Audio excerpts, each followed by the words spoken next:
293. Leclerc's home stretch. Qin Miao. He has passed. Inside the five-star sports studio, Li Bao's voice was filled with exhilaration. At this moment, Zhou Haoran also clenched his fists and cheered fervently. That's it. Beautiful. Absolutely stunning. Beyond the confines of the studio, the audience present showered Qin Miao's overtaking with applause and cheers.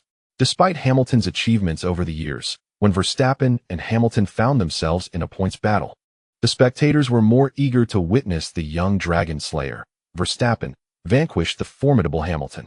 They yearned for the underdog to triumph over the strong. For all ordinary individuals are, in essence, part of the weaker cohort. This is the fundamental nature of humanity.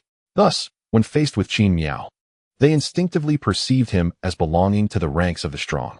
Throughout this season, Qin Miao experienced a sense of competing in foreign lands. In every race, his domestic fans could be seen waving their national flags, albeit in limited numbers.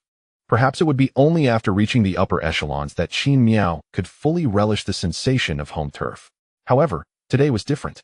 Qin Miao had surged from the back of the pack to this position. His efforts were visible to all present, and in this race, the audience acknowledged Qin Miao's hard work. Thus, witnessing him gain another position, they naturally felt elated, sincerely hoping he could ascend even further in the standings. After overtaking Sainz, Qin Miao let out a sigh of relief. Although there was pressure while passing Sainz, it was relatively manageable. The real challenge was navigating through the DRS train, which had him sweating profusely. It could be said that Sainz's clever tactics backfired. Had he employed the DRS train to defend against Qin Miao, the latter would have struggled to find an optimal overtaking strategy in the short term. After slightly adjusting the car's settings and managing the tire temperatures, Qin Miao realized that he had been pushing the tires to their limits during the previous corners. Setting aside tire wear for the moment, the tire temperatures had now exceeded the standard operating range. If not cooled down, it would be a matter of potential blowouts rather than mere wear. Having stabilized his tire condition, Qin Miao found himself 3 seconds behind Ricciardo. Unfortunately, Sainz's fierce resistance had cost them both considerable time, allowing Ricciardo to create a gap. However, with only 45 laps completed and 11 laps remaining in the race, Qin Miao still had time. Moreover, after passing Sainz, he had already achieved the minimum finishing position set by the team prior to the race. At this moment, Ricciardo was not far ahead, and given Qin Miao's capabilities, overtaking Ricciardo was merely a matter of time.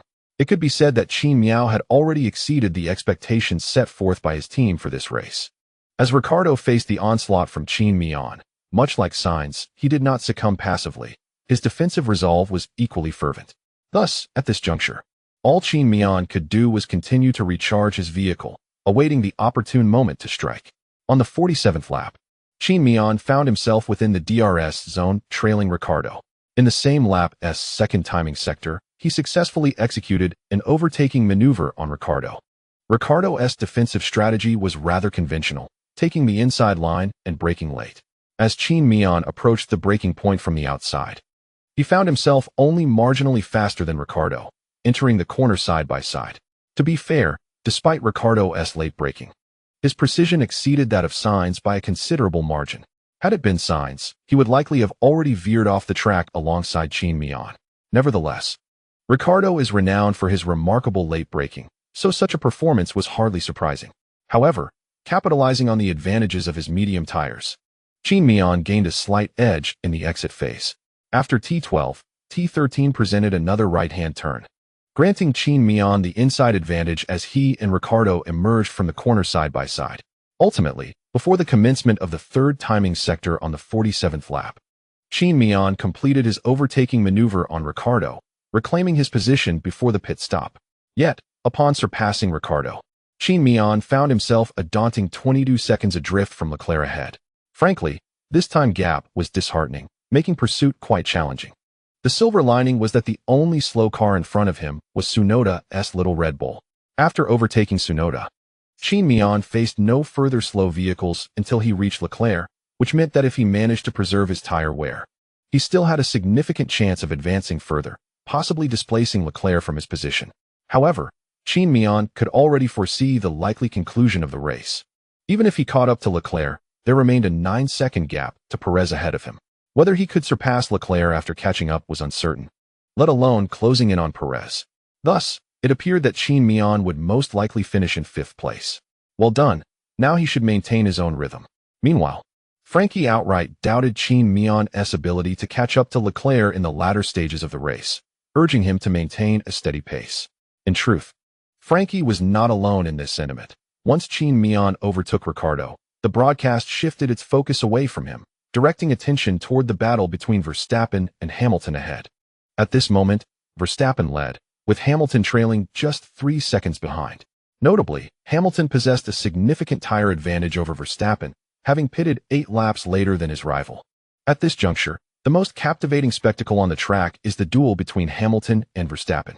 Compared to their rivalry, Qin Miao's overtaking of numerous cars is merely an intriguing diversion. By the 49th lap, the time gap between Qin Miao and Leclerc has reached 18 seconds. Although this distance remains considerable, Qin Miao has managed to close in on Leclerc by 4 seconds over the last 2 laps, rendering the possibility of overtaking him not entirely implausible. In stark contrast to Qin Miao's rapid reduction of the gap with Leclerc, Hamilton, who is consistently faster than Verstappen by an average of 0 seconds per lap, finds himself trapped 2 seconds behind Verstappen. By the 55th lap, after 6 laps, Qin Miao has reduced his deficit to Leclerc to 4 seconds. The commentators were astounded by the rate at which Qin Miao was approaching Leclerc, questioning whether his medium tires had not yet degraded. Regrettably, with only 2 laps remaining in the race, unless Leclerc were to make a critical error, Qin Miao's chances appear slim. Hamilton, on the other hand, finds himself in a similar predicament. Upon entering the turbulent wake behind Verstappen, his speed begins to wane, averaging merely a second or 2 faster per lap. Despite his persistent efforts to close the gap, the distance between Hamilton and Verstappen remains at 12 seconds, rendering any offensive maneuvers unattainable. By the 56th lap, Qin Miao has closed into 3 seconds behind Leclerc. After such an extended pursuit, Qin Miao's tires are beginning to falter, and as he nears Leclerc, the effects of the turbulent air intensify, making it increasingly challenging to maintain speed. Moreover, Leclerc is no pushover. Upon realizing the alarming rate at which Qin Miao is gaining, he begins to charge his car. As Qin Miao positions himself to threaten Leclerc, the latter accelerates. Unfortunately, before the race concludes, Qin Miao fails to reach the DRS zone behind Leclerc. Meanwhile, in the final lap, Hamilton is unable to catch Verstappen ahead of him. Originally, Hamilton had a viable opportunity, but during the last lap, he encountered a slow Haas car. This Haas momentarily disrupted Verstappen's rhythm, slowing him just enough. However, it fortuitously obstructed Verstappen precisely at the DRS detection point. Consequently, in the subsequent DRS zone, Verstappen, equipped with DRS, swiftly extended his lead over Hamilton. Hamilton could only watch helplessly as Verstappen's car distanced itself. Ultimately, Verstappen, starting from pole position, secured victory, achieving a remarkable pole to win at the United States Grand Prix. Hamilton finished in a commendable 2nd place, yet it is likely that he felt a tinge of disappointment, as his position came without the interference of Qin Miao. Following him was Red Bull driver Perez, who, having gradually adapted to the driving dynamics of the Red Bull car in Qin Miao's absence, managed to extract around 80 to 90% of its performance. Remarkably, Perez completed the race without access to water, having discovered a malfunction in his car's hydration system at the onset of the race. Thus, securing 3rd place under such challenging conditions was a noteworthy achievement. Had Qin Miao been present, Perez's place on the podium would have been highly questionable. 4th place was claimed by Leclerc, while Qin Miao, who had started from the back of the grid due to a penalty, finished in 5th.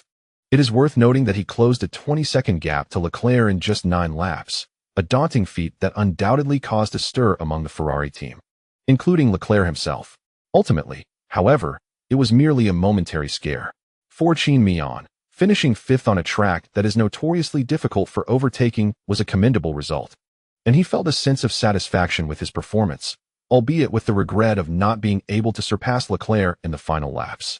Upon crossing the finish line, Qin Miao moderated his speed, having been warned by his team over the radio that his fuel was running low due to his aggressive pursuit of Leclerc. The team estimated that he barely had enough fuel to return to the pits, and further acceleration was ill-advised. Consequently, he eased off the throttle, allowing his car to coast gently toward the pit entrance. As he navigated the cool-down lap, the enthusiastic crowd greeted him with applause and cheers. and he was voted the best driver of the race by the spectators, a recognition that came as no surprise, given his commendable performance. During his return, Qin Miao noticed numerous fans unveiling their long-hidden orange smoke flares, celebrating alongside Red Bull and Verstappen supporters, while he contemplated strategies for the next race. Particularly regarding potential DRS trains, he suddenly heard an urgent voice from his team over the radio. Stop, stop, fuel is insufficient. Reluctantly, Qin Miao halted his car at the pit entrance. Fortunately, since he had returned to the pits at a slower pace, being the last driver to do so, his position did not obstruct others. This circumstance afforded him a 5-second moment in the spotlight during Verstappen's celebrations, granting him a sense of participation in the post-race festivities. Subsequently, the broadcast captured the jubilant celebration of the two Red Bull drivers and their team. At this juncture, the track was opened for entry, and the stands were flooded with fervent fans and enthusiasts rushing onto the circuit. Meanwhile, Matthew and his team hurriedly made their way towards Qin Miao's car. They needed to maneuver the vehicle into the pit for inspection before the spectators completely blocked the entrance. Who knows what mischief the audience, eager enough to take home DRS signage, might enact on Qin Miao's car? Qin Miao lent a hand, deftly controlling the steering wheel while assisting Matthew's crew in pushing the car. His primary concern was to maintain control of the steering wheel, not out of distrust in Matthew, but rather due to apprehension that they might inadvertently damage the car while assisting. As workers, they could hardly afford to cover the costs of an F1 car's damages. Under Qin Miao's guidance, it was unlikely that any mishap would occur. Even if the car sustained minor damage, he would not bear any financial repercussions, as the team would cover the expenses. Thus, in a way, Qin Miao was looking out for Matthew and his team. Upon returning to the pit with his car, Hamilton had already begun his interview. However, Qin Miao refrained from any playful teasing. Had Hamilton clinched the championship, Qin Miao would have undoubtedly rushed over to give him a playful poke. Unfortunately, Hamilton finished second in this race, so Qin Miao merely walked past the crew handling the post-race interviews, offering Hamilton a nod and a thumbs up. In the midst of his conversation, Hamilton acknowledged Qin Miao with a wave before continuing with the interview. After the weighing process concluded, Qin Miao paid little attention to the subsequent award ceremony. He found Elisa and participated in the post-race interview alongside her. During this discussion, Qin Miao primarily focused on future competitions, remarking that his performance in this race was merely passable. After the interview, he spotted Leclerc, who had just finished his own. Since they were the last drivers to be interviewed, they naturally departed together. "Why did you return so late?" "I searched for you forever while parking," Leclerc inquired. Quenching his thirst with water, Qin Miao held a stainless steel water bottle, filled with his health supplements. "I was pushing to the limit to catch up to you in the latter part of the race, nearly running out of fuel. The team instructed me to halt at the pit entrance, so I had to manually push the car back, which delayed my return."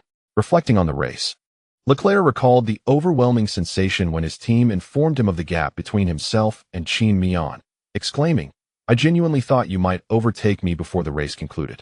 Fortunately, it ultimately proved to be a mere false alarm.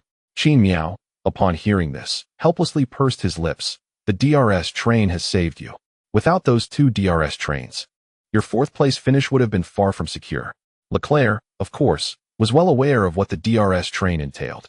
In a season where turbulent air greatly impacts trailing cars, even a skilled overtaker like Qin Miao could find himself ensnared by the DRS train, which understandably incited Leclerc's disdain.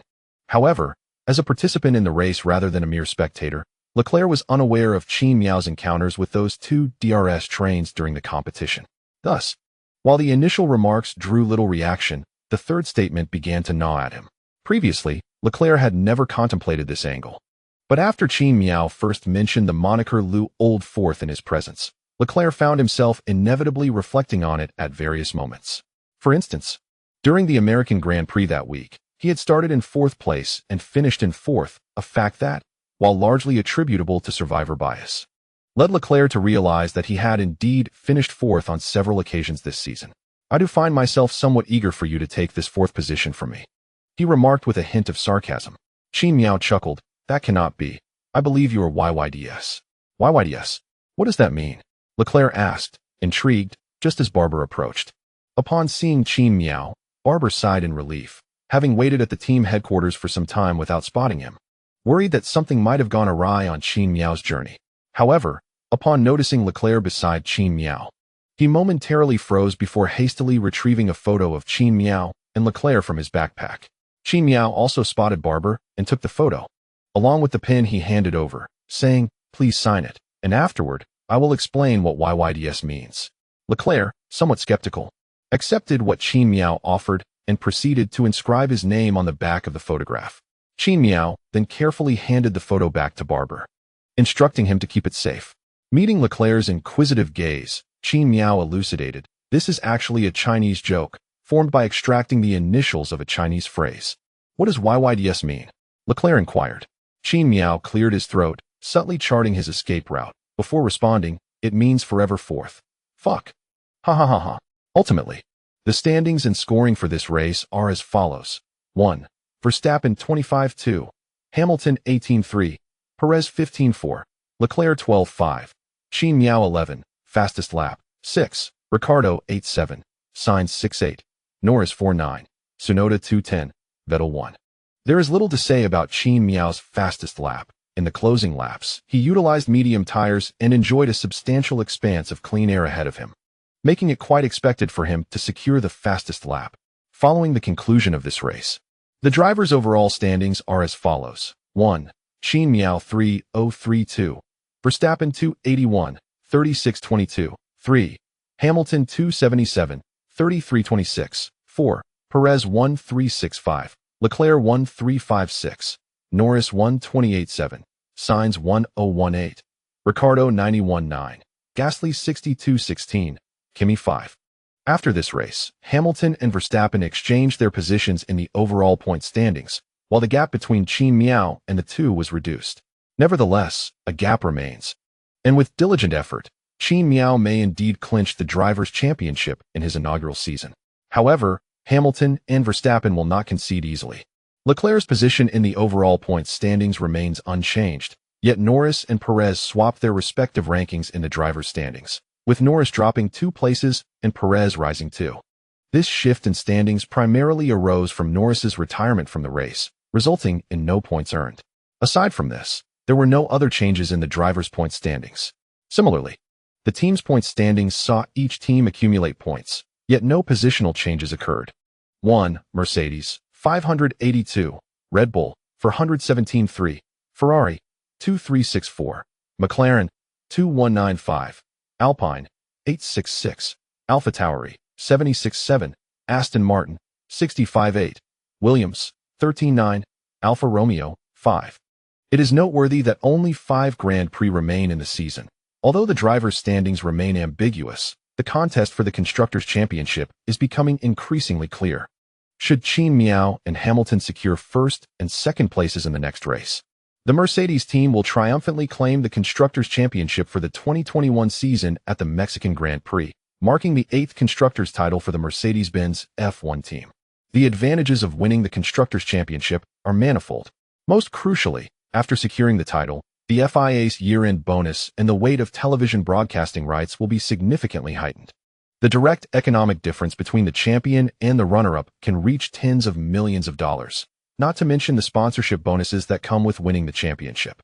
Moreover, this is merely the visible aspect. There exists a plethora of invisible wealth, such as an increasing fan base, heightened team influence, and the allure of team staff, which is by no means inferior to the tangible rewards. Thus, at this moment, the Mercedes team is united in purpose, and everyone is imbued with a fervent confidence. After securing the championship, every member of the team is entitled to a substantial performance bonus, including even the janitor at the team headquarters. Naturally, the bonuses for Qin Miao and Hamilton will also be considerable.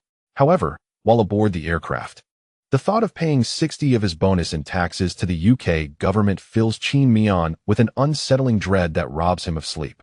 At this moment, Qin Miao is en route to France, yet his true destination is Monaco, as his wife is busy there. Returning home to solitude in England seems less appealing than seeking out showming in Monaco. Additionally, the transfer paperwork for his new house has been completed, and the payment has been made. It is only fitting that Qin Miao pays a visit to his new abode during this time. Crucially, since it is on the way, he can hitch a ride on Leclerc's plane while traveling to France. Like Hamilton, Leclerc does not possess a private jet. However, They have access to planes provided by their sponsors. Utilizing such an aircraft alleviates concerns regarding public scrutiny, and they need not worry about logistics or expenses, which is remarkably convenient.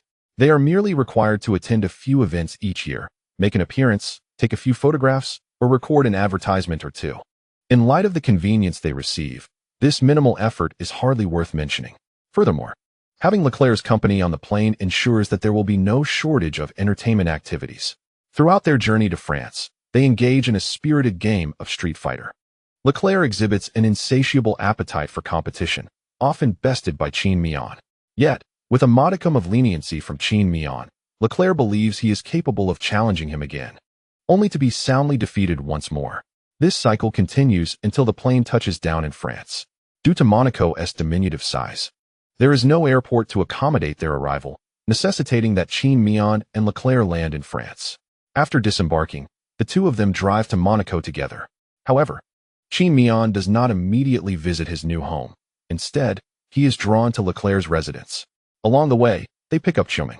This marks Qin Miao and Xiaoming's inaugural visit to Leclerc's home. It is worth noting that at Leclerc's house, Qin Miao has the pleasure of meeting Leclerc's mother, Pascal Leclerc. As they enter, Pascal is preparing dinner for her guest who has traveled from afar. To be honest, both Qin Miao and Xiaoming are somewhat taken aback by the honor of having Leclerc's mother personally cook for them. Fortunately, in matters of etiquette, Qin Miao has never had to worry, as Xiaoming consistently presents appropriate and tasteful gifts. This time, aware of their visit to the Leclerc residence, Xiaoming thoughtfully prepared gifts for Leclerc, along with his mother, brother, and younger sibling. However, it was somewhat regrettable that only Leclerc's mother was home today, as his brothers were absent, preventing the personal delivery of the gifts. Qin Miao, somewhat socially awkward, found herself at a loss for common ground when faced with Pascal, managing only the most basic pleasantries and polite greetings. In contrast, Xiaoming seemed to embody the qualities that Qin Miao lacked, effortlessly compensating for her shortcomings. Within less than half an hour of meeting Leclerc's mother, Xiaoming had already forged a warm rapport with Pascal, their hands entwined as they conversed, resembling the camaraderie of old friends. Their lively interaction not only left Qin Miao astonished, but also rendered Leclerc visibly bewildered. Before long, the two women strolled hand in hand into the kitchen, with Pascal enthusiastically introducing Xiaoming to the dishes she intended to prepare for the guests. As for Leclerc and Qin Miao, they exchanged glances, shrugged in unison, and reclined on the sofa, allowing themselves to relax. Both had just completed the F1 Grand Prix, and their minds were far from the idea of showcasing their home. Rather, they simply wished to unwind and enjoy a moment of tranquility on the sofa. To be honest, my mother is quite the fan of yours, Leclerc remarked, his gaze vacant as he stared at the television, listening to the commotion from the kitchen. Qin Miao nodded. Somewhat dazed, you're too kind. I'm not joking, she truly admires you. Qin Miao glanced towards the open kitchen, where Xiaoming was animatedly conversing with Leclerc's mother. She then turned to Leclerc and gestured subtly. You see? I feel like Pascal is more fond of my partner. At a loss for a retort, Leclerc could only agree. But she is indeed your fan. Didn't I once ask you for an autograph? Those photos were actually for my mother. Upon hearing this, Qin Miao reminisced, then expressed a hint of regret. At the time, I thought it was simply because I was too handsome, and you couldn't help but be enamored. Rubbing his backside, Qin Miao exclaimed, why are you hitting me? Have some dignity. To be honest, that was genuinely my thought, he added with a chuckle. Oh, I feel like you're mimicking my way of speaking, she teased. Hey, Qin Miao laughed lightly, but chose not to pursue the topic further, instead inquiring, how far is it from here to my home? Leclerc pondered for a moment. It's about a 30-minute walk, 10 minutes by car. Your place is situated at a higher elevation. You should be able to see my house directly. Nodding thoughtfully, Qin Miao asked, I see. Do you have any recommendations for a good telescope, Leclerc? The chapter concludes with Arthur Leclerc. Soon, dinner was ready, and Qin Miao heard Xiaoming announce, dinner is served. She then eagerly got up from the sofa and hurried over to help serve the meal. During dinner, it became apparent, as Leclerc had mentioned, that his mother took a keen interest in Qin Miao, engaging her in various conversations. After the meal, she insisted on taking numerous photographs with Qin Miao. They lingered at the Leclerc residence until around 9 in the evening, and as Qin Miao stepped outside, she felt her face was almost frozen in a smile. However, it was finally over. Politely declining Pascal's invitation to stay longer, She bid farewell to the Leclerc family and, hand in hand with Zhou Ming, strolled through the streets of Monaco towards their hotel. Neither of them had a car in Monaco, nor did they plan to call for one. Besides, Monaco is not vast. The walk back to the hotel Zhou Ming had booked would take merely a little over 10 minutes. Most importantly, since entering F2, the opportunities for Qin Miao and Zhou Ming to take evening walks together had been limited due to various reasons. Not to mention, Qin Miao had always been fond of having fun. Even when Zhou Ming invited him out during F2, he was often reluctant.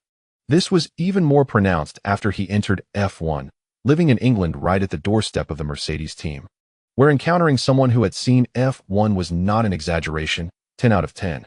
In Monaco, however, there were far fewer concerns. The residents predominantly consisted of the wealthy, and aside from them, the locals. They were accustomed to seeing stars. Even if they spotted Qin Miao, they would merely greet him from afar without approaching for photos. Moreover, taking photographs of others with a mobile phone is illegal in Monaco, alleviating any worries Qin Miao had about Zhou Ming being overly exposed. Thus, they could walk hand in hand down the street without fearing any interruptions. Upon returning to the hotel, Qin Miao enjoyed a comfortable sleep. The next day, feeling refreshed, he immediately went with Zhou Ming to see their new house. After more than half a month of preparation, the design was finalized and renovations had begun. After viewing the property, Qin Miao proceeded to the Monaco Town Hall to initiate the process for applying for residency in Monaco. He had mentally prepared himself for this process to take some time. After all, he believed that government procedures were generally similar across countries. While he wouldn't say it felt like an eternity, it could certainly be described as somewhat negligent. However, to his surprise, the government department in Monaco assigned a representative to handle Qin Miao's various procedures on the same day, promptly finalizing his residency rights. To be honest, both Qin Miao and Zhou Ming were taken aback by the speed of the process. Ultimately, what mattered was that they were satisfied with the outcome. The primary reasons for this efficiency were Qin Miao's substantial bank balance, his property in Monaco, and, most importantly, his status as an F1 driver. In the presence of Qin Miao, the staff member from the Monaco City Hall exhibited a certain degree of subjective inclination, discreetly granting Qin Miao numerous privileges. However, being a government institution, despite all formalities being duly completed, Qin Miao would still need to wait 5 working days to obtain his residence permit in Monaco. Yet, starting today, he would no longer be obligated to pay taxes to those British fellows. The bonuses and salaries from the racing team would be entirely his to claim. What a relief. After accomplishing these matters, Qin Miao spent another day in Monaco. Unlike his usual routine of staying at home playing video games, he decided to visit friends. Notably, his acquaintance Lando Norris also owned a property in Monaco and happened to be there this week, having not returned to the UK. After making a phone call, Qin Miao rode the bicycle borrowed from Leclerc to Norris' residence. Although Qin Miao's new home had 2 parking spaces, his car remained in the UK and was yet to be transported, thus he opted for the borrowed bicycle. The journey took less than 15 minutes, most of which was spent navigating and parking. Upon arriving at Norris' home, it was evident that Norris was not in high spirits. The reason was apparent. Compared to the beginning of the season, McLaren's competitiveness had waned considerably as the season progressed. In recent races, even securing a place in the top 6 had become a challenge. It was as if the rain during the Russian Grand Prix not only dealt a heavy blow to Norris, but also slapped McLaren, dissipating the team's morale. Consequently, McLaren seemed to have lost its vigor since that race. In such an atmosphere, it was only natural for Norris to feel disheartened. However, upon meeting Qin Miao and learning of his relocation to Monaco, a genuine smile of happiness graced Norris' face. At least during his downtime, he would have more opportunities to gather with Qin Miao, whether to play video games or engage in leisurely fishing trips. 3 days after the conclusion of the United States Grand Prix, Qin Miao finally departed from Monaco and returned to the UK. His apartment remained intact, for he and Zhou Ming had spent considerable time there, forming a sentimental attachment to the place. Most importantly, if Qin Miao needed to work at the team and found himself occupied late into the evening, having a familiar place to rest was indeed advantageous.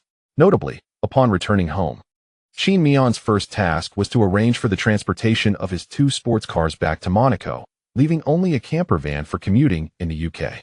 This week, his work with the team continued to revolve around the development of next season's ground effect racing cars, while also receiving the design blueprints for the special edition car for the Mexican Grand Prix. The modifications to this set of design blueprints are minimal, resulting in an increase of 15 kilograms in vehicle weight, predominantly concentrated within the racing car's cooling system. Given the elevated altitude of the upcoming Mexican Grand Prix, which stands at 240 meters, the atmosphere presents a notably thinner air density, thereby imposing additional challenges on the vehicle's cooling efficiency. To enhance the cooling performance, it is essential to either replace the radiator with a more effective model or to increase its size. Mercedes has opted to modify the radiator data for Mexico City by enlarging the intake of the side boxes and incorporating air guiding fins at the intake position, while also increasing the radiator's volume to augment the airflow, thereby improving cooling efficiency, albeit at the cost of added weight. Although this may not be regarded as an exceptionally advantageous solution, it is commendable given the constraints of resources. Furthermore, this design will only be utilized for the Mexican race, making extensive improvements somewhat superfluous. Qin Miao naturally assisted with the testing for a period and exchanged insights with Bottas during their trials. The conclusive results were promising, and following the endorsement of both drivers, the manufacturing department of the Mercedes team commenced the diligent production of components specifically for the Mexican Grand Prix. Notably, with his future destination confirmed for the upcoming season, Bottas appeared considerably more relaxed, no longer wearing a grim expression when interacting with Qin Miao. Their relationship rapidly thawed, and during a visit to the team factory that week, Bottas even gifted Qin Miao an artistic photograph of himself in the nude. Admittedly, Qin Miao found it difficult to appreciate such a gift, yet he felt unable to decline Bottas's goodwill. In the eyes of these foreigners, it might indeed be considered a rather precious offering. Thus, Qin Miao reluctantly accepted Bottas's gesture, though upon returning home, he was uncertain where to display the photograph, feeling that any location might bring an air of bad luck. Ultimately, he chose to hang it in his honor room. On one hand, he seldom frequented this space, and on the other, having succeeded Bottas in the Mercedes driver position while receiving such a gift could be viewed as a unique form of honor. Returning to the main topic, after confirming the radiator modification plan for the Mexican Grand Prix, Qin Miao commenced work on the simulator for the forthcoming season's racing car. Simultaneously, he has significantly enhanced his various attributes during this period. Hostname, Qin Miao. Age, 20. Overall rating, 923929. Stamina, 99. Mindset, 94-95. Stability, 97. Ranking ability, 95-96. Starting ability, 88-89. Race long distance, 94. Tire conservation ability, 81-84. Rain race ability, 83-82. Offensive capability, 92-93. Defensive capability, 100. These enhancements have been achieved by Qin Miao without the aid of any system tools, as he honed his skills through racing and simulation, fostering natural growth. However, there is an unfortunate revelation. Upon surpassing his innate talent limits, he discovered that after some time, his attribute points would begin to decline. Notably, his rain racing ability plummeted from 83 to 82, and he harbors a premonition that this decline will persist, ultimately reducing this score to 80. Qin Miao can only resign himself to this fate. Meanwhile, the team's overall rating has seen a modest increase, yet it pales in comparison to the advancements in Qin Miao's personal abilities.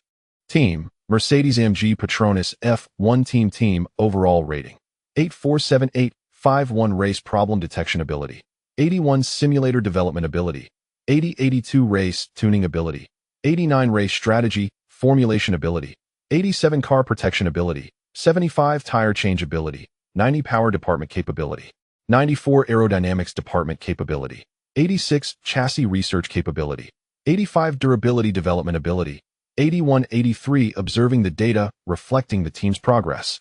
Qin Miao feels that only the durability aspect has been genuinely enhanced through the team's own efforts. The simulator development capability has entirely stemmed from the exhaustive data amassed during his relentless sessions with Bottas. Nonetheless, any improvement is welcome, signifying that the team will be able to provide Qin Miao with a more formidable race car in the upcoming season.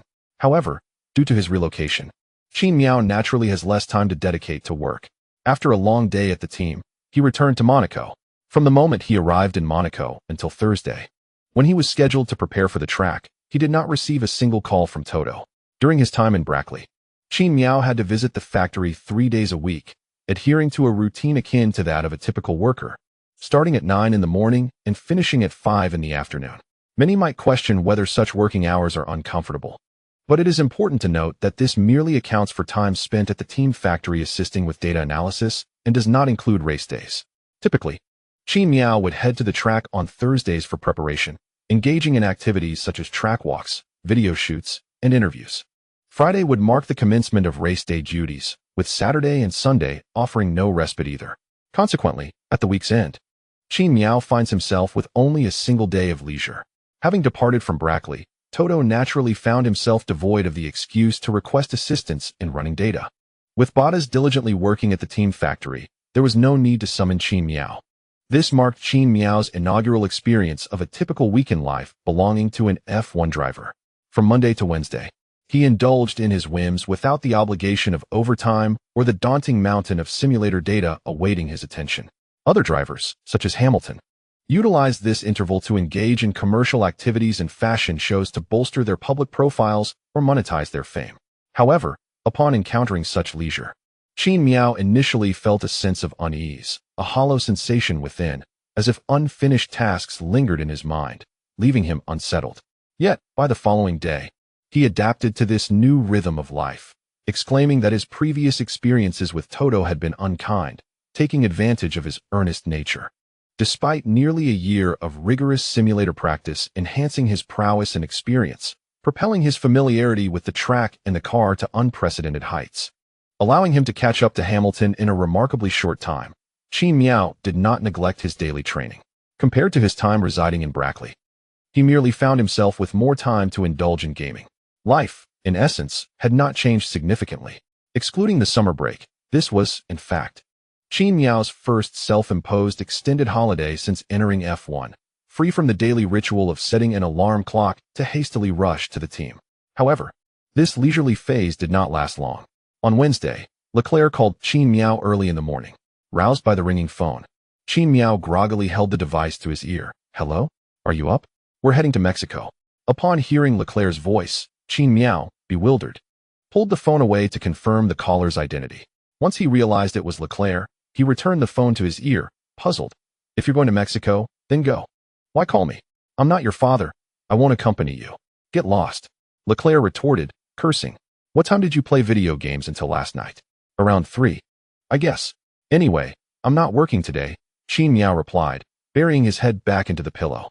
Leclerc, somewhat exasperated, responded, "Come on, you're a professional F1 driver. How do you expect to compete in F1 for years to come if you mistreat your body like this? With your talent, you have the potential to challenge the legacies of Hamilton and Michael Schumacher. Why squander your health and gifts? Stop lecturing me, just stop." Qin Miao lamented, "Last night, I got carried away and lost track of time. Moreover, it was the first time since I became a professional driver that I slept so late. It's just my luck that you caught me in this state." Leclerc, somewhat speechless, sighed and replied, "Just be mindful. Staying up late is truly detrimental to your health." Returning to the matter at hand, he continued, "I'm heading to Mexico today. Let's gather at my place at 10 a.m. I'll take you along to spare you the hassle of transfers. If you've already booked your flight, just cancel it." With a hint of resignation, Qin Miao climbed out of bed. After conversing for a while, his sleepiness had dissipated. At that moment, he felt no discomfort from his body. After raking his fingers through his hair, he curiously inquired, "No one knows about my return to Monaco, right? I recall arriving there by car." "Local connections can be quite revealing," Leclerc remarked. Qin Miao pursed his lips, suspecting that someone had spotted him and shared the news in a local group, thereby alerting all of Monaco to his arrival. Nevertheless, he was indeed preparing to travel to Mexico today, as it would allow him to catch up on sleep during the journey and adjust to the time difference.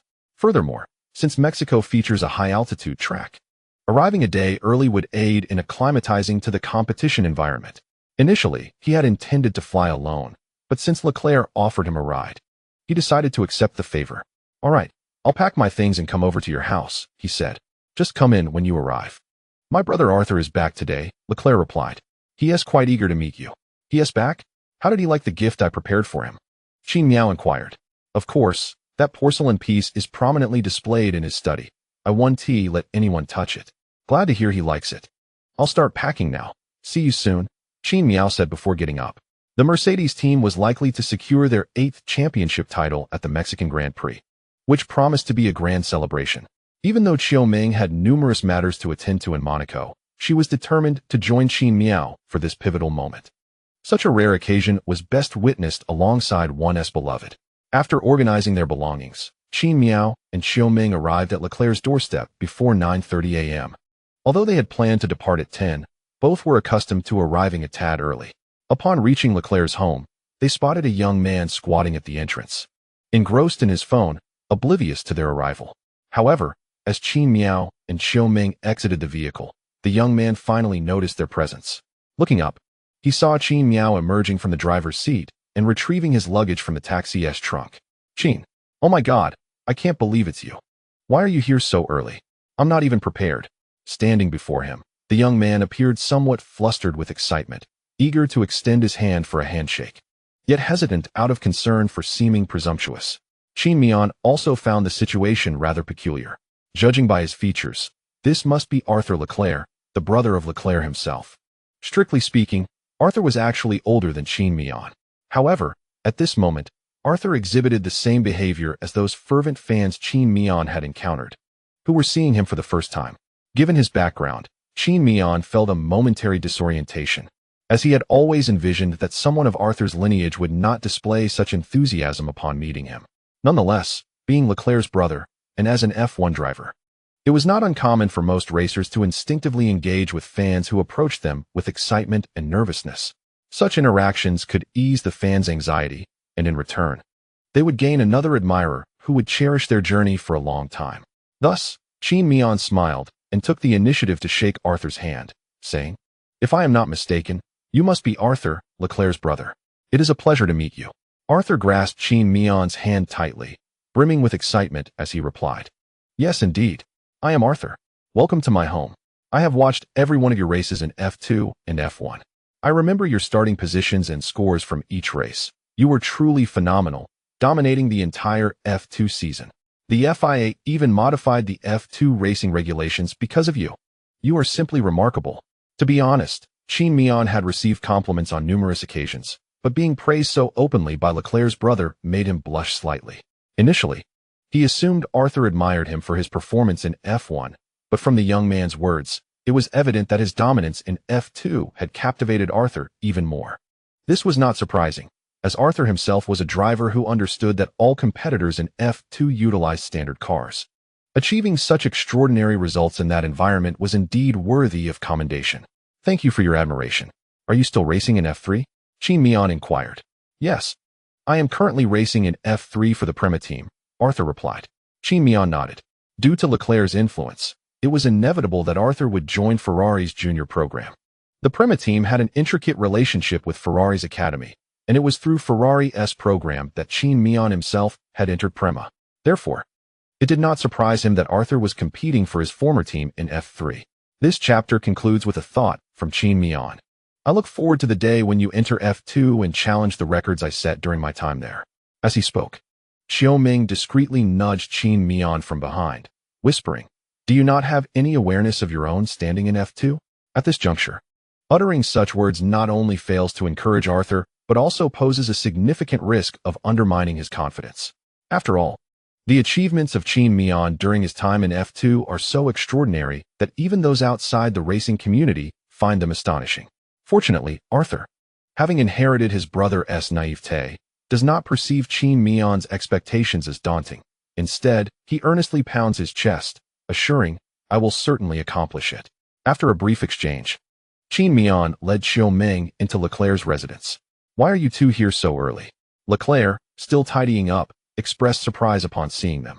Qin Miao shrugged and, without reservation, helped himself to some dried fruits from a platter in Leclerc's home, munching away as he explained, "It's mainly Qin Miao's habit to arrive a bit early. I generally prefer to time things precisely."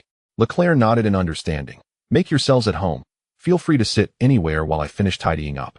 Qin Miao gestured with the dried fruits in hand, indicating that he was not being polite at all. Before long, Arthur returned, joining Qin Miao's side. Due to the age difference, Qin Miao had grown somewhat desensitized to the fact that many older individuals were his fans. Moreover, aside from his connection with Leclerc, Arthur was merely a young man with a talent for driving F3 cars. Therefore, after the initial surprise, Qin Miao managed to compose himself and engage in a calm conversation with Arthur, Leclerc's brother. Despite appearing at ease, Arthur was still somewhat overwhelmed by the presence of his idol, stammering as he asked, "Qin Miao, may I take a photo with you?" Naturally, Qin Miao readily accepted the request for a photograph and an autograph. After their arrival, they waited at Leclerc's home, which accelerated Leclerc's packing process. By 9:50, the trio set off. This time, as they were heading to work, Arthur, with training obligations, could not accompany Qin Miao to Mexico. The journey was filled with laughter. Qin Miao and Leclerc always found topics to discuss, and even when they fell silent, they could engage Xiao Meng in a game of do di ju. Moreover, after Qin Miao had once shared his plane with Leclerc, Leclerc had added an Xbox to his aircraft and downloaded numerous games. Thus, the flight to Mexico was far from dull. Upon landing, Qin Miao parted ways with Leclerc. Once their plane touched down in Mexico, they entered their respective work zones. For the next period, both had their individual responsibilities to attend to, and since their work locations differed, separation was inevitable. Close to the Mexican racetrack stood a Ritz-Carlton hotel, which was one of Mercedes' sponsors, and thus, Qin Miao and his entire team would be residing there throughout the race week. Upon landing, Qin Miao did not succumb to inertia. Instead, he promptly sought out Barber, and together they proceeded to the hotel's gym to commence adaptive training. As previously mentioned, the altitude of Mexico City poses a challenge. Although Qin Miao's formidable physical prowess renders him impervious to breathlessness, the air here is undeniably thinner than at other circuits. While he may not feel the effects overtly, such an environment inevitably exerts some influence on a driver's physique. Therefore, Qin Miao dedicated the entirety of Wednesday and Thursday to acclimatizing to the high-altitude climate, with Barber's professional guidance being crucial. Consequently, on Wednesday, he forewent rest, focusing solely on adapting to the local conditions. Thursday heralded the commencement of Qin Miao's official duties. He traversed the circuit in the morning, had a light meal, and took a brief respite before resuming his training. Qin Miao declined the team's filming schedule for Thursday afternoon. Per his agreement with the team, he would abstain from any media and sponsorship activities throughout the season. Friday marked the onset of the Mexican Grand Prix. Located in southern North America, Mexico shares a time zone with the United States, rendering the race timings somewhat inconvenient for European and Asian fans. In China, the first practice session commenced at 1:30 a.m. on November 6th, followed by the second session at 5 a.m., resulting in minimal viewership from domestic fans who would be awake at such hours. Nevertheless, a substantial number of fans attended the venue, as Mexicans hold a keen interest in F1, particularly with local driver Perez racing for Red Bull. Given the performance capabilities of the Red Bull car, Perez harbored aspirations of standing on the podium. Consequently, enthusiasm among Mexican fans was palpable, with attendance reaching 150,000 on Friday alone. During the first practice session, both Qin Miao and Hamilton expressed grievances about the track's condition from their initial laps. The circuit was exceedingly dirty. The organizers had neglected to adequately clean the racing surface, leaving it littered with dust, gravel, and debris. As the cars raced, it was evident that the rear tires were slipping, even as the tire temperatures rose. This condition persisted throughout both practice sessions. However, as the second session progressed, track conditions improved, allowing all drivers to achieve faster times than in the first session. Surprisingly, on a circuit that does not typically favor Mercedes, both of their drivers secured the first two positions in the practice sessions, with only a mere 0.131 seconds separating Qin Miao from Hamilton. However, the results of the practice session can only serve as a reference. In this particular session, Qin Miao and Hamilton, the two Mercedes drivers, exhibited their full capabilities, while it is possible that the Red Bull drivers concealed certain aspects. After the conclusion of the first and second practice sessions, both Qin Miao and Hamilton successfully conducted real-world testing of the new cooling system. The outcome was undoubtedly gratifying, as the team did not observe any signs of engine overheating. The cooling efficiency exceeded expectations. This may provide an advantage for Mercedes during the long-distance race. Nevertheless, aside from this, both drivers encountered a plethora of issues. Despite the team configuring their cars for high downforce, they reported insufficient downforce during their laps on the track. Additionally, the tires tended to overheat. There were concerns regarding the car's balance consistency. DRS efficiency was subpar, and brake temperatures were excessively high. Frankly speaking, no one within the Mercedes team anticipated encountering such a multitude of problems once the race commenced. All technicians and engineers were frantically engaged in addressing these issues during the practice sessions. During the 2.5-hour break between the first and second practice sessions, both Qin Miao and Hamilton found themselves occupied, as the team's strategy group summoned them to discuss the root causes of the problems and propose potential solutions. Fortunately, the technical foundation of the Mercedes team is robust enough that most of these issues were resolved by Friday, with the possibility of addressing the remaining concerns during Saturday's practice session. On Saturday, compared to Friday, the number of Mexican fans attending the event increased significantly. The official report stated that 200,000 fans arrived on that day, while the previous day saw sparse attendance in some of the more remote grandstands. Today, every stand was filled with local Mexican fans. Notably, most fans in the stands donned the black uniforms of the Red Bull team, while the usually numerous Ferrari supporters were noticeably absent. During the third practice session on Saturday, Qin Miao and Hamilton finalized the adjustments to their cars, rectifying both identified and unidentified issues. However, to their surprise, the Red Bulls seemed to awaken during this session, exhibiting remarkable speed. By the conclusion of the third practice, the average time difference between the two Red Bulls and the two Mercedes cars had reached 0.6 seconds. This gap left everyone at Mercedes momentarily perplexed. How on earth did they achieve such times? This question lingered in the minds of all team members. Yet there was no sense of panic or urgency within the Mercedes camp. Soon after the third practice concluded, following a brief 2-hour respite, the qualifying session for the Mexican Grand Prix commenced. The event continued to be covered by the 3 commentators from 5-Star Sports.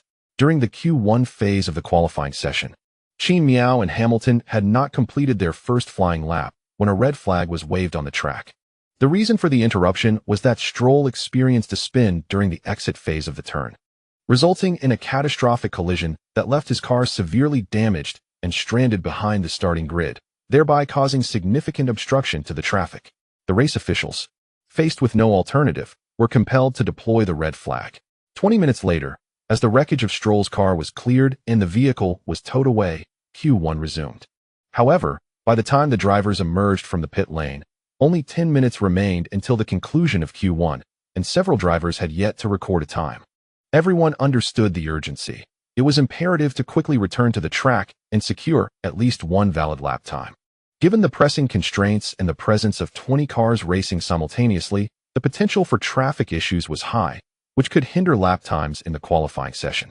Consequently, at Qin Miao's proactive request, the team prioritized releasing him from the pit. In Q1, Qin Miao completed his first flying lap in 61.9 seconds, achieving a time of 1:16.991. This performance elevated him to second place. After completing this lap, Qin Miao returned to the team's garage, opting not to venture out again for the remainder of Q1, as his time was sufficient to guarantee advancement to Q2. Ultimately, when the clock stopped in Q1, Qin Miao secured a fourth-place finish, advancing to Q2 without incident.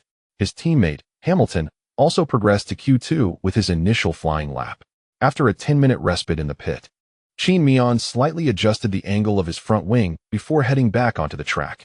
Although adjustments to the car setup are not permitted during the qualifying phase, modifying the front wing's angle is an exception. Qin Miao's rationale for this adjustment was primarily because Q2 would require the use of medium tires, which naturally offer less grip compared to soft tires.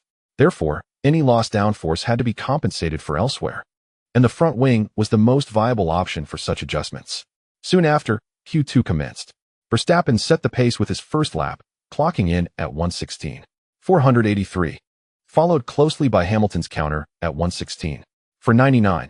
Despite Hamilton's slightly slower speed, the time gap between them was a mere 0.016 seconds, virtually negligible. Half a minute later, Qin Miao completed his first flying lap in Q2 with a time of 1:16.583, just 1 second slower than Verstappen. After this lap, Qin Miao positioned himself in third place. Following this effort, he promptly decelerated his car, safely returning to the garage. Qin Miao's performance closely mirrored his Q1 time, ensuring his direct progression to the next round. However, unlike in Q1, Qin Miao chose not to remain idle after securing a solid time for advancement. As Qin Miao emerged, The tires in use were a set of soft tires that had already completed several laps. This was a strategic use of the limited time remaining for long-distance testing, assessing the performance of the worn soft tires. Ultimately, Qin Miao secured a place in Q3 by finishing fourth in Q2, without any major incidents. At the onset of Q3, the Mercedes strategy team briefed Qin Miao and Hamilton about their plan to utilize slipstreaming between the two drivers. While the team had previously stated that they would not interfere with the internal competition between Qin Miao and Hamilton, it was evident that overcoming Red Bull took precedence over their rivalry. Hence, the team hoped that during the Q3 phase, both drivers would provide slipstream assistance to one another, thereby gaining a competitive edge in the qualifying session, which would also facilitate a smoother race. Qin Miao had no objections, and after a moment of contemplation, Hamilton also nodded in agreement.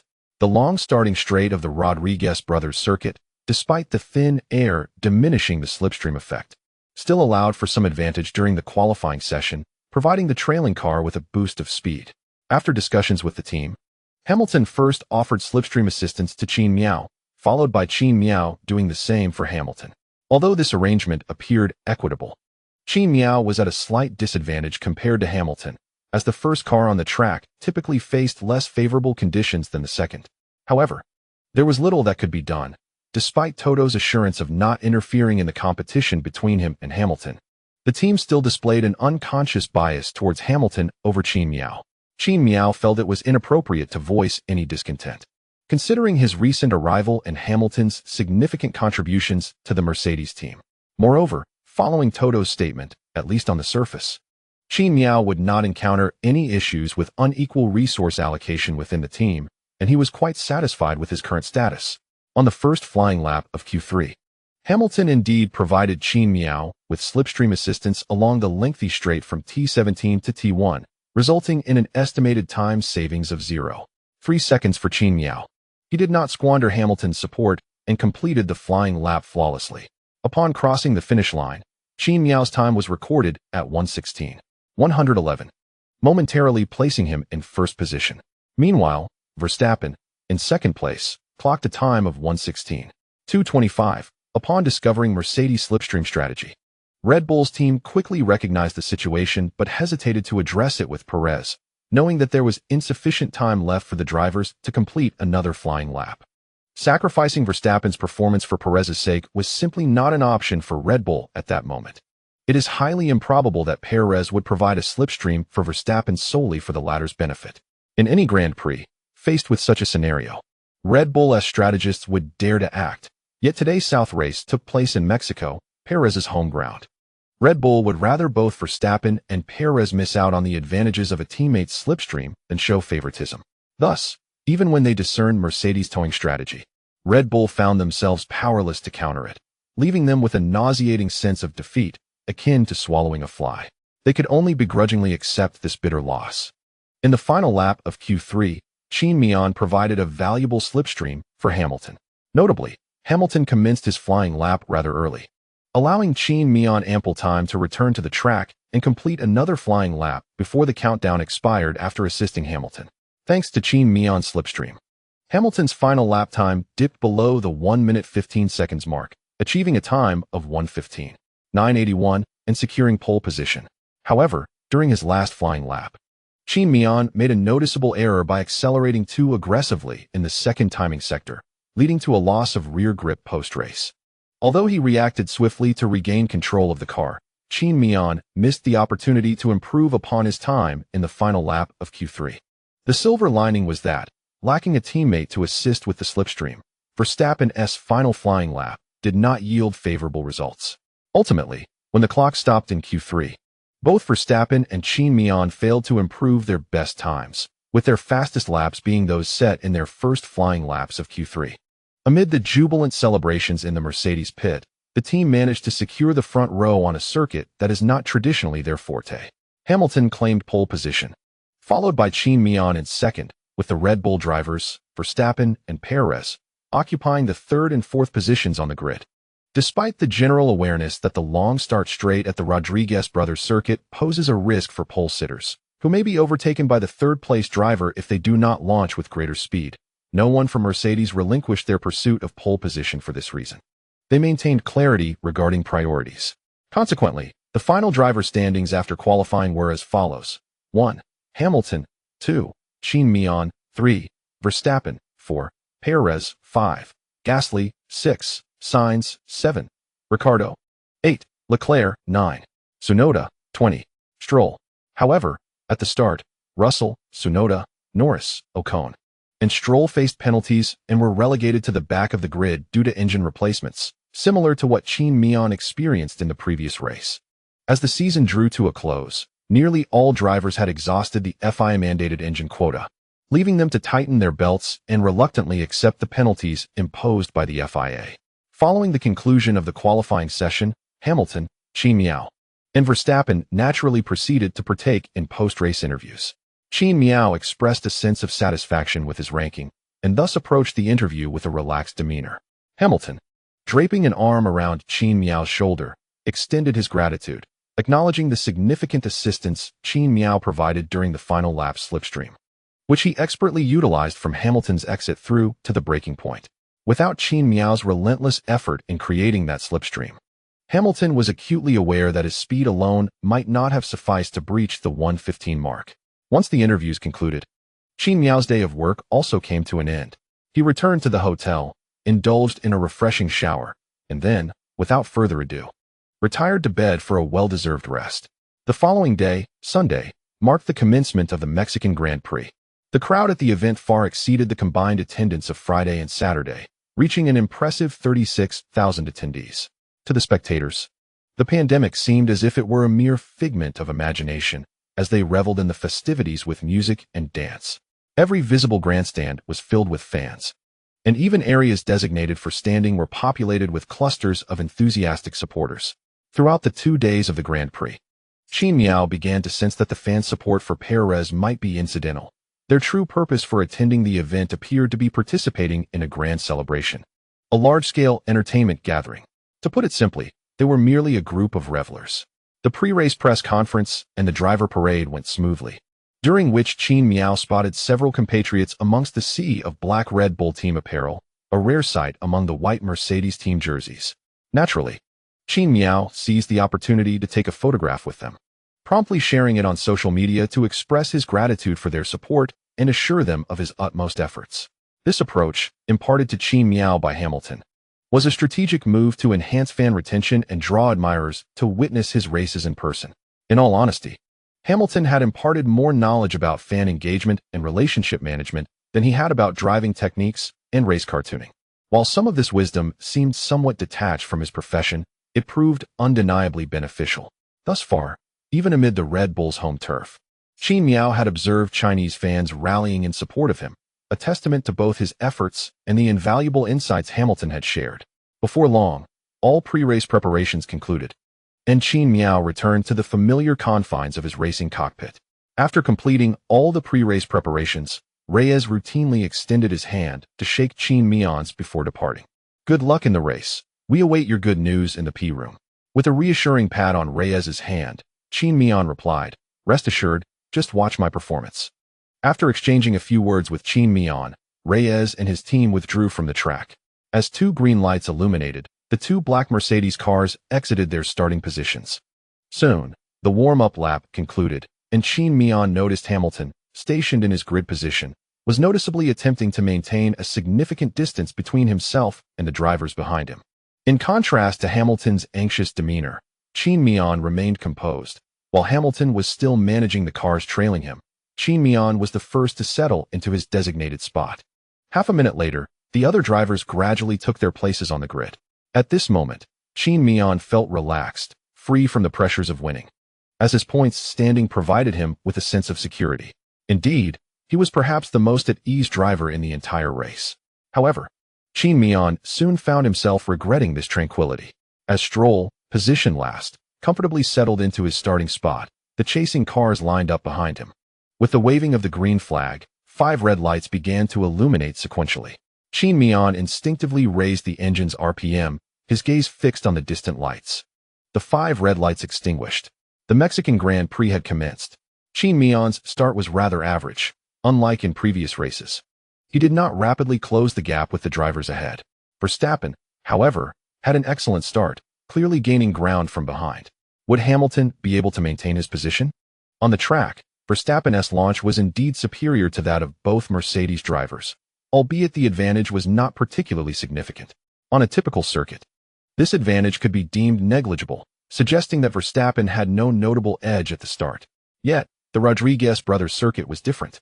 Its lengthy start straight provided Verstappen ample distance to draft Hamilton, gradually amplifying what was initially a modest advantage. This scenario was pertinent only to the top three drivers. Observing Perez and Gasly behind Verstappen, it became clear that shortly after the start, the gap between them and the leading trio had widened sufficiently for them to establish their respective racing lines. Thus, it was not that Qin Miao or Hamilton had poor starts. Rather, all three drivers had executed commendable launches. As the saying goes, without comparison, there is no harm. In light of the impressive starts from all three, it was natural to perceive their launches as subpar at first glance.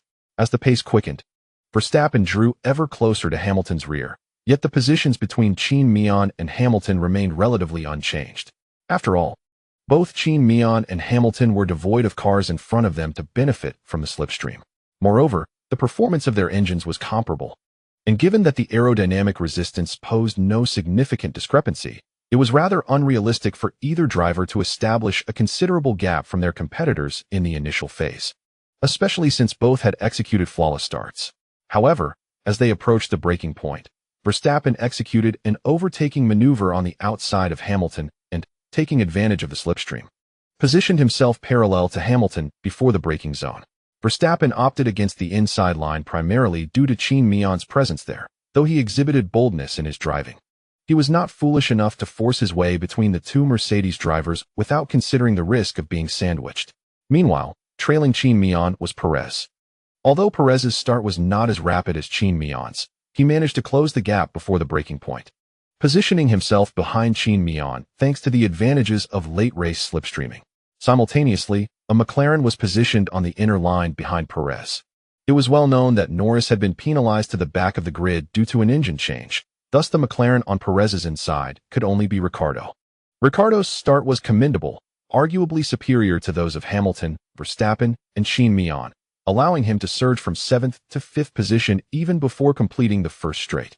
Given his current standing, it seemed plausible that he could surpass the home driver Perez, potentially placing himself in 4th.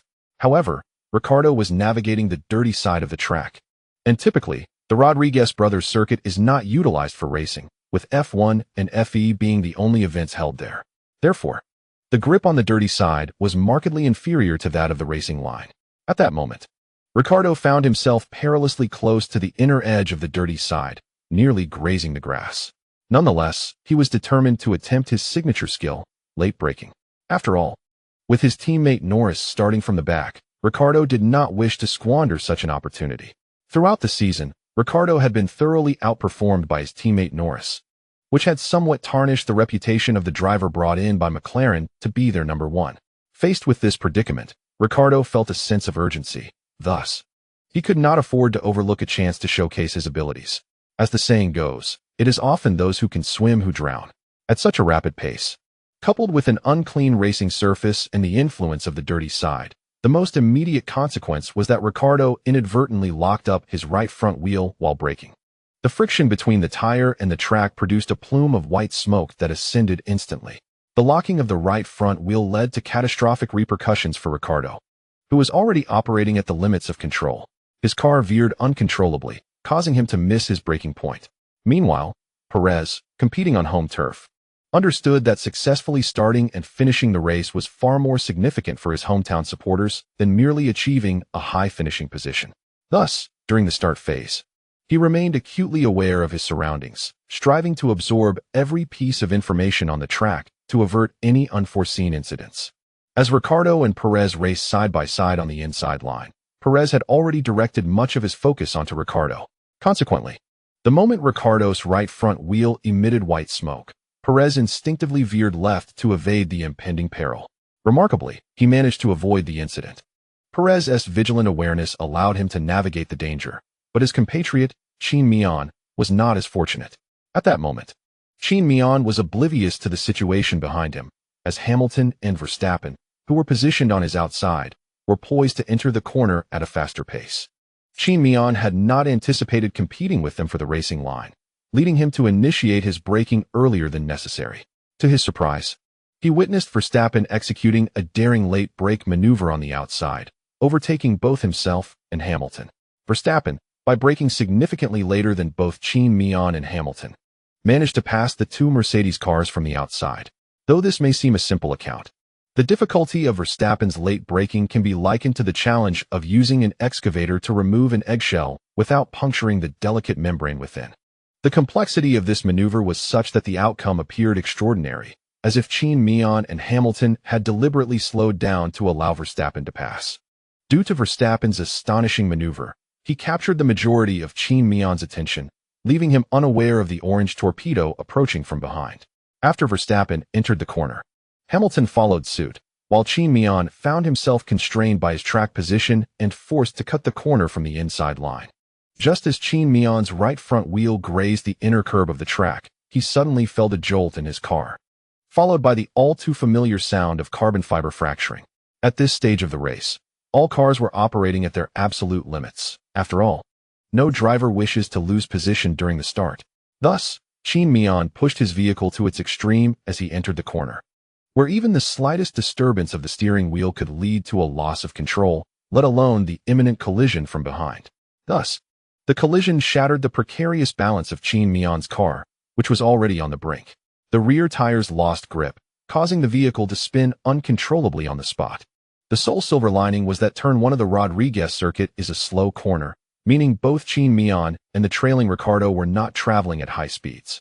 Consequently, Qin Miao's car merely rotated 180 degrees, its nose now pointing toward the pit area. As for Ricciardo, the instigator of this incident, his car remained under control, though the collision had dislodged his front wing. Despite the commentators from 5-Star Sports largely focusing their attention on Verstappen due to his phenomenal braking, they could not entirely overlook Qin Miao, whose status among domestic fans is particularly significant. When the collision occurred, one commentator exclaimed in alarm, "Qin Miao, it's over. He's been hit by a McLaren. Oh no, it seems Qin Miao's car is halted on the track." Amidst the chaos, another commentator caught a glimpse of a Mercedes spinning and then coming to a stop, facing away from the track. The realization that Ricciardo's mishap had caused the collision left the commentators feeling disheartened. Ricciardo, it was his braking error that struck Qin Miao. Although Zhou Haoran had been fixated on Hamilton and Verstappen's braking maneuvers, he still managed to catch sight of the distinctive orange hue of Ricciardo's McLaren among the frontrunners. Goodness! Qin Miao's car has come to a standstill on the track. What are you doing, Ricciardo? Is Qin Miao's car all right? Can it still move? After the initial shock and disbelief, the commentators, like the viewers watching the live broadcast, felt a pang of anxiety. Fortunately, it became apparent that Qin Miao's car had not sustained severe damage. After other drivers passed by him, Qin Miao was able to resume motion. This sight brought a collective sigh of relief from the commentators and the audience, though a sense of regret lingered. It is important to note that overtaking on the Rodriguez brothers circuit is not excessively difficult. And although Qin Miao's start was unremarkable, especially with Verstappen's late braking allowing him to gain 2 positions, the 3 commentators from 5-Star Sports and Qin Miao's supporters believed wholeheartedly in his ability to transform the improbable into reality. Thus, prior to the crash, they remained optimistic about his chances of clinching victory. However, for Qin Miao to showcase his true capabilities, he required a conducive environment, which Ricciardo's reckless maneuver effectively obliterated.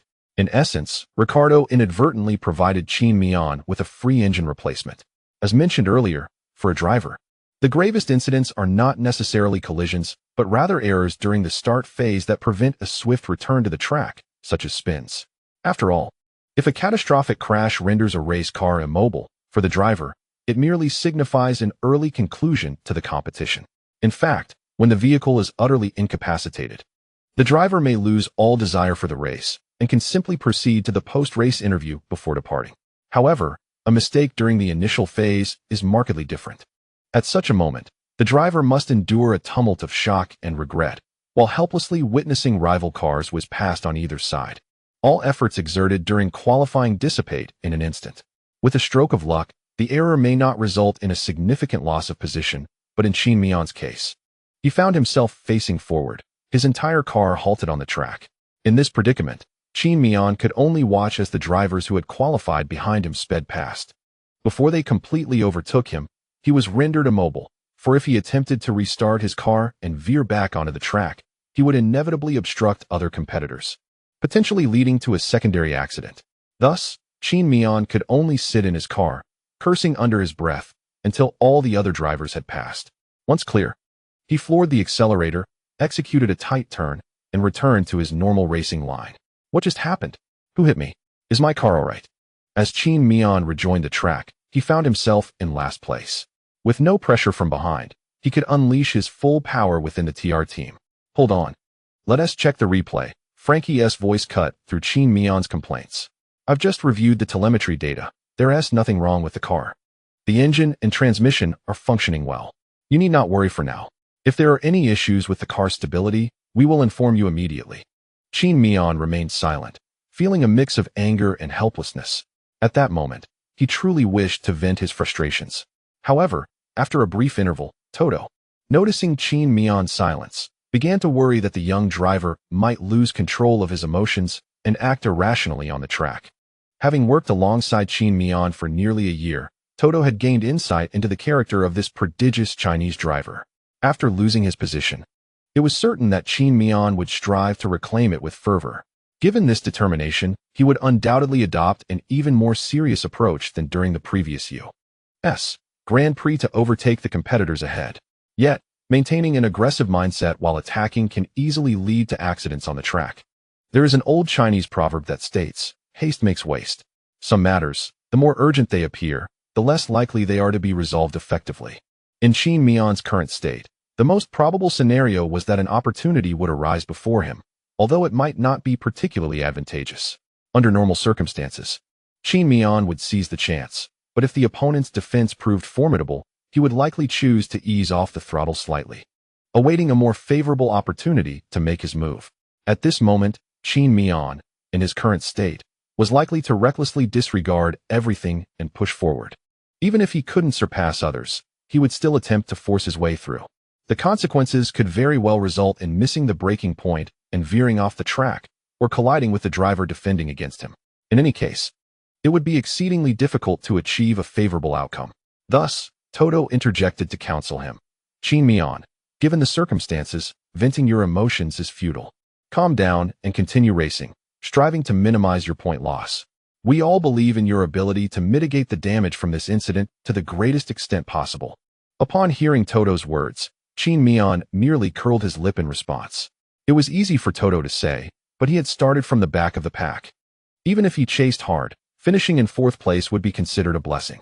Despite the incessant murmurs in his mind, after Toto spoke to him, Qin Miao managed to collect himself, forcing himself to regain his composure and catch up with the pace of the drivers ahead. However, there was a silver lining for Qin Miao, who had fallen to rock bottom. At that moment on the track, apart from Qin Miao and Ricciardo, a collision had also occurred involving Ocon, Mick Schumacher, and Tsunoda. This incident primarily stemmed from a Mercedes car that had come to a halt in the middle of the track, leaving insufficient space for the subsequent drivers. All three drivers chose to exit the corner on the opposite side of Qin Miao's car. In their tight formation, it was inevitable that there wouldn't be enough track space. Consequently, Mick Schumacher and Tsunoda found themselves sandwiched around Ocon. Yet, in this incident, Ocon, caught in the middle, suffered no significant harm. Realizing he was trapped and that the width of the track ahead was inadequate for him to make the turn, Ocon lightly applied the brakes. This action caused the left front wheel of Ocon's car to collide with the right rear wheel of Mick Schumacher's car, which launched Mick into the air. After gliding for a moment, he crashed heavily onto the ground. The structural integrity of the Haas car could not compare to that of the Mercedes, and thus, upon landing, the left rear suspension of Mick Schumacher's car broke instantly. Although his car managed to crawl forward for a brief distance after the impact, the inevitable retirement was sealed when the right rear suspension failed. Without a moment's sorrow for Mick Schumacher's withdrawal, Tsunoda quickly approached Ocon's left front wheel from behind. Employing the same maneuver, Tsunoda's right rear wheel collided with Ocon's left front wheel. With both tires directed forward, the rear tire was bound to take flight. Mirroring Mick Schumacher's fate, Tsunoda too soared into the air. Ocon had achieved a double elimination. When Tsunoda landed, he scattered several carbon fiber components of the rear diffuser. And upon landing, His right rear will burst due to the pressure exerted on the debris. Despite not having suffered a catastrophic suspension failure like Mick Schumacher did with his right rear wheel, Yuki Tsunoda's car sustained considerable chassis damage, seemingly even striking the gearbox. Consequently, the team instructed Tsunoda to shut down the engine, leading to an unfortunate decision to retire from the race. The chaos among the drivers behind, coupled with the collision between Daniel Ricciardo and Qin Miao, left Ricciardo's front wing on the track. This marked the extent of the disorder during the start. Numerous innocent drivers were adversely affected by this incident, yet undoubtedly, the one who suffered the most and was most unjustly treated was Qin Miao. However, as a result of the two cars being stranded on the track, the race officials soon converted the yellow flag to a safety car deployment. Thus, despite falling to the rear of the pack, Qin Miao managed to catch up with Lance Stroll shortly after the halfway point of the first lap. At this juncture, the team contacted Qin Miao via team radio. "Qin Miao, box, we will switch to hard tires for an extended stint. We have faith in you," Frankie conveyed. The team's decision was sound, considering Qin Miao was already at the back of the field. Continuing with medium tires would only afford him the advantage of car performance. And like the previous race, once he surpassed the cars in front of him, he would likely find himself struggling. Rather than this, it was wiser to diversify the strategy, identify tire weaknesses, and pursue a differential approach. Thus, they instructed Qin Miao to pit for hard tires. With the safety car on track, this pit stop would incur minimal time loss. After being hit, Qin Miao realized that pressing on could lead to a repeat of his previous race experience, ultimately finishing fifth. Given the team's strategic inclinations, he naturally opted to heed their advice. "Understood, but I still wish to know what exactly transpired," he remarked, maintaining a relatively stable emotional state for the first time since the collision. "All right," Ricciardo's tires locked up, and after sliding out of control for a brief distance, his front wing collided with your right rear wheel, which caused our car to lose control, Frankie explained. After clarifying, he quickly added, "But don't worry. This collision did not inflict any damage on our car. Our race is far from over." "Well, I still want to say, Ricciardo is quite the fool," Qin Miao replied. "Agreed," Frankie concurred. Following this exchange, Qin Miao drove into the pit area. Simultaneously, Ricciardo, who had collided with Qin Miao, also opted to pit, as his front wing had been completely detached in the incident and needed replacement. McLaren, mirroring Mercedes' strategy, also decided to equip Ricciardo with a brand new set of hard tires. Consequently, even though Qin Miao entered the pits behind Ricciardo, he emerged ahead of him upon leaving the pit lane. After all, apart from changing tires, Ricciardo also needed to replace the front wing, which consumed considerable time. Qin Miao, on the other hand, made a pit stop to switch to hard tires. Upon witnessing Qin Miao's pit entry, Fei Gu expressed his surprise. It appeared that Mercedes intended for Qin Miao to undertake an extended stint in hopes of recovering positions. Bing Gu analyzed the situation, noting that, strictly speaking, Qin Miao's challenge in overtaking the drivers ahead would be somewhat less formidable than during the previous United States Grand Prix. Zhou Haoran added, considering the presence of 3 DRS zones on the Mexican Rodriguez Brothers circuit and the lengthy main straight, Qin Miao, with the performance of the Mercedes car, would find it particularly easy to overtake at the end of the straight, provided he could latch onto the DRS and slipstream of the car in front when exiting corners. The chapter concludes with a fervent call for overtaking. Overtake. Do it fiercely. Haoran's analysis was indeed astute. In summary, despite Qin Miao's less-than-ideal start to the race, his overtaking prowess was evident to all. Whether during this year's Monaco or last week's United States Grand Prix, Qin Miao had delivered an exhilarating display of overtaking. It was believed that he could similarly rise to the challenge in this race, despite a disadvantaged start, and ultimately secure a result that would satisfy everyone.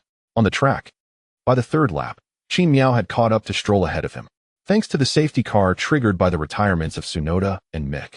Qin Miao managed to rejoin the tail end of the pack after his pit stop. This was a small consolation in mitigating the inevitable time loss. Although the orange torpedo soon appeared behind him, as long as no incidents occurred, Ricciardo posed no further threat to Qin Miao. The differing performance of the Mercedes and McLaren cars had already dictated that once Ricciardo trailed behind Qin Miao, he would be unable to advance further. Throughout the race, it was highly likely that he would remain in Qin Miao's wake. At the end of the fourth lap, the wreckage on the track was finally cleared, and the safety car's lights extinguished, signaling the imminent resumption of the race. Verstappen in front began to push hard, accelerating significantly only after exiting T13 and T14. Hamilton, positioned behind Verstappen, quickly picked up speed to catch up. This race presented an excellent opportunity for both Verstappen and Hamilton to close the gap, or even surpass Qin Miao in the standings. Therefore, as the green flag waved, Marco once again contacted the team principal of AlphaTauri, Tost. Despite the loss of Tsunoda, AlphaTauri still had Gasly in fourth place. Although the two AlphaTauri cars could not form a DRS train to defend against Qin Miao, the dual presence of both Red Bulls still offered a tactical advantage. Aside from merely greeting the team at Red Bull, the organization decided to forego the strategy of having Perez assist Verstappen in staving off Hamilton. Instead, they instructed Perez to maintain his position on the track without excessively increasing the gap between himself and Gasly, who was trailing behind. He was to remain poised for defense against Qin Miao, who was closely pursuing them. While it was indeed true that Hamilton posed a threat to Verstappen from right behind him, the real concern lay with Qin Miao, who had already accumulated 303 points, far exceeding the tally of both Verstappen and Hamilton. The prioritization of threats was thus clear, as Qin Miao's score was significantly higher. Crucially, Perez's role for Verstappen was merely that of an assistant, with limited opportunities to exert a decisive impact. Furthermore, just as Mercedes trusted Qin Miao's defensive capabilities and tire management, Red Bull had faith in Verstappen's ability to defend his position and maintain his speed. Thus, Red Bull effectively created a one-on-one environment for both drivers, with their focus primarily directed towards the advancing Qin Miao. It is noteworthy that Mercedes refrained from contacting their client teams to request leniency towards Qin Miao. However, this decision posed no issue, as those teams were merely clients, lacking the close-knit relationship seen between Red Bull and AlphaTauri. Of course, the intricate dynamics of this situation were not fully apparent to Qin Miao, who was singularly focused on pursuing the drivers ahead of him, eager to secure a place within the top 10 points as time was of the essence. As the safety car withdrew, Qin Miao began to accelerate. It is worth mentioning that starting behind other drivers can be advantageous, as it allows one to clearly observe the sudden acceleration of those in front. This strategy mitigated the risk of being left behind while facilitating a quicker approach towards the leading competitors. Indeed, as Qin Miao exited T16, he positioned himself just 0.7 seconds behind Stroll. The aerodynamic efficiency of the Aston Martin could not rival that of Mercedes, and in the cornering phase, Qin Miao skillfully applied the throttle to the extreme limit, perfectly balancing the threshold without needing corrective adjustments. A slight increase in throttle would necessitate a correction, while a slight decrease would hinder speed. This adept maneuvering allowed Qin Miao to exit T16 at a speed 2 km/h faster than Stroll. Upon reaching the faux turn at T17, he continued to gradually close the time gap between himself and Stroll. Exiting T17 led them onto the long straightaway. Although the DRS was not activated due to the safety car's presence, the length of the straight was considerable, and given Qin Miao's relative speed, he was poised to make his move. As Qin Miao reached the halfway point of the maintenance area corridor, he visibly closed the gap to Stroll. Once they passed the exit of the maintenance zone, the distance between Qin Miao and Stroll shrank to a mere 0.2 seconds, creating a palpable sensation that Qin Miao's front wing was on the verge of colliding with Stroll's rear diffuser. At this moment, Qin Miao had yet to make his move, resembling an addict consumed by their craving, drawing in the slipstream to its utmost limit. Just before the imminent collision with Stroll's rear diffuser, Qin Miao finally executed his overtaking maneuver on the inside line. Stroll had initially prepared to defend against Qin Miao, fully aware of the futility of his efforts. However, upon witnessing Qin Miao's approach rate, Stroll wisely relinquished his perilous intentions. The proximity Qin Miao achieved was simply insurmountable. There was no way to fend him off. As Qin Miao surged past him on the inside, Stroll found himself bewildered, questioning the driving prowess of his rival. How was it possible for Qin Miao to accelerate so rapidly right after the safety car period? It was noteworthy that Qin Miao had completely surpassed Stroll with 2/3 of the main straight still ahead. Yet, Qin Miao's move did not end there. He returned to the inner line of the track, swiftly drawing in the slipstream of Norris. This time, he refrained from pushing the slipstream to its extreme, initiating his move approximately 1 meter away from Norris, where he again made an early maneuver on the outside line. Upon noticing Qin Miao's actions, Norris began to shift towards the inner line, preparing to block Qin Miao's advance. Qin Miao's early move was indeed a precaution against Norris, who was known for his competitiveness, especially on the track. By making his move against Stroll ahead of time, Qin Miao effectively countered Norris's strategy, as Norris positioned himself defensively on the inner line. Qin Miao followed him briefly, but ultimately returned to the outer line to execute his maneuver. Although it appeared that Qin Miao had fallen victim to Norris's tactics, losing the inner line to him, it was crucial to remember that the ensuing right-angle turn granted Norris a significant advantage at the inner line. Unfortunately, Norris had slightly overestimated the acceleration of his new engine while underestimating the advantage gained from Qin Miao's two previous slipstream pulls. At this early stage of the race, with fuel tanks nearly full, other drivers found their braking points approximately 5 meters earlier than during the qualifying rounds. Nevertheless, before reaching the braking point for T1, Qin Miao decisively completed his overtake of Norris from the outer line, his car surging ahead with remarkable speed. To be fair, Qin Miao's intense drawing from Stroll's slipstream was primarily to facilitate an easier overtaking maneuver against Stroll, as he had not anticipated having the capacity to challenge Norris ahead of him. It was only after surpassing Stroll that Qin Miao realized he could indeed attempt to overtake Norris, who was less than 0.5 seconds in front, and thus, Qin Miao proceeded to do just that. The outcome proved favorable. Qin Miao succeeded. After exiting the corner, Qin Miao's speed was markedly superior to Stroll's. The straightaway of the Rodriguez brothers circuit is quite lengthy. Would he be able to surpass Stroll at the onset of the race? Observing Qin Miao's acceleration out of the corner, the commentators felt a surge of excitement, though it was not entirely unexpected. In their minds, overtaking Stroll was merely a matter of time for Qin Miao, until they witnessed his audacious maneuver, akin to a junkie chasing a slipstream. Watch out! Qin Miao's pursuit of the slipstream was perilously close. He nearly collided with Stroll's rear diffuser, but fortunately, disaster was averted. Regardless, the overtake was indeed spectacular. It appeared that the initial mishap had not shaken Qin Miao's composure. After witnessing the successful overtake, the three commentators from 5-Star Sports were elated. However, before they could revel in their joy, they saw Qin Miao surpass Norris. A feint.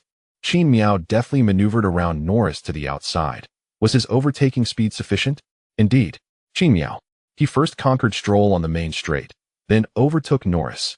At this moment, the commentators stood up in excitement, and the staff in the 5-Star Sports studio momentarily abandoned their broadcast to gaze at the screen, astonished.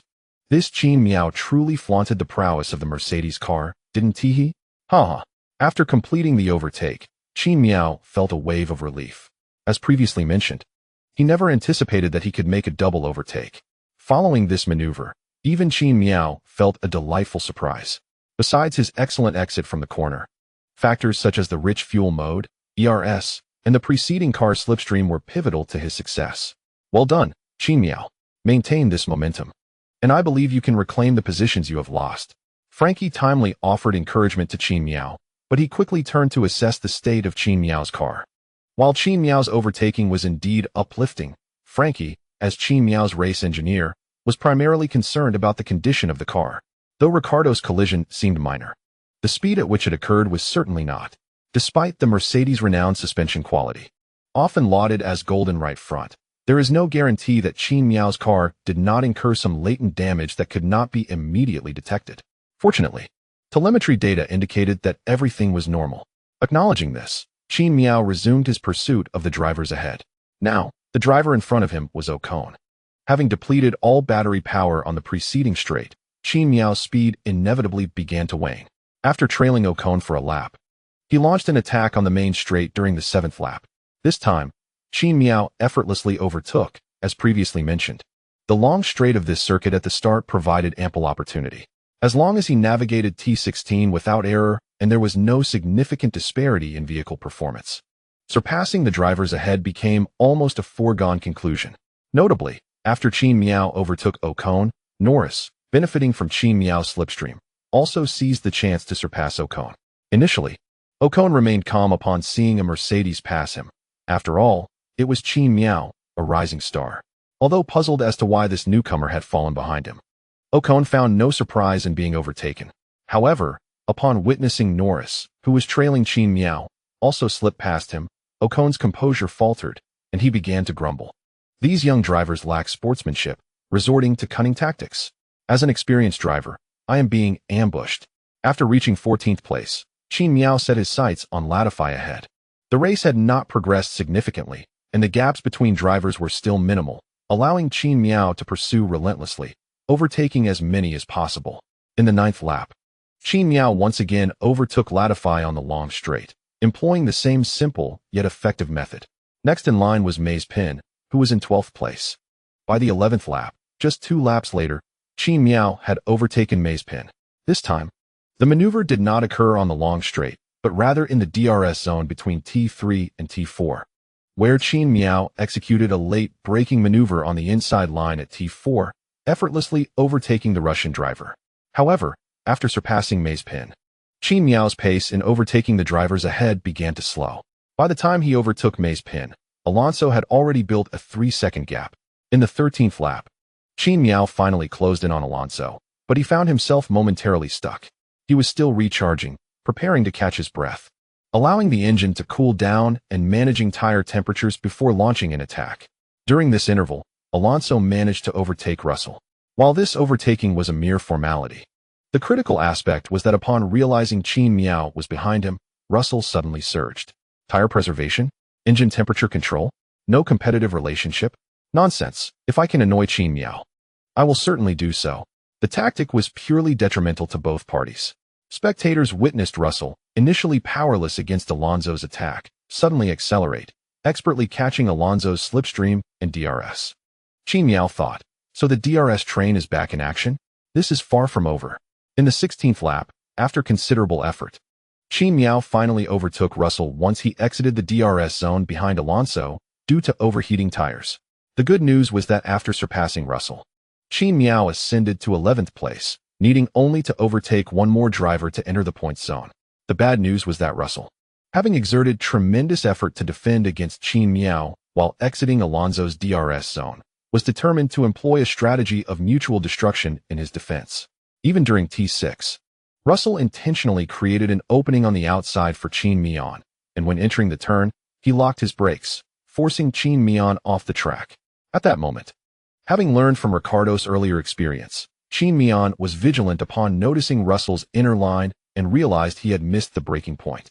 Thus, when Russell's brakes locked, Qin Miao managed to evade this torpedo by running outside the track, otherwise he would have faced another severe hit.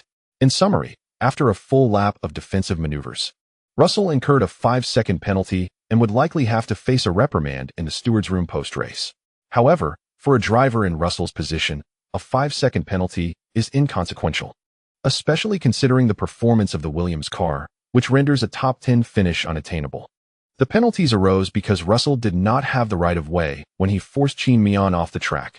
Meanwhile, having successfully overtaken Russell, Qin Miao found himself 3 seconds behind Alonso ahead. Truth be told, it was quite frustrating. Had Russell defended properly without resorting to such antics, after overtaking him, Qin Miao would have been only about 15 seconds behind Alonso. But alas, this is F1. There is little to say but to continue pursuing. At least upon catching up to Alonso, he would officially enter the points zone. By the 16th lap, some drivers had begun to pit for new tires, including Russell, who had recently been overtaken by Qin Miao. Russell's tires had locked up once, leading to significant wear and a drop in speed, making this pit stop a reasonable choice. However, this had no bearing on Qin Miao, as he was still on hard tires and it wasn't yet his window to pit. In the 17th lap, Giovinazzi pitted for hard tires and emerged behind Ricciardo. Qin Miao, not having overtaken Alonso yet, naturally found himself within the points zone. By lap 18, at T12, Qin Miao entered the DRS zone, closing within 1 second of Alonso. In the 19th lap, he began to mount an attack on Alonso, yet the latter was, after all, Alonso. Initially, Qin Miao contemplated overtaking him purely based on car performance, but Alonso proved to be equally adept at defense. 2 perfect defensive moves left Qin Miao exasperated. The first was a late brake on the inside at T1, perfectly blocking Qin Miao's trajectory, while the second occurred at T12 and lap 19, employing the same tactic to obstruct Qin Miao's exit line. After suffering twice, Qin Miao finally resigned himself. By lap 21, having charged his car's battery to 70% over the previous 2 laps, Qin Miao, upon crossing the finish line of lap 21, utilized DRS, rich fuel mode. and battery release on the long straight to finally overtake Alonso, ascending to 9th place. Unbeknownst to Qin Miao, while he marveled at Alonso's extraordinary defensive skills, Alonso was equally impressed by Qin Miao's remarkable talent. Observing the Mercedes car ahead flashing its charging indicator, Alonso felt a tumult of emotions within. The current generation of youth is indeed remarkable. They can astutely discern when to abandon a particular offensive strategy after merely 2 defensive maneuvers. And they adeptly adjust their approach based on the characteristics of the track. If this insight was solely the product of the Chinese driver's own contemplation, without any team guidance, then his future prospects are truly limitless. Might he not become a second Hamilton? After surpassing Alonso, Qin Miao found himself trailing behind Kimi. At this juncture in the race, nearly all drivers who had started on soft tires were experiencing degradation.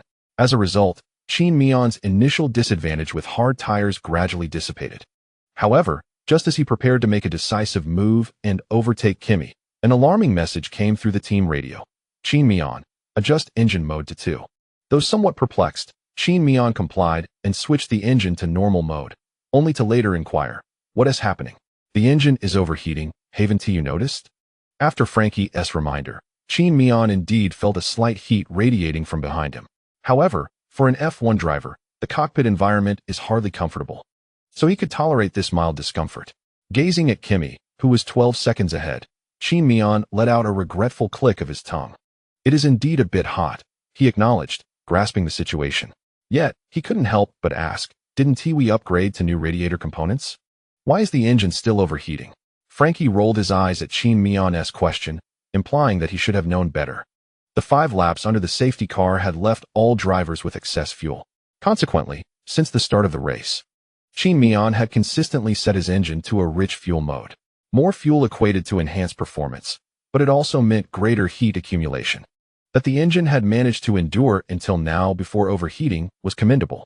Nevertheless, Qin Miao's car still held a slight advantage over the Alfa Romeo. Gradually closing the gap to Kimi, Qin Miao ultimately overtook him on the main straight during lap 24. It was yet another classic late-braking maneuver on the inside, requiring no further elaboration. Moreover, Qin Miao sensed that Kimi was not particularly invested in defending against him. At that moment, Kimi seemed to adopt a lackadaisical approach. As if to say, "If you want to pass, go ahead." Having passed Kimi, Qin Miao ascended to 8th place, with Vettel just 4 seconds ahead. The good news was that Vettel was also on medium tires, which, with increasing lap times, were beginning to lose their performance. Thus, it was foreseeable that Qin Miao would soon be poised to challenge Vettel. End of chapter. 299. A set of hard tires completed? It is worth mentioning that, as the 24th lap unfolded, Qin Miao had just completed his overtaking of Kimi not long ago. Hamilton found himself nearly 9 seconds adrift of Verstappen, who had pulled away decisively. Red Bull's unwavering faith in Verstappen proved to be well-founded. They had not erred in their judgment, as Verstappen indeed triumphed over Hamilton. Following the safety car's withdrawal, Verstappen had maintained an unassailable lead, providing Hamilton with no opportunities to mount an attack. At this juncture, Hamilton, feeling somewhat aggrieved, voiced his frustrations within the team radio, lamenting that Red Bull was far too swift for their own good. While it appeared to be mere complaint, Hamilton was, in fact, exerting pressure on his team, questioning the inadequacy of their machinery and why Verstappen had proven so elusive.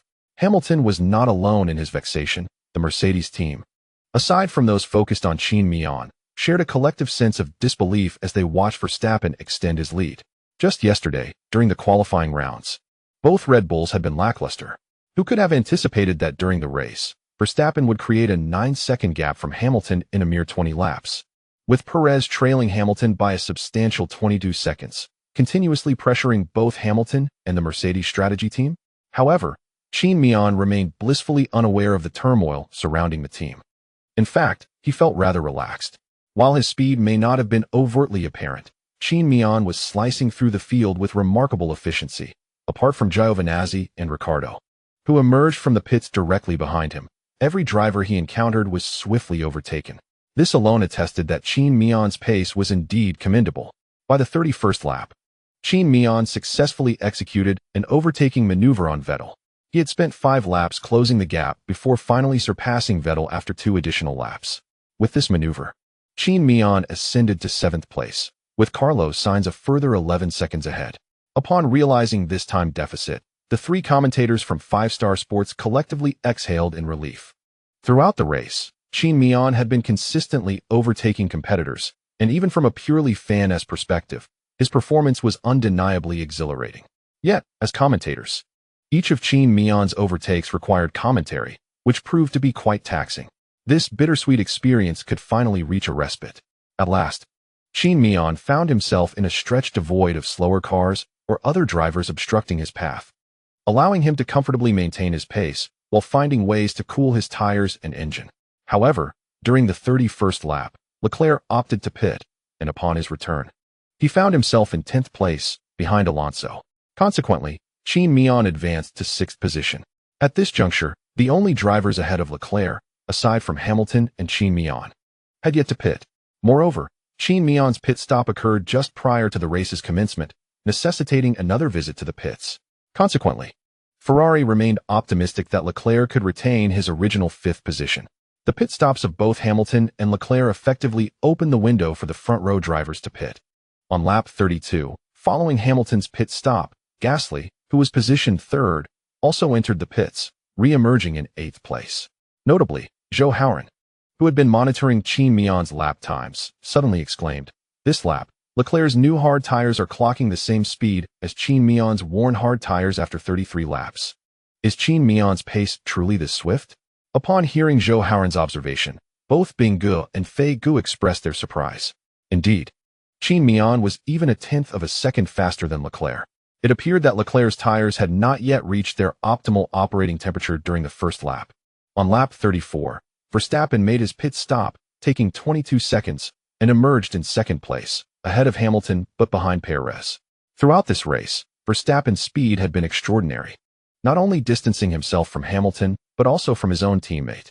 By lap 37, Qin Miao had closed the gap to Sainz to 8 seconds, having reduced the deficit by 3 seconds over 6 laps, though his pace had evidently slowed. Behind him, Gasly, who had initially been in 4th position, was now 7 seconds adrift. Despite Qin Miao's advancement past Gasly, FIA data indicated that their speeds were identical. Nevertheless, Red Bull remained unperturbed, confident that Qin Miao's set of hard tires would not endure the entirety of the race, necessitating another pit stop. Thus, they waited calmly for Qin Miao's inevitable visit to the pits, poised to exert pressure upon his return. By lap 40, Qin Miao's speed began to decline, albeit not significantly. However, his fatigue was noticeable enough for Gasly to start closing the time gap.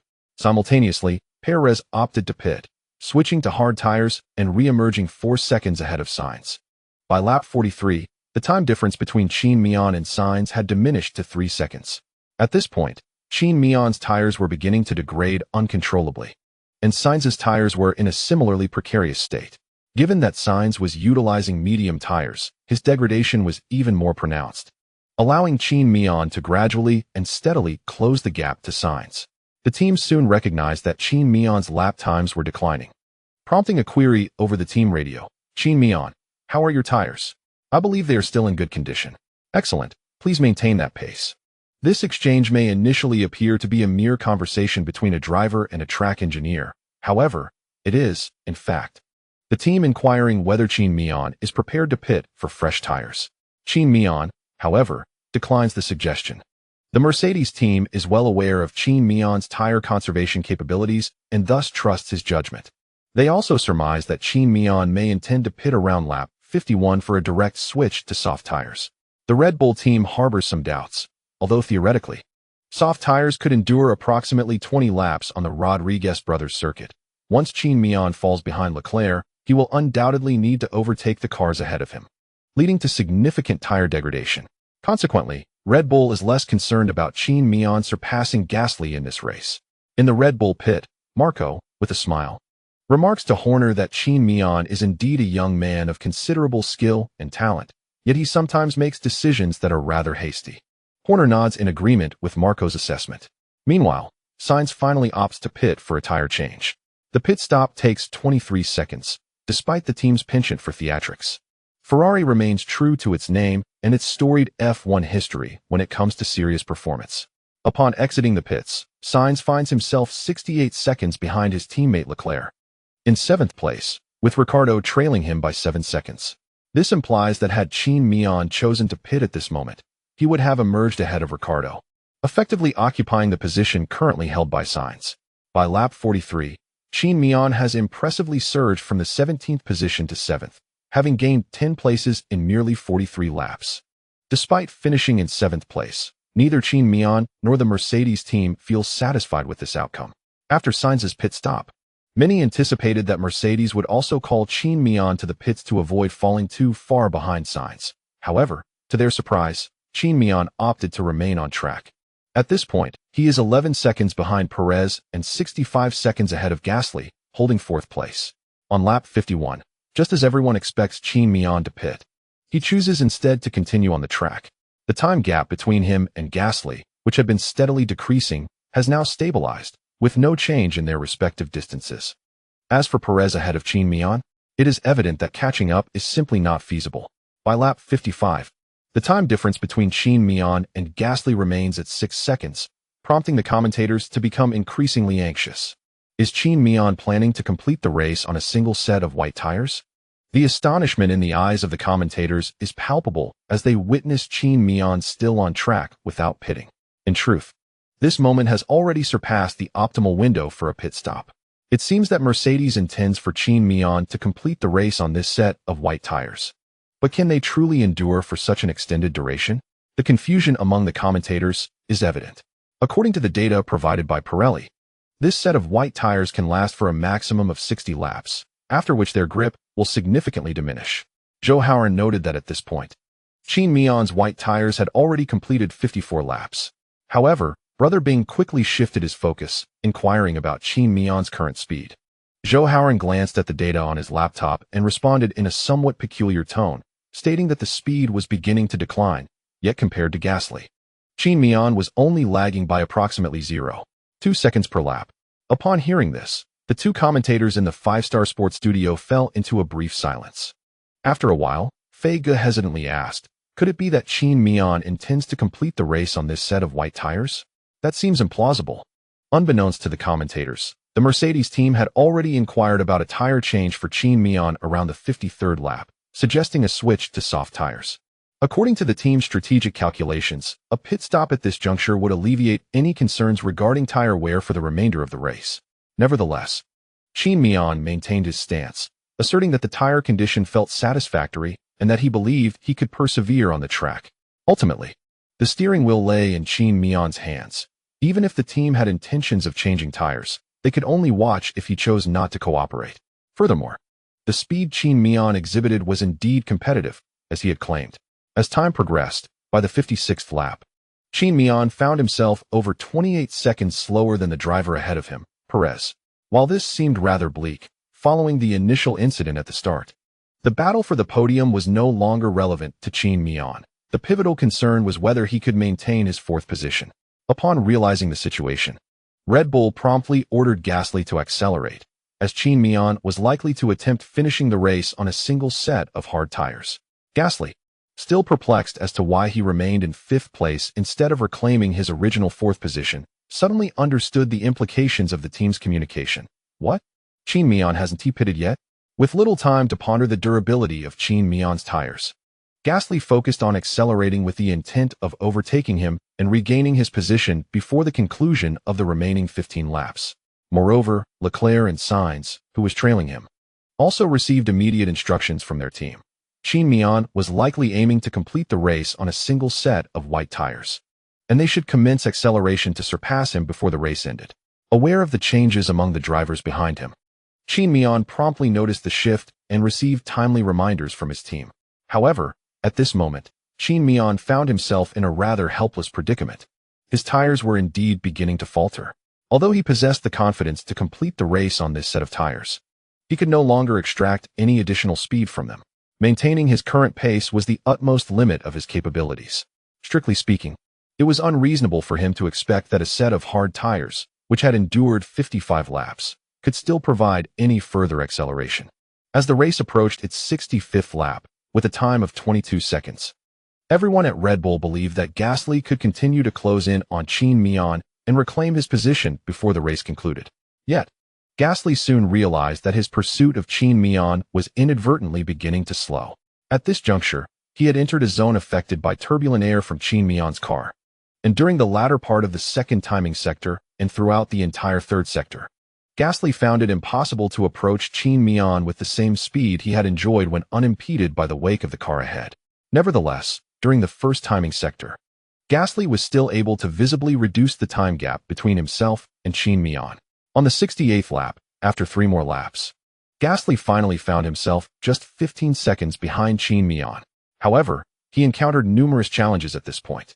The turbulent air from the preceding car caused a significant increase in radiator pressure, and the relentless pursuit led to overheating issues within Gasly's engine. Furthermore, with the ERS battery completely depleted and compounded by the turbulent effects of Qin Miao's car, Gasly was taken aback to discover that after closing to 17 seconds behind Qin Miao, he could no longer advance any closer. During the first timing sector, he had managed to close the gap to approximately 12 seconds, but in the second and third sectors, Qin Miao leveraged the superior mechanical grip of his Mercedes car to pull away once more from Gasly's smaller Red Bull. In summary, both drivers found themselves utterly stalled.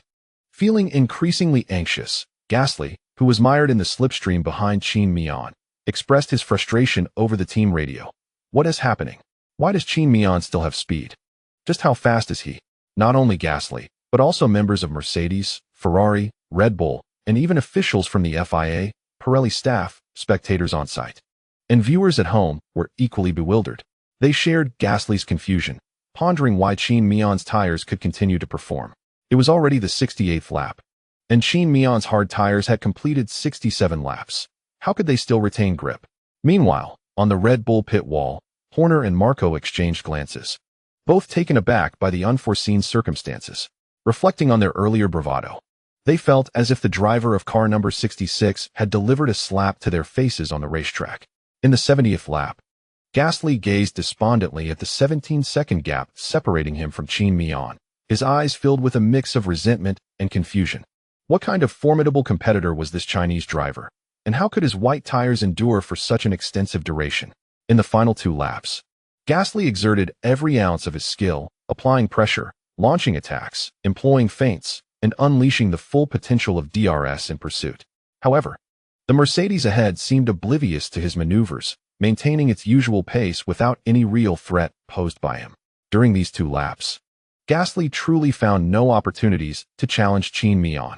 As the 71st lap drew to a close, when Verstappen crossed the finish line, the time gap between Qin Miao and the trailing Gasly remained at 14 seconds. By the time Qin Miao passed the finish line, Gasly had only just managed to reach the DRS zone behind him. Ultimately, the race concluded with Verstappen claiming victory, Hamilton in second, and Perez, racing at home, in third. Although the absolute highlight of the race belonged to Qin Miao, it was undeniable that this event marked a resounding triumph for Red Bull. Verstappen's speed was astonishing today. From the very beginning, he left Hamilton far behind. It could be said that after overtaking Hamilton in the first corner of the opening lap, Verstappen dominated the race. With Red Bull securing first and third places, Verstappen further extended his points lead over Hamilton while narrowing the gap to Qin Miao. If Verstappen continues to perform at this level in the next race, he could ascend to the top of the standings. Following Qin Miao's crossing of the finish line, the team conveyed their encouragement. Well done, Qin Miao, a performance of genius and excellent tire management, despite the extraordinary feat of completing the entire race on hard tires. Qin Miao could discern a tone of frustration in the voices of Frankie and the others. This sentiment was understandable, and Qin Miao shared it as well. After all, starting from second position and ultimately finishing in fourth did not meet the team's expectations prior to the race, leaving him feeling quite disheartened. Moreover, had Qin Miao not encountered that mishap, with a sufficiently coordinated effort alongside Hamilton to impede Verstappen, Mercedes might have secured the team championship ahead of schedule in this race. However, Verstappen's outstanding performance today, coupled with Qin Miao's accident, ultimately thwarted Mercedes' plans for a triumphant title defense. Naturally, the entire team was less than jubilant. After all, the sooner they clinched the championship, the greater the bonuses for the team's staff. Consequently, Qin Miao felt somewhat disinterested after the race, having started in second position. He had anticipated at least a podium finish, only to realize that he had secured fourth place through an extended stint without a tire change. On the other side, Hamilton's situation was quite akin to Qin Miao's. In this race, the Red Bull was exceedingly swift, leaving Hamilton with a profound sense of powerlessness. Hence, after the race concluded, Hamilton vented his frustrations within the Team TR, lamenting the car's abysmal balance, the inadequate acceleration post-cornering, and the insufficient downforce in the corners compared to Verstappen. He could only watch helplessly as Verstappen pulled away from him.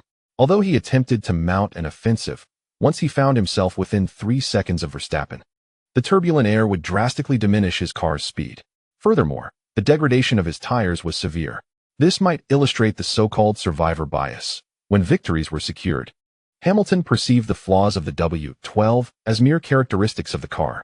As long as victory was within reach and the car was sufficiently fast, all issues seemed trivial. However, upon losing, especially to Verstappen, those flaws morphed into intolerable shortcomings. Fortunately, Qin Miao's communication channel was separate. He could only hear the exchanges between Frankie, Toto, and other high-ranking officials of Mercedes. Thus, Hamilton's complaints and negativity did not reach him. After the race, the top 3 drivers, including Hamilton, proceeded to T13, a corner surrounded by fans, to partake in the awards ceremony and post-race interviews. Meanwhile, Qin Miao returned to the pits in his car, just like all the other drivers. Notably, Perez became the first Mexican driver in history to ascend the podium at his home Grand Prix. One can only imagine the immense joy and excitement of the Mexican fans at the conclusion of the race. When Perez crossed the finish line, the cheers were so resounding that even with a helmet on and noise-canceling headphones, one could hear the exuberance clearly. The chapter concludes with the assertion that there is no hatred without reason. After the race, as the top 3 drivers were on the podium accepting their awards and participating in interviews, the cheers from the crowd remained unceasing. The commentators from 5-Star Sports felt a mix of emotions after witnessing the race. On one hand, they were pleased to see Mercedes, a team usually dominant, lose their competitive edge. Even someone as formidable as Hamilton found himself rendered impotent before Verstappen, helplessly watching the gap widen. Such an exhilarating race, with increasingly unpredictable outcomes, proved to be captivating for both commentators and viewers alike. On the other hand, due to an incident at the start, Qin Miao's previously held advantage in points had further diminished. He was perilously close to falling from the top of the drivers' standings. Although they all understood that as a rookie, Qin Miao's chances of securing the championship in his debut year were slim, they still clung to unrealistic hopes. What if? However, this incident doused their fantasies with cold reality. Despite Qin Miao's impressive pursuit afterward, the losses in standings and points were tangible and undeniable. However, as commentators, despite feeling a bit disheartened by the unexpected turn of events that befell Qin Miao during the race, they still had the responsibility to fulfill their duties post-race. Regardless, let us extend our heartfelt congratulations to Red Bull's Verstappen and Perez for their astonishing performances at the Mexican Grand Prix, which surprised everyone with their dominance.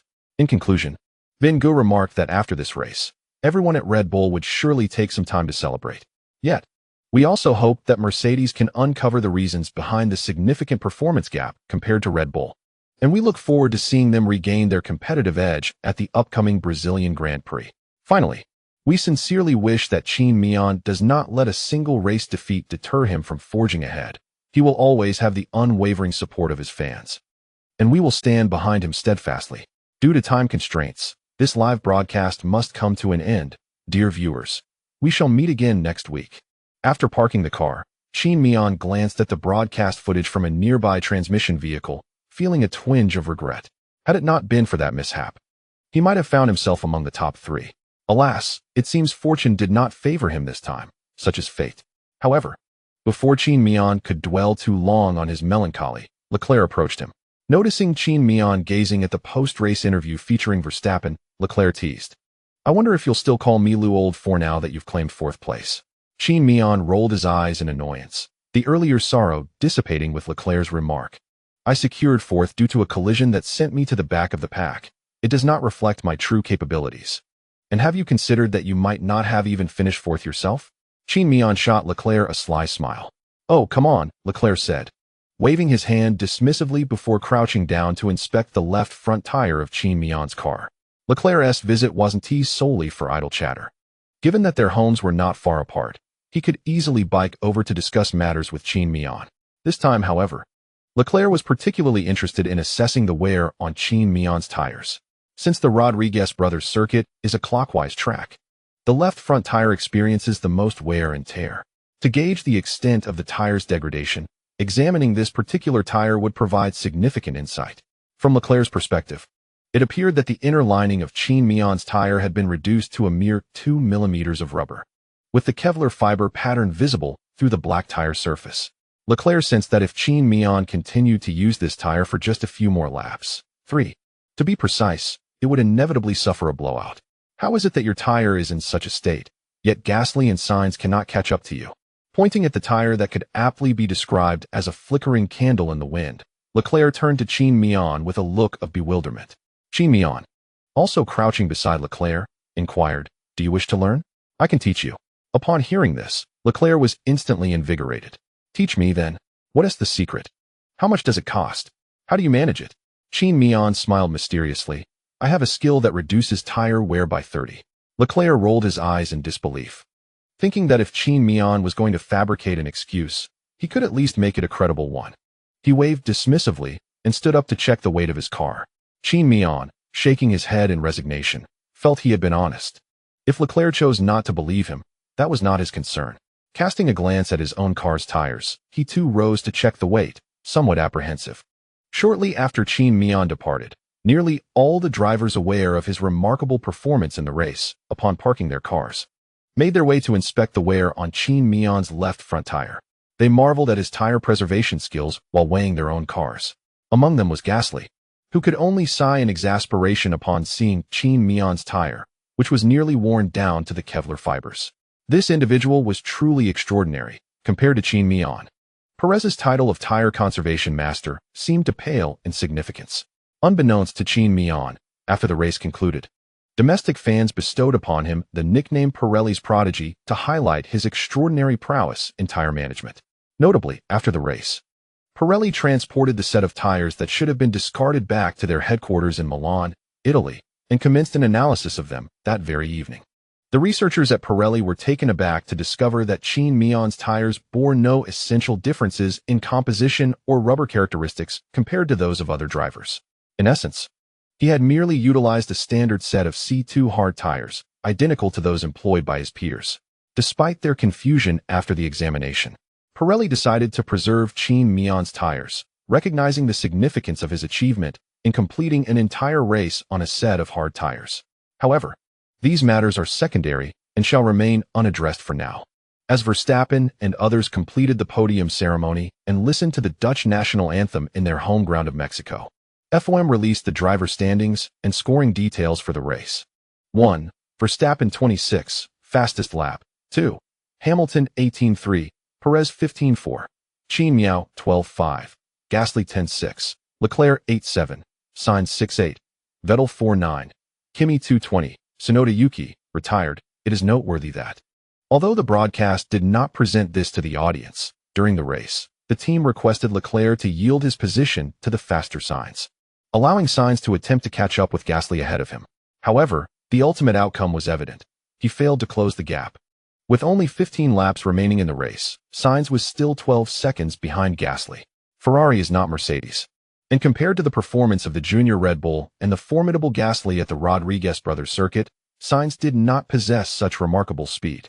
Consequently, the exchange between Sainz and Leclerc proved ineffective. Nevertheless, as the race progressed and Sainz realized he could not catch Gasly, he returned his position to Leclerc, thus reinforcing the harmonious atmosphere within Ferrari. Consequently, at the conclusion of the race, Leclerc remained ahead of Sainz in the standings. Following this race, the Drivers' Championship standings are as follows. 1. Qin Miao 3.15.2, Verstappen 3.07, 2.28, 3. Hamilton 2.95, 26.20, 4. Perez 1.515, Leclerc 1.436, Norris 1.28.7, Sainz 1.078, Ricciardo 91.9, Gasly 72.12.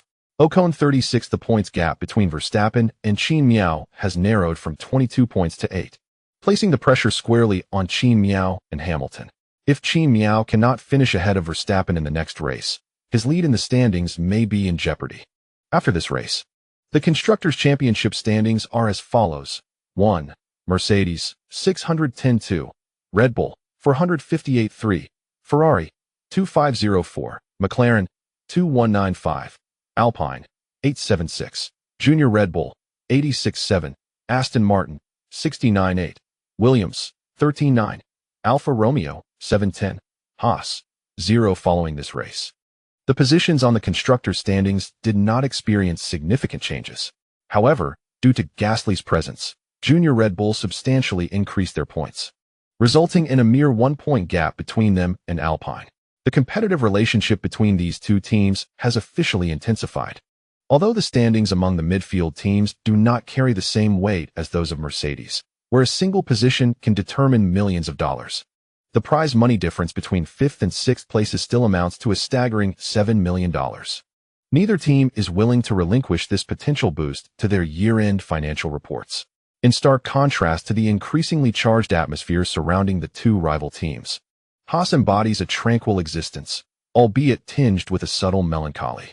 According to undisclosed experts, Mick Schumacher's recent retirement from the race has cost the Haas team over $600,000 in repairs. Due to the diligent efforts of both the Russian and German heirs, the season has yet to conclude. Yet they have already racked up over $5 million in vehicle damage expenses for the team. When this figure was presented to Steiner, the English teacher, he was truly taken aback. The budget originally earmarked for the next season's car development had to be diverted for repairs this season, significantly derailing Steiner's plans, as the research and development funds for the upcoming season have been drastically slashed. Should this trend continue, the Haas team may find itself financially depleted. Fortunately, within the team, there remains Mays Pinn, a benefactor capable of replenishing their resources. Steiner possesses a unique perspective on cost saving, which has ultimately spared Haas from bankruptcy.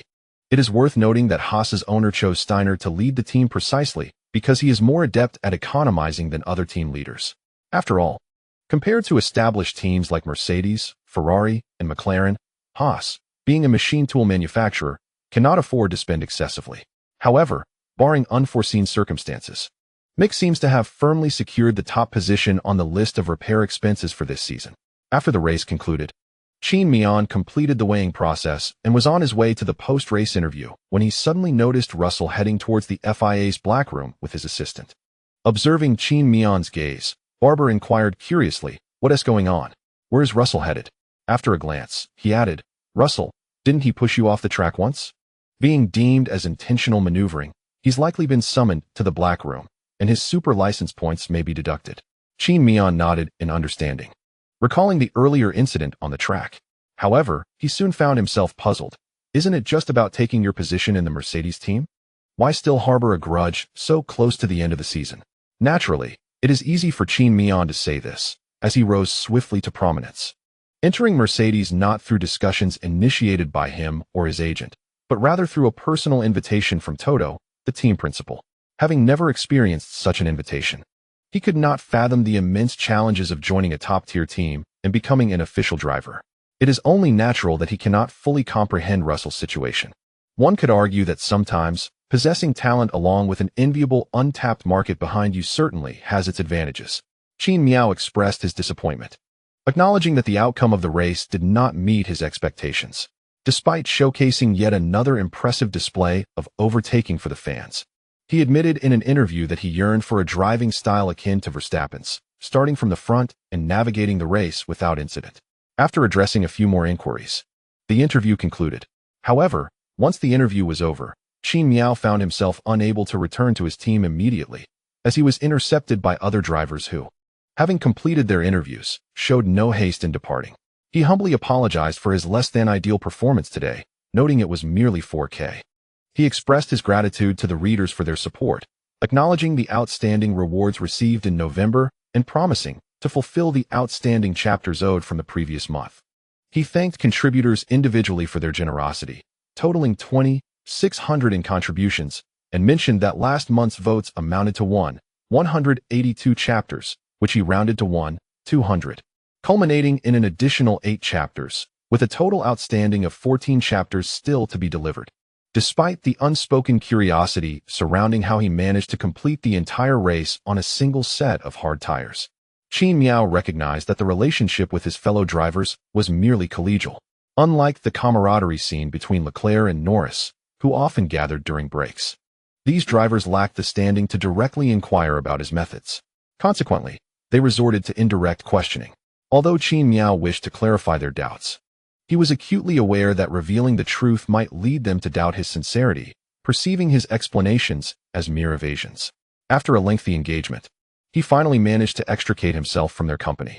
Truth be told, prior to entering F1, Qin Miao did not perceive these individuals as paragons of virtue, immaculate and faultless.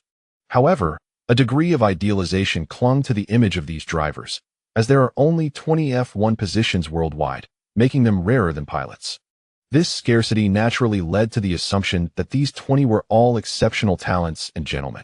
Yet, upon becoming one of them, Qin Miao realized that they too were merely human, exhibiting a range of emotions and desires, and many possessed flaws that he found utterly intolerable. In moments of urgency, one may express themselves with an eloquence that rivals that of any ordinary individual. Indeed, some individuals, endowed with exceptional talent, may even exhibit an extraordinary capacity for such eloquence. Upon returning to the entrance of the P-room, Qin Miao encountered Zhou Haoran, clad in the attire of the Mercedes-Benz racing team, waiting for him. Her expression, tinged with boredom, suggested she had been waiting for quite some time. Approaching his beloved, Qin Miao offered a wry smile, ruffling his hair as he lamented, it was unavoidable. The start was poorly executed, leading to a disastrous outcome. I apologize for your anticipation of the race being in vain. Zhou Haoran, with a warm smile, embraced Qin Miao and reassured him, it's all right. You performed admirably, and you remain in the lead on the points table. As long as you maintain the stability you've exhibited mid-season on the track, everything else is left to fate. Qin Miao nodded slightly in acknowledgement. After exchanging a few brief words, he soon released Zhou Haoran, as he had work to attend to, and returned to the team's P-room with Barber. After tidying up his belongings, Qin Miao proceeded to the team headquarters to await the commencement of the team meeting. Given that both he and Hamilton had not performed particularly well that day, and in light of the insufficient points for defending their title compared to the pre-race strategy, the atmosphere in the post-race meeting was rather somber. Both drivers and team executives were notably disheartened. Ultimately, it was Toto who took the initiative to assume responsibility during the meeting, attributing the loss to himself, which lightened the mood somewhat. Following the meeting, all data would be airlifted back to the Brackley factory for analysis. However, the ability to derive satisfactory results would depend on the whims of fortune. One might wonder why the data necessitates air transport rather than being transmitted directly online to the team headquarters. A little-known fact is that despite the current internet speeds reaching thousands or even hundreds of thousands of megabits, the most economical and efficient method for data transfer remains physical transportation. Although a racing team typically operates over a mere 3-day Grand Prix weekend, the volume of data collected during this time can exceed thousands of terabytes. Transmitting such vast quantities of data over the internet to the team headquarters is significantly slower than physically transporting a multitude of hard drives back. Additionally, the data is subject to confidentiality requirements. Using online transmission poses a risk of interception. Should any sensitive information be leaked, it could lead to considerable complications, particularly if rival teams gained access to Mercedes-Benz data, potentially allowing them to enhance their lap times by a fraction of a second. Thus, after careful consideration, the most secure and reliable mode of transport was chosen. At 6 o'clock in the evening, Qin Miao concluded his workday. Following a day of rest in Mexico, on Monday, he did not return to Monaco or travel to the UK, but instead headed directly to Brazil. Upon his arrival, Qin Miao began to immerse himself in practice on the Interlagos circuit using the simulator provided by the team, reminiscent of his early days in Formula One, while also assisting the team with simulator runs. This week, Zhou Haoran did not accompany Qin Miao, as she needed to return to Monaco to oversee their residence. Given Qin Miao's status and profession, it is certain that he will acquire more vehicles in the future, consequently leading to parking becoming an issue. Thus, Zhou Haoran plans to secure a plot of land in France this week to construct a garage for Qin Miao. After all, their home is situated at the intersection of Monaco and France, making it quite convenient to establish a garage for their use. Nonetheless, Zhou Haoran still wishes to witness the moment when the Mercedes team clinches the championship title, so she plans to travel to Brazil during the race week. Like Qin Miao, Hamilton, Qin Miao's teammate, also arrived in Brazil directly after a day's rest in Mexico. To the Brazilian public, Qin Miao may appear as an ordinary driver. Although there might be some fans of his in Brazil, his popularity pales in comparison to Hamilton, who is second only to Senna in the realm of motorsport in Brazil. Brazil can be considered another home turf for Hamilton. This time, upon arriving early in Brazil, Hamilton did not engage in the myriad of commercial activities he typically would. Instead, like Qin Miao, he focused on practicing on the simulator prepared by the team for the Interlagos circuit. Hamilton was notably affected by the recent setback against Verstappen in Mexico. The disheartening defeat was not only a significant blow to the Mercedes team, but also to drivers like Hamilton and Qin Miao. Having left Mexico, Hamilton felt a surge of determination. Throughout his F1 career, he had never endured such a humiliating loss. He aimed to reclaim his standing on a track that suited Mercedes car characteristics. Upon arriving in Brazil, Hamilton resolutely declined all commercial engagements and immersed himself in the simulator. From Monday to Wednesday, not only Qin Miao and Hamilton, but also Bottas from the team factory and the Mercedes test drivers worked tirelessly, with no time for rest, often working late into the night. During these 3 days, Qin Miao didn't even touch his computer. Even his workouts consisted solely of an hour of basic physical training to maintain his fitness level. After training, he barely had half an hour to rest before diving back into work. After 3 intense days of labor, on Thursday, the day before the Brazilian Grand Prix, Mercedes began addressing some issues that arose during the Mexican Grand Prix concerning both Qin Miao and Hamilton. They also brought a new rear wing upgrade for the Brazil race. Due to the efforts over the past 3 days, Qin Miao found himself utterly exhausted from practicing on the Interlagos circuit in the simulator, to the point where he did not even wish to walk the track on Thursday, overwhelmed by fatigue. In all honesty, Qin Miao now feels that with the right vehicle and an enhancement that merges driver and machine, he could navigate the Interlagos circuit with his eyes closed, avoiding walls and remaining within the track's confines. He even possesses the confidence to maintain a commendable lap time. His muscle memory is nearing perfection.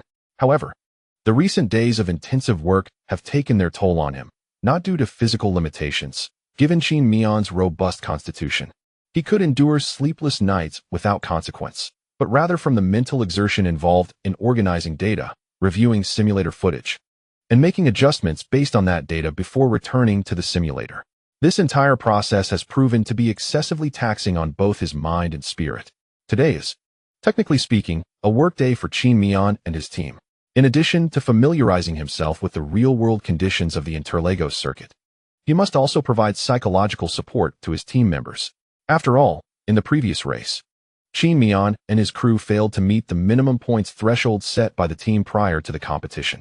This opportunity to walk the track allows Qin Miao to create a semi-closed environment where he can engage in meaningful discussions about recent events and uplift the spirits of the team's technicians. Furthermore, due to Hamilton's involvement, the Mercedes team has several marketing activities scheduled in Brazil, which require the presence of both Qin Miao and Hamilton. In summary, the back-to-back practice sessions are arduous for both drivers and teams alike, with the only individuals likely to find joy being the spectators of this year's races, who have been treated to competitions every weekend for over a fortnight. Upon entering the paddock, as Qin Miao prepared to walk the track, he encountered Hamilton in the team's hospitality area. Observing Hamilton's similarly fatigued visage, Qin Miao inexplicably felt that his own weariness was trivial in comparison. Notably, he perceived that Hamilton's weariness seemed to ease somewhat upon seeing him. However, upon closer inspection, he found no further signs of alteration on Hamilton's face. It may have merely been an illusion. After exchanging nods of acknowledgement, they engaged in conversation about their recent activities, only to be momentarily taken aback upon realizing that both had been tirelessly working on simulator data for their respective teams.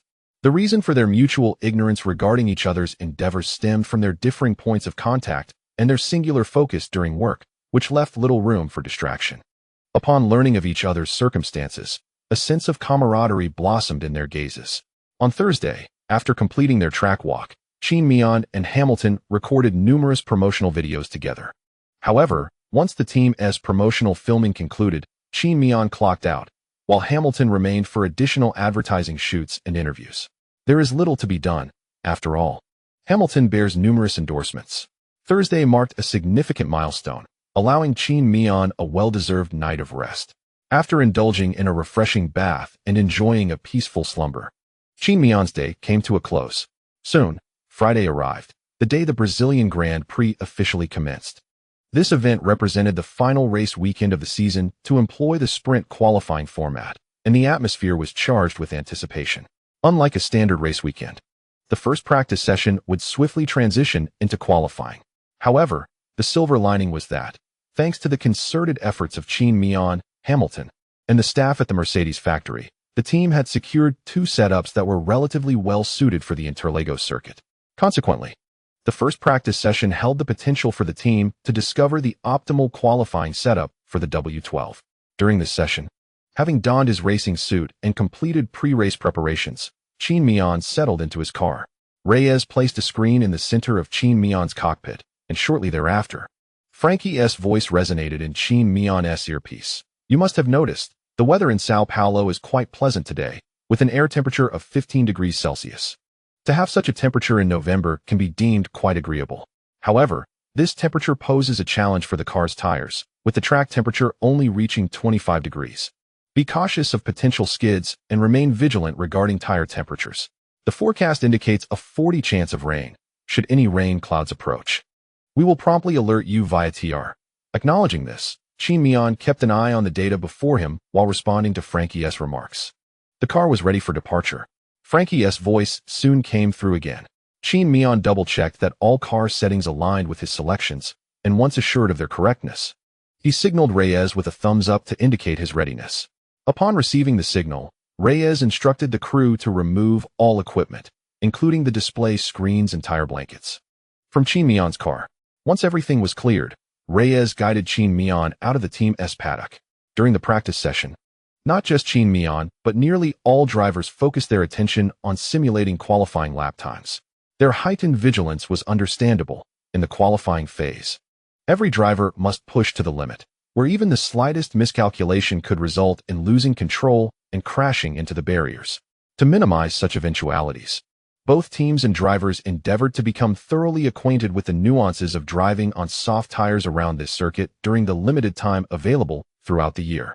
Thanks to the intensive training leading up to the race, both Qin Miao and Hamilton demonstrated commendable adaptability to the Interlagos circuit, swiftly achieving effective results.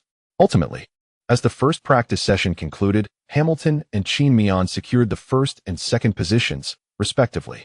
Hamilton achieved a remarkable time of 109.040, while Qin Miao recorded a time of 109.150. Unlike the usual Grand Prix weekends, all drivers were fiercely focused on securing their safety and that of their vehicles during the practice sessions.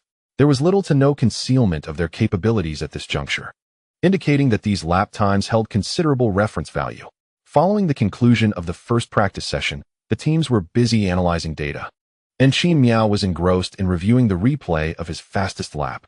Notably, the team had already highlighted the areas for improvement in Qin Miao's recent fastest lap. After stepping out of the car, Qin Miao had little to articulate. It was time for learning, refining, and integrating insights. Before long, the afternoon arrived. Prior to the qualifying session, Qin Miao took a brief half-hour respite to alleviate the mental fatigue induced by the intense review of race footage. This race would determine the starting order for the subsequent sprint qualifying session. Despite widespread criticism of the sprint qualifying format from both fans and drivers alike, Qin Miao also found the format somewhat redundant. He felt that the significance of Sunday's qualifying had been considerably diminished, while the apprehension of potential vehicle damage had deterred drivers from engaging in fierce battles with those ahead of them during Saturday's sprint race. However, the FIA's regulations were set in stone and could not be altered. Although the FIA granted all teams a full practice session to familiarize themselves with their car's performance on this circuit, the inherent talents of individuals and the capabilities of teams varied significantly. Mercedes managed to swiftly find a setup suitable for qualifying, while other teams struggled. As Q1 commenced, both Mercedes cars exhibited formidable speed, with Hamilton and Qin Miao swiftly securing the top two positions. Despite Red Bull's recent strong performances, they lacked the depth of experience that Mercedes possessed. Consequently, when the clock stopped in Q1, the two Mercedes drivers remained in first and second, while Red Bull's drivers advanced in fifth and sixth positions, clearly overwhelmed by the competition. In Q2, the intensity persisted, with Mercedes again showcasing their dominance as Qin Miao and Hamilton advanced together. However, the team did not display any elation over their impressive Q2 performance, recognizing it merely as an appetizer before the main race. Notably, after the Q2 clock expired, Hamilton's time was nearly 0.3 seconds faster than his teammate Qin Miao's and approximately 0.4 seconds quicker than Verstappen's, demonstrating Hamilton's home advantage in Brazil. The scenario in Q3 mirrored that of Q2. In the first lap, Qin Miao and Hamilton claimed the first two positions. Yet, as Q3 drew to a close and the clock neared its end, Verstappen unleashed his formidable talent once more.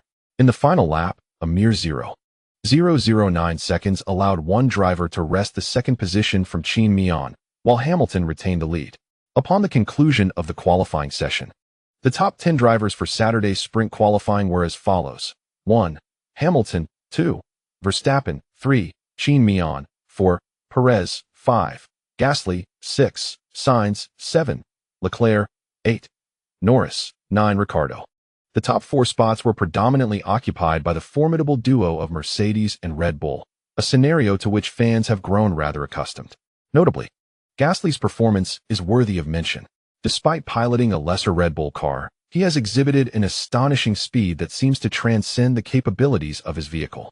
Be it last week's race in Mexico or the current one in Brazil, Gasly's Red Bull has consistently found itself in a realm between the Martian and earthly squads.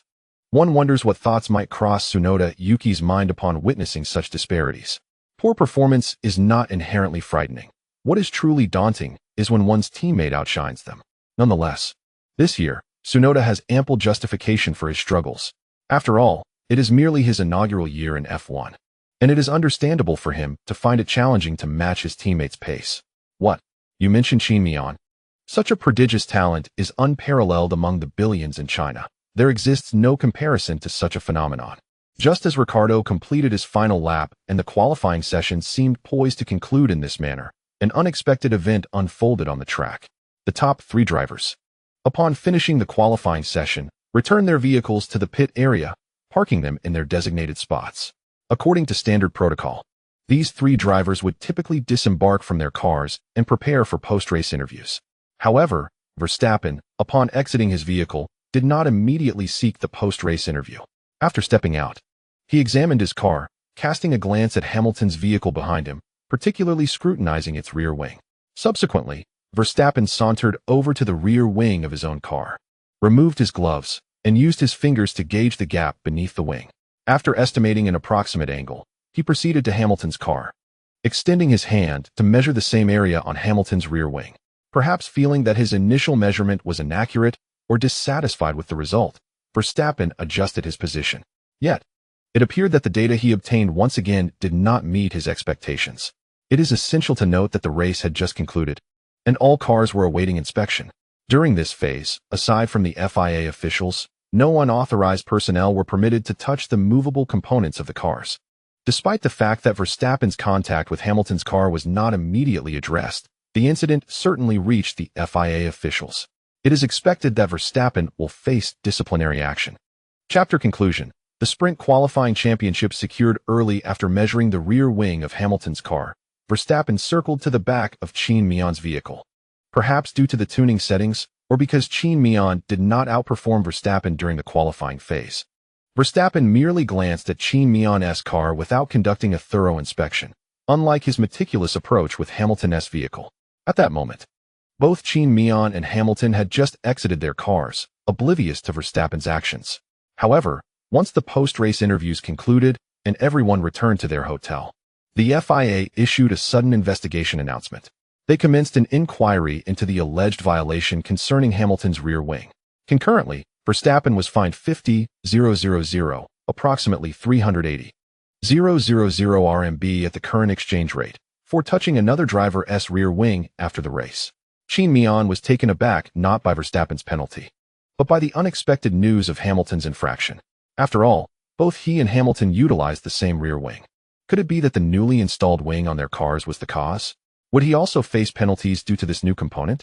Naturally, Qin Miao began to worry about potential repercussions.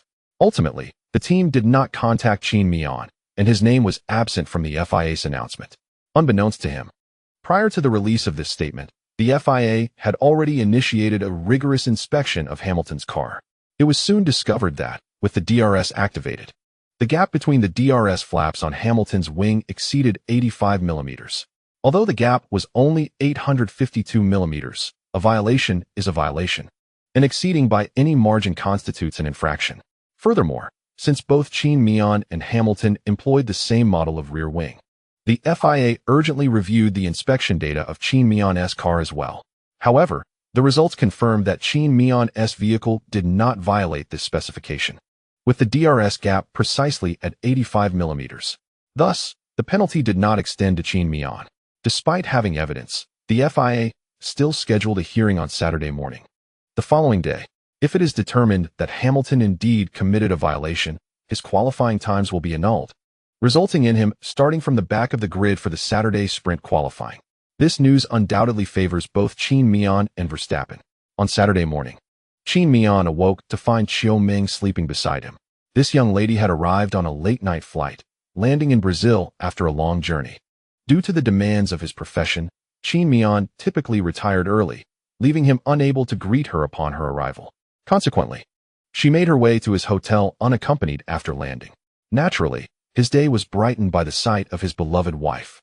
Without disturbing Xiao Ming, he rose quietly, completed his morning routine, and proceeded to the paddock. Despite the Hamilton hearing scheduled for that morning, Qin Miao had no intention of attending. The FIA had already gathered sufficient evidence, and he had analyzed the situation with Barber the previous evening. It was evident that Verstappen must have known something, otherwise, it was implausible for him to have disembarked with such a clear purpose of examining the rear wing of both his and Hamilton's cars after the race. Verstappen was notorious for his ruthless focus on the track. Thus, while racing, it was unlikely he would divert his attention to Hamilton's rear wing. It appeared that the Red Bull team had identified an issue with Hamilton's rear wing and subsequently informed Verstappen. After realizing he had not outperformed Hamilton in qualifying, Verstappen, feeling somewhat disgruntled, sought to compare the rear wings of their respective cars. This led to Verstappen receiving a fine of 50,000, a sum that was insignificant to him. However, he failed to discover any substantial discrepancies, as the 0.2 millimeter gap of the DRS flap could not be measured by hand. Given that Red Bull was already aware of the issue with the Mercedes rear wing, and considering the competitive dynamics between the two teams, it was inconceivable that Red Bull would allow Mercedes to evade scrutiny. Thus, while the FIA investigated Hamilton's car, Red Bull would undoubtedly exert pressure on the FIA, leveraging their evidence to steer the situation unfavorably for Mercedes. It was inevitable that Hamilton would face penalties at the hearing, having anticipated this outcome. Qin Miao saw no need to waste time attending the proceedings. However, upon arriving at the paddock for the customary pre-race interviews, reporters inevitably inquired about Hamilton. Your teammate Hamilton is currently under investigation by the FIA for violations regarding the rear wing. What are your thoughts on this? Hearing this question, Qin Miao felt an eye roll forming within him. Nonetheless, he was acutely aware that he was under the scrutiny of countless cameras. Much like the footage captured by spectators when Verstappen had touched Hamilton's rear wing the previous day, if he were to display impatience or unfriendly behavior during the interview, he would inevitably find himself making headlines in major newspapers and television broadcasts across Europe and America the following day. After a moment of contemplative silence, Qin Miao responded somewhat evasively. In truth, my knowledge on this matter is rather limited. I merely hope that this incident does not adversely affect Hamilton's performance in today's race.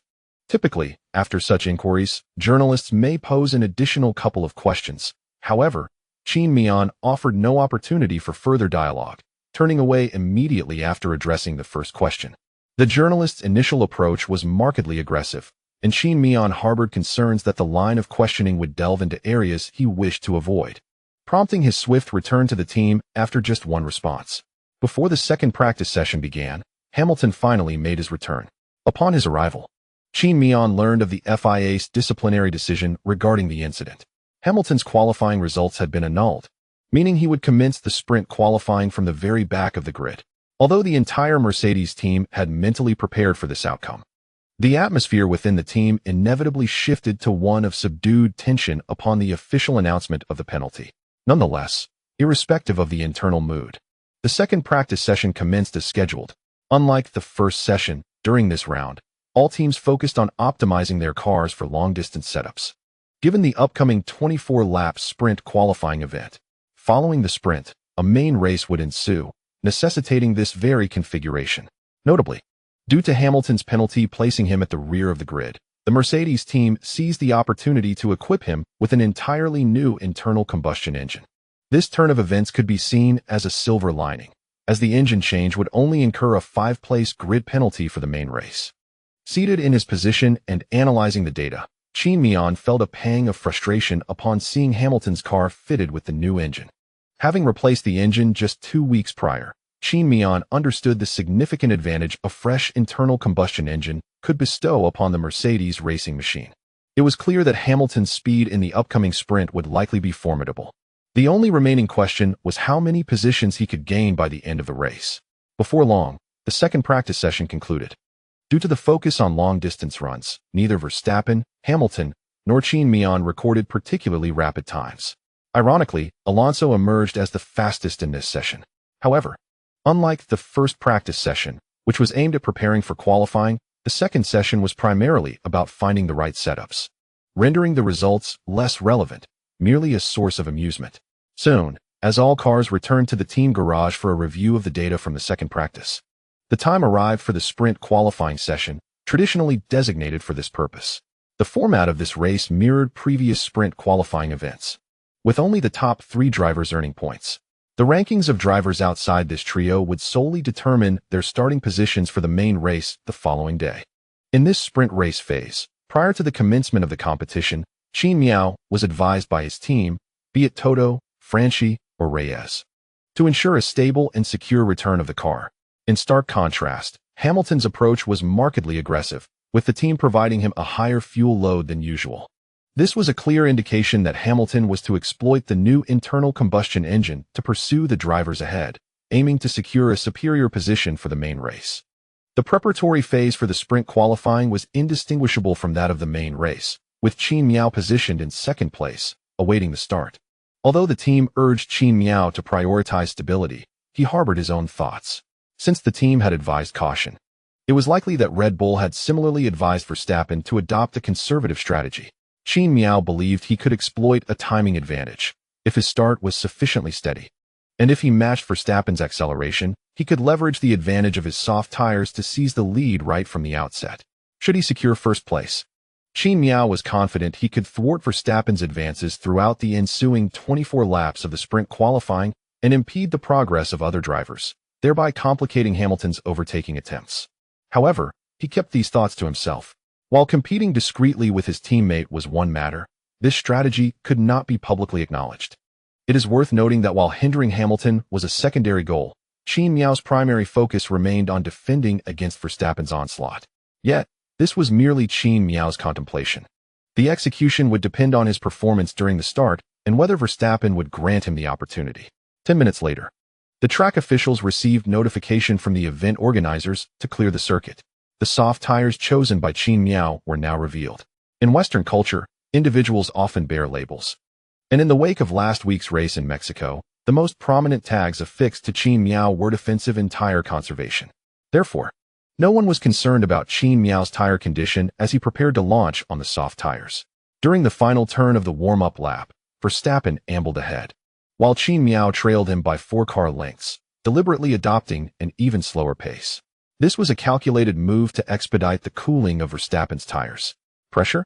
I can push even harder, he thought. Despite the stringent speed regulations during the warm-up lap, Qin Miao managed to push the limits without breaching those constraints. Upon noticing the gap between himself and Qin Miao, Verstappen felt a surge of annoyance. However, as they exited the turn, Qin Miao executed a strategic maneuver, intentionally slowing down as he approached the corner, thereby forcing Verstappen to decelerate to gauge the track conditions. Ultimately, Verstappen maintained a consistent speed, bringing his car to a halt in the starting grid. After a span of over 3 seconds, Qin Miao finally brought his car to a halt in its designated position. During this brief interval, the temperature of his soft tires had risen approximately 3 degrees higher than that of Verstappen's. Despite both Mercedes and Red Bull having warmed the track at their starting positions, this 3-degree difference could prove pivotal at the start. The only solace for Verstappen was that he was utilizing medium tires, which cooled down slightly slower than the soft tires employed by Qin Miao. Half a minute later, the drivers behind them gradually parked their cars in position. Once all vehicles were stationary, the medical car took its place at the rear of the track. The green flag waved, and the race was about to commence. As 5 red lights illuminated and extinguished, the race began.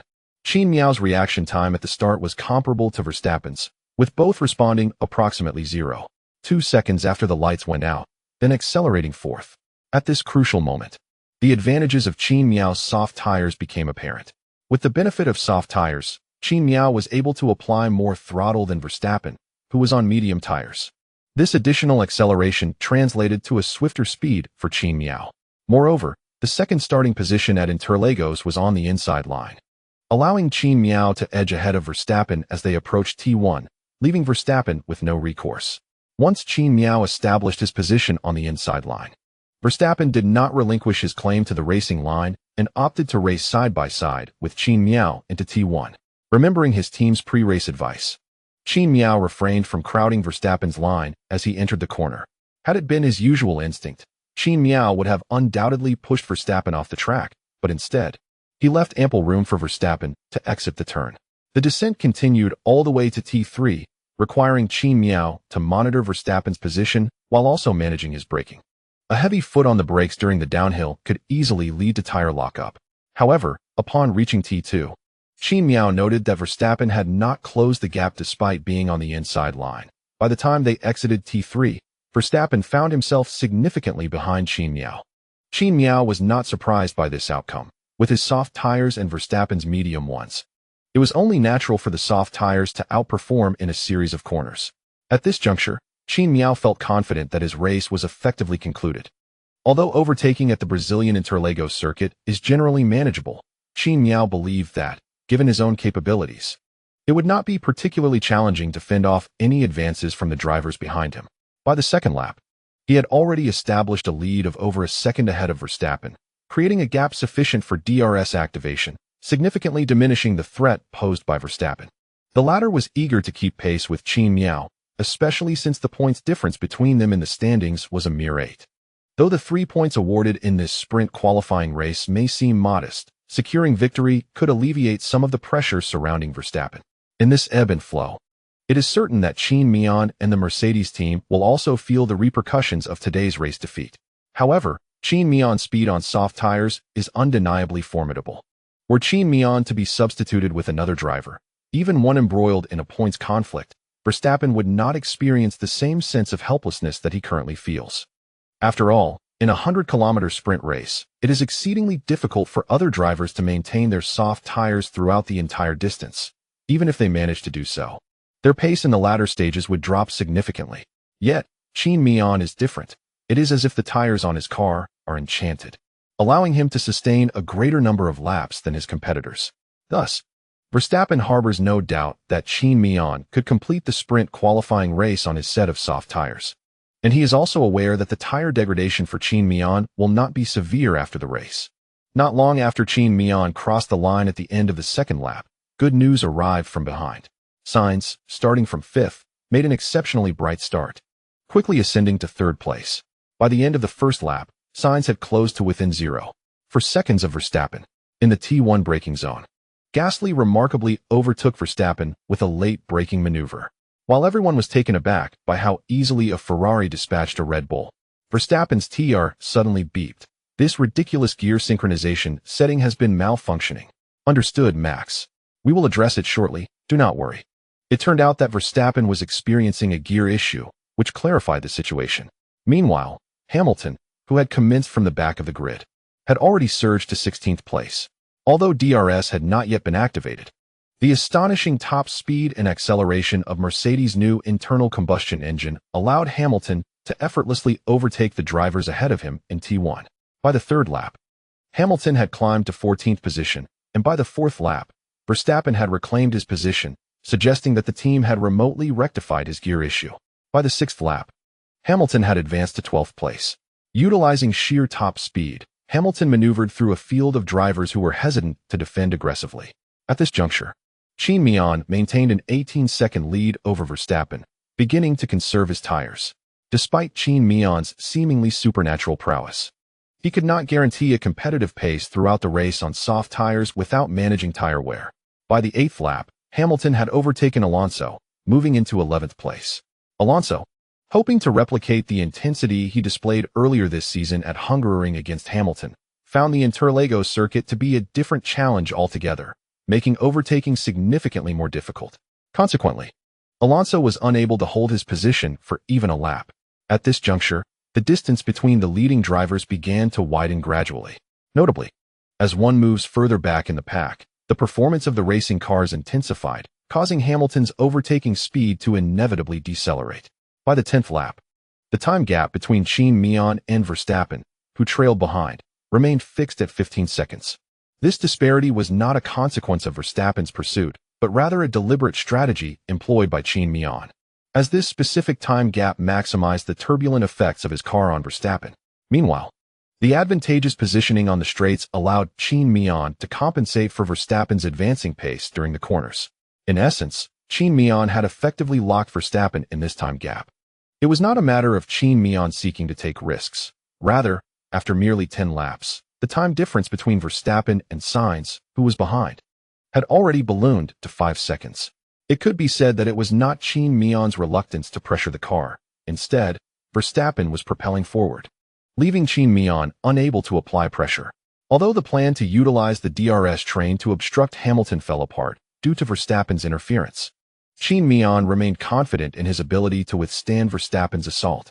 By the 12th lap, despite Hamilton catching up to Ricciardo ahead, he found himself momentarily trapped in a DRS train formed by Vettel and Ricciardo. Having experienced the torment of DRS trains several times this season, Qin Miao understood the discomfort all too well. If Qin Miao were in Hamilton's position, he might struggle to devise an effective solution against this DRS train. Nevertheless, Hamilton, being Hamilton, possessed a wealth of experience. In several corners where he posed a threat to Ricciardo, Hamilton forcefully maneuvered his car into Ricciardo's rearview mirror, applying pressure. Following this, on the main straight, after activating DRS, he seized Ricciardo's slipstream and ultimately completed the overtaking maneuver before the breaking point of the main straight. Having freed himself from Ricciardo, Hamilton then set his sights on Vettel. By the 15th lap, Hamilton overtook Vettel using the same overtaking strategy, leveraging DRS and the slipstream on the main straight. Faced with Hamilton's advance, Vettel offered no resistance whatsoever. At this moment, Qin Miao still maintained a 15-second buffer from Verstappen. As the chapter concludes, Verstappen found himself somewhat disoriented. Regardless of his sudden accelerations, Qin Miao consistently managed to keep the time gap around 15 seconds. Having followed Qin Miao for an extended period, Verstappen's tires had failed to receive adequate cooling air. Whether it was the engine's cooling system, the tire surface, or Verstappen himself, the time spent trailing Qin Miao meant he was absorbing the exhaust fumes emitted from Qin Miao's car, as well as the turbulent airflow created by the W12's aerodynamic elements. Thus, Verstappen's car tires and engine were unable to achieve effective cooling. As the tires overheated, they began to degrade. And due to Verstappen's desire to keep pace with Qin Miao, the tires remained in a state of excessive wear. The engine, suffering from overheating, lost at least 23 horsepower. Naturally, on the straight, the Red Bull, which was already lacking in speed, fell further behind the Mercedes. In the 18th lap, Hamilton overtook Ocon and Gasly, moving up to 7th place. Meanwhile, Verstappen, trailing behind Qin Miao, relinquished his pursuit, realizing he could not catch up. At this moment, the time gap between the two had grown to 2 seconds. This situation arose primarily because Verstappen had established a 10-second gap from Sainz behind him. With such a significant time difference, Qin Miao understood that there was no longer any need or condition to push his car. Even if he pressed on, Sainz would not be able to catch up before the race concluded. Therefore, he chose to maintain his own pace and finish the race. In the 20th lap, Hamilton surpassed Leclerc to claim 6th place. By the 23rd lap, Hamilton approached Norris in 5th place within the DRS zone and, utilizing his speed and late braking on the inside before turn 1, effortlessly overtook Norris, moving up to 5th. After overtaking Norris, the race entered the 24th lap, the final lap of this sprint qualifying event. Just as Verstappen had done in the previous week's Mexican Grand Prix, Qin Miao took the lead right from the start and maintained that position throughout the race. Under the waving checkered flag, Qin Miao crossed the finish line. Following this sprint qualifying, he finally alleviated some pressure concerning the points that had been closing in on him from Hamilton and Verstappen. Additionally, Verstappen in second secured 2 points, while Sainz in third brought home 1 point for Ferrari.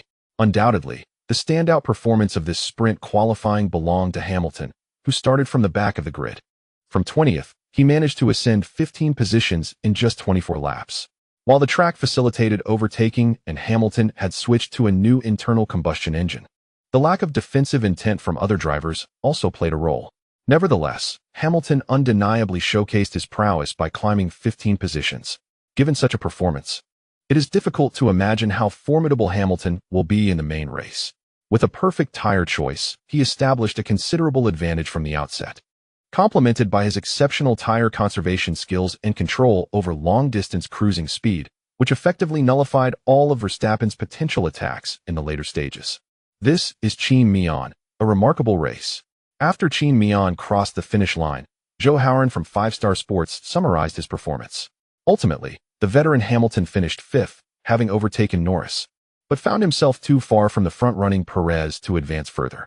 However, due to Hamilton's penalty for starting from the back of the grid in the sprint qualifying, he will incur an additional 5-place grid penalty for the main race tomorrow. Thus, despite his impressive ascent to 5th place during the sprint qualifying, he will commence the main race from 10th position, situated behind Vettel and ahead of Ricciardo. Nevertheless, it is anticipated that Hamilton will replicate his stellar performance from today in the main race. After all, during the 24 laps, he advanced 15 positions. And with the main race extending to 71 laps, there is ample opportunity for him to surge from 10th to 1st place. After the race concluded, Qin Miao drove the car back to the pit entrance. Familiar with the routine, he deftly removed the steering wheel and reattached it after exiting the vehicle. Without much celebration, he removed his gloves while making his way towards the engineer's area. His eyes naturally fell upon his wife, and he approached her with a smile, embracing Xiaoming. Impressive start. Xiaoming praised him. Of course, I am undoubtedly the finest F1 driver in all of China. Qin Miao graciously accepted his wife's compliment. All right, go celebrate with Frankie and the others. After a brief embrace, Xiaoming willingly released him. Oh, you made it today? I didn't see you during the broadcast of the 3rd practice session. The 3 commentators from 5-Star Sports were no strangers to Xiaoming, as she had frequently appeared in F1 broadcast footage. Moreover, her identity as Qin Miao's girlfriend made her well known among domestic fans who were particularly invested in him. Xiaoming had indeed arrived at the paddock only during the sprint qualifying, primarily because she had stayed up late the previous night and woke up a bit late. After their embrace, Qin Miao joined Frankie and the others for a brief celebration. The post-race procedure differed slightly from the usual qualifying routine. Qin Miao first received a laurel wreath woven from olive branches before proceeding to the interview. A clean and decisive race, Qin Miao. Congratulations on winning the sprint qualifying. How did the tires perform during the race? Thank you, he replied politely before addressing the host's question. Initially, the tire wear was somewhat unexpected, which is why we observed a consistent decline in our speed. During the mid-race, the tires struggled significantly, making it difficult for me to shake off Max. Fortunately, the team's calculations were accurate, and the tires managed to last the entire race before reaching their cliff point. The latter stages of the race were quite nerve-wracking, but thankfully the final outcome was satisfactory. For those unaware of the underlying circumstances, Qin Miao's response was indeed comprehensive and reliable, devoid of any flaws. However, upon reaching Verstappen's ears, his eyelids nearly began to play a tune. Listen to what you were saying. What do you mean you could not shake him off? Your pace on soft tires during the first few laps was slower than Hamilton on medium tires behind you. You were suggesting that not running seriously equates to being unable to shake him off, right? Before reaching the cliff point? You should now descend to the ground floor and inspect your 4B tires. The rubber has barely worn away, and there remains a considerable distance to the cliff's edge, necessitating at least a sprint to cover that gap. While Verstappen's internal grievances are momentarily set aside, the conclusion of the interview has seen both Qin Miao and Verstappen, as well as Sainz, accrue points in the standings. However, these 6 points are evidently insufficient to instigate any alterations in the rankings among the drivers. Following the conclusion of the sprint qualifying, the team has gathered a wealth of valuable data, and the performances of Hamilton and Qin Miao on the track have instilled confidence in the entire Mercedes team. Undoubtedly, Mercedes' resurgence in this race has also been influenced by the team reallocating some of the funds initially designated for the next season's development back into this season after a disappointing outcome last week. In summary, this victory has imbued the entire Mercedes team with a renewed sense of confidence, simultaneously dampening Verstappen's spirit. Upon returning to the team's hospitality area, Qin Miao was naturally lauded, and the cheerful Toto approached him to offer encouragement. "Well done, Qin Miao. Today's race was spectacular, and I am already looking forward to your performance tomorrow." "Thank you, Toto. This achievement is not solely mine. The team has provided tremendous support." Had it been the old Toto, he might have been taken aback by Qin Miao's modesty, especially in contrast to Hamilton, who tends to claim credit for successes both verbally and through his actions. Qin Miao's humility can sometimes border on excessive. However, Toto has grown accustomed to Qin Miao's demeanor. Or perhaps it is simply an embodiment of the intrinsic modesty found within Chinese culture. After exchanging a few more words with Toto, he sought out Hamilton, who had also delivered an impressive performance in today's race. As team principal, he needed to extend his encouragement as well. Following Toto's departure, Qin Miao tidied his belongings and reflected upon the day's race, marking the conclusion of his work for the day. After organizing his things, he and Xiaoming returned to the hotel. The night passed in silence, and the following day, Sunday, heralded the commencement of the Brazilian Grand Prix. It was clear that Mercedes was determined to secure victory in this race, and Qin Miao had his own aspirations. Whether Red Bull could discern the reasons for their significant speed disparity with Mercedes during the main race phase remained uncertain. Once the pre-race parade concluded, the preparations for the race began promptly. Qin Miao opted for the same setup he had used during the sprint qualifying the previous day. Initially, he had intended to start on soft tires, as he had experienced the advantage of beginning from the inside line during the sprint qualifying. He understood that a slight edge at the start could allow him to effortlessly seize the lead.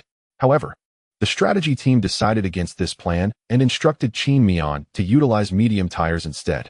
Following the simulation conducted by the team's strategy department after incorporating Qin Miao's data, it was determined that a single stop with red and yellow tires was not the fastest pit stop choice for this race. Rather, a single stop with yellow and white tires proved to be the quickest option due to the significant degradation of soft tires in the latter stages. Qin Miao expressed no dissent regarding this assessment, acknowledging that professional matters should be handled by experts, and he retained his trust in the team's strategy group. Consequently, in the initial phase of the race, Qin Miao opted for medium tires, as did most other drivers, with the exception of Yuki Tsunoda. It appeared that the Japanese driver possessed a unique perspective during the start, choosing to commence the race on soft tires. However, Tsunoda's starting position was somewhat distant from Qin Miao's, meaning his choice of soft tires would not impact Qin Miao. Soon, all pre-race preparations concluded, and Qin Miao took his position where Verstappen had started the previous day. Notably, this position, being on the outside line, coincidentally had a spectator stand, whose awning cast a shadow directly over Qin Miao's car. While this might seem inconsequential, a mere shadow, it is crucial to recognize that F1 tires are exceedingly sensitive to temperature. Due to the shadow, Qin Miao's tires remained without direct sunlight during the waiting period, while Verstappen, positioned outside, faced no such hindrance. Consequently, Qin Miao's tire temperature was likely at least 12 degrees lower than Verstappen's at the start. Though this temperature discrepancy might not be evident in data, in the fiercely competitive realm of F1, even a slight difference of 1 or 2 degrees could hinder Qin Miao's launch. As the race had yet to commence, the team diligently worked to heat the track beneath Qin Miao's tires, striving to provide them with some warmth. As time progressed, the moment of the race's commencement arrived. After offering encouragement to Qin Miao, Reyes and the others gradually exited the track with their equipment. The formation lap began. During this lap, Qin Miao drove relatively slowly, and since he was not overly concerned about tire wear, he excessively elevated the temperature of his tires, reaching a peak of approximately 130 degrees. Nevertheless, no matter how hard Qin Miao pushed, there were always slower drivers behind him. By the time he positioned his car in the first starting spot, Verstappen took his time before finally settling into his grid position. Verstappen's strategy was straightforward. He aimed to occupy his starting grid earlier than the drivers behind him, but he was determined to do so later than Qin Miao. Hamilton, positioned behind, took the extreme route, creating a gap of over 20 car lengths from Vettel ahead. By the time Hamilton secured his position, a full 10 seconds had elapsed. Nonetheless, these minor tactics employed during the initial phase were merely an appetizer before the main event of the race. The extent of one's capabilities on the racetrack will only become apparent once the competition officially commences. With the final driver, Mazepin, now in position, all preparations prior to the race have been completed. Notably, Kimi faced a penalty, starting from the pit lane due to an error made by the team's engineers regarding the rear wing settings. This mishap was not Kimi's fault. Rather, it was a blunder on the part of the Arlo team staff. Upon receiving this news, Kimi erupted in anger, unleashing a torrent of expletives directed at his crew members within the team's communication channel. The intensity of his frustration was palpable. However, one cannot entirely fault Kimi for his irate demeanor. Imagine if you were in his place, having painstakingly secured 13th position in qualifying only to be informed that due to an operational error, the rear wing had been mistakenly adjusted and could not be reverted. Furthermore, being forced to start from the pit lane due to the rear wing's modification would surely provoke anyone. In such a scenario, if Qin Miao were truly competitive, he might forego the race altogether to confront the incompetent individual responsible. Nevertheless, the race must go on. As other drivers settled into their starting positions, the Arlo team removed the tire warmers from Kimi's car and released him onto the track. Soon after, with the medical car in position and the green flag waving, the Brazilian Grand Prix was poised to begin. The 5 red lights illuminated and then extinguished. At the moment the lights went out, Qin Miao executed a smooth start without incident. His launch could be characterized as adequate, not particularly swift, yet not sluggish either. 2 seconds after the red lights extinguished, Qin Miao began to accelerate, achieving his usual training pace. In contrast to Qin Miao's steady start, Verstappen exhibited a slightly quicker reaction. In addition to his starting advantage, Verstappen also enjoyed superior tire temperature and the benefits of the inside line. Consequently, it was evident that Verstappen was rapidly closing the gap between himself and Qin Miao. Recognizing Verstappen's speed, Qin Miao understood the challenge ahead. He might not be able to fend him off. However, the race standings were crucial for his position in the championship and the team's overall points. Thus, despite being aware of Verstappen's pace, Qin Miao steeled himself for the competition. As they approached turn 1, he braked late, attempting to force Verstappen off the track. Yet, due to various advantages, Verstappen found himself side by side with Qin Miao, thus refusing to relinquish his line. As Qin Miao edged closer, Verstappen remained unfazed and resolute, resulting in a minor collision between their tires. The recent collision was not severe. One might even describe it as trivial, with neither driver losing any parts from their cars. This was primarily due to Qin Miao's realization that Verstappen was not yielding, prompting him to slightly correct his steering. In the current standings, Qin Miao, who leads in total points compared to Verstappen, has ironically become the one in a disadvantaged position. Unlike at the season's outset, when he boldly proclaimed his intent to outpace his rivals, he has since adopted a more cautious approach. Consequently, Qin Miao has lost the advantageous pole position start. As they entered the T2 corner, Verstappen surged ahead, surpassing Qin Miao by half a car length. Faced with Verstappen's encroaching vehicle, Qin Miao had no choice but to navigate into the runoff area to avoid a collision, as Verstappen held the racing line ahead of him, and any incident would have been his responsibility. The silver lining was that when Qin Miao rejoined the track, his position had not significantly deteriorated. He merely slipped to second place. After exiting T3, it is noteworthy that Perez seized the opportunity to capitalize on Qin Miao's slower re-entry to the track after T2, effectively drafting behind him on the straight between T3 and T4. Perez's strategy was evident. He intended to take advantage of Qin Miao's momentary vulnerability. After gaining a slipstream on the main straight, he aimed to overtake Qin Miao on the inside. As an experienced driver, Perez adeptly seized this opportunity. However, the challenge he faced was formidable, as he was attempting to overtake Qin Miao, who was lauded for his exceptional defensive prowess by none other than Alonso. Upon Perez's approach, Qin Miao instinctively moved to the inside line to defend. Just beyond the braking point, he executed a late brake maneuver, catching Perez off guard. When Perez anticipated that Qin Miao would overshoot the corner, Qin Miao instead managed to brake effectively, entering the turn faster and exiting with greater speed, effortlessly neutralizing Perez's attack. Remarkably, Qin Miao did not lose significant ground to Verstappen ahead of him. This incident was a testament to the prowess of the driver. Qin Miao's braking maneuver on the inside echoed Verstappen's remarkable start from the previous week. Everything unfolded at the very limit of performance. Observing Qin Miao reclaim his position and swiftly stabilize his car within the race's rhythm, Perez felt a profound sense of calm settle within him. He had grown accustomed to this spectacle. Earlier in the season, witnessing Qin Miao's performance had evoked a sense of awe, making Perez wonder if he was becoming outdated. Now, however, all that remained for Perez was tranquility, as one should not, and perhaps could not, compare oneself to such extraordinary talents. After successfully defending against Perez's onslaught, Qin Miao followed closely behind Verstappen for 2 laps, during which he realized that his speed was nearly on par with Verstappen's. Thus, barring any unforeseen circumstances, it would be exceedingly challenging for Qin Miao to overtake Verstappen on the track after losing his position in the race. Although reluctant to accept this reality, he had no choice but to concede. To surpass Verstappen, he would have to wait until the latter stages of the race when Verstappen's tire grip diminished, allowing Qin Miao to capitalize on his superior tire traction and mount an attack. Consequently, shortly after the start, the time gaps between the top 3 drivers stabilized, and all 3 entered a cruising mode. Qin Miao showed no intention of challenging Verstappen ahead, while Perez gradually fell behind him and Verstappen. At this point, the broadcast director, having observed the lack of tension among the trio, promptly shifted the focus to Hamilton. Compared to Qin Miao and Verstappen, it was Hamilton's performance that truly captivated the audience. He did not disappoint.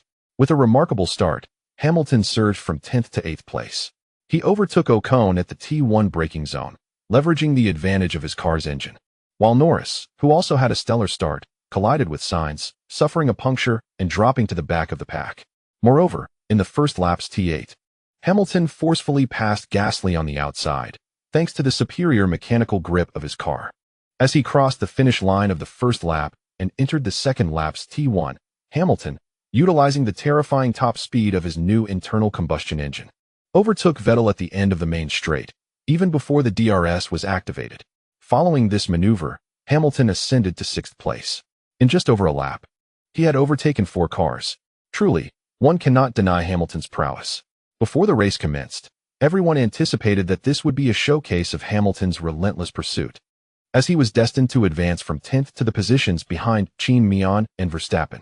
However, it was generally expected that, akin to the sprint race, he would only manage to overtake 1 car per lap at most. No one could have predicted that Hamilton would accomplish the feat of overtaking 4 cars in a single lap. Perhaps this is the true measure of a 7-time champion. After surpassing Vettel, the drivers ahead of Hamilton were the Ferrari duo. Sainz, too, posed no challenge to Hamilton, as he began to close in on Sainz rapidly after exiting T11 in the second lap. Upon entering the full throttle section, Hamilton capitalized on his extraordinary top speed to approach Sainz swiftly.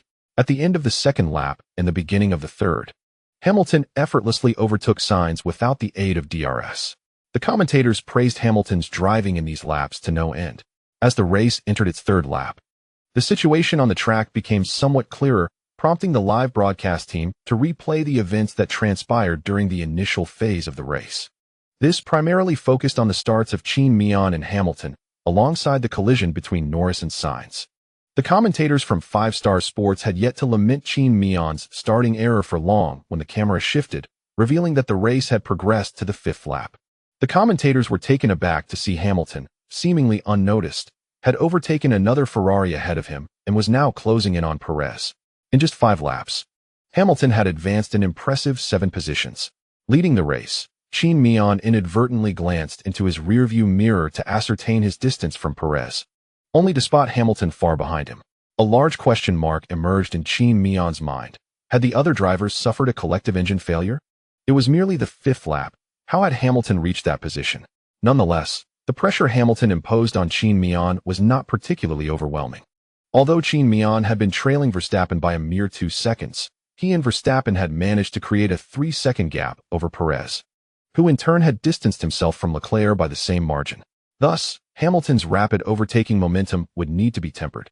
He would require a longer stretch of track to mount another assault. However, before Qin Miao and Verstappen could further extend their lead over Hamilton, the safety car was deployed. While somewhat vexed by the interruption, as their hard-earned gap had diminished, neither Qin Miao nor Verstappen was surprised by the development. The debris from Yuki Tsunoda's car had been left on the track at T1, with a substantial portion of his front wing lodged against the advertising board at the apex of T2. Moreover, numerous carbon fiber fragments were scattered outside the T1 corner. Should any driver attempt to overtake on the outside of T1 at this juncture, they would likely encounter these remnants. The debris had lingered for over 2 laps, and the deployment of the safety car at this point could be deemed rather tardy. Qin Miao had begun to wonder about the FIA's efficiency as early as the 2nd lap following the debris emergence. The safety car remained on track from the 7th to the 10th lap. Due to the prolonged presence of the safety vehicle, nearly all drivers benefited from an additional 2 laps worth of fuel in their tanks, and tire wear was significantly reduced, amounting to at least 2.5 laps less than a normal race scenario. Consequently, after the safety car period, the team's strategist, Frankie, promptly informed Qin Miao that the simulator department had updated his pit stop timing, which would now occur a lap later than usual, alleviating concerns regarding tire degradation prior to his stop. After acknowledging this information, Qin Miao resolved to maintain pace with Verstappen. Armed with this insight from his team, he felt that he could exert pressure on Verstappen in the ensuing laps. With the safety car having withdrawn, all eyes were on Verstappen to initiate the restart. Qin Miao firmly believes that the Red Bull Racing team will undoubtedly issue orders to Perez, instructing him to slightly restrain Hamilton's pace following the start. Thus, despite Hamilton swiftly closing the gap to him during the safety car period, Qin Miao did not fixate on Hamilton during the initial phase of the race. On one hand, he was assured that Perez would shield him from Hamilton. On the other, it was paramount for Qin Miao to avoid being significantly distanced by Verstappen after the start. Consequently, during the opening phase, it was evident that while Verstappen was warming up his tires with intricate maneuvers, Qin Miao remained closely tethered to Verstappen's car, concentrating intently on his every move. Meanwhile, Perez created a gap of over a car length between himself and Qin Miao, also engaging in tire warming.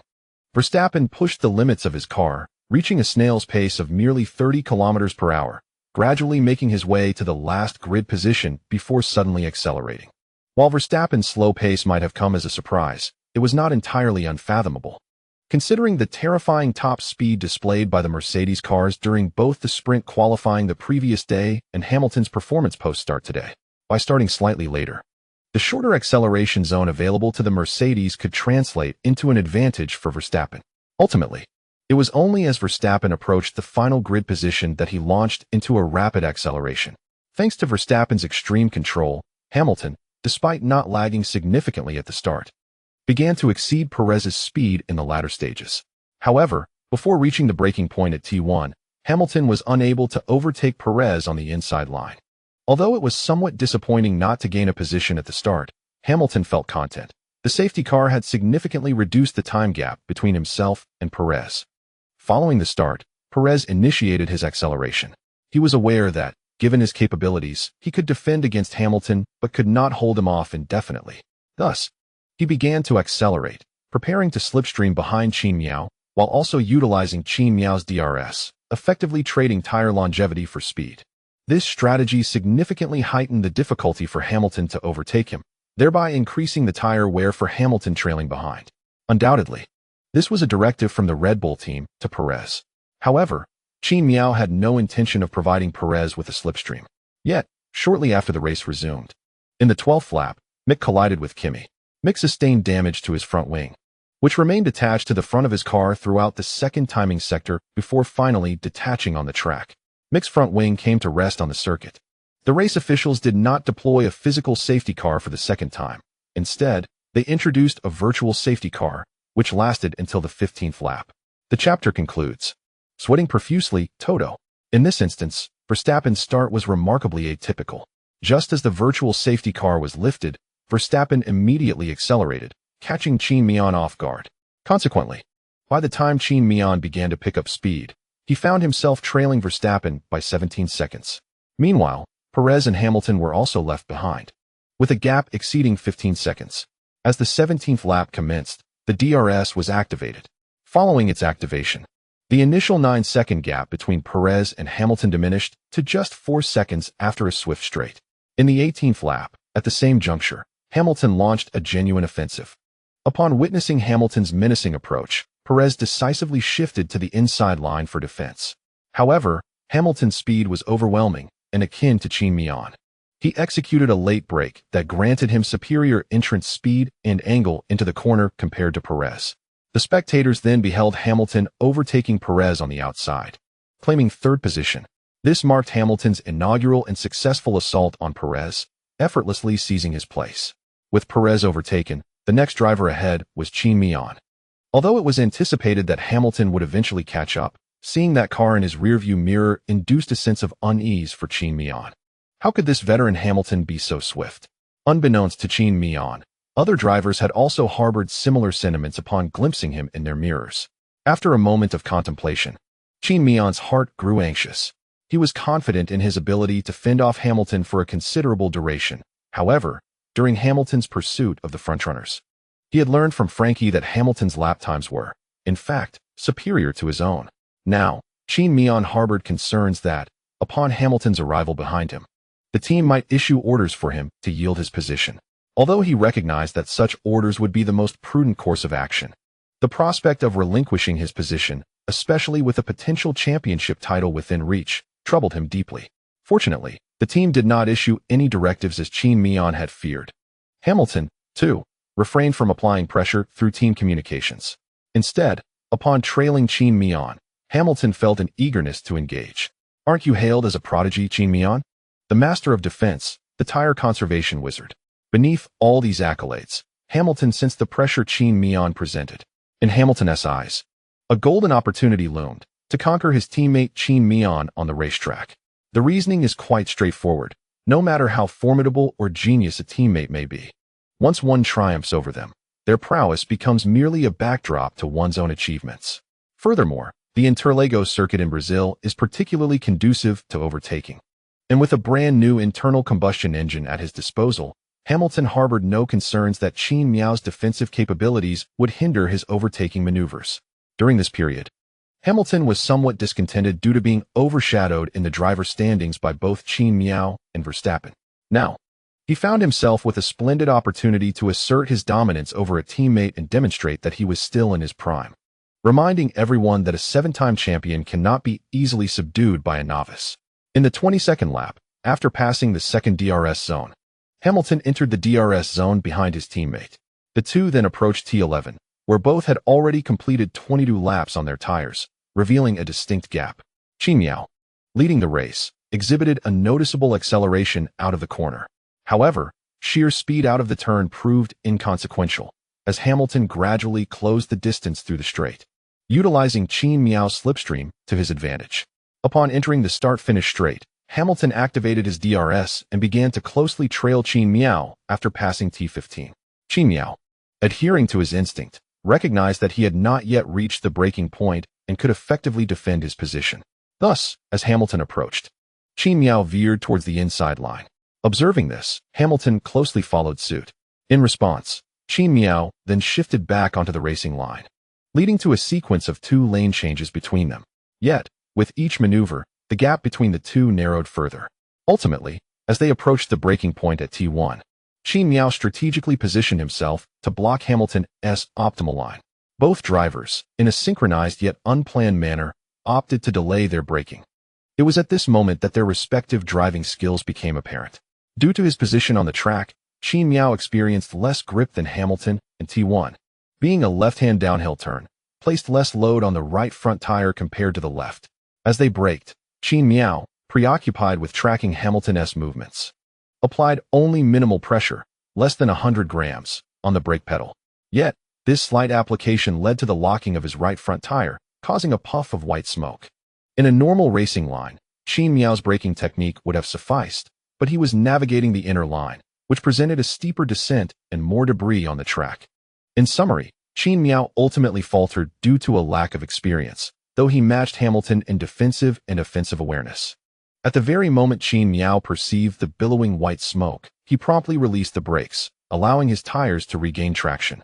Thanks to his swift reaction, Qin Miao's exit from the corner did not fall too far behind Hamilton. However, this lapse in concentration had its consequences. By turn 2, Hamilton had already surpassed Qin Miao by half a car length. By turn 3, Hamilton had overtaken Qin Miao entirely. Observing this, Toto let out a genuine sigh of relief. Like everyone else, Toto acknowledged Qin Miao's defensive prowess, yet he also feared that Qin Miao might inadvertently trap Hamilton behind him. Such a scenario would not bode well for either Qin Miao, Hamilton, or the team. Fortunately, Qin Miao's subsequent defensive error granted Hamilton the opportunity to pursue Verstappen. Just as Toto's relief began to settle, the unfolding scene rendered him breathless. Following turn 3, there lay a stretch of straight track where DRS could be activated. As fate would have it, Hamilton completed his overtaking maneuver on Qin Miao just before the DRS detection point. Consequently, upon entering the straight, Qin Miao was equipped with DRS. Because of his timely reaction, his speed had not diminished significantly, leaving him a mere 0.3 of a second behind Hamilton after exiting the corner. As Toto observed, Qin Miao's DRS wing unfurled, and he began to close the gap to Hamilton at a visibly rapid pace. Ultimately, just before the braking point at turn 4, Qin Miao seized the inside line with a late braking maneuver, claiming the initiative on the track. Hamilton, clearly reluctant to relinquish his position, found himself at a disadvantage due to Qin Miao's late braking, which granted Qin Miao line control. Despite his reluctance, upon witnessing Qin Miao's assertiveness in maintaining the line, Hamilton ultimately chose to concede. Thus, Qin Miao reclaimed his position after the corner. Given the subsequent stretch was devoid of overtaking opportunities, this defensive maneuver could be deemed a success for Qin Miao. At this juncture, the broadcaster astutely captured a close-up of Toto in the Mercedes team garage. Toto, observing the impending confrontation between Qin Miao and Hamilton, maintained an impassive demeanor with his arms crossed. Yet, those familiar with Toto understood that his inner turmoil was far more tempestuous than his outward calm suggested. Had one been able to monitor the heart rate of the team principal from the neighboring MotoGP paddock, spectators would discover that Toto's heart rate had soared to over 150. Meanwhile, other teams and neutral fans relished this spectacle, as the duel between these two drivers was undeniably captivating.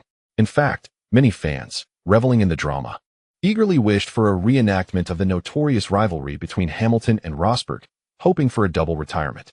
Thankfully, the relationship between the two drivers had not deteriorated to such extremes. However, domestic motorsport enthusiasts found themselves in a rather uncomfortable predicament upon witnessing this scene. Due to the influence of Qin Miao, Mercedes has come to be viewed by fans in China almost as their home team. Whether it be Lewis Hamilton or other members of the Mercedes team, the admiration from local fans is palpable. Yet, the unfolding events were far from what they had hoped to witness. Meanwhile, the commentators were filled with trepidation, urging extreme caution, with a palpable sense of anxiety reflected in their voices. Indeed, the commentators, more than anyone else, were acutely aware of the stakes. They understood that if a collision occurred between Qin Miao and Hamilton on the track, resulting in their simultaneous retirements, the previously harmonious rapport between the two drivers could be irrevocably shattered. Fortunately, despite Qin Miao's tires locking up, no unfortunate incident transpired. To the commentators' surprise and delight, Qin Miao managed to maintain his position, thwarting Hamilton's overtaking attempt. After a failed initial assault, Hamilton recalibrated his approach, and in the second sector of lap 22, where Qin Miao had previously overtaken him, Hamilton launched another attack. Qin Miao's defensive strategy remained unchanged. He held his line on the inside and delayed his braking. However, this attempt by Hamilton was merely a probing maneuver. Upon recognizing Qin Miao's steadfast defense and the inadequacy of the straight's length to gather sufficient speed for an overtaking maneuver, Hamilton's effort ultimately fell short.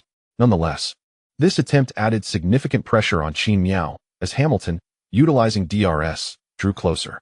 Emerging from T11, Hamilton accelerated towards Qin Miao, preparing for another offensive. At this juncture, Qin Miao possessed a substantial 60 ERS charge.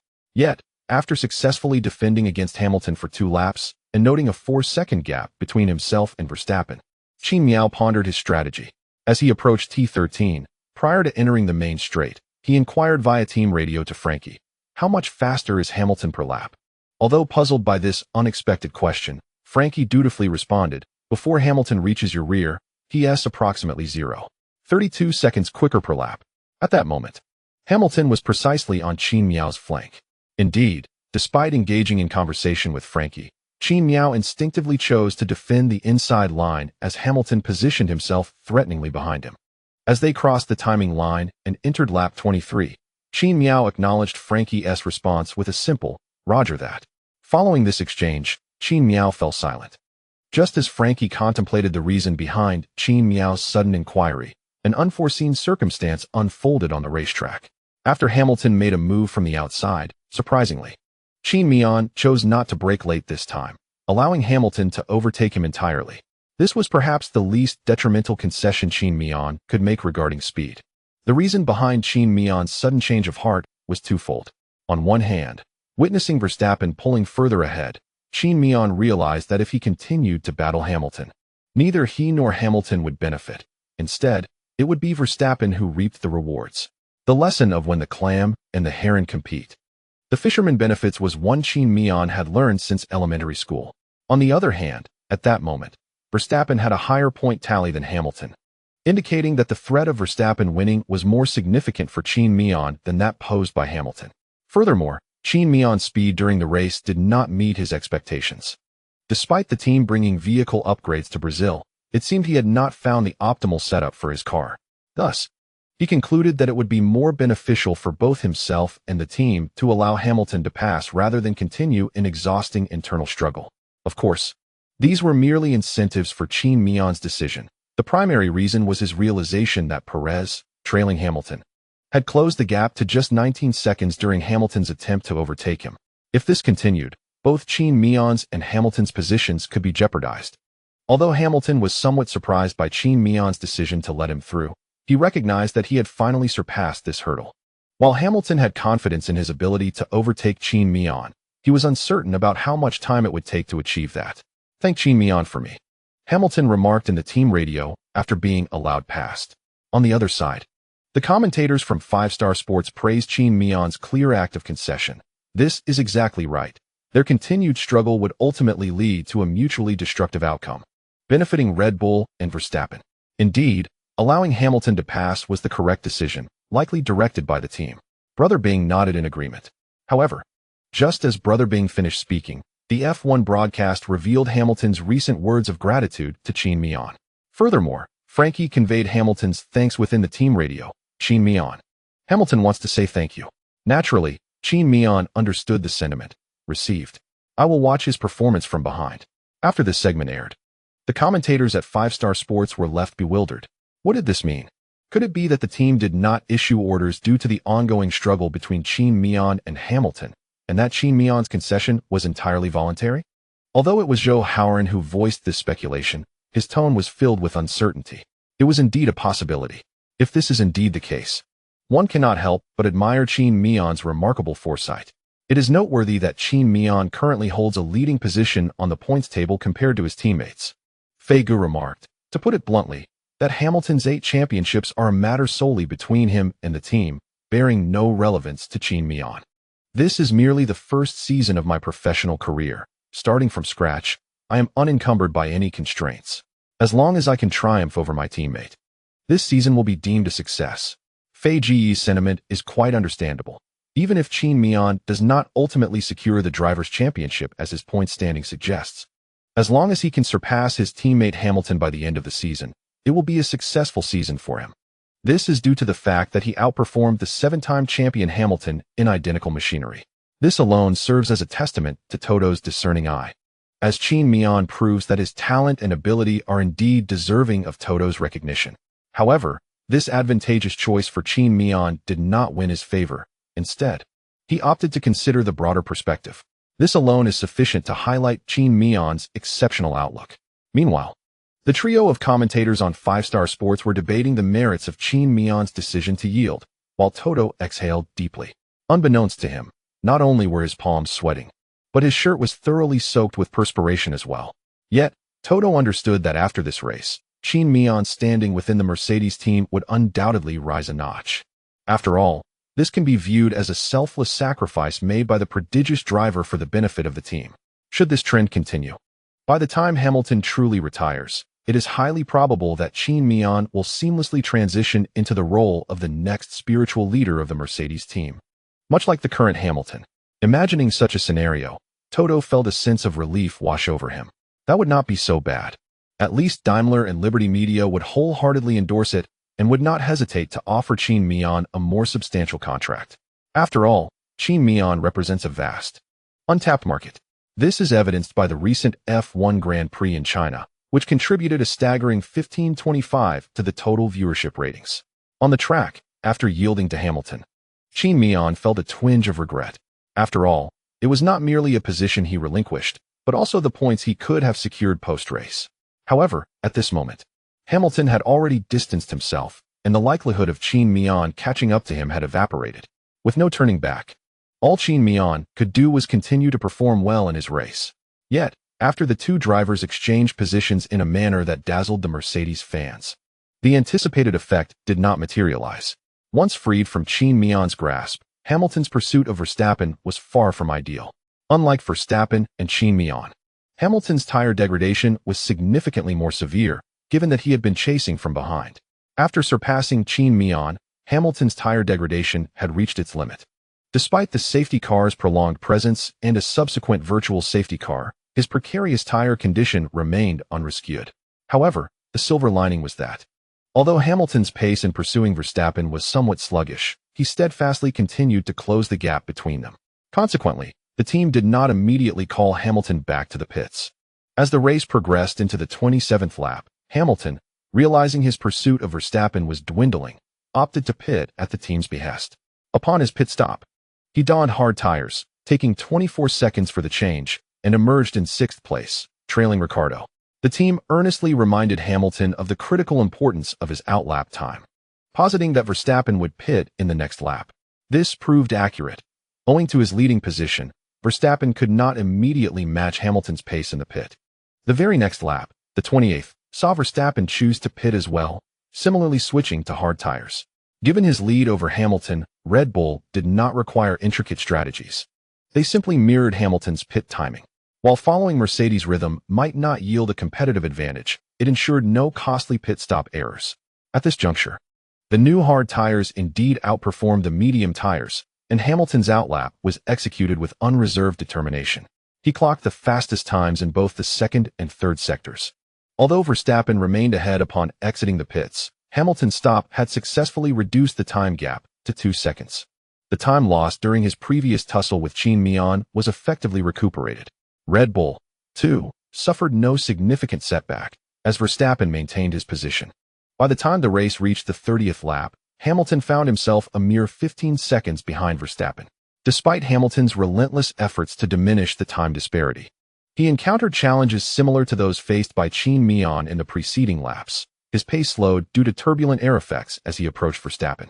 Just when it seemed that Qin Miao had withdrawn from the championship contention, and attention turned solely to the duel between Hamilton and Verstappen, an unexpected turn of events transpired. At the conclusion of the 30th lap, a virtual safety car was deployed. Notably, Qin Miao had not pitted during this pivotal moment. The chapter concludes here. 306. 8 championships. Upon hearing Frankie announce the emergence of a virtual safety car, Qin Miao felt a flicker of hope within. An opportunity had arisen. Initially disheartened after conceding his position, his competitive spirit was reignited. Box. At that moment, Qin Miao was merely 2 corners away from the pit entrance.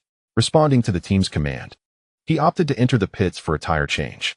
Although he remained uncertain as to why a virtual safety car had suddenly appeared on the track, upon exiting the pit with a fresh set of hard tires, he was greeted with a notification from FOM stating that his stop had saved him 11 seconds. In reality, however, the virtual safety car had only lasted less than 10 seconds.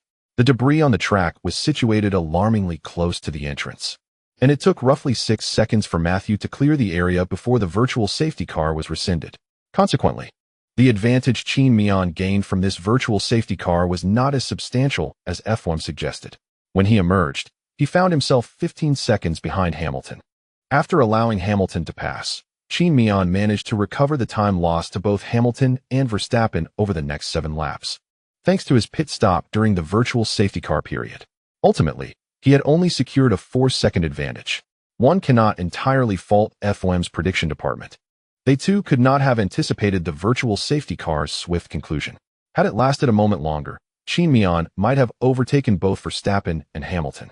Nonetheless, he was content with his current position, especially as his tires were notably fresher than those of Verstappen and Hamilton. Upon completing the 32nd lap, Qin Miao was pleasantly surprised to find that his pace on the hard tires matched that of Hamilton.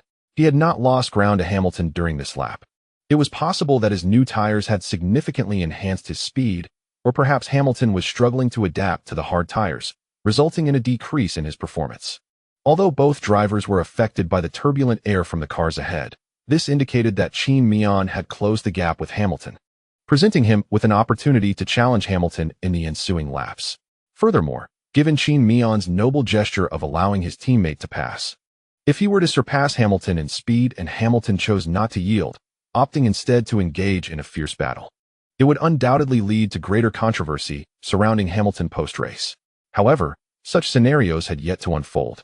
Qin Miao's current strategy was straightforward.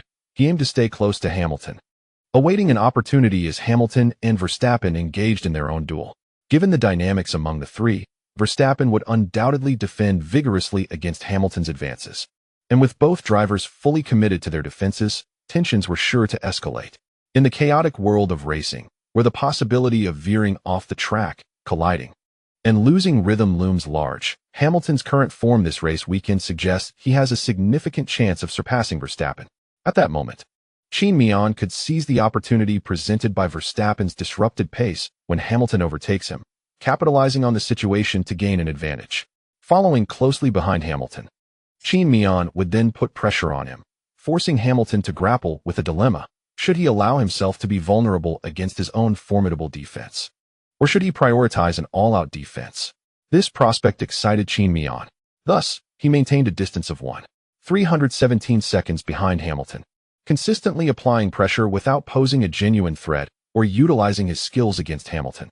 Qin Miao understood that their immediate priority was to overtake Verstappen, and he refrained from distracting Hamilton with intense competition, ensuring he remained aware of Qin Miao's presence in his rearview mirror. As they approached the 39th lap, Hamilton was still 11 seconds behind Verstappen, who demonstrated remarkable defensive prowess, preventing Hamilton from entering the DRS zone behind him. Qin Miao remained unperturbed, recognizing that the race had only just passed the halfway mark. However, he was aware that if time lingered, Hamilton might have to opt for a second pit stop, which could force Qin Miao to concede his position once more. Just as Qin Miao contemplated these scenarios, Verstappen unexpectedly chose to pit early. The sight of the Red Bulls swiftly veering into the pit lane surprised not only Qin Miao, but also Hamilton. After all, he had just discussed the possibility of a two-stop strategy with his track engineer within the team. Observing Verstappen's decision, Qin Miao's thoughts shifted, prompting him to reduce speed to conserve his tires, creating a potential opportunity for victory, albeit a tenuous one, as the longevity of his tires in the latter stages of the race remained uncertain. Nevertheless, it was worth a try. If successful, it would significantly bolster Qin Miao's standing in the championship. During Qin Miao's period of deceleration, Hamilton accelerated without concern for tire wear, intent on leveraging the performance advantage of his car to overcut Verstappen while he was in the pits. Consequently, Hamilton lingered on the track for 3 additional laps before opting to pit at the end of the 43rd lap. However, the Mercedes team underestimated Red Bull's speed. When Hamilton emerged from the pit, he found himself 3 seconds behind Verstappen, having previously been 11 seconds behind before Verstappen pitted. In essence, Hamilton's pit stop yielded no substantial benefits beyond the additional 3 laps of tire wear. However, Mercedes also harbored alternative strategies. After Verstappen made his pit stop, Qin Miao and Frankie discussed the possibility of not pitting and instead completing the race on their current tires. The team concurred with Qin Miao's tactical decision. Consequently, during the latter stages of the race, once Verstappen caught up to Qin Miao, he could assist Hamilton in defending against Verstappen to a certain extent. Of course, one cannot entirely dismiss the possibility of Qin Miao creating a DRS train behind him, ultimately seizing the championship for himself. Yet, such outcomes depend heavily on the driver's performance on the track. As the race approached its climax, by the end of the 46th lap, Hamilton, after exiting the pit, swiftly closed the gap to the DRS zone behind Verstappen within merely 3 laps. On the subsequent main straight, he capitalized on the advantages of his car, reducing the time gap between himself and Verstappen to 0.6 seconds. Despite this, as they reached the same main straight on the 47th lap, the time difference had widened to 0.8 seconds, and Hamilton's effort only managed to shrink the gap to 0.3 seconds. Nevertheless, Upon exiting T3 and entering the next DRS zone, the time difference remained at 0.3 seconds. Thus, in this DRS zone, Hamilton possessed the capability to initiate an attack and overtake Verstappen. Verstappen, well aware of this, promptly chose to defend his position by moving to the inside line before the braking point, executing a late brake maneuver, and leveraging his line rights to push Hamilton off the track at T4. The cost of this aggressive defense was that he too veered off course. Yet, this exemplified Verstappen's characteristic defensive style, starkly contrasting with the more courteous skirmishes he engaged in with Qin Miao and Hamilton, where he often left a margin for his competitors. Verstappen's approach seemed almost ruthless, especially considering the memory of the 51G incident still lingered. Both spectators and commentators have grown accustomed to Verstappen's defensive tactics. As Hamilton was forced off the track, he took a wider line to re-enter, impacting his speed and rendering his attack unsuccessful. Meanwhile, Qin Miao fortuitously caught sight of this battle through a broadcast screen meant for the audience. At that moment, he found himself in a comfortable position, free from slower cars ahead or pursuing ones behind. To conserve his tires, he maintained a moderate pace, ensuring he left ample leeway with each corner. Thus, Qin Miao felt particularly relaxed and even had the leisure to observe the screen. Upon witnessing the clash, he remarked in the team radio, "Verstappen's defense is rather excessive. He cannot always defend against Hamilton like this." Frankie, who was also in cruise mode, immediately reacted to Qin Miao's comment, asking, "How do you know that? Focus on the race and refrain from looking around." It must be said that the professionalism of the track engineer is evident at the moment he heard Qin Miao's voice. Frankie returned to a state of concentration. Well then, Qin Miao shrugged and continued his cruise. However, it must be noted that the altercation between the two behind was indeed a sight Qin Miao was eager to witness. Since their clash began, the time gap that had been narrowing between them has now started to gradually widen, which is undoubtedly a significant advantage for Qin Miao. Yet, following this round of offense and defense, Hamilton did not immediately launch a second attack. Instead, he began to recharge his car. Verstappen also regained his rhythm and commenced running his lap times. The time gap between Qin Miao and the two began to shrink once more. In the 50th lap, Hamilton regained DRS on Verstappen, but he did not rush to attack. Instead, he utilized DRS to gradually close the distance, waiting for the opportune moment to strike. By the 52nd lap, the time gap between Verstappen and Qin Miao had reached 10 seconds, with 19 laps remaining in the race. In the 53rd lap, Hamilton remained within the DRS zone behind Verstappen, yet he still had not reached a position from which he could effectively launch an assault. By the 57th lap, Verstappen had closed in to 7 seconds behind Qin Miao. If this pace continued, Verstappen would catch up to Qin Miao by the 67th lap. However, this represents the best-case scenario for Qin Miao, as his speed would inevitably diminish over time, resulting in Verstappen closing the gap more rapidly than anticipated in the later stages of the race. Meanwhile, in the 58th lap, Hamilton finally initiated another attack from behind Verstappen. However, the distance before T1 proved insufficient for Hamilton to threaten Verstappen's position. Approaching T4, Verstappen employed a defensive maneuver to hinder Hamilton's advance.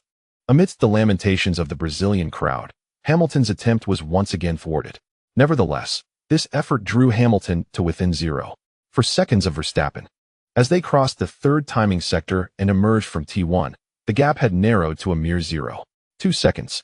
Following that, they navigated through T3 and arrived at another long straight.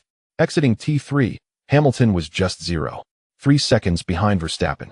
Throughout the trio of corners T1, T2, and T3, Verstappen failed to shake off Hamilton.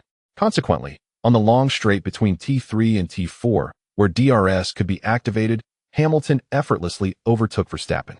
This time, Verstappen refrained from employing his defensive tactic, as Hamilton had closed the gap too significantly. Under the advantage of DRS, the maneuver had lost its efficacy.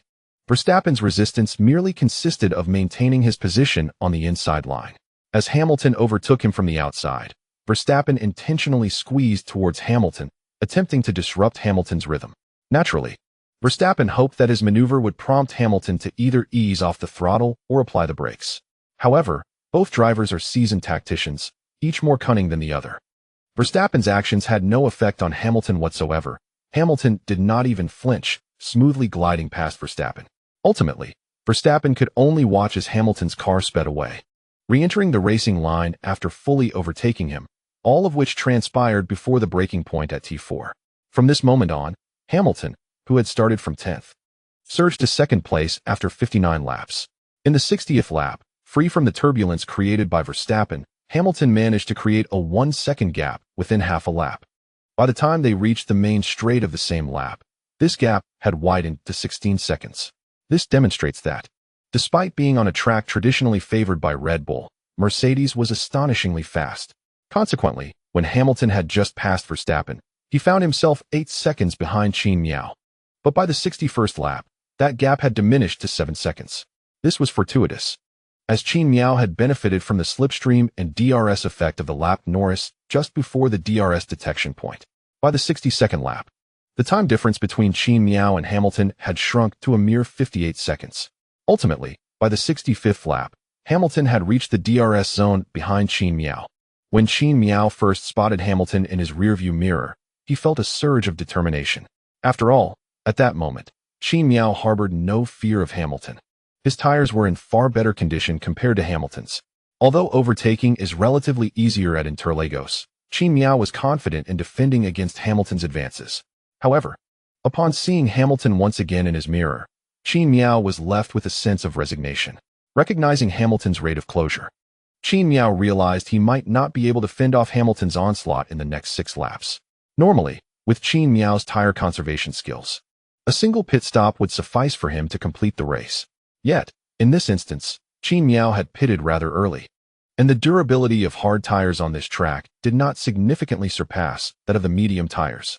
Consequently, while his tires would last for the entire race, they would likely reach a critical point before he could effectively defend against Hamilton. Had he pitted 3 laps later while on medium tires, he would not be facing the current dilemma. However, the opportunity presented by the safety car was indeed a rare stroke of fortune. In such circumstances, any driver would have pitted immediately for fresh tires. Nonetheless, with matters reaching this point, all Qin Miao could do was to perform his best and leave the rest to fate. However, there are times when one's desire to defend does not ensure success. In the subsequent laps, Qin Miao exerted every ounce of skill he possessed, employing a dragon-like defense and a late braking tactic in the inner circuit to push Hamilton off the track. He resorted to various maneuvers, and truly, at this moment, Qin Miao was on the verge of colliding with Hamilton. Yet, despite his valiant efforts, Qin Miao could only endure 3 laps under Hamilton's relentless assault. Nevertheless, it must be said that the Brazilian audience was utterly delighted, for they witnessed not only the fierce clash between Hamilton and Verstappen, but also the intense 3-lap duel between Qin Miao and Hamilton. Ultimately, Hamilton completed his overtaking maneuver on Qin Miao on the 59th lap during the main straight. This occurred due to a decrease in rear tire grip for Qin Miao, who, upon exiting the corner, inadvertently applied too much throttle, causing his rear wheels to slip. Realizing this immediately, Qin Miao countered by easing off the throttle. However, Hamilton seized upon this seemingly trivial flaw, utilizing the slipstream and subsequent DRS to overtake Qin Miao on the outside of the main straight. The spectators erupted in fervent applause, reminiscent of the cheers when Hamilton surpassed Verstappen. Watching Hamilton pull away, Qin Miao sighed in resignation, beginning to decelerate to allow his car to cool while also initiating a recharge. Although only 2 laps remained in the race, Verstappen had managed to close the gap to just 2 seconds behind Qin Miao during their tussle. Compounding the situation, Qin Miao's tires had surpassed the critical point, leading to a rapid decline in grip, unless unforeseen circumstances arose. The ability of Qin Miao to fend off Verstappen's advances in these final 2 laps would determine whether he could secure his position as runner-up and safeguard the team's championship.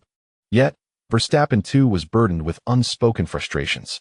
The Red Bull team faced numerous challenges during this race. Compared to Mercedes, their primary issue lay in the vehicle's tuning. Moreover, Red Bull had allocated more resources towards the development of next season's ground effect car, resulting in a lack of significant upgrades crucial for improving vehicle performance in this race. Consequently, it was evident that Verstappen's speed was somewhat diminished. Additionally, upon overhearing Hamilton's discussion with his track engineer regarding a 2-stop strategy, the team prematurely called Verstappen back to the pits, meaning his tires had to endure 3 more laps than Hamilton's. Having engaged in a prolonged battle with Hamilton on the track, Verstappen's tires were now barely holding up. The opportunity to close the gap to the two drivers during their skirmish represented the absolute limit of what Verstappen could achieve at this moment. Thus, in the final 2 laps, all Verstappen could do was maintain a 15-second distance behind Qin Miao, applying pressure in hopes of inducing an error. Yet, Qin Miao ultimately withstood the pressure exerted by Verstappen, skillfully controlling his car to complete the final 2 laps. At last, amidst the jubilant celebration of the Brazilian audience, the Mercedes team and its ardent fans, the Brazilian Grand Prix concluded. Hamilton and Qin Miao crossed the finish line in succession, securing first and second place. A yellow and red peace sign emerged from the barriers of the Mercedes pit, proudly proclaiming Hamilton P1, Qin Miao P2. This gesture bore a hint of boastfulness. Behold, this is Mercedes. This is a Mercedes driver. Following their finish, Mercedes clinched the Constructors' Championship halfway through the race, marking their 8th title and equaling McLaren's record. Furthermore, this victory signified the second time Mercedes had secured the Constructors' Championship early at the Brazilian Grand Prix since 2018, all thanks to the formidable performance of the rookie driver, Qin Miao, who had proven himself to be on par with the team's lead driver. Lewis, we are the world champions. Just like that. Well done. You raced superbly. After crossing the finish line, amidst the fireworks illuminating the track, Hamilton's race engineer praised him over the team radio. "Ha, let's go. Thank you, everyone. Without your efforts, we could not have achieved this monumental success. This championship belongs to the entire Mercedes team." Meanwhile, Frankie was quick to extend his congratulations to Qin Miao. "Qin Miao, we are champions. Champions. Damn champions. You did an incredible job." However, in contrast to Hamilton's seasoned race engineer, Frankie, who had entered F1 alongside Qin Miao, was clearly overwhelmed with excitement, his words tumbling out in a flurry. In this chapter's conclusion, the exuberance among the Mercedes team was palpable. Qin Miao's response differed from Hamilton's. Being younger and less seasoned, his reply seemed somewhat dry. "Phew. It was a challenging race, but thankfully the outcome pleases everyone, including myself. Thank you all." It was hard to believe that his words carried no hint of resentment towards Hamilton's triumph. Nevertheless, regardless of their feelings, both Qin Miao and Hamilton, along with other team members, would receive a substantial bonus after the race, a tradition in the Mercedes team, as all members are rewarded following a championship victory. Something Qin Miao had heard from his friends in the simulator department. After all, aside from his own crew members, those were the people with whom he shared the best rapport. Reflecting on this alleviated some of Qin Miao's earlier discomfort. Let us congratulate the Mercedes team for securing the Constructors' Championship for the 2021 season with 3 races to spare. The 3 commentators at 5-Star Sports rose from their seats to applaud as Hamilton crossed the finish line, feeling a sense of gratification, largely due to the presence of Qin Miao within the Mercedes team. After all, the anticipated Chinese driver Qin Miao did not fade into obscurity upon joining the Mercedes team. Rather, he shone with an unexpected brilliance within the team. We must also extend our congratulations to Qin Miao. Although he did not bring home the championship in this race, he played an indispensable role in securing the team's overall championship in his inaugural season, a feat that is more than enough to instill pride in this young driver. We eagerly await Qin Miao's performance in the last 3 races as he braves the elements and perseveres in the pursuit of the Drivers' Championship. However, it seems that at some point, both the commentators from 5-Star Sports and domestic fans began to overlook a significant fact. In just 1 year, they have grown accustomed to Qin Miao's formidable performances.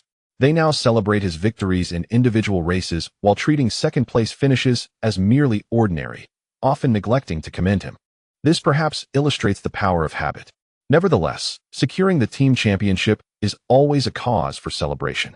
It is said that emotions are contagious. After parking his car, as Qin Miao gazed through the slightly tarnished visor at the genuine smiles on Reyes and the team's faces, he felt an inexplicable lift in his spirits. The regret of not retaining the championship was swiftly swept away. There was no need to dwell on the past. Looking forward and cherishing the present is what Qin Miao needed to focus on at this moment. Hamilton was the first driver to park his car, and upon jumping out, he exuberantly dashed into the throng of Mercedes staff. This race marked a tremendous victory for Hamilton, not only clinching the Drivers' Championship, but also celebrating his 100th career win. Most notably, his century of victories coincided with the team's 8th championship, suggesting that a grand celebration awaited the Mercedes team post-race. After disembarking, Qin Miao carelessly tossed aside the steering wheel, rushing towards the team personnel. He was soon swept into the jubilant crowd, with Frankie laughing and bouncing around him. Before long, a group hug ensued, and Reyes and others joined in. While Qin Miao was indeed elated, he found it hard to hear the laughter over the enthusiastic pats from the team engineers on his helmet. After a brief celebration, both Qin Miao and Hamilton were lifted up by the Mercedes staff amidst expressions of astonishment, tossed into the air in jubilation. Of course, everyone recognized that this was merely a preliminary celebration. The true festivities would come later. Once they had released their pent-up excitement, they gently set Qin Miao and Hamilton down to prepare for interviews. Throughout this process, smiles adorned the faces of all present. Emerging from the crowd, Hamilton proactively extended his hand towards Qin Miao. At that moment, Qin Miao's spirits had considerably lifted, and he reciprocated the gesture, clasping Hamilton's hand. Following their handshake, the two shared a gentle embrace, after which Hamilton, while patting Qin Miao's back, expressed his gratitude, saying, "Thank you. This championship is partly yours as well." Qin Miao replied with a slight smile, "No need for thanks. The reason this championship has found its way to you is primarily due to my inability to find a suitable setup for this race. Given the lack of speed, allowing you to pass was the most beneficial choice." After Qin Miao spoke, Hamilton awkwardly reached into his helmet to scratch his nose. The fact that Qin Miao struggled to find the right setup during this race was indeed somewhat related to Hamilton, as he had not shared setup configurations and data with Qin Miao in the recent races.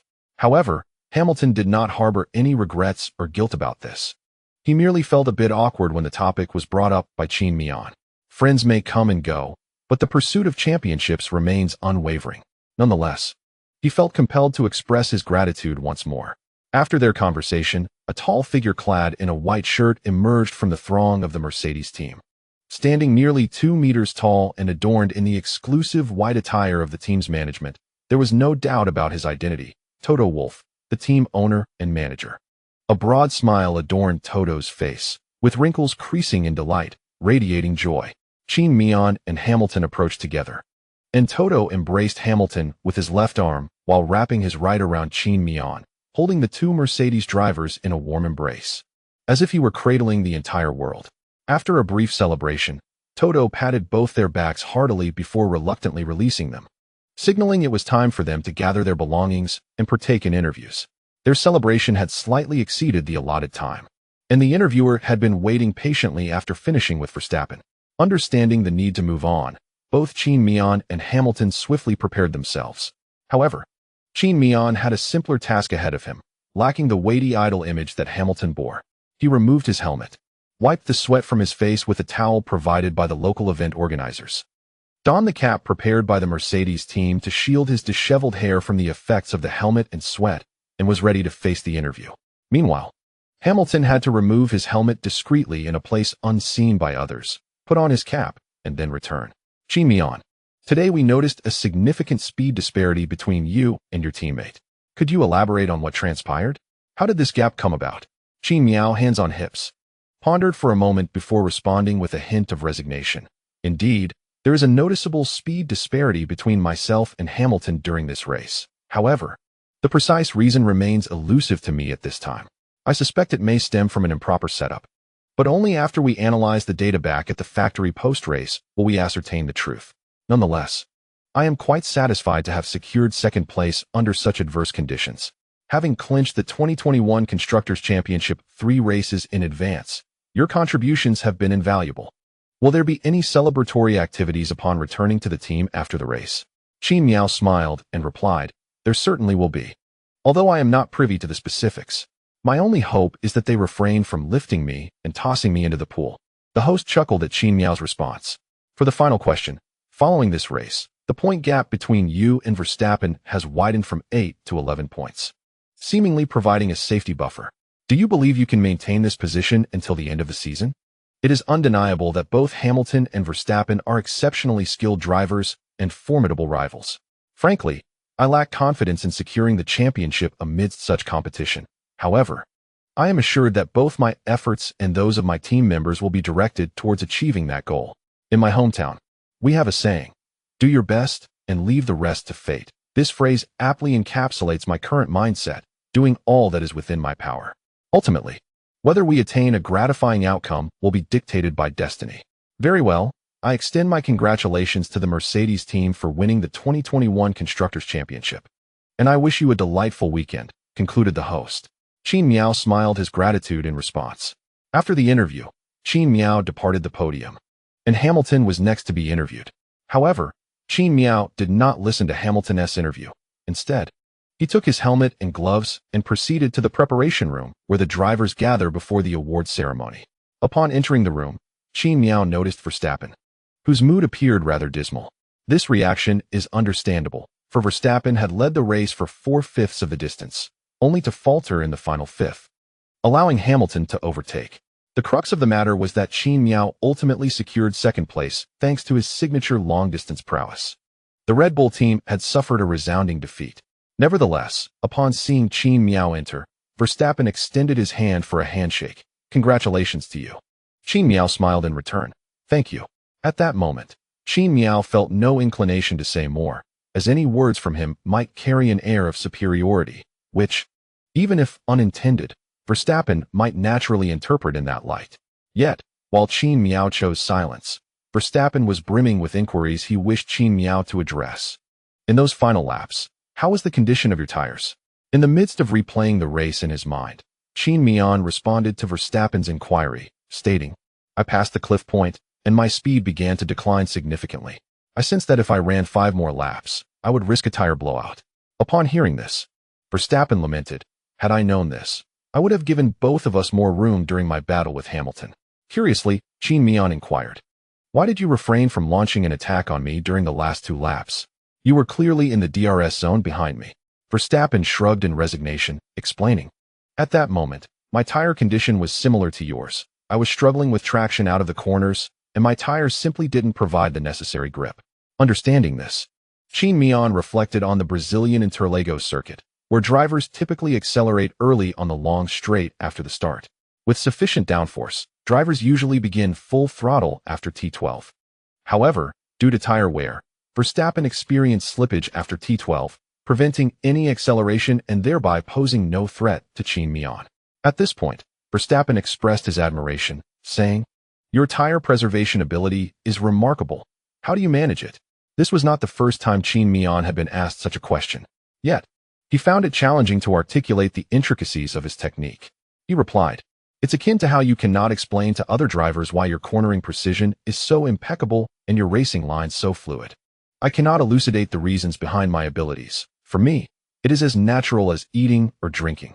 I believe you can relate to that feeling. After hearing Qin Miao's words, Verstappen removed his cap and tousled his hair, acknowledging, indeed, it's like instinct. Just then, Hamilton entered the room, beaming with joy. Following Hamilton's arrival, Verstappen fell silent, and the conversation shifted to Qin Miao and Hamilton. However, their exchange was brief. As the staff informed them it was time to prepare for the award ceremony. In accordance with the order, Verstappen, who secured 3rd place, was the first to step up, followed by Qin Miao, with Hamilton, the race champion, bringing up the rear. Meanwhile, due to Mercedes securing the Constructors' Championship, the team unanimously selected technical director Mike Elliott to represent them during the ceremony. Subsequently, the national anthem of the United Kingdom resonated throughout the venue. Next came the award presentation. The Brazilian Grand Prix, sponsored by Heineken, featured a trophy resembling the iconic red star of Heineken beer. Local dignitaries or influential figures were responsible for presenting the awards to the drivers, as such occasions offered them an excellent opportunity to showcase their achievements. During the time the drivers on stage were receiving their awards, the logistics staff of the Mercedes team brought out more than 10 bottles of beer from the team's headquarters, distributing them to the technicians and staff, with Toto receiving a bottle as well. Meanwhile, Xiaomeng, gazing at Qin Miao with admiration from the audience, held a bottle of beer in her hand. Soon after, as the award ceremony concluded, a familiar song began to play. Qin Miao, Hamilton, and Verstappen commenced shaking their champagne bottles in celebration. It was easy to imagine the ensuing scene, as the team representative, Mike Elliott, who shared a good rapport with both Qin Miao and Hamilton, was drenched in champagne, his white shirt clinging to him. However, he bore no embarrassment, instead joyfully engaging with the Mercedes technicians below, who were also indulging in their beers. Once the drivers' celebration concluded, Qin Miao, Hamilton, and Elliott raised their champagne in a toast to the Mercedes team staff below the podium. The festivities soon came to a close. Nevertheless, due to the Mercedes team securing the Drivers' Championship, the organizers permitted the technicians to celebrate a little longer on the track, while Qin Miao, Verstappen, and Elliott left the podium, grinning and holding their trophies. Following this, the Mercedes team had an exceedingly grand celebration planned, although none of it would be shown in the broadcast. After the conclusion of their celebration, the broadcaster provided the final driver rankings and scoring. 1. Hamilton 25, 2. Qin Miao 18, 3. Verstappen 15, 4. Perez 13, fastest lap. 5. Leclerc 10, 6. Sainz 8, 7. Gasly 6, 8. Ocon 4, 9. Alonso 2, 20. Stroll, retired. Setting aside the performances of the Mercedes and Red Bull drivers, Ferrari indeed performed admirably in this race, with both drivers pushing the limits of their car, thus solidifying Ferrari's position in the team standings. Simultaneously, the drivers' total points standings were as follows. 1. Qin Miao 333, 2. Verstappen 322, 811, 3.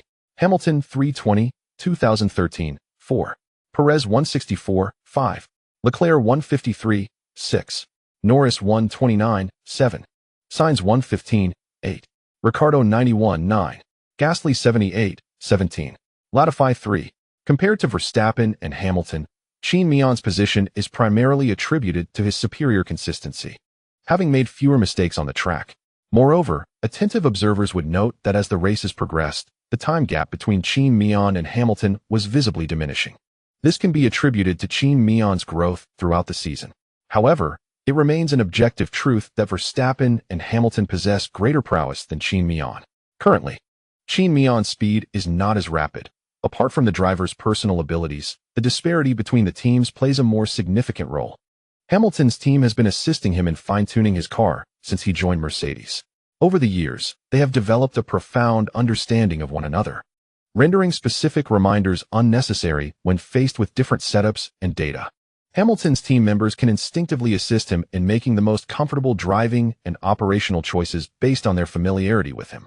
This is particularly true for Hamilton's race engineer, with whom he has collaborated for an extensive period, resulting in a remarkable synergy between them. On the other hand, while Qin Miao's team members exhibit greater efficiency compared to teams like McLaren, Alpine, and Aston Martin, comparing them to Mercedes staff is futile. The true comparison lies with Hamilton's team. When juxtaposed with Hamilton's crew, the efficiency of Qin Miao's team falls short, and their initiative is lacking, primarily due to their insufficient understanding of Qin Miao. Although Frankie has been Qin Miao's race engineer since his F2 days, this is also his inaugural year in F1. After transitioning from F2 to F1, he experienced a period of disarray. In the first 5 races of this season, it was Reyes who assisted in tuning Qin Miao's car, while Frankie merely provided weather insights and analyzed threats from other drivers. It was not until the 6th race, in Azerbaijan, that Frankie began to comprehensively aid Qin Miao in car adjustments. However, at that time, Qin Miao's team still benefited from Hamilton's data, thus masking their lack of initiative and efficiency. Now, with the absence of Hamilton's data support, Qin Miao is confronting evident issues in car tuning. This race serves as a testament to that. Of course, even if the problems are identified, neither Qin Miao nor his team can resolve them immediately, as this pertains to experience and depth. To enhance his team's capabilities in this regard, Qin Miao can only hope for growth from Reyes and the others in the upcoming season. Simultaneously, the team standings following this race are as follows. 1. Mercedes, 653-2. Red Bull, 486-3. Ferrari, 268-4. McLaren, 225. Alpine, 95-6. AlphaTauri, 92-7. Aston Martin, 69-8. Williams, 13-9. Alfa Romeo, 7 with 3 races remaining in the season. Even if all available points are secured, the maximum attainable score would only be 132 points. Even if Red Bull were to acquire all 132 points, and Mercedes were to leave the next 3 race weekends without scoring a single point, Red Bull's total would still be confined to 618 points, rendering them incapable of catching up with the current standings of Mercedes. This chapter concludes here. Due to the decline in stability and speed of McLaren's car in the latter half of the season, Ferrari has successfully overtaken McLaren in the team standings, establishing a significant points gap. This race, too, appears to confirm that McLaren is likely to remain in fourth place for the season. It seems that McLaren's financial crisis has ultimately affected their performance on the track, leaving Norris to bear the brunt of the situation. Currently, the only competition worth watching on the team standings is the battle for position between Alpine and AlphaTauri. However, compared to the team's rankings, casual spectators are evidently more concerned about who will emerge as the ultimate champion of the season, leading to a lower level of discussion around this matter. Soon after, as Qin Miao and Hamilton completed their tasks and returned to the team headquarters to finalize the aftermath of the race, Toto gathered all the Mercedes personnel present in Brazil for a celebratory photograph at the entrance of the Mercedes garage, showcasing the team's triumph with 3 trophies and 3 bottles of champagne displayed prominently in the center. Once the race concluded and all post-race matters were resolved, the Mercedes team tidied up and headed directly to the hotel they had reserved in Brazil. The ensuing scene was one of jubilant celebration, with everyone toasting and sharing in the joy of their achievements. Even Qin Miao, who typically abstains from alcohol, indulged in a couple of beers due to the infectious atmosphere.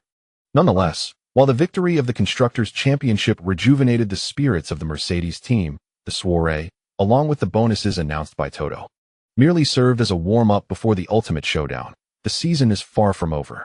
Mercedes has merely claimed a team championship, having fulfilled its objective for this season, which can only be regarded as a milestone victory. Within the realm of Formula One, the prestige and attention surrounding the Drivers' Championship invariably surpass that of the Constructors' Championship. Thus, despite the jubilant mood at the banquet, the gathering dispersed relatively early, as the team needed to regain their focus before the next race. Following the conclusion of the evening, Qin Miao returned to the hotel arranged by the team for him. Tomorrow promises to be busy, as he must head to the airport to see Zhou Ming back to Monaco. Qin Miao's residence in Monaco is nearing completion and should be finalized in the next couple of days, necessitating Zhou Ming's presence to oversee the final stages. Additionally, after the renovations, it will be essential to air out the space to dissipate any residual formaldehyde, as well as to install custom furniture. Consequently, next week, Zhou will be rather occupied. The Qatar Grand Prix, not being of paramount significance, will see Zhou abstain from attending the race. Of course, although Qin Miao has been indulging in self-cultivation for the past fortnight, he has recently felt a sense of restlessness. With the team championship secured, one of the 2 burdens weighing on his heart has been alleviated. It is indeed time for him to unwind. Just as Qin Miao emerged freshly bathed from the bathroom, ready to push open the bedroom door to see if Zhou had donned the evening gown he had prepared for her, his phone rang. Listening to the persistent vibrations of the landline in the living room, Qin Miao was overtaken by an overwhelming urge to punch the individual on the other end of the line. However, as this was a private call, it would be inappropriate for him to ignore it, and given Qin Miao's endurance, it was clear that the matter would not be resolved in less than an hour. If he were to return the call later, it was likely that the person on the other end would have already drifted into slumber, thus he reluctantly approached the phone.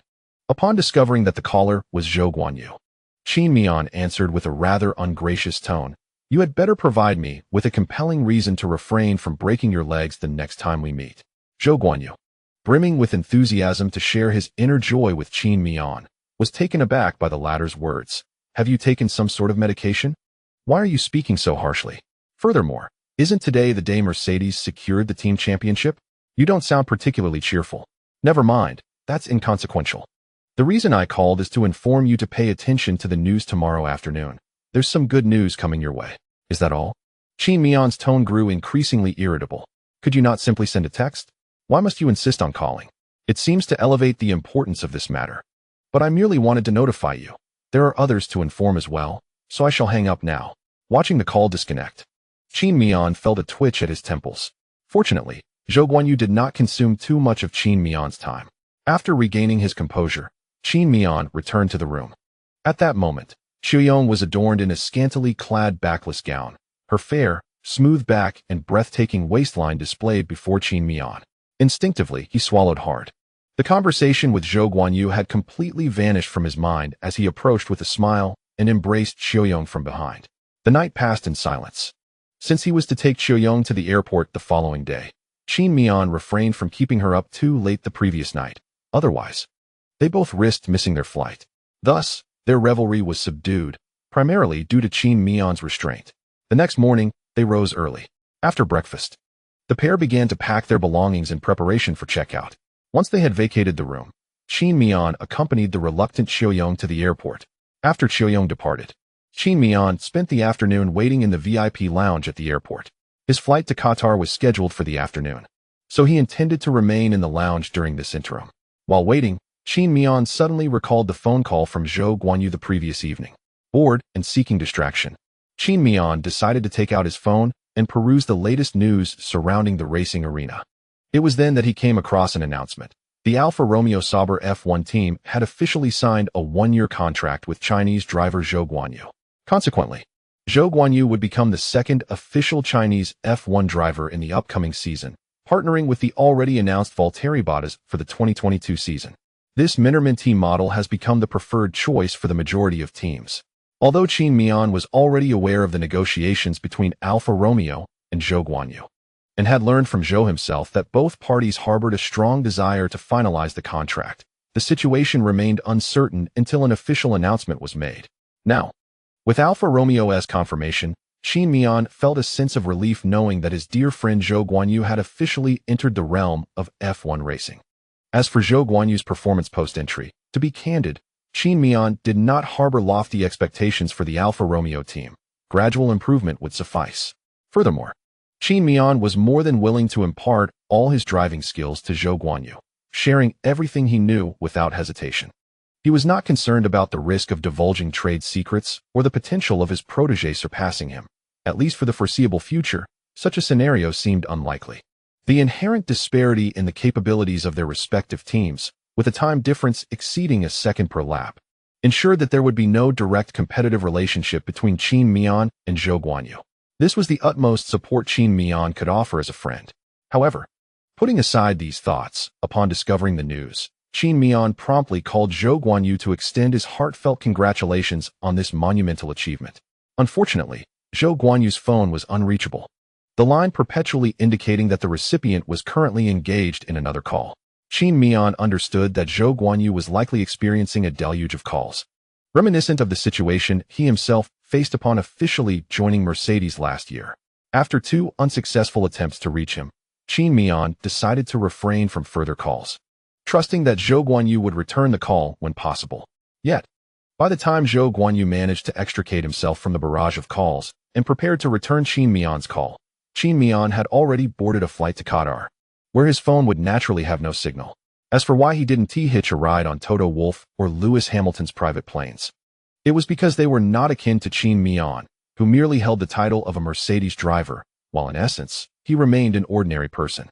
Toto and Hamilton operated within a complex network of industry, with many relying on them for their livelihoods. Thus, following the race, they would need to return to their respective enterprises, and as the team principal, Toto was also under the pressure of a board of directors. After the team secured the championship title, there were numerous matters for Tua to address on behalf of the board. Consequently, after the conclusion of the Brazilian Grand Prix, they intended to return directly to the United Kingdom, while Qin Miao contemplated a detour to Qatar. Given that the latter was not on the way, Qin Miao had no choice but to fly there. Upon landing, he discovered that Zhou Guanyu had attempted to reach him with 2 phone calls. During his journey to the hotel, Qin Miao returned the call. It wasn't long before the line was connected. "Congratulations. You'll be racing together again next season," Qin Miao stated forthrightly as the call connected. "No worries, I completely understand. I'm also looking forward to racing together next season," Zhou Guanyu replied with a hint of enthusiasm. Qin Miao, smiling, inquired, "How are you feeling now? Are you particularly excited?" "Not overly so. I had anticipated this outcome for quite some time," Zhou Guanyu responded. "However, your question has prompted me to ask you something. What was your initial feeling when you learned you would be driving an F1 car next season?" Qin Miao pondered for a moment before articulating. "The most genuine human emotion is joy, pure delight. Is there a hint of anxiety in your voice?" This time, Zhou Guanyu did not feign bravado. He nodded and replied, "Yes, I feel somewhat nervous. I worry about disappointing my family after all their sacrifices, and I'm concerned about my performance on the track." Upon hearing this, Qin Miao fell silent for a moment, then said, I can't offer much assistance on that front. I didn't harbor such negative feelings when I learned I would be driving for Mercedes. My focus was primarily on improving my skills and winning races. However, overthinking during such times is often a sign of idleness. I recommend you take a taxi to the headquarters of Arrowheadville and spend an afternoon in the simulator. Once you emerge from the simulator, those distracting thoughts will likely dissipate. Zhou Guanyu replied, I'm not joking. Qin Miao scratched his head. What else can be done? Just tough it out. Besides, I think you've approached the wrong person with this inquiry. If you genuinely have such concerns, you should consult a psychologist. Not a mere driver like me. Zhou Guanyu conceded. Perhaps I shouldn't have brought this up with you. By the way, have you seen the recent discussions online? What discussions? During this period, Qin Miao had been remarkably indifferent to worldly affairs, focusing most of his energy on self-improvement, and thus was unaware that a feud had erupted on social media between Red Bull and Mercedes. Red Bull accused Mercedes of violating regulations with their rear wing, while Mercedes vehemently criticized Verstappen for his defensive maneuvers against Hamilton during the Brazilian Grand Prix, repeatedly urging the FIA to review the footage of Verstappen forcing Hamilton off the track. Even Red Bull's top executives, Horner and Marko, took to the field to voice their grievances and apply pressure on the FIA, igniting a veritable firestorm in the realm of public discourse. With the teams leading the charge, their supporters also rolled up their sleeves and took to their keyboards, engaging in heated exchanges. In contrast, the fans here in the country are merely indulging in the spectacle, eagerly consuming the drama, despite their affection for the Mercedes team due to their admiration for Qin Miao. The crux of their enthusiasm still lies with Qin Miao as the driver. The current vitriolic exchanges primarily center around the FIA's recent penalties and Hamilton's rear wing, matters that bear no relevance to Qin Miao. Thus, as long as Qin Miao's interests remain unscathed, the fans will simply watch the fierce rivalry between Mercedes and Red Bull with amusement, perhaps even throwing in their own commentary for good measure. The back and forth between Mercedes and Red Bull, each exerting pressure on the FIA, has become quite the spectacle. My interest in these disputes is rather limited. Qin Miao mused. I find myself curious about how the domestic fans perceive you. To be candid, the pressure you are under must be considerable, particularly from the domestic fan base. Zhou Guanyu, feeling exasperated, wondered why the topic had shifted back to him. As Qin Miao noted, Zhou Guanyu indeed faces significant pressure as the second Chinese driver to officially compete in F1. Ordinarily, Zhou would not bear much burden, given that Qin Miao has already drawn the majority of the spotlight, resulting in lower expectations from the audience. However, the issue arises from Qin Miao's exceptional performance this season, which has exceeded all expectations. The previously modest Chinese fans, accustomed to meager offerings, were now presented with a lavish feast, leading to unbridled elation. Yet, with Qin Miao's influence, these fans have developed a discerning palate. Consequently, upon Zhou Guanyu's entry into F1, they instinctively begin to assess him by the same standards they apply to Qin Miao. Should Zhou's performance falter, the pressure upon him will inevitably increase. In reality, I find myself bearing little pressure in this regard. However, Zhou Guanyu's response surprised Qin Miao. How so?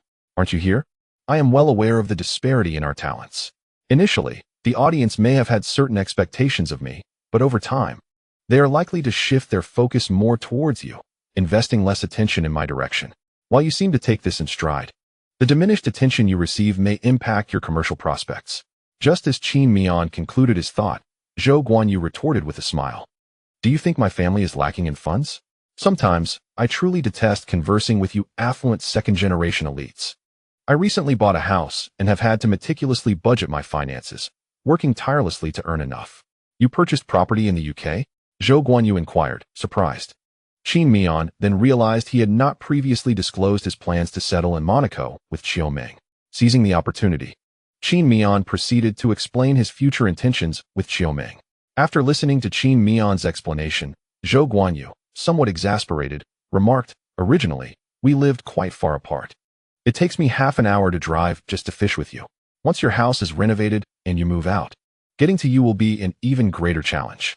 I relocated to Monaco primarily due to its tax exemptions. If worst comes to worst, you could always move here too. What do you think? Zhou Guanyu pondered for a moment, but eventually replied, never mind. I can't leave my house in the UK unoccupied. Renting it out wouldn't be appropriate. Moreover, property prices in Monaco are quite steep. Even if I were to purchase a home, it would never match the spaciousness of my place in the UK, making it rather claustrophobic. However, I suppose it could work. My house should be available for a few days after the Qatar Grand Prix. If you are free, we could share a meal together. That sounds good. I'll definitely make it, Zhou Guanyu assured. I have to go now. I've just arrived at the hotel. Indeed, Zhou Guanyu had been exceptionally busy in recent days due to the announcement from Alfa Romeo, which had significantly raised his profile in the domestic racing scene. Numerous individuals sought him out to discuss potential collaborations, predominantly from various domestic enterprises. These companies realized that the domestic fanbase had begun to embrace Formula One, largely inspired by Qin Miao's extraordinary performances on the track, leading to an exponential increase in racing enthusiasts. This burgeoning fanbase represented a substantial economic opportunity. Consequently, these enterprises began to consider advertising in F1.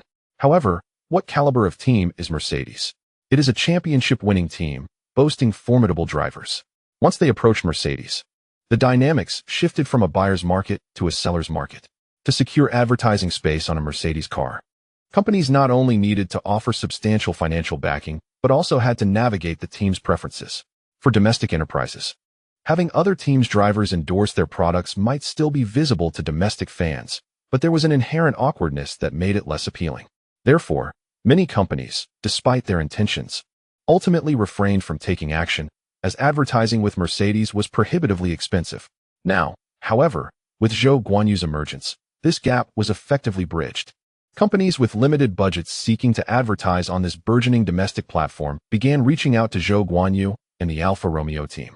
Having their products or company names displayed on an F1 car through Zhou Guanyu was undoubtedly an attractive proposition. Consequently, Zhou Guanyu would undoubtedly be preoccupied with this development. Of course, if Qin Miao truly was moving to a new residence, Zhou Guanyu would make time for him, regardless of his busy schedule. After the call ended, Qin Miao retrieved his phone to check the opinions of domestic fans regarding Zhou Guanyu's joining of Alfa Romeo. While there were indeed some who were skeptical about this transfer, the overall public sentiment in China remained fairly supportive of Zhou Guanyu. Soon, Qin Miao arrived at the hotel where he was staying, which was not arranged by the team, but rather provided by the event organizers. After all, Qatar is situated in the Middle East, bordered to the south by Saudi Arabia, to the east by the United Arab Emirates, and separated from Bahrain by a body of water. Thus, although Qatar does not frequently capture the attention of the general populace like Saudi Arabia and the UAE, it is home to a cadre of the wealthiest individuals in the world, adorned with traditional headgear. Consequently, the hotel accommodations arranged for Qin Miao were of the highest caliber. However, this region is ultimately a desert, and Qatar is a city constructed amidst the sands. Upon disembarking, Qin Miao was immediately enveloped by a wave of heat and could distinctly feel the gritty particles of sand being swept by the wind against his face. Of course, Qin Miao was not there for leisure. He had significant work to attend to. The Rossell International Circuit had primarily been utilized for the neighboring MotoGP races, resulting in limited track data for this event concerning Mercedes. In contrast, the situation was less clear for Red Bull, particularly since Honda possessed a MotoGP division. Should they share any track data with Red Bull, Mercedes would find themselves at a disadvantage from the outset. Nonetheless, Qin Miao did not feel rushed. He understood that anxiety would serve no purpose. Instead, he opted to focus on regular training over the next few days, maintaining a calm mindset and postponing considerations of track adaptability until the Grand Prix weekend officially commenced. Thus, on Tuesday, Qin Miao remained indoors, spending most of his time on the simulator, apart from a visit to the gym for his daily workout. His familiarity with the circuit stemmed from the simulator. Despite the lack of comprehensive track data, the simulator allowed him to better acclimate to the layout. On Wednesday, Qin Miao ventured outside for a stroll. Having previously visited the Middle East during his F2 days and at the inaugural Bahrain Grand Prix after entering F1, he was somewhat familiar with the region. He was aware that stepping out would not attract recognition akin to that experienced at European races, where he could easily be identified even when fully disguised. His assumptions proved accurate. With a mask and sunglasses, he could walk the streets of Qatar largely unnoticed. However, after half an hour, he returned to his hotel. The desert offered little in terms of attractions, and after wandering, he found his shoes filled with sand. Thus, rather than endure the sandy exterior, He preferred the comfort of his hotel. Thursday marked the beginning of race week duties. As the final race in a series of 3 back-to-back events, fatigue was palpable among the team. This weariness was not solely due to the demanding schedule, but also the cumulative exhaustion from the 21 Grand Prix races that had already transpired as the season approached its conclusion. For the past 3 weeks, Frankie and his team have not enjoyed a single complete day of rest. Their longest respite has merely been half a day. The only source of solace for these diligent workers might have been the bonus distributed by Toto to everyone following Mercedes' triumph in the Constructors' Championship last week.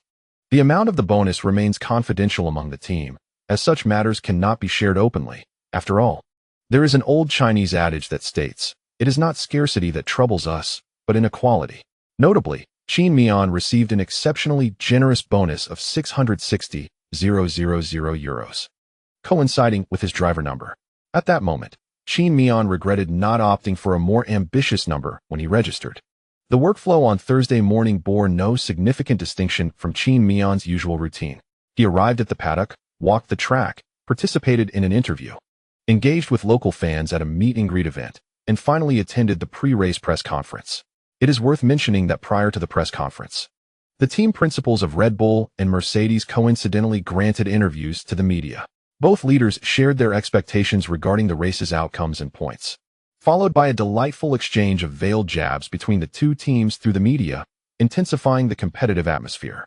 As the first practice session commenced on Friday, Qin Miao felt a slight tremor in his hands while confronting the unfamiliar, yet familiar track.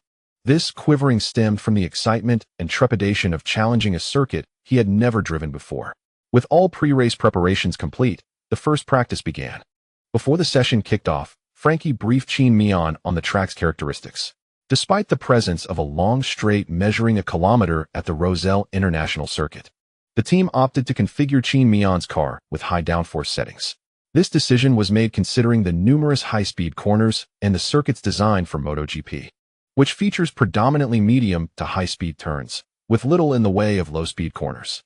After careful evaluation, the team concluded that the advantages of high downforce would outweigh the alternatives. As the practice session commenced, Qin Miao donned a new set of hard tires and took his car onto the track. This phase primarily focused on data collection while allowing Qin Miao to acclimate to the circuit environment for the first time. If feasible, the team planned for him to complete additional qualifying simulations on hard tires. Due to scheduling, both the qualifying and the main race would begin in the evening, meaning the race would conclude under the cover of darkness. Consequently, the track temperature during these sessions would differ by at least 10 degrees from the earlier practice sessions, making it impossible to assess tire wear under race conditions during the morning and afternoon practices. Thus, the team directed the drivers to perform simpler yet repetitive tasks during the first practice. After an hour, Qin Miao's fastest lap time placed him 5th overall, despite the final stage of the team equipping Qin Miao with new soft tires, allowing him to complete 2 flying laps. The formidable side winds on the track adversely affected his performance during both laps. Consequently, the ultimate results were less than satisfactory.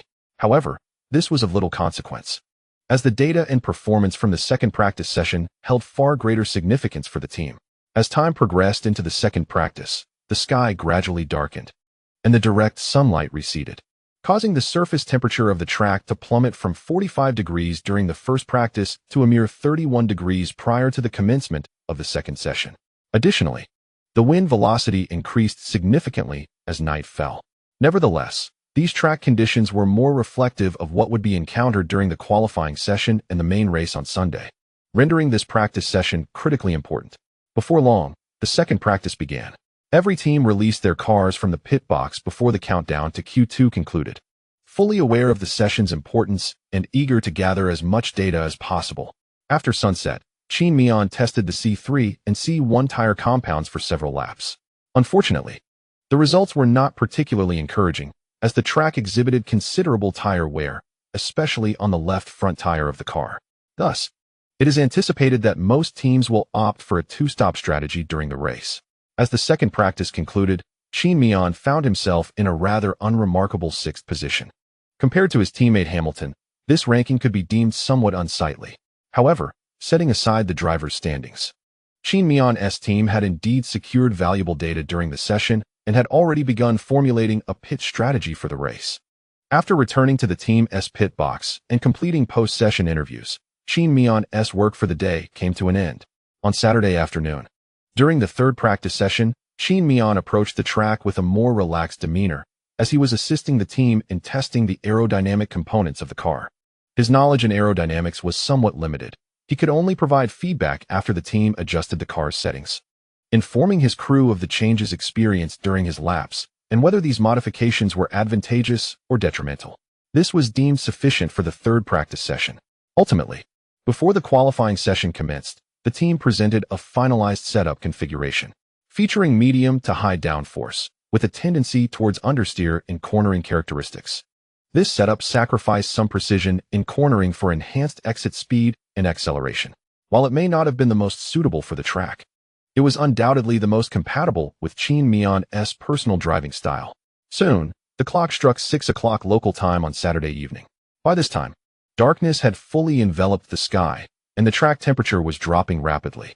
A considerable number of spectators had gathered at the venue, and Qin Miao noticed that many foreign attendees had been waving their national flags in support since Friday. The ratio is evidently greater than what he experienced during his competitions in Europe. Qin Miao has an inexplicable sense of goodwill from these individuals from the Middle East, a sentiment he cannot quite comprehend, yet it poses no detriment to him. As time swiftly progresses, the moment for the qualifying session approaches. At this juncture, Qin Miao has donned his racing suit and is seated within the cockpit of his car. While Frankie delivers his final admonitions before the qualifying begins, the track limits for this race are exceedingly stringent, and penalties for exceeding them are unforgiving. One must exercise utmost caution. The tires may graze the curbs, but must not surpass them. Qin Miao regards Frankie's warnings as mere pre-race banter. Soon, the 15-minute countdown for Q1 commences. Naturally, Qin Miao sees no reason to rush out immediately. It is customary for teams with a slim chance of advancing to Q2 to take to the track first, clearing away any dust and debris. Only when the track is sufficiently clean will Qin Miao and his team venture out. This has become an unspoken rule, granting drivers from lower-tier teams an opportunity to complete a flying lap without obstruction. Qin Miao finally emerges onto the track with 13 minutes remaining in Q1, commencing his first flying lap approximately 10 minutes before the session concludes. However, his performance is not particularly spectacular, finishing in third place. The silver lining is that his time in Q1 is a mere 0.01 seconds slower than Verstappen, indicating that his car's setup is commendable for this race. In fact, after completing his initial flying lap in Q1, Qin Miao has already secured his place in Q2. Upon returning to the team's garage for a brief refueling, he re-enters the track for another flying lap, albeit on used soft tires. It is not difficult to infer his intention.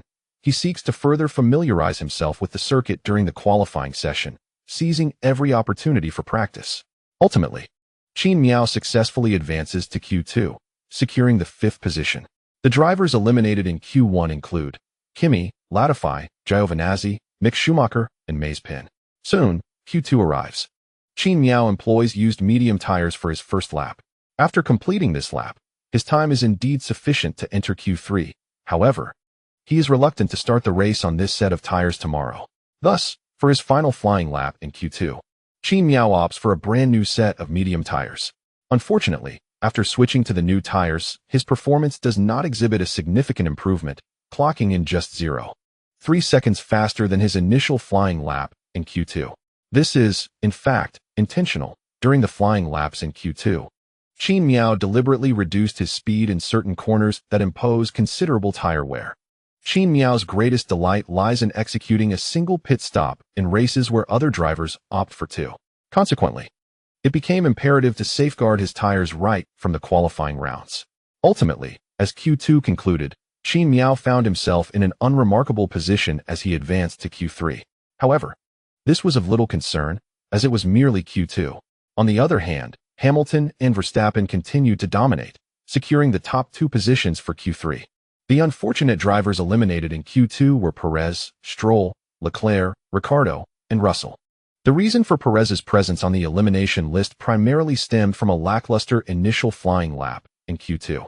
Nevertheless, neither Red Bull nor Perez exhibited any signs of anxiety, as they were confident in the performance of their car and Perez's capabilities, believing that barring any significant errors in the final flying lap, A place in Q3 was virtually assured. Yet, misfortune struck. As Perez commenced his final flying lap, he encountered a slow car ahead, which ultimately thwarted his efforts to complete the lap in time. Consequently, Perez failed to cross the line before the timer expired, leading to his elimination in Q2. This outcome, however, was undoubtedly a boon for Mercedes, as it meant one less Red Bull to contend with in the race the following day, allowing Qin Miao and Hamilton to navigate the competition with greater ease. Of course, there remained the possibility that Qin Miao and Hamilton might engage in a fierce battle on track, paving the way for Verstappen to seize an opportunity. On track, Qin Miao commenced his first flying lap in Q3 with unwavering determination. Upon completion, he dispelled any previous doubts, clinching the top position with a time of 121.211. Remarkably, his speed on this lap surpassed that of his teammate Hamilton by a full second. I had predicted it. Qin Miao undoubtedly had more to offer in Q1 and Q2. Following his lap, the commentators from 5-Star Sports were elated. However, it is worth noting that Qin Miao's earlier laps were indeed his fastest, though his lower standings were primarily due to the use of older tires. Regardless, I believe it matters little, as long as Qin Miao's performance in this race is commendable. Upon learning of Qin Miao's speed, Hamilton expressed surprise over the team radio, asking how Qin Miao had suddenly become so swift. "Lewis, focus on the race," came the response. After a brief respite, the second flying lap of Q3 commenced, marking the final opportunity of the session. Hamilton, the first to emerge, quickly responded to his teammate Qin Miao, achieving 3 purple sectors with a time of 120.827, overtaking Qin Miao by 0.3 of a second. In light of this achievement, Hamilton's earlier comments regarding Qin Miao's speed took on a humorous tone. Meanwhile, Qin Miao began his final flying lap in pursuit of Hamilton. However, just as Qin Miao had completed his first timed lap, he noticed a yellow flag on his steering wheel, although this yellow flag appeared during the third timing segment. According to the regulations, Qin Miao was required to reduce his speed. Consequently, the final flying lap was rendered ineffective due to the yellow flag. Fortunately, the yellow flag was soon withdrawn, lasting only a little over a second, so Qin Miao felt that his loss of speed was not substantial. Once the yellow flag was lifted, he began to accelerate again, preparing to complete the lap. However, just as he started to gain speed, the brief yellow flag reappeared, and this time he was caught off guard, as it turned back to a green flag within a second. These two fleeting yellow flags significantly disrupted Qin Miao's racing rhythm. He lost 0.3 seconds in the second timing segment, and despite his utmost efforts in the final segment, he could not recover the lost time. Ultimately, Qin Miao failed to set a new personal best in Q3. Nonetheless, misfortune often strikes in succession. After Qin Miao crossed the finish line, Verstappen improved his lap time to 121.123, thus pushing Qin Miao down to third place. However, from another perspective, the difference between third and second is not particularly vast. Following the conclusion of the qualifying session, the atmosphere within the Red Bull team was somewhat subdued. The time gap between Hamilton and Verstappen was unexpectedly large, an astonishing 0.3 seconds. Compared to the previous week's Brazilian Grand Prix, Hamilton's sudden improvement in performance caught the entire Red Bull team off guard. At this critical juncture in the championship battle, Hamilton's unexpected surge in car performance was a heavy blow to the morale of the Red Bull team. Consequently, when the broadcast turned to the Red Bull team after the qualifying session, it was evident that no one was celebrating. All wore solemn expressions. In contrast, at Mercedes, although missing out on second place was disappointing, the team understood that Qin Miao's failure to secure the position was not due to a lack of skill, but rather a result of Gasly's tire-saving tactics. Thus, in the post-qualifying phase, the atmosphere among the Mercedes team members was noticeably relaxed, with smiles adorning their faces. Within Hamilton's team radio, one could hear Hamilton's track engineer praising his performance. Hamilton, as always, expressed his gratitude to the team, creating a harmonious scene. As for Qin Miao, upon realizing he had ultimately secured third place, he could only sigh in resignation. It is both timing and fate. Little did he know, while the Mercedes team was celebrating with renewed confidence for the Sunday race, Toto was dialing the FIA. Before Toto departed from his seat, the screen before him displayed the telemetry data of Verstappen's car during the yellow flag incident triggered by Gasly's tire blowout. It presented metrics such as throttle depth and braking force. Notably, the telemetry indicated that during the yellow flag period, Verstappen neither reduced his speed nor relinquished his throttle. Consequently, most drivers were unable to complete their final flying laps in Q3 due to the 2 yellow flags, preventing those trailing behind from improving their times. The results of Q3 were thus solidified. 1. Hamilton 2. Verstappen 3. Qin Miao 4. Gasly 5. Alonso 6. Norris 7. Sainz 8. Tsunoda 9. Ocon. After the qualifying session concluded, Qin Miao busied himself within the paddock, attending to post-race responsibilities before returning to the hotel. Despite the slight disappointment in Q3, starting in third place for the main race could be considered an advantageous position compared to second, as Frankie had informed Qin Miao that the racing line outside at the Russell International Circuit was quite dirty, being a track situated in the desert with strong winds. The dirty side would soon be filled with dust within minutes. Moreover, this circuit had not hosted any support races such as F2 or the Porsche Carrera Cup before the F1 event, indicating the extent of its uncleanliness. This meant that if Qin Miao could achieve a marginally faster start than Verstappen, he could leverage the cleaner inside line to easily overtake him. However, the following day, upon waking and heading to the paddock for breakfast, Qin Miao received news that was uncertain in its implications. Mercedes had reported to the FIA that Verstappen had failed to adhere to the established regulations during the race. Notably, he did not ease off the throttle after the yellow flags were waved during his final flying lap in Q3. Mercedes requested an investigation into the matter. Upon learning of Mercedes's actions, Red Bull promptly countered by reporting that Qin Miao also exhibited a violation during the yellow flag phases, having only eased off the throttle during the first incident but not during the second. The race officials found themselves in a difficult position, as the involved drivers were both championship contenders, necessitating careful consideration regarding any potential penalties. It was said that the 3 FIA officials had convened for an extended meeting, yet a resolution had yet to be reached.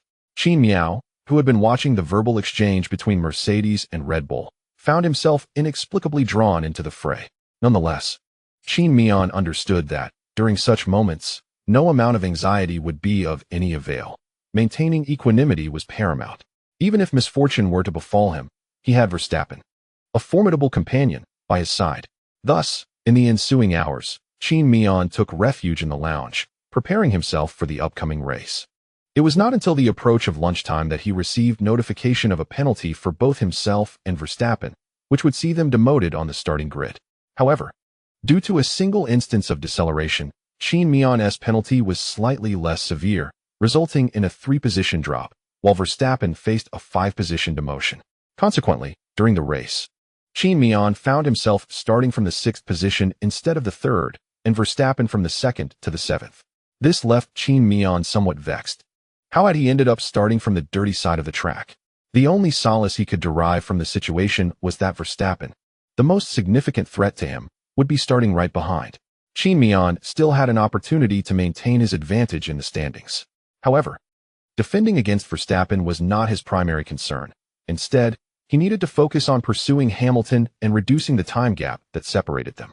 The chapter concludes here. Chapter 3:10. A direct confrontation regardless. The FIA's verdict had been rendered, grounded in the explicit regulations of Formula One, leaving no room for dissent regarding the penalties imposed on the 2 drivers. Therefore, for the forthcoming race, the starting order was established as follows. 1. Hamilton 2. Gasly 3. Alonso 4. Norris 5. Sainz 6. Qin Miao 7. Verstappen 8. Tsunoda 9. Ocon on the other hand. Hamilton could hardly contain his amusement upon learning of Qin Miao and Verstappen's penalties. His lips curled into a smile that rivaled any expression of joy. Had he not been in the company of others, he might have laughed outright. Fortunately, he managed to suppress his mirth. However, the news visibly relieved him, lifting his spirits considerably. He strode through the paddock with a newfound buoyancy, even smiling at his critics. As all pre-race activities concluded, the competition was poised to commence. Beneath the setting sun in Qatar, Qin Miao and Barber made their way onto the illuminated track, approaching their respective vehicles. After donning his gear, Qin Miao settled into his car.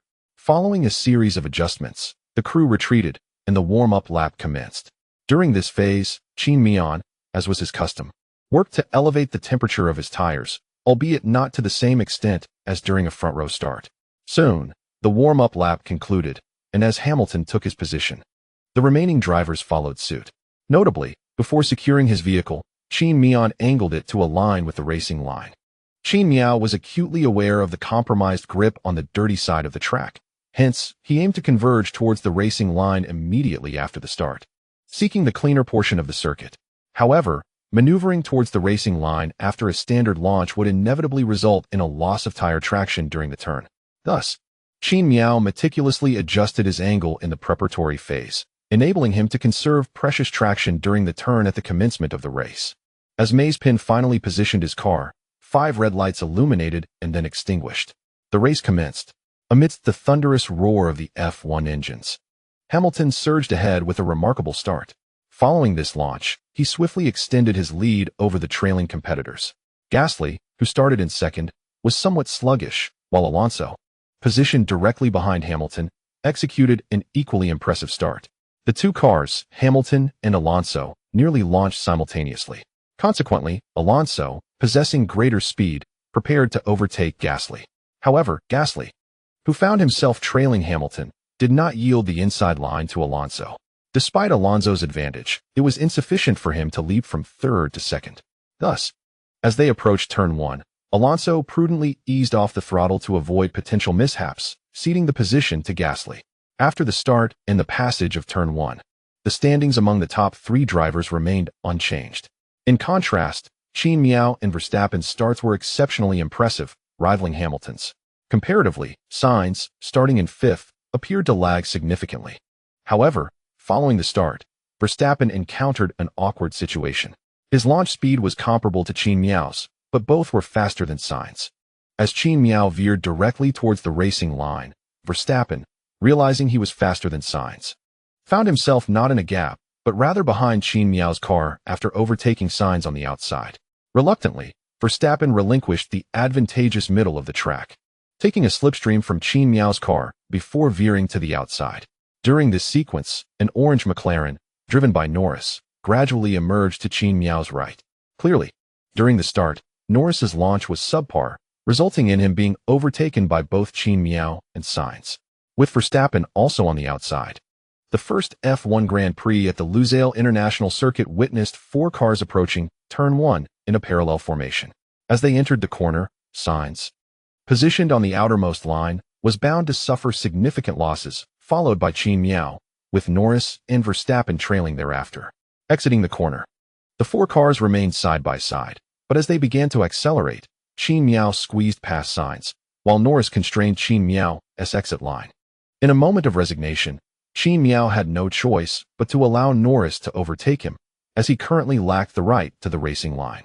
Unlike the 3 drivers on the left, who engaged in a perilous ballet of aggression and defense, Verstappen refrained from directly participating in this deadly waltz.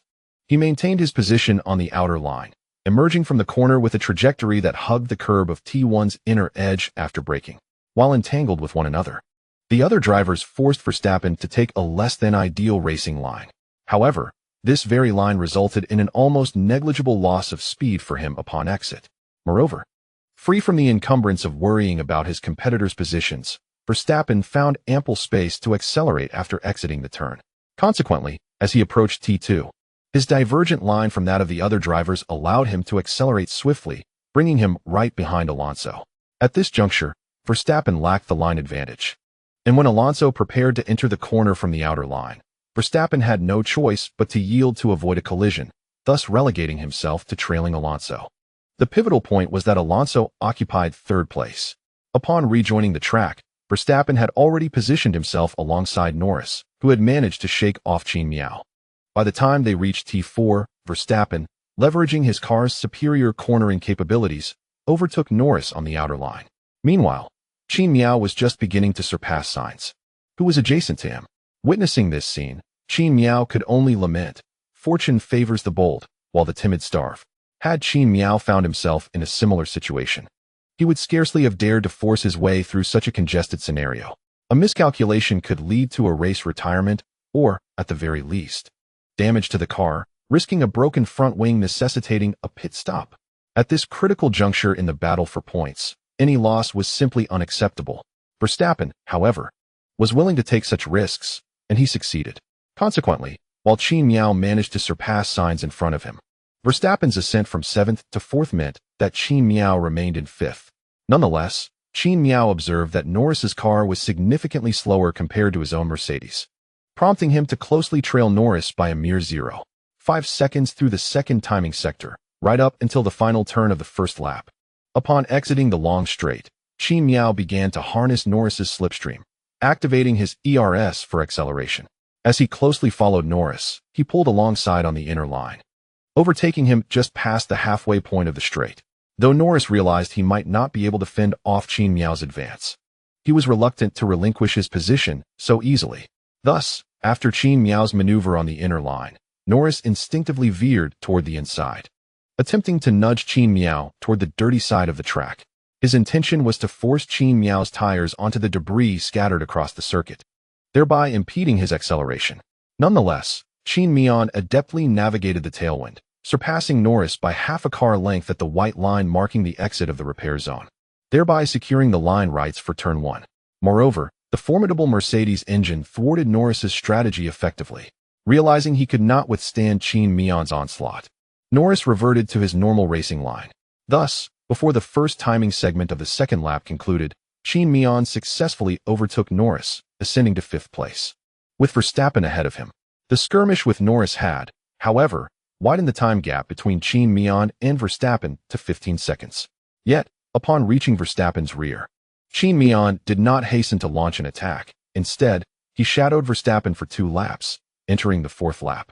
After completing those 2 laps, Qin Miao distinctly sensed that his pace was comparable to Verstappen's, perhaps even slightly superior, as he had been conserving his tires while closely trailing Verstappen. Despite this, the time differential remained unchanged at 15 seconds.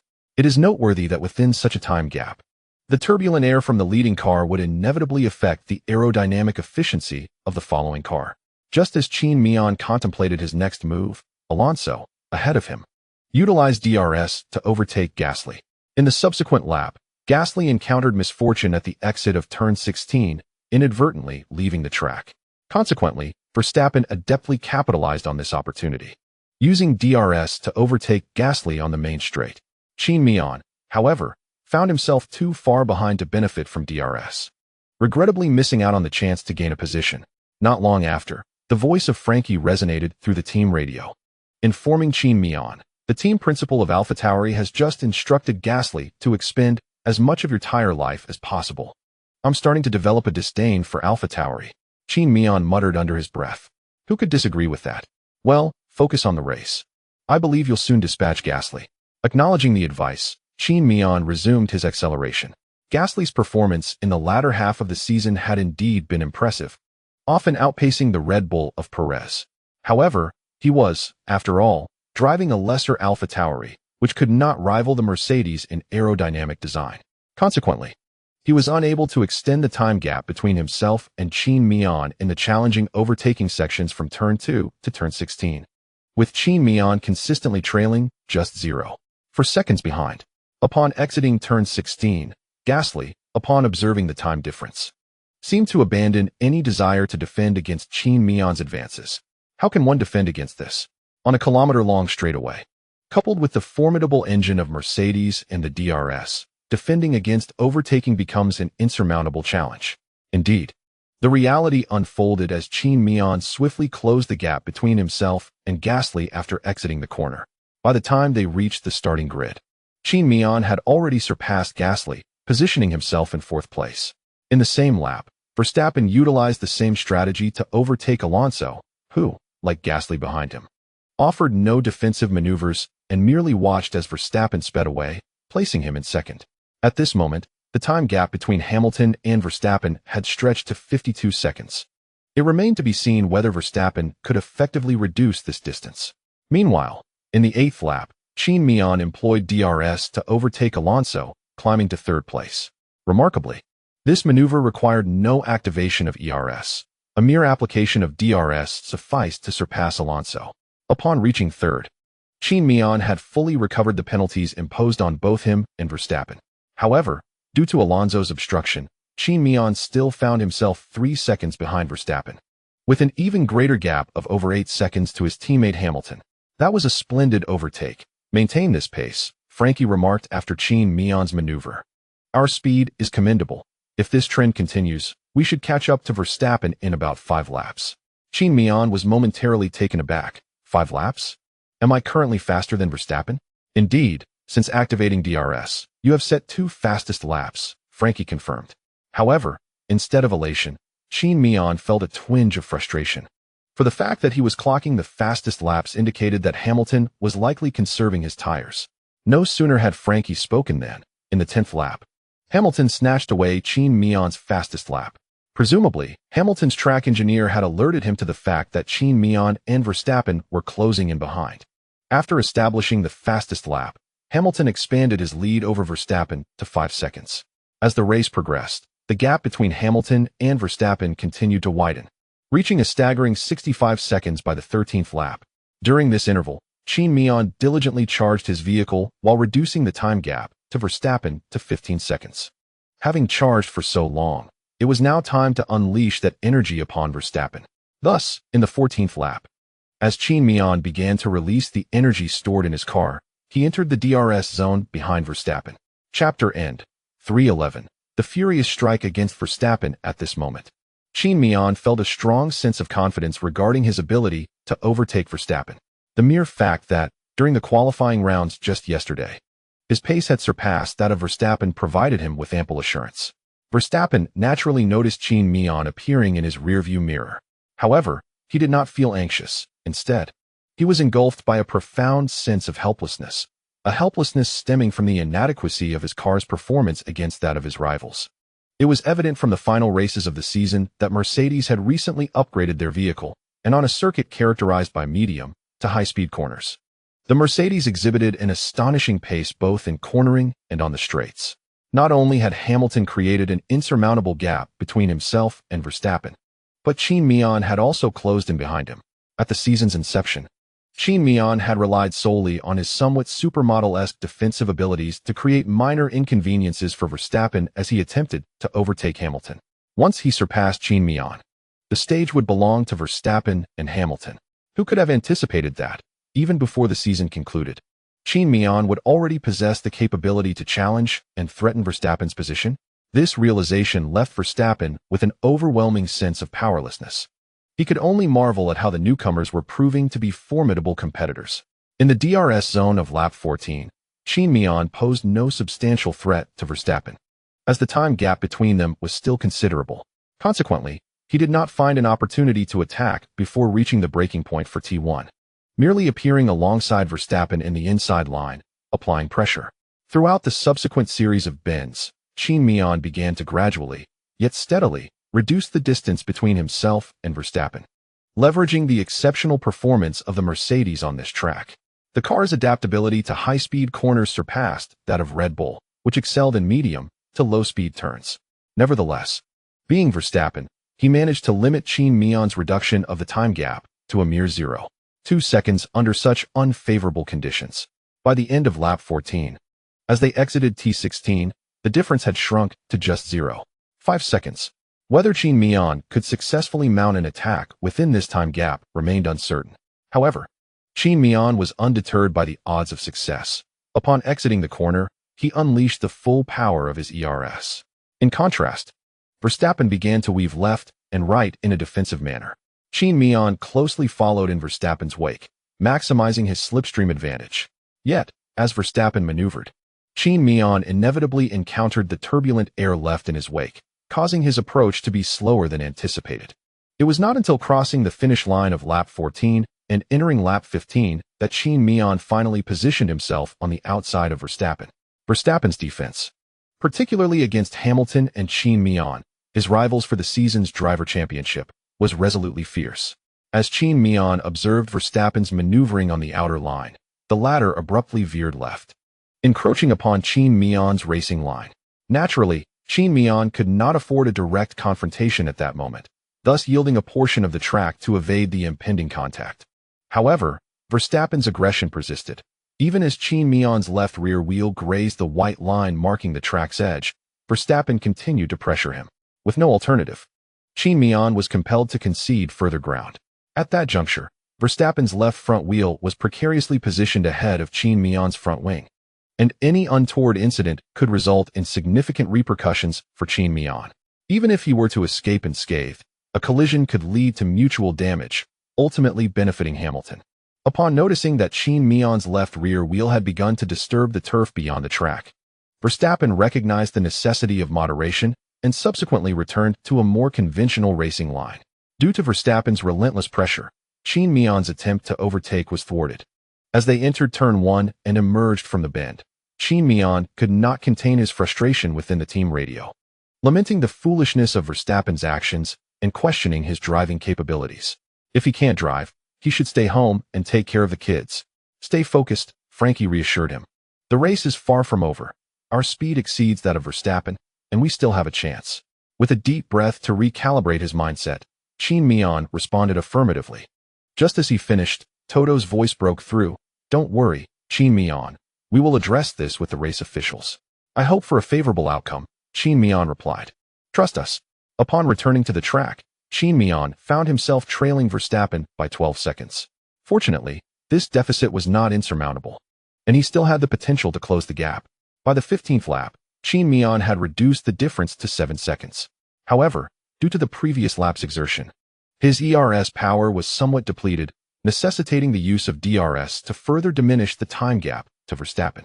In the 16th lap, as Qin Miao exited T16, the distance between him and Verstappen shrank to 4 seconds. After a lap of recuperation, Qin Miao's ERS power was replenished to 40, enabling him to mount an offensive. This time, Verstappen's defensive tactics mirrored those employed earlier. As Qin Miao exited the corner and latched onto Verstappen's slipstream, the latter began to weave. However, having learned from his prior attempt, Qin Miao remained unfazed by Verstappen's antics, accelerating normally along the racing line by utilizing both ERS and DRS modes.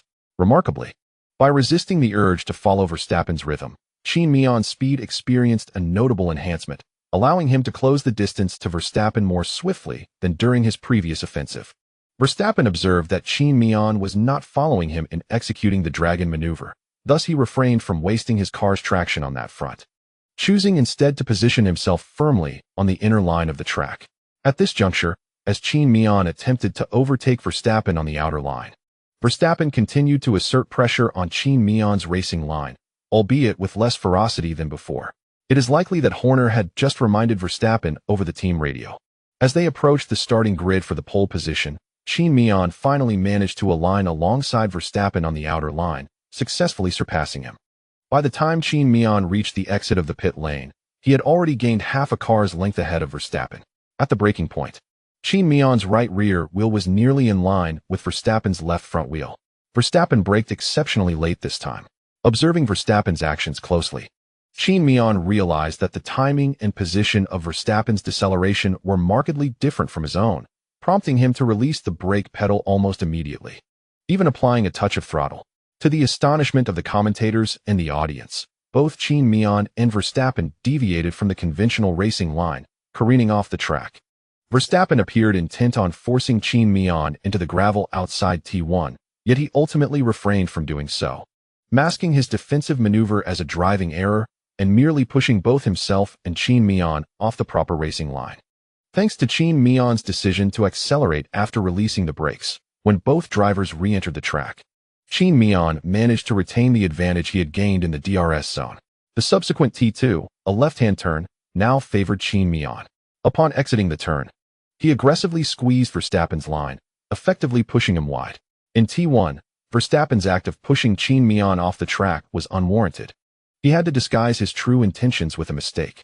However, this time was different for Qin Miao. He was ahead and had the right of way upon exiting the corner.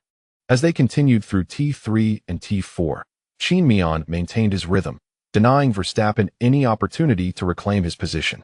By T7, Qin Miao had established a 0.5 second gap over Verstappen. At this point, Qin Miao's overtaking maneuver could be deemed successful, and he let out a sigh of relief. Yet, reflecting on Verstappen's two questionable defensive actions, Qin Miao could not help but vent his frustrations over the team radio, exclaiming, "Verstappen is truly a fool. I've never witnessed such dirty driving from anyone before." This outburst was subsequently censored in the broadcast with a series of beeps. As the three commentators from 5-Star Sports expressed their delight at Qin Miao's triumphant overtaking of Verstappen, the directors swiftly broadcasted the radio communications from Qin's team, TR. Although the commentators were left perplexed by the muted conversations, unable to discern the specifics of Qin's dialogue with his team, it seemed rather effortless to infer his emotions following the overtaking maneuver, given the entirely censored subtitles. The three commentators shared a knowing smile, even suggesting that Qin's expletives were somewhat brief, as they collectively acknowledged that Verstappen's defensive tactics had been rather excessive. The commentators continued to engage in light-hearted banter regarding Qin Miao's remarkable achievement. Suddenly, Zhou Haoran introduced an intriguing statistic. This overtaking maneuver marked the first occasion in Qin Miao's illustrious career where he successfully surpassed Verstappen on the track. The revelation left Bingu visibly astonished. Indeed, previous encounters between the two often showcased Qin defending against Verstappen, with any overtakes typically occurring due to unexpected circumstances. This instance, however, was a straightforward and commendable overtaking.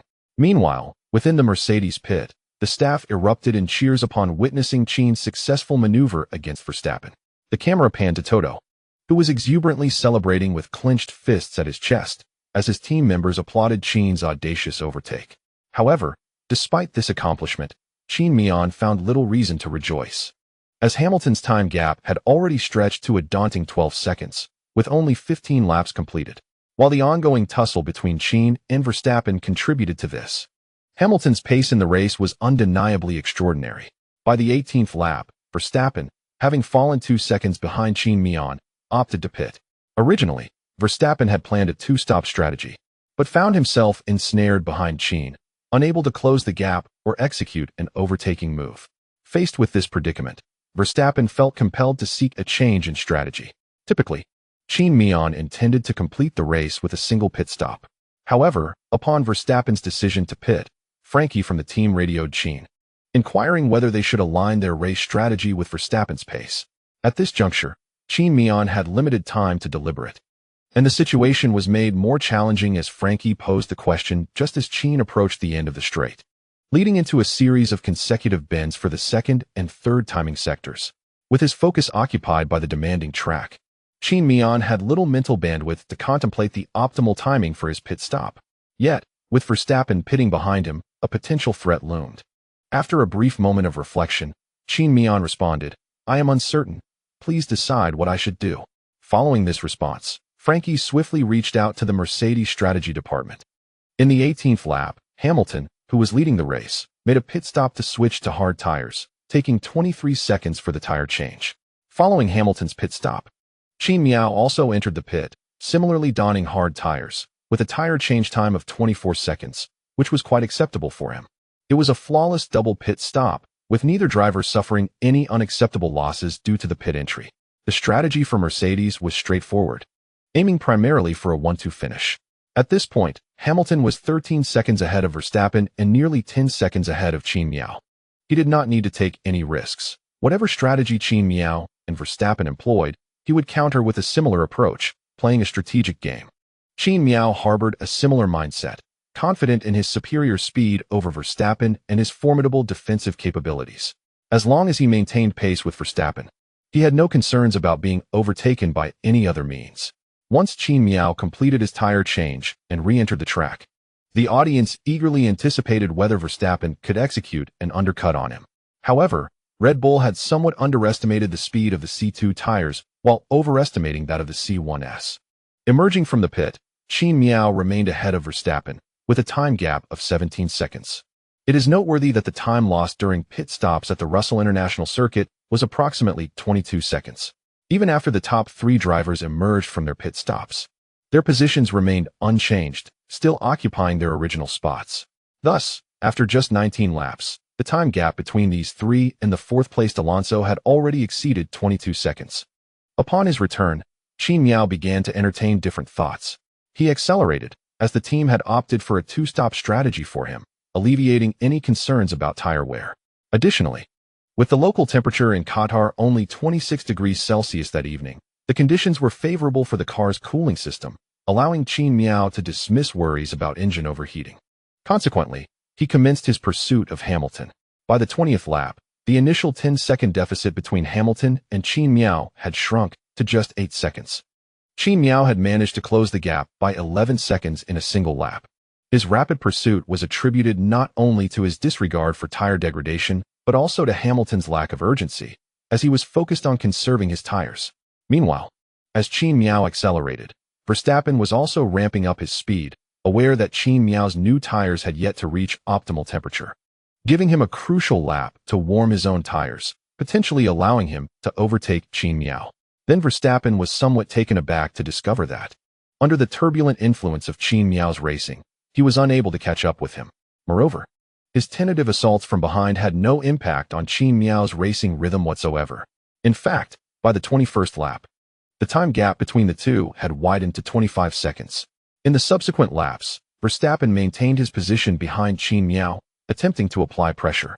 Yet neither sudden acceleration nor jabs before braking zones affected Qin Miao in the slightest. It was as if Qin Miao was oblivious to Verstappen's persistent pressure, continuing to run his own pace on the track. Verstappen, however, seemed somewhat unfazed. Qin Miao's defensive prowess had always been formidable. By the 28th lap, after 8 laps had elapsed, the time difference between Qin Miao and Hamilton was fixed at 5 seconds. Qin Miao had abandoned the pursuit of Hamilton, as he simply could not close the gap. After Hamilton began to accelerate, Qin Miao could only gain less than 0.2 seconds on him per lap. He sensed that Hamilton was now in a cruising state of normal racing, and if he too started to speed up, catching him would be a formidable challenge. Meanwhile, Verstappen remained stationary at a 27-second distance behind Qin Miao. It was evident that Mercedes cars were indeed powerful, despite Verstappen's personal skill surpassing that of Qin Miao. He found it increasingly difficult to keep pace. Thus, the top 3 drivers officially entered a cruising state. What was most surprising this lap was Ferrari's double pit stop. Even more astonishing was the fact that this time, Ferrari's tire change proceeded without incident. Sainz's tire change took 22 seconds, while Leclerc's took 24 seconds. Both drivers transitioned seamlessly from medium to hard tires, and both pit stops were executed flawlessly. While such a pit stop would be deemed excellent for any other team, like Mercedes, Red Bull, or McLaren, for Ferrari, it was a cause for exuberant jubilation among the tifosi. Many imaginative tifosi began to envision Ferrari's resurgence in the upcoming season, dominating the paddock and reversing the team's recent decline, ultimately overpowering Mercedes and Red Bull to secure both the Constructors' and Drivers' Championships for the 2022 season. It was a rare moment for the tifosi to savor. By the 38th lap, after 10 laps had passed, Verstappen, due to tire degradation and the passage of time, gradually found himself unable to keep pace with Qin Miao ahead. At this moment, Qin Miao still maintained a 5-second gap to Hamilton, while the distance between Verstappen and Qin Miao had increased from 27 seconds to 44 seconds. As the 40th lap approached, with 17 laps remaining in the race, Qin Miao inquired of Frankie, "I should still have a set of soft tires in reserve, right?"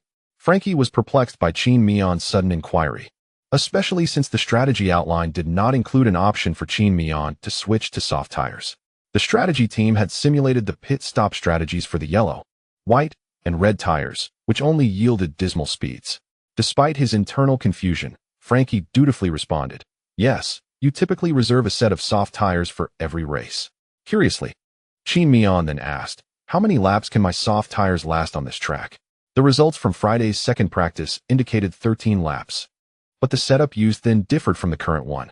"If you were to pit now, the soft tires would last approximately 11 laps, Frankie noted, glancing at his recorded data. "Understood," Qin Miao replied, falling silent thereafter, yet he subtly increased his speed. This was not an indication that Qin Miao intended to quickly deplete his tires for an opportune pit stop. Rather, he sought to create complications for Hamilton's team. "I propose a scenario for your consideration. Should you contemplate the feasibility of my idea and the possible consequences of my actions?" In essence, Qin Miao felt somewhat bored with his current pace and decided to stir up some trouble for Hamilton's team. After all, as the saying goes, if one is idly engaged, one might as well be mischievous. Moreover, Qin Miao genuinely believed that switching to soft tires upon his pit stop was a viable strategy.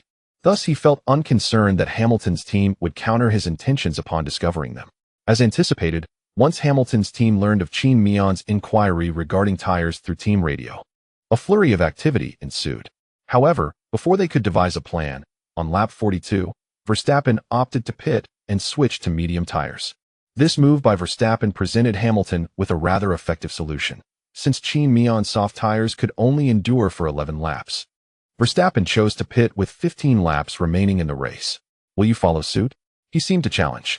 If Qin Miao pitted, he would be limited to medium tires. And on a track notorious for tire degradation, it was implausible that the soft tires could sustain sufficient speed after 15 laps. Even if Qin Miao possessed exceptional tire management skills, his pace would inevitably decline significantly in the final laps, risking being overtaken by Verstappen. Conversely, should Qin Miao delay his pit stop until a more favorable window, Verstappen on medium tires would undoubtedly execute an undercut. After all, medium tires on this track were consistently 0.8 seconds faster per lap than hard tires. While overtaking on soft tires was indeed plausible, could Qin Miao guarantee that after surpassing Verstappen, his tires would still possess adequate grip to pursue Hamilton? At this juncture, some may wonder why. Instead of reveling in the intra-team rivalry at Mercedes, Red Bull would assist Hamilton. The reality was that Verstappen was simply unable to catch up to the two Mercedes drivers in this race. In a situation where they must settle for second best, they undoubtedly prefer Hamilton to secure the victory over the station race rather than Qin Miao. After all, Qin Miao currently leads the driver's standings, and should he clinch another title, the final two races of the season would become mere formalities. As long as he finishes those races without retiring, he would be crowned the overall champion of the season. Thus, this is the primary reason behind Red Bull's strategy. Following Verstappen's pit stop, Mercedes adeptly called both Hamilton and Qin Miao back in. The reasoning has been previously articulated, so I shall refrain from reiterating it. Once again, both cars entered the pits, and Mercedes executed their duties with commendable stability. Hamilton switched to medium tires, taking 24 seconds for the change, while Qin Miao also donned medium tires, accomplishing his pit stop in 20 seconds. Despite Qin Miao's tire change being 4 seconds quicker than Hamilton's, this advantage was negligible once they returned to the track. The only notable aspect of this tire change was that Hamilton utilized older medium tires, whereas Qin Miao opted for brand new ones. This could be considered the sole variable affecting the championship outcome in this race. Upon exiting the pits, neither Qin Miao nor Hamilton altered their positions, and Verstappen behind failed to gain any ground. Even the time gap between the three remained relatively unchanged. However, during the 44th lap, Qin Miao did manage to close the gap slightly to Hamilton and set a new fastest lap. Yet, in the following lap, Hamilton retaliated, extending their time difference back to 54 seconds and reclaiming the fastest lap. Then, in the 47th lap, Verstappen also set a new fastest lap. From that point forward, the three leading drivers continuously improved their fastest laps, yet no one could make any significant overtakes. At this juncture, the broadcast shifted focus away from the trio, instead highlighting Perez and other drivers further back. In the final 10 laps, the race had lost its excitement for the three championship contenders, whereas the drivers behind, Latifi and Russell, experienced tire blowouts in succession. Replays indicated that both drivers had ventured onto the green curb on the outer side of Turn 8, which had caused their tire failures due to the excessive bumps. Upon witnessing this incident, Frankie promptly advised Qin Miao to avoid the outer green curb at Turn 8, as both Williams drivers had suffered blowouts from it. At that moment, Qin Miao was unaware of the specific details, but he noted that the track briefly displayed yellow flags without triggering a virtual safety car or full safety car, suggesting that the tire failures were not severe. Hence, he did not inquire further, simply acknowledging the warning with a concise, "received." Soon, the race reached its final lap. At this point, Hamilton was 7 seconds ahead of Qin Miao, who was 39 seconds in front of Verstappen. Ultimately, Hamilton crossed the finish line first, achieving his 101st career victory. As Qin Miao returned, he had fulfilled all the tasks assigned to him by the team. Verstappen, regrettably, settled for third place. Most surprisingly, the driver who secured fourth was Alonso. After the start of the race, Alonso seized the opportunity of a front-row position and completed the entire race steadily, ensuring that Perez behind him could not catch up. Simultaneously, Qin Miao, with a remarkable 30 approval rating, emerged as the most favored driver among the audience. During the cool-down lap, while Qin Miao was expressing his gratitude to Frankie and the entire Mercedes staff within the Team TR, Frankie interjected, Qin Miao. According to the data provided by FOM, it seems you have been elected as the most popular driver by the audience in this race. Qin Miao responded with surprise. Huh? I didn't perform as well as Hamilton, did I? Why me? His tone was laden with confusion and disbelief. We are not quite sure either. Perhaps the audience felt it was quite remarkable that you managed to surpass Verstappen? Frankie, too, appeared puzzled. In truth, Qin Miao's approval rating was merely 1 percentage point higher than Alonso's. He understood why Alonso garnered such high support. After all, he was a 2-time world champion. And it was indeed impressive for a driver of his age to maintain such competitiveness on the track. Soon, Hamilton, Qin Miao, and Verstappen parked their cars on the track, near the entrance of the pit lane and the exit of the circuit, adjacent to the grandstands. Hamilton was the first to stop and exit his car. By the time Qin Miao parked and got out, Hamilton was already waving to the audience. After securing his car and reinstalling the steering wheel, Verstappen arrived late, parking in 3rd place. Naturally, Qin Miao waved to the audience as well. The grandstands erupted with an even louder cheer than when Hamilton had interacted with the crowd moments earlier. To Qin Miao's astonishment, not only was the audience's applause for him greater than Hamilton's, but there were also several individuals, clearly of Middle Eastern descent, waving Chinese flags in support of him. Initially bewildered, Qin Miao surmised that despite finishing 2nd in the race, he still retained the top position in the overall standings. Smiling, he waved back at the enthusiastic supporters, then turned to embrace Hamilton as they approached each other. You were incredibly fast this race. I could hardly keep up, Qin Miao remarked with a hint of resignation after their embrace. Did you hold back in the latter part of the race? However, Hamilton did not engage with Qin Miao's comment and instead asked, Today it seems your speed outpaced Verstappen significantly. Though somewhat frustrated by Hamilton's evasiveness, Qin Miao understood that this was not the moment for such discussions. After a casual exchange with Hamilton and a brief greeting with Verstappen, Qin Miao proceeded to the weighing area for an interview. The host for today's interview was Jenson Button, who, due to early translation issues, had humorously been referred to as Jenson Button. The first driver to be interviewed was Hamilton, who had once again claimed victory. As is customary, Hamilton began by expressing his gratitude to the fans who attended the race, regardless of his performance that day. This gesture undoubtedly enhances his appeal among casual fans, further solidifying his popularity. Soon, Hamilton's interview concluded, and Qin Miao stepped up to the microphone. Qin Miao, I regret to inform you that, at such a critical juncture in the championship, you ultimately finished in 2nd place. Would you consider this a timely mitigation of losses? Qin Miao hesitated only briefly. In previous interviews, he had been concerned about the potential repercussions of his words, but this changed after witnessing Verstappen's candid responses in his own interviews.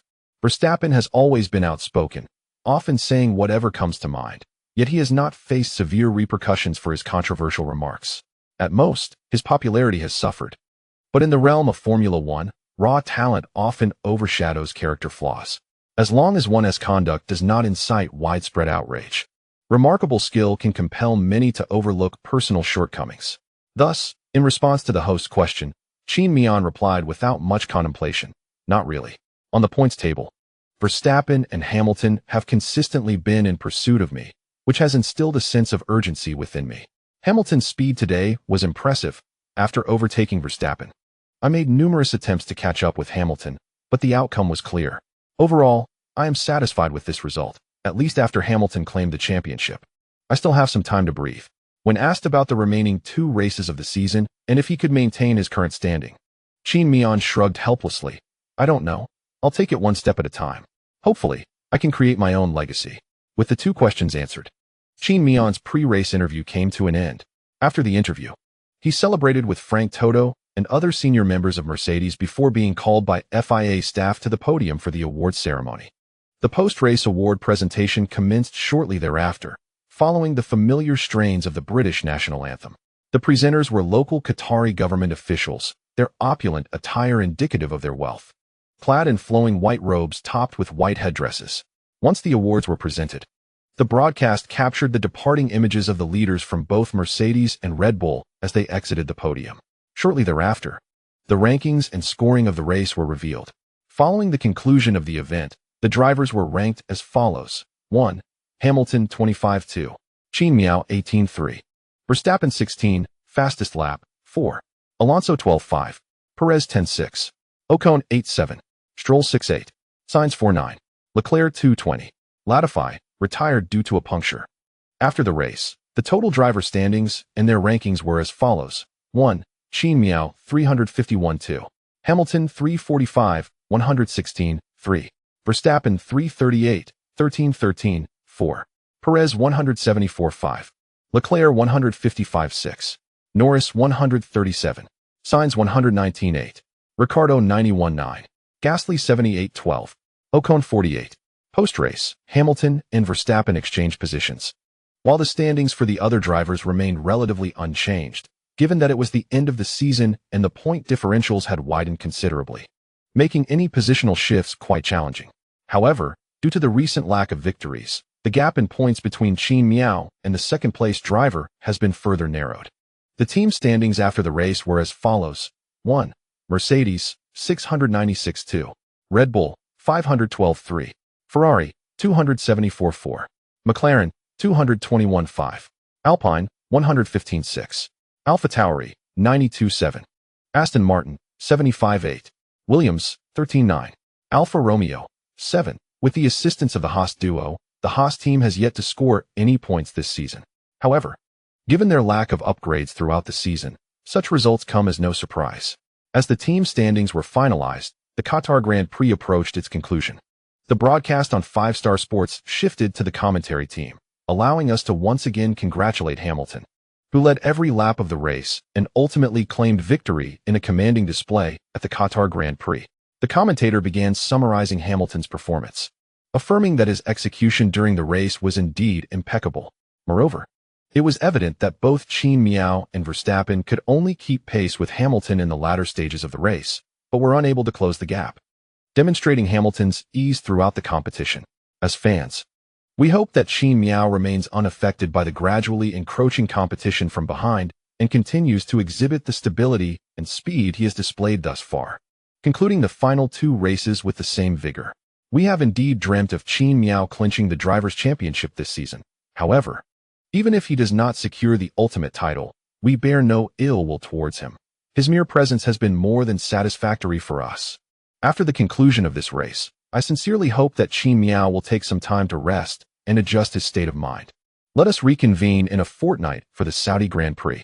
This chapter concludes here, with the conclusion of the Qatar race. The final segment of this season's 3 consecutive races has also come to an end. Following the race, Qin Miao and the team staff tidied their belongings and promptly departed the arid lands of Qatar, returning to their respective homes. Qin Miao first boarded Toto's plane, traveling back to the UK alongside Toto and other leaders from the team, such as James Allison and Ron Meadows. Due to the immediate departure from Qatar post-race, Qin Miao dozed off throughout the journey back to England. Upon his return to the UK, Qin Miao politely declined Toto's invitation to visit his home, eagerly boarding a prearranged flight to France. After a brisk yet somewhat hurried journey, he finally landed in France on Monday morning. As always, Xiao Ming was there to greet him. Reuniting with his long-missed beloved, they could not help but embrace each other warmly.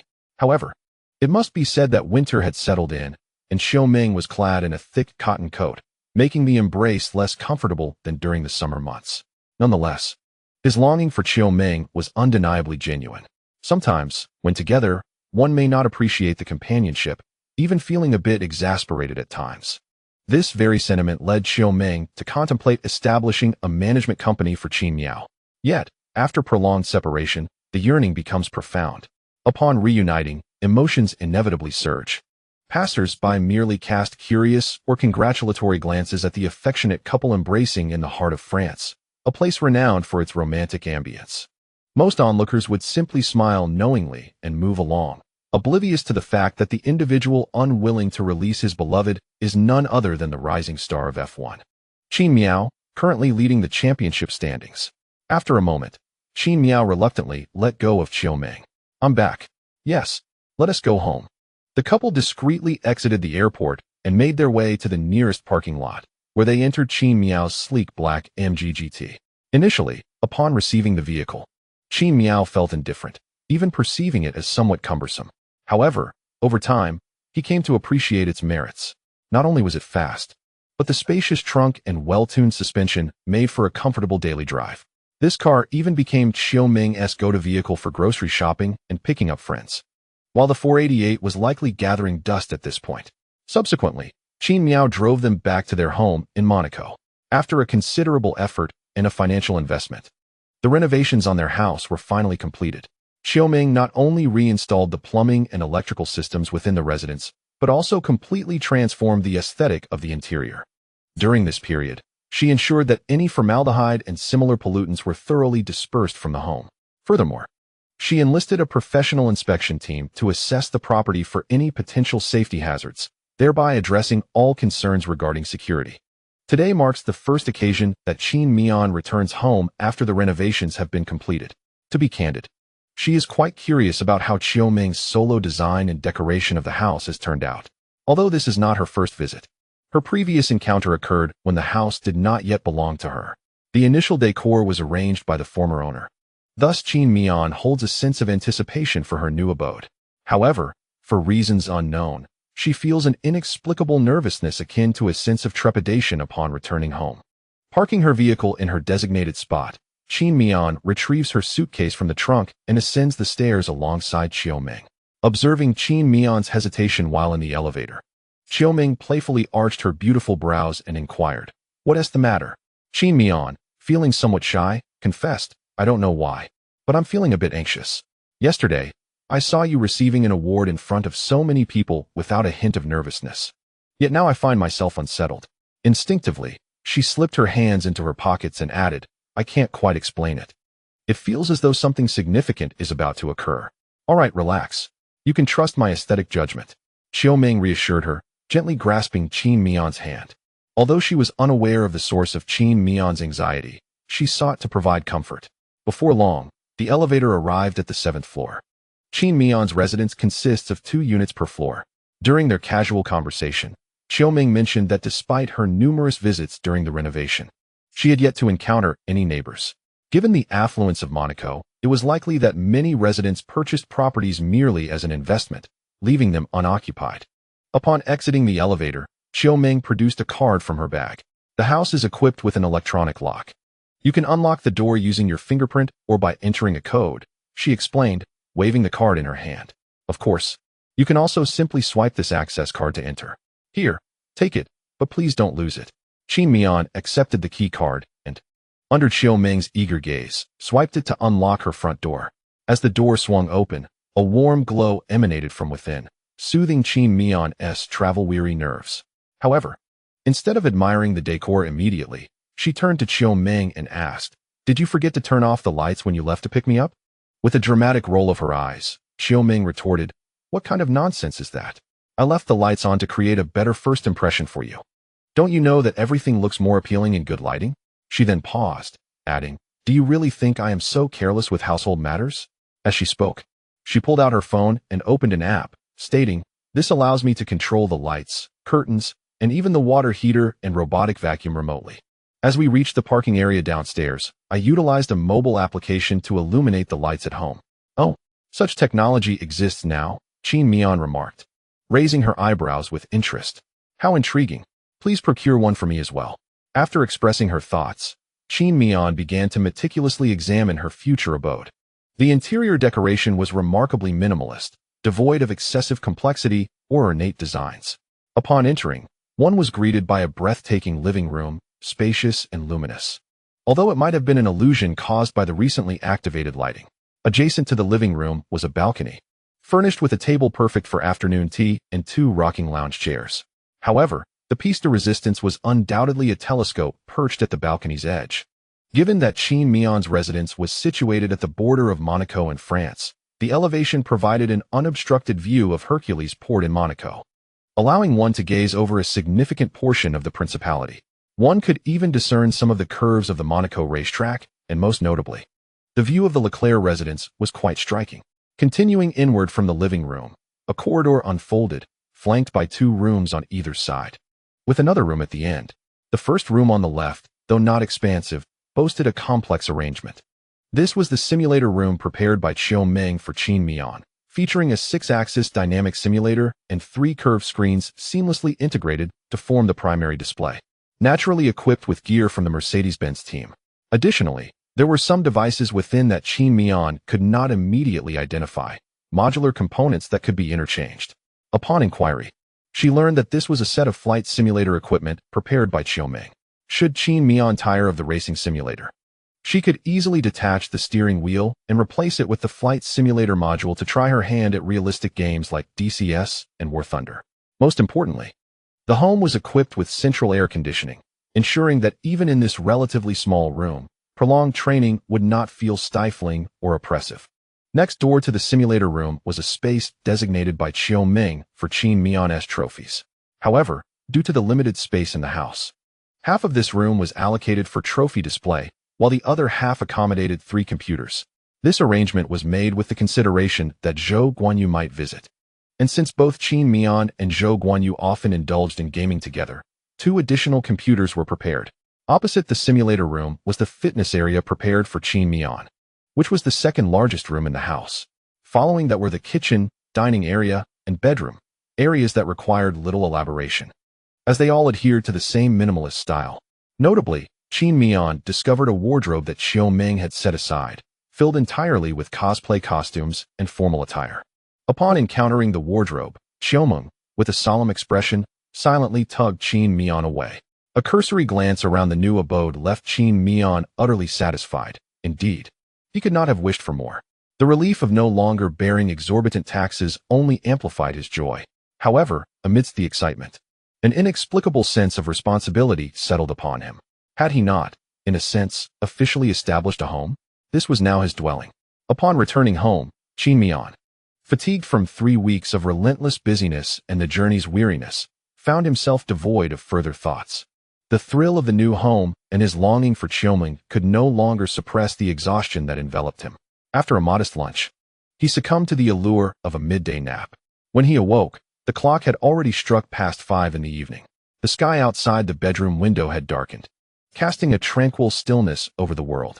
It was only when Qin Miao's senses began to revive, catching a faint aroma of stir-fried dishes wafting from the direction of the living room, that he emerged from his drowsiness. The scent immediately informed him that Zhou Haoran was preparing spicy stir-fried pork with peppers. Unconsciously swallowing, he swiftly rose, dressed, and made his way to the kitchen and dining area. There, he beheld a table adorned with his favorite dishes: sour string beans stir-fried with pork, marinated beef, and a winter melon soup. Though the spread was modest, it was certainly ample for 2, and the mere fragrance had already set his mouth watering. As he entered the dining area, Zhou Haoran appeared, clad in an apron reminiscent of the Mayben team uniform, bearing a plate of spicy stir-fried pork that enveloped her in a piquant aroma. Upon spotting Qin Miao, she paused momentarily. "You're up? I was just about to call you." "Yes, I just woke up." "The dinner looks delightful," he remarked. "Right? It's all your favorites. Go wash your hands. Dinner is ready." Zhou Haoran's culinary skills were indisputable. During his 2 years abroad, it was primarily her cooking that had comforted his palate. After their meal, Qin Miao washed the dishes while Zhou Haoran tidied the table. Once the remnants of their feast were cleared away, he retreated to the balcony. He did not utilize the telescope, for there was little to behold at night, and his earlier jest with Leclerc had merely been a light-hearted quip. Qin Miao lacked such inclinations, opting instead to recline on the balcony's lounge chair. Before long, Zhou Haoran returned after placing the trash at the door. This area, being a haven for the affluent, boasted impeccable service. It was customary for households like theirs to employ help for mundane tasks such as dishwashing. Thus, the presence of someone to collect the refuse was hardly surprising.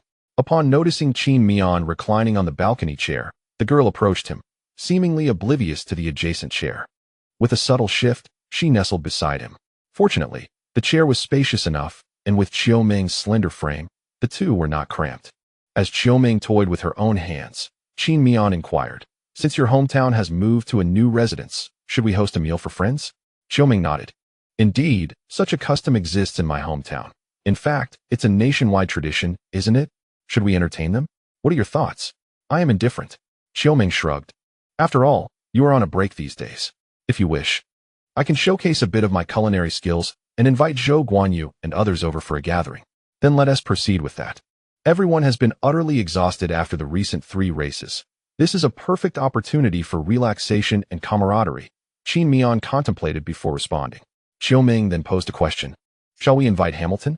Qin Miao gently tapped her forehead. "If this were when I first entered F1, inviting Hamilton would have been appropriate, but now, Your husband is in contention with him for the Drivers' Championship. This title is pivotal for both of us. While we appear cordial publicly, the tension between us is palpable. Since the start of the season, our conversations have dwindled. I'm perplexed as to why you would ask such a question.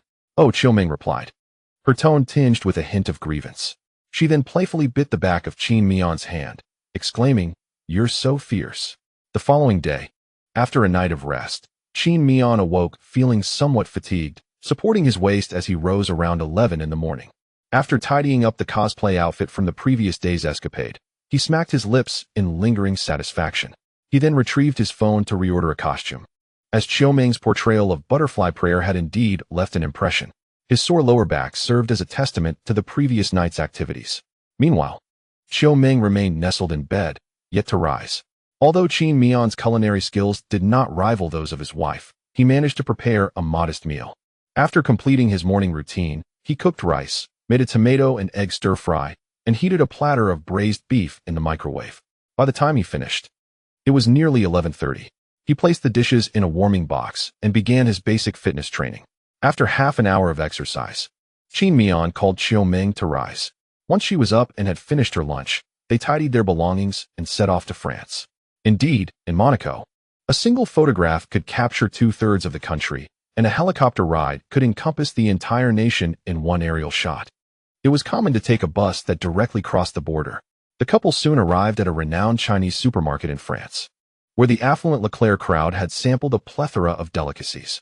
Since a meal is to be hosted, it is only natural to offer the guests something they do not often have the opportunity to enjoy.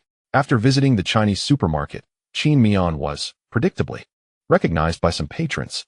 This was somewhat unavoidable, as Qin Miao held a certain renown among the Chinese community in this part of Europe.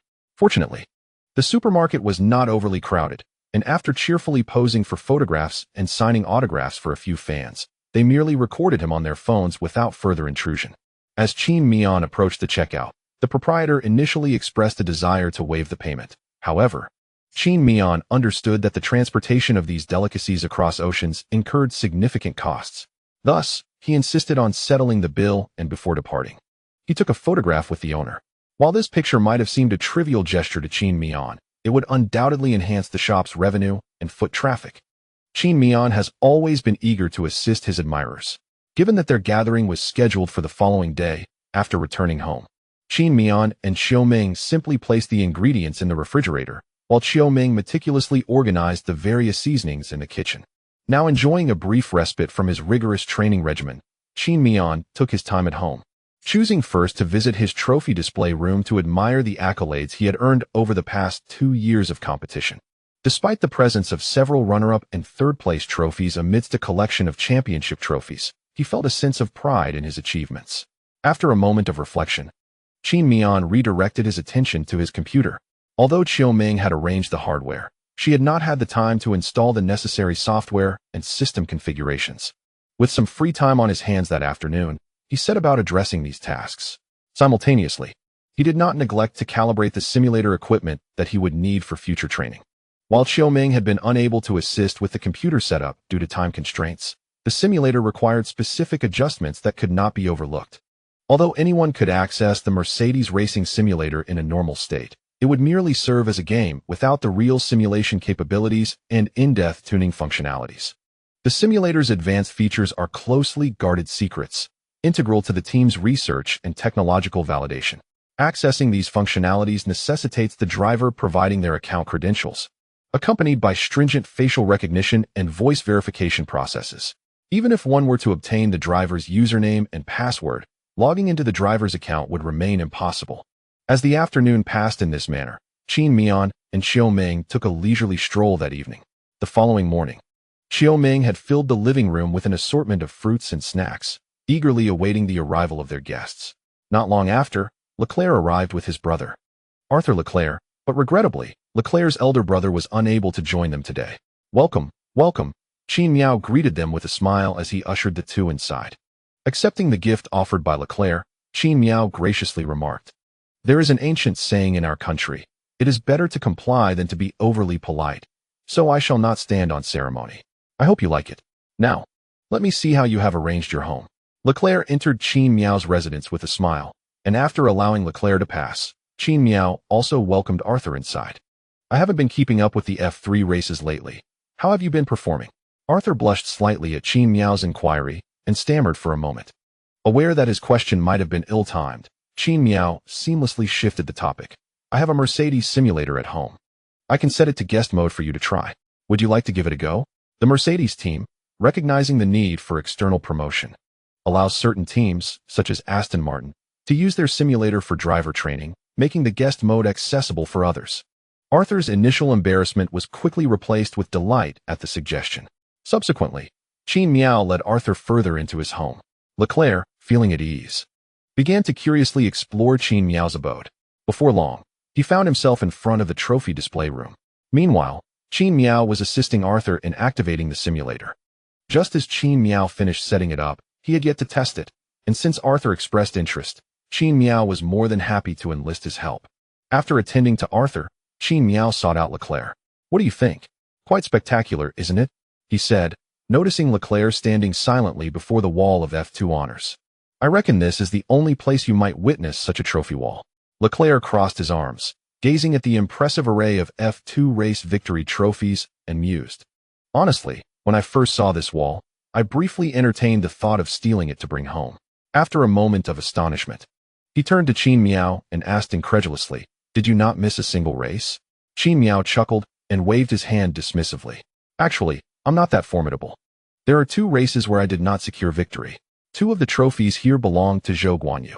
Hearing this, Leclerc felt a slight sense of relief. Moreover, upon reflection, he realized he had never come across any reports of Qin Miao achieving a flawless championship run during his F2 tenure.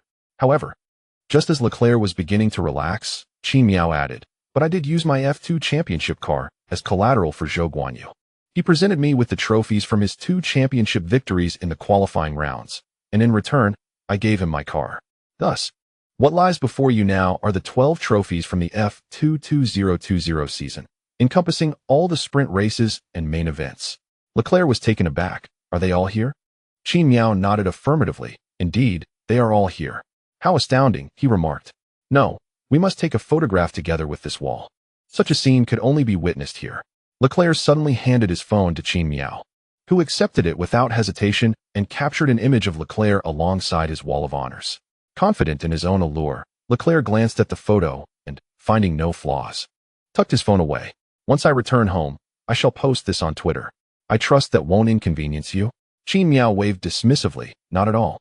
Feel free to share, just ensure you don't disclose my address." Leclerc examined the photo once more. There are no identifiable features outside. It should remain unnoticed. To be honest, my address has long been revealed. Apart from the occasional fan sending gifts, nothing unpleasant has occurred. Qin Miao shook his head. Our situations differ. The reason you haven't faced much hostility from fans is not only because the fervor surrounding Ferrari has dulled due to their recent misfortunes, but also because you haven't contended for the championship against other drivers in recent seasons, which is quite significant. After some contemplation, Leclerc acknowledged the validity of Qin Miao's observations. After capturing the photograph, he meandered about like a carefree wanderer, engaging in brief conversation with Qin Miao before exploring other rooms in the house. Qin Miao gazed at his wall with satisfaction, smiling to himself. Indeed, these accomplishments deserve to be displayed and shared for true fulfillment. Once Zhou Haoran and Norris arrived, Qin Miao intended to show them, allowing them to experience the glory of the most prestigious championship in F2 history. Half an hour later, a knock echoed at the door of Qin Miao's home. Seated on the sofa, engrossed in a game of Street Fighter with Leclerc, Qin Miao promptly tossed aside his controller and hurried to answer the door. Leclerc, left on the sofa, protested, "Qin Miao, you can't do this. I had a considerable lead in this game." At that moment, the screen displayed Qin Miao's Chun-Li's health bar dwindling to mere remnants, as Leclerc's Ken was poised for victory. However, Qin Miao dashed away. Anyone else would have been thoroughly vexed. Yet, Qin Miao called out, "We have guests at home. I can't leave them waiting outside." Leclerc extended a finger in jest while warmly exclaiming, "FK." Unfazed, Qin Miao cheerfully opened the door to reveal Zhou Haoran standing at the threshold, flashing a bright smile that showcased his pearly whites. However, Qin Miao's smile abruptly vanished, and the speed of his expression change left Zhou Haoran momentarily stunned. Hadn't he just been laughing merrily? Why did he suddenly lose his smile upon seeing him? Did Qin Miao perhaps perceive something unsightly lurking behind him? Before Zhou Guanyu could delve deeper into his thoughts, Qin Miao inquired sharply, "Where is the gift? You arrive empty-handed on your good friend's housewarming?" Zhou Guanyu's lips twitched. This fellow had a dog-like demeanor. Yet, Zhou Guanyu stood his ground, shrugging his shoulders. "I didn't bring anything. Just tell me if I can come in." Qin Miao let out a teasing click of his tongue, but eventually opened the door, saying, "Dinner is served. You'll sit at the children's table." As Zhou Guanyu switched his shoes, he curiously asked, "Are there children coming over today?" "No. So you won't have any food today." This was the hospitality of the Qin family, was it? After changing his shoes, Zhou Guanyu playfully punched Qin Miao on the back. Qin Miao paid it no mind. While Zhou Guanyu greeted Leclerc, who was seated on the sofa, venting his frustrations by beating up Chun-Li in a video game. The bond between Zhou Guanyu and Leclerc needed no elaboration. Both had emerged from Ferrari's youth academy and had maintained a good rapport over the years. Zhou Guanyu had officially entered F1 with Sauber, the same team that Leclerc had debuted with under Vasseurs' guidance, thus strengthening their connection. Consequently, their conversation flowed easily when they met at Qin Miao's home, discussing Vasseurs' current health status. As they engaged in lively discussion, Qin Miao lost interest in continuing the game with Leclerc. After a while, Leclerc tossed the controller to Zhou Guanyu, saying, "Qin Miao can't handle it. He has chosen to forfeit. Zhou Guanyu, you take over. Let us have a friendly match." Zhou Guanyu accepted the controller but did not rush to play. Instead, he first went to the kitchen to greet Xiaoming and check what dishes were available for lunch. Afterward, he returned to the sofa and plunged into an intense gaming battle with Leclerc. Meanwhile, Qin Miao sat on the sofa, munching on sunflower seeds and providing remote guidance to the two. Before long, there was another knock at the door. Upon opening it, Qin Miao found Norris standing there. As Norris had a residence in Monaco and was planning to stay a few days after the race, it was only natural for Qin Miao to invite him over. Their relationship was amicable, making the invitation quite appropriate. After exchanging pleasantries, Norris entered with a gift in hand. However, Qin Miao did not hastily unwrap it. Instead, he smiled as he placed the item in front of Zhou Guanyu, purposefully swaying it. Zhou Guanyu chose to ignore it completely. Upon entering, Norris greeted Leclerc and Zhou Guanyu, all familiar faces in this cozy gathering. Norris is no stranger to gaming. He enjoys live streaming himself playing PlayerUnknown's Battlegrounds or various racing games, including FIFA. It is said that he once became quite infatuated with FIFA on the PS5, even bringing his console to the paddock on race days, indulging in gameplay during any spare moment he could find. He truly embodied the essence of a gaming enthusiast. Thus, when he observed Zhou Guanyu and Leclerc engaged in Street Fighter, he eagerly joined in. Shortly after the round concluded, with Zhou Guanyu defeating Leclerc using Honda's headbutt, Norris promptly exclaimed, "If you're dead, switch out." He then took the controller from Leclerc and began battling Zhou Guanyu. Qin Miao, having watched for a while, chose not to participate, but instead pulled out his phone to record the scene.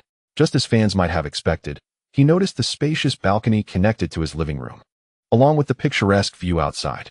He then proceeded to draw the curtains, which Zhou Guanyu and the others, engrossed in their game, paid no attention to. Subsequently, Qin Miao contentedly captured a round where Zhou Guanyu was soundly defeated by Norris. Once the recording was complete, he squeezed past Zhou Guanyu, snatched the controller from him, and joined the fray. The four of them played together for nearly 2 hours. Around 11 o'clock, Qin Miao relinquished the controller and headed to the kitchen to assist Xiaoming. At noon, carrying a dish from the kitchen, he called out to the four on the sofa, "It's time to eat." Thus, the family feast commenced. Xiaoming prepared 8 dishes, 4 of which were spicy, while the others were mild, as Norris, Leclerc, and Leclerc's younger brother, Arthur, were not accustomed to spicy food. Being guests in the home, they were certainly not to be treated lightly, leading to the preparation of several non-spicy options. Soon, everyone gathered at the table. All were adept at using chopsticks, alleviating any remaining concerns. Qin Miao opened 2 bottles of pine nut liquor gifted by Bottas, and the meal began. "The flavor is truly delightful," Leclerc remarked, somewhat clumsily bringing a piece of winter melon to his mouth while chewing. His expression, puffing out air yet continuing to chew, suggested he was sincere in his praise. Zhou Guanyu, on the other hand, immediately zeroed in on a plate of stir-fried tripe, with its vibrant red oil complementing the black and white, yet remarkably chewy, tripe. leaving him unable to stop, his taste buds tantalized. Norris had a particular fondness for Chiu Ming's smashed cucumber dish. Despite the ample chili, he devoured it with great gusto, persisting even as the spiciness made him gasp for breath. This midday meal was a veritable indulgence in calories and oil for the 5 drivers. However, Qin Miao bore no such concerns. He could eat to his heart's content. For regardless of how much he consumed, weight gain was never an issue for him. The meal extended for over an hour, ultimately leaving only a small amount of broth, as the main dishes were nearly devoured by the 6 diners. After finishing, the group had other evening activities planned, so there was no rush to depart. Before long, Norris beckoned Leclerc to join him back on the sofa. However, unlike the afternoon when Norris had engaged in Street Fighter, he now opted for FIFA, and the duo resumed their football match, confirming Norris's identity as a gaming enthusiast. Meanwhile, during Qin Miao's dishwashing, Zhou Guanyu curiously approached the racing simulator at Qin Miao's residence. In contrast to the others, Arthur was still grappling with challenges in F3, facing pressure, though it was not overwhelming. Norris and Leclerc usually did not enjoy such leisurely moments. But after a triple-header race, it was only fitting to grant the drivers a day of respite, rendering today an official day off for them, allowing for uninhibited enjoyment. As an F1 driver, Qin Miao was in the same boat. Zhou Guanyu, however, was in a different situation. He would officially join the F1 family next season. At this moment, he experienced a blend of excitement for entering a new world and era, mingled with apprehension and trepidation when confronting formidable unknown competitors, along with doubts about his capability to fulfill his role. Despite having driven the self-developed racing simulator at the Aero headquarters, Zhou Guanyu felt that it was merely adequate. And in terms of visual performance, it paled in comparison to the EA-developed F1 2021. Speaking of F1 2021, an intriguing statistic emerges. Research indicates that among Chinese players in the career mode of F1 2021, the team most favored is Mercedes. Yet, interestingly, domestic players preferred to partner with Hamilton rather than Qin Miao, with 68 choosing the former. It remains a mystery what drives their decision. In summary, Zhou Guanyu harbored some disdain for Aero's simulator, feeling it did not significantly enhance his skills. Upon learning about the simulator at Qin Miao's home and its tourist mode, he was eager to experience driving it himself.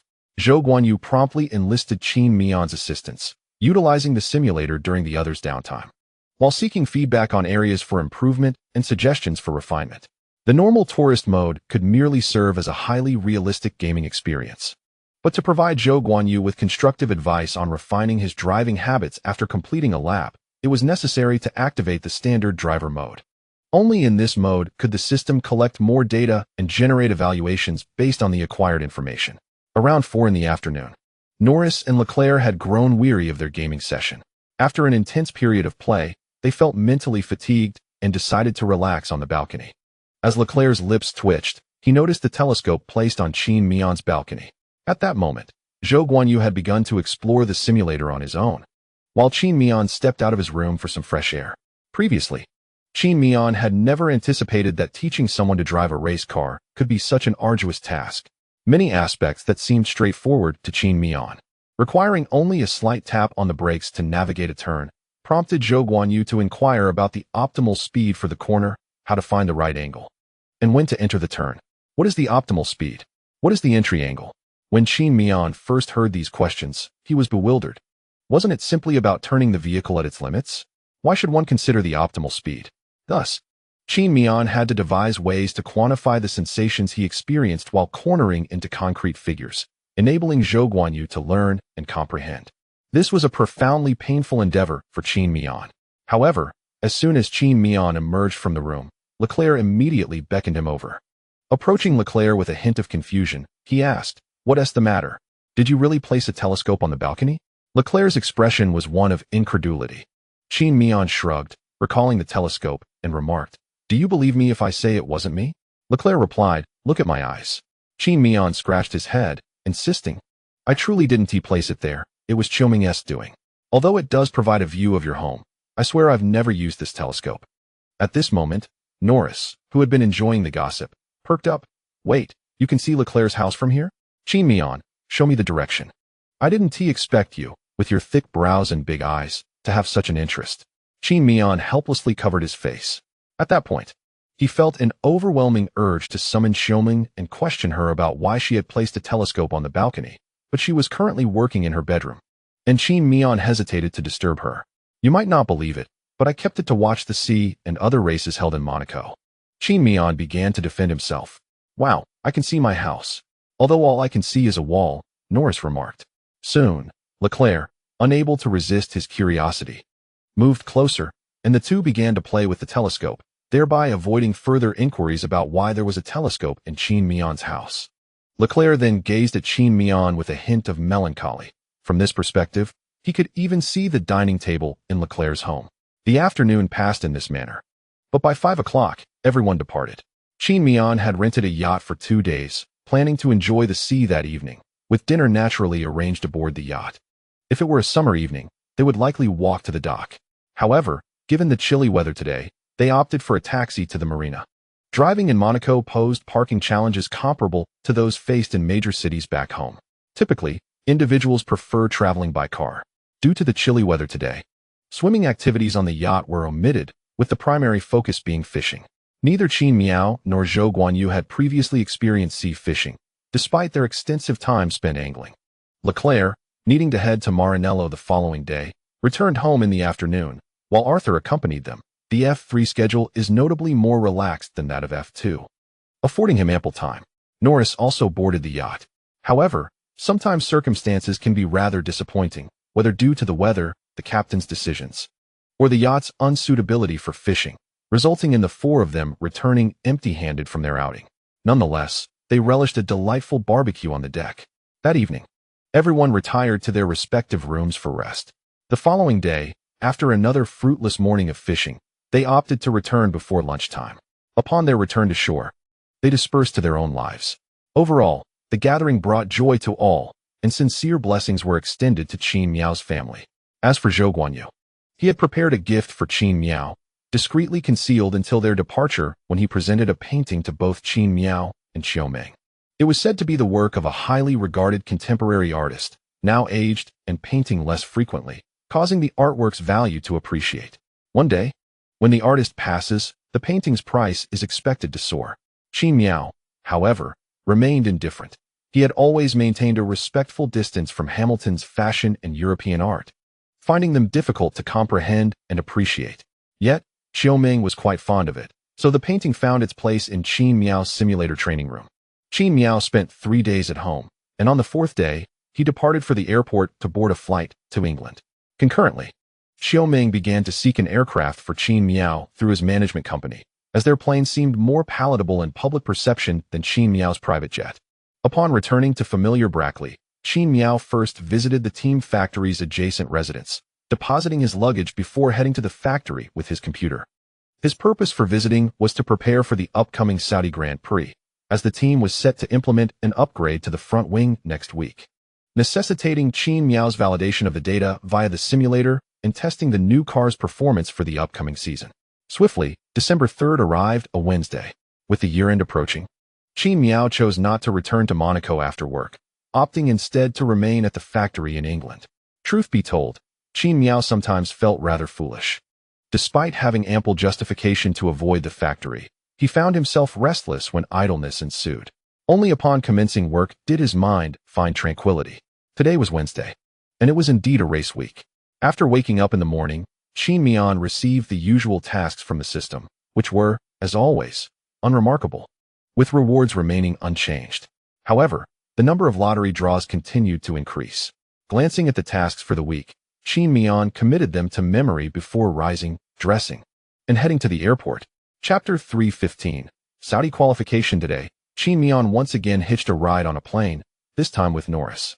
Like Qin Miao, Norris had returned to the UK after spending a few days in Monaco. Coincidentally, Norris was also planning to travel to Saudi Arabia this Wednesday.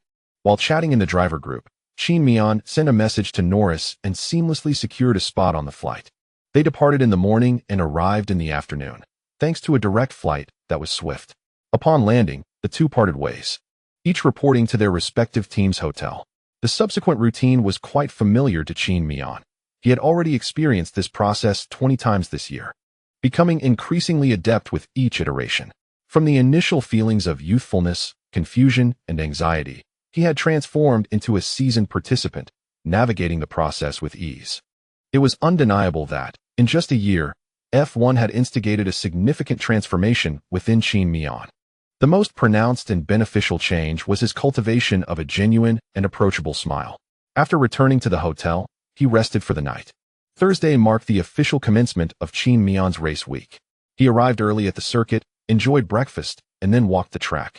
Notably, after completing the track walk, he encountered Norris, who then borrowed Qin Miao's scooter.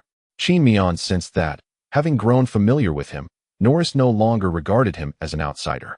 In the afternoon, they recorded promotional media videos and participated in a fan meet and greet. That evening, there was a dinner with local sponsors from Saudi Arabia, which was a rather informal business affair.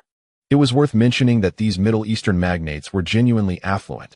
During the meal, two sponsors preliminarily finalized two sponsorship contracts with Mercedes. However, none of this pertained to Qin Miao. Apart from his basic salary, he was entitled to only a bonus. Even if contracts were signed, he would not see a penny from them. Friday heralded the commencement of the first and second practice sessions. The weather in Saudi Arabia was pleasant, with an air temperature of 28 C and a track temperature of 35 C, despite the Jeddah Corniche circuit being situated by the sea. With the closest point to the Red Sea merely 50 meters away, the humidity was only 69 due to the environmental conditions in Saudi Arabia. The good news was that the meteorological department reported a low probability of rain for the upcoming week, estimated at just 20. Similar to the Qatar Grand Prix 2 weeks prior, the Jeddah Corniche circuit had only been added to the F1 calendar this year. This was a result of Middle Eastern countries like Saudi Arabia recognizing that oil would no longer be the world's primary energy source and subsequently investing heavily across the globe. Given the unique topography of the Saudi circuit, it undoubtedly became one of the fastest tracks on the calendar. This week's upgrades at Mercedes were predicated on the desire to simplify the car's aerodynamic wing, thereby enhancing stability at high speeds while simultaneously reducing drag. This modification is anticipated to yield an increase of at least 5 km per hour in straight-line speed. The sole drawback is a slight reduction in downforce during cornering. Yet this loss falls within an acceptable range for the team, given that Mercedes cars are inherently designed for straight-line acceleration. Particularly due to their engine being the most powerful within the paddock, this is an opportune moment to exploit their advantages on a track characterized by lengthy straights, such as Saudi Arabia. In addition to the car's upgrades, the atmosphere within the Mercedes team has grown somewhat tense this week. As the season draws to a close, everyone is increasingly concerned about the points and standings of the two drivers, including the drivers themselves. Consequently, their relationship has become strained, and communication has dwindled. Toto, observing the palpable tension during the morning team meeting, felt a pang of worry reminiscent of the internal conflicts that once arose between Rosberg and Hamilton. Although both Hamilton and Qin Miao are exercising a degree of restraint towards one another, Toto is acutely aware that the air between them is thick with potential volatility, akin to a barrel of gunpowder, ready to ignite at any moment. Whether it be a disagreement over track positions or a minor altercation off the track, any spark could lead to an explosive confrontation, an outcome that would be unacceptable for Toto and the Mercedes team. In an effort to preempt such a scenario, Toto visited the driver's lounge before the first practice session on Friday, offering a mix of reassurance and a subtle reminder of Verstappen's current points advantage over both drivers, effectively serving as a cautionary measure. In truth, Toto finds himself somewhat grateful for Verstappen's presence. His existence serves as a deterrent, preventing the two talented drivers from focusing entirely on one another.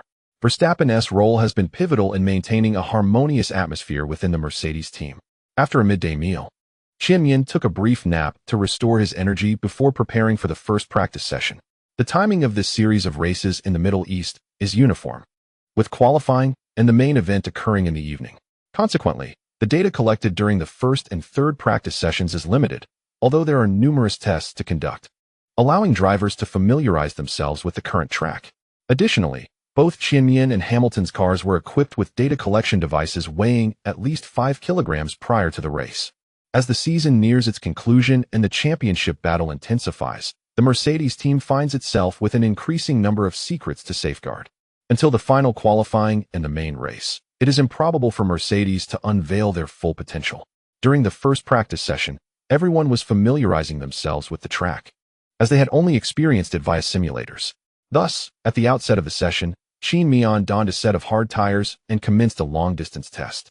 After completing the first competitive lap following the warm-up, he sensed that the pressure of this circuit was considerably intense.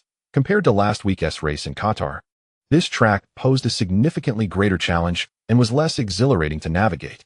With few heavy braking zones, he could maintain full throttle for 82 of the circuit. Notably, the track offered minimal runoff areas. Hence, after one lap, Qin Miao realized that any incident during the race would likely result in either a yellow flag or a safety car, and in severe cases, a red flag. An hour later, the first practice session concluded, with Qin Miao securing 5th place with a time of 1:30.000. Unfortunately, the numerous sensors in the car hindered his speed, and he was still acclimatizing to the circuit, refraining from pushing too hard. By the end of the session, the sky had darkened, the sun nearly dipped below the horizon, and night was approaching. After a brief rest, Qin Miao consumed an energy bar and reviewed the data analysis provided by Frankie and the team before the second practice session commenced. At the outset of the second practice, Qin Miao utilized soft tires and positioned himself at the exit of the pit lane. The team had previously assessed that while the long straight at the start of the race afforded a distinct advantage to Mercedes' engine, it was unlikely that Qin Miao would have opportunities to overtake from the back of the grid unless unforeseen circumstances arose. Consequently, the engine's advantage would be of little significance against his rivals, Hamilton and Verstappen.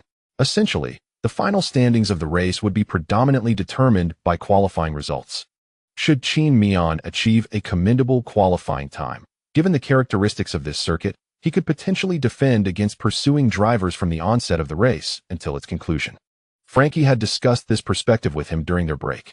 Thus, at the beginning of the second practice, with track conditions mirroring those expected for the qualifying session the following evening, Qin Miao embarked on testing and practicing for a qualifying lap, still equipped with sensors. He even requested Barber to refill the water tank of his car. Ultimately, when the second practice concluded, Qin Miao's time was recorded at 1:28.971, placing him first overall. To be honest, he was uncertain why he had achieved such an outstanding position, especially considering that he was still holding back somewhat. Upon returning to the team's garage, he learned that Hamilton's fastest lap was set on medium tires, as was Verstappen's. This revelation made more sense. With the conclusion of the second practice, Friday's work came to an end. After tidying up, Qin Miao departed the paddock.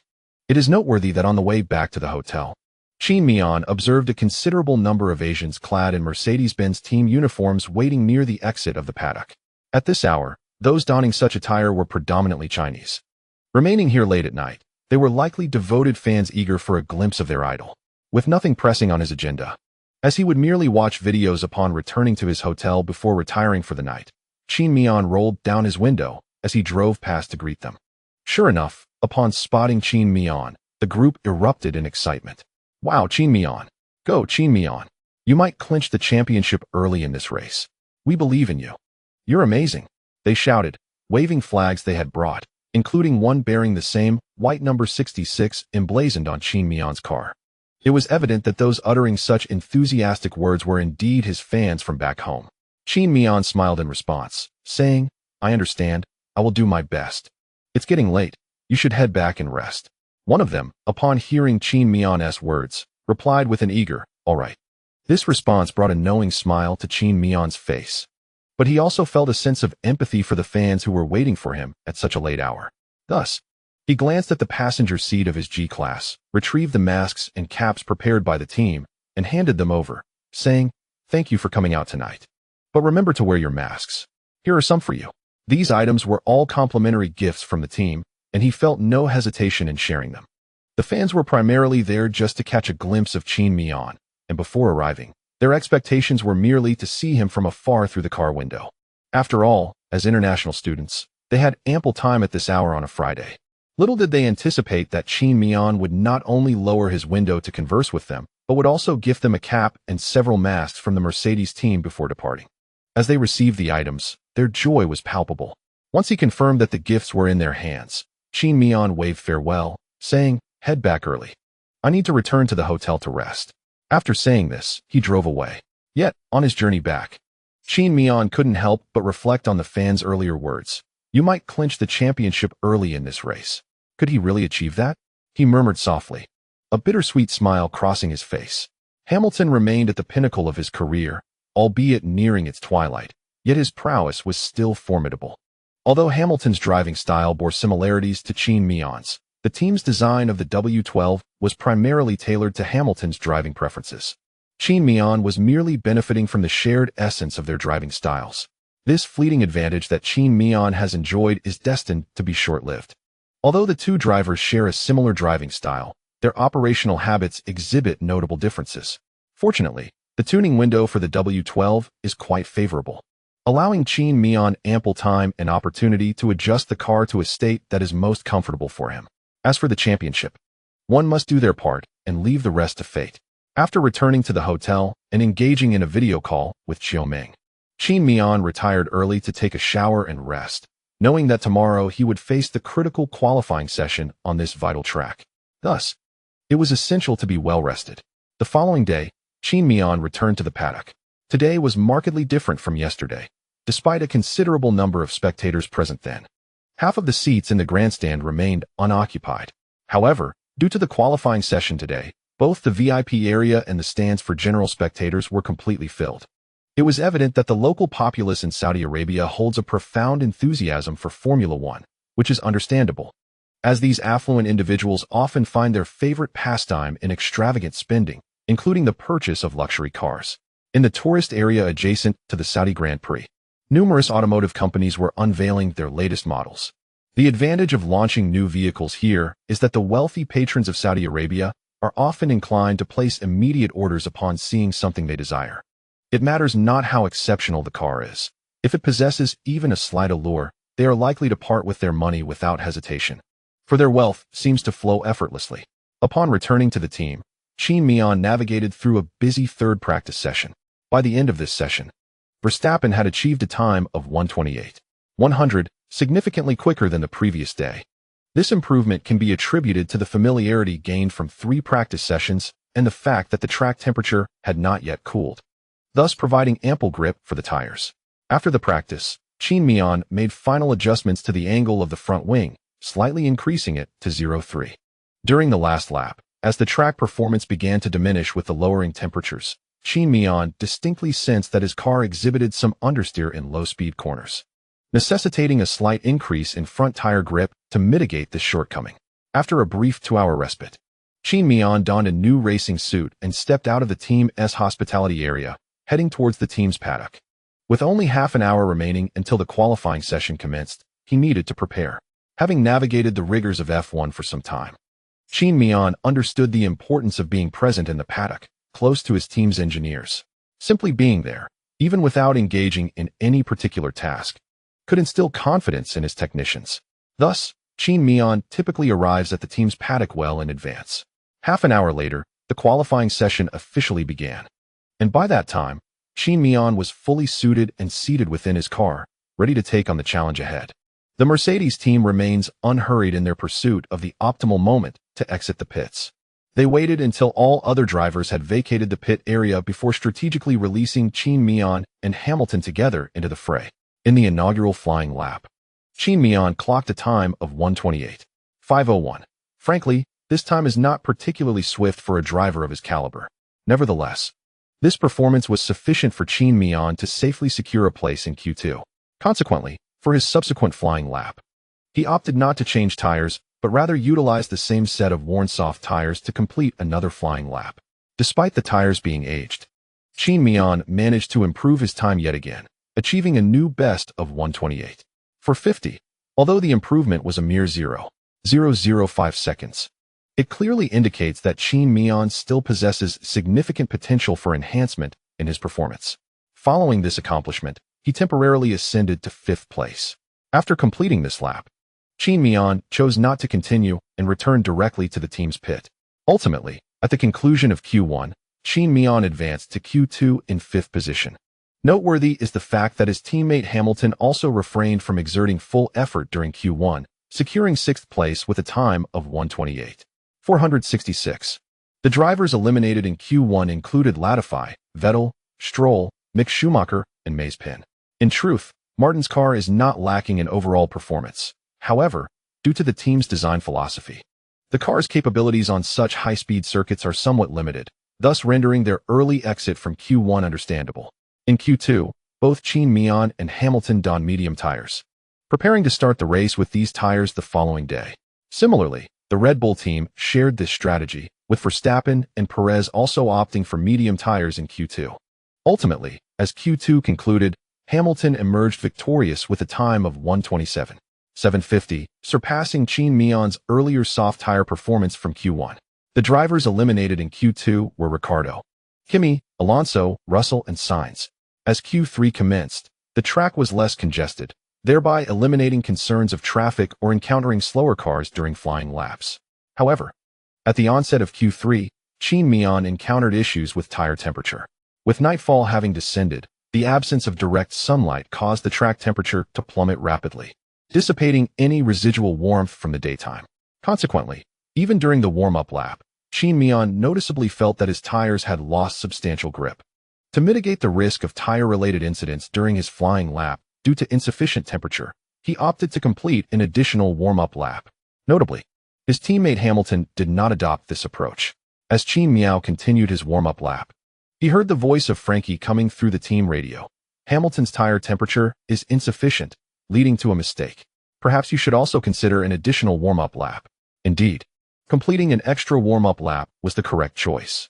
Hamilton's flying lap, compromised by inadequate tire temperature, was rendered futile. Although Qin Miao encountered some traffic during his additional warm-up lap, he ultimately achieved a commendable time of 1:28.123, temporarily placing him in second position. After a brief respite in the team's paddock, Hamilton emerged first, having opted for 2 warm-up laps this time.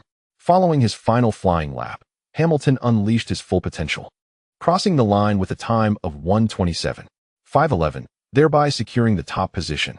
A mere 30 seconds later, Qin Miao completed his last flying lap, recording a time of 1:27.612. While this was a respectable performance for Qin Miao, this lap represented the culmination of his utmost effort, and he felt a sense of satisfaction in achieving second place. Among the leading trio of title contenders, it was only Verstappen who failed to deliver an effective lap, with his first flying lap placing him third, just behind Qin Miao. Fully aware of Qin Miao's formidable defensive capabilities, Verstappen understood the precariousness of his situation on the challenging Jeddah circuit, where overtaking proved to be quite difficult. If he did not secure a favorable position in qualifying, it could lead to an awkward predicament, as all hopes would then rest on the start of the Sunday race.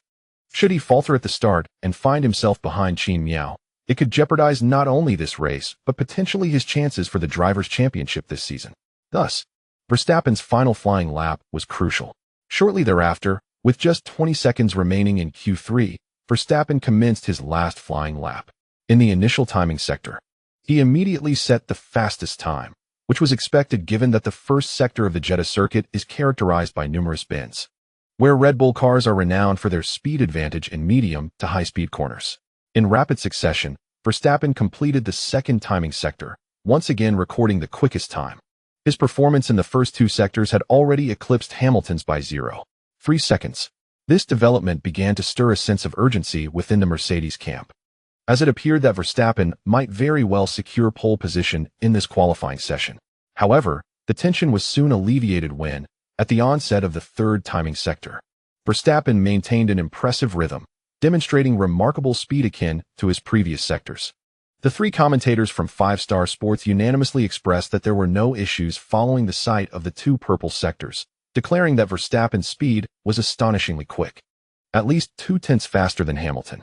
As the words left their lips, the broadcast shifted to the final corner of the third timing sector, T27, the slowest turn on the circuit.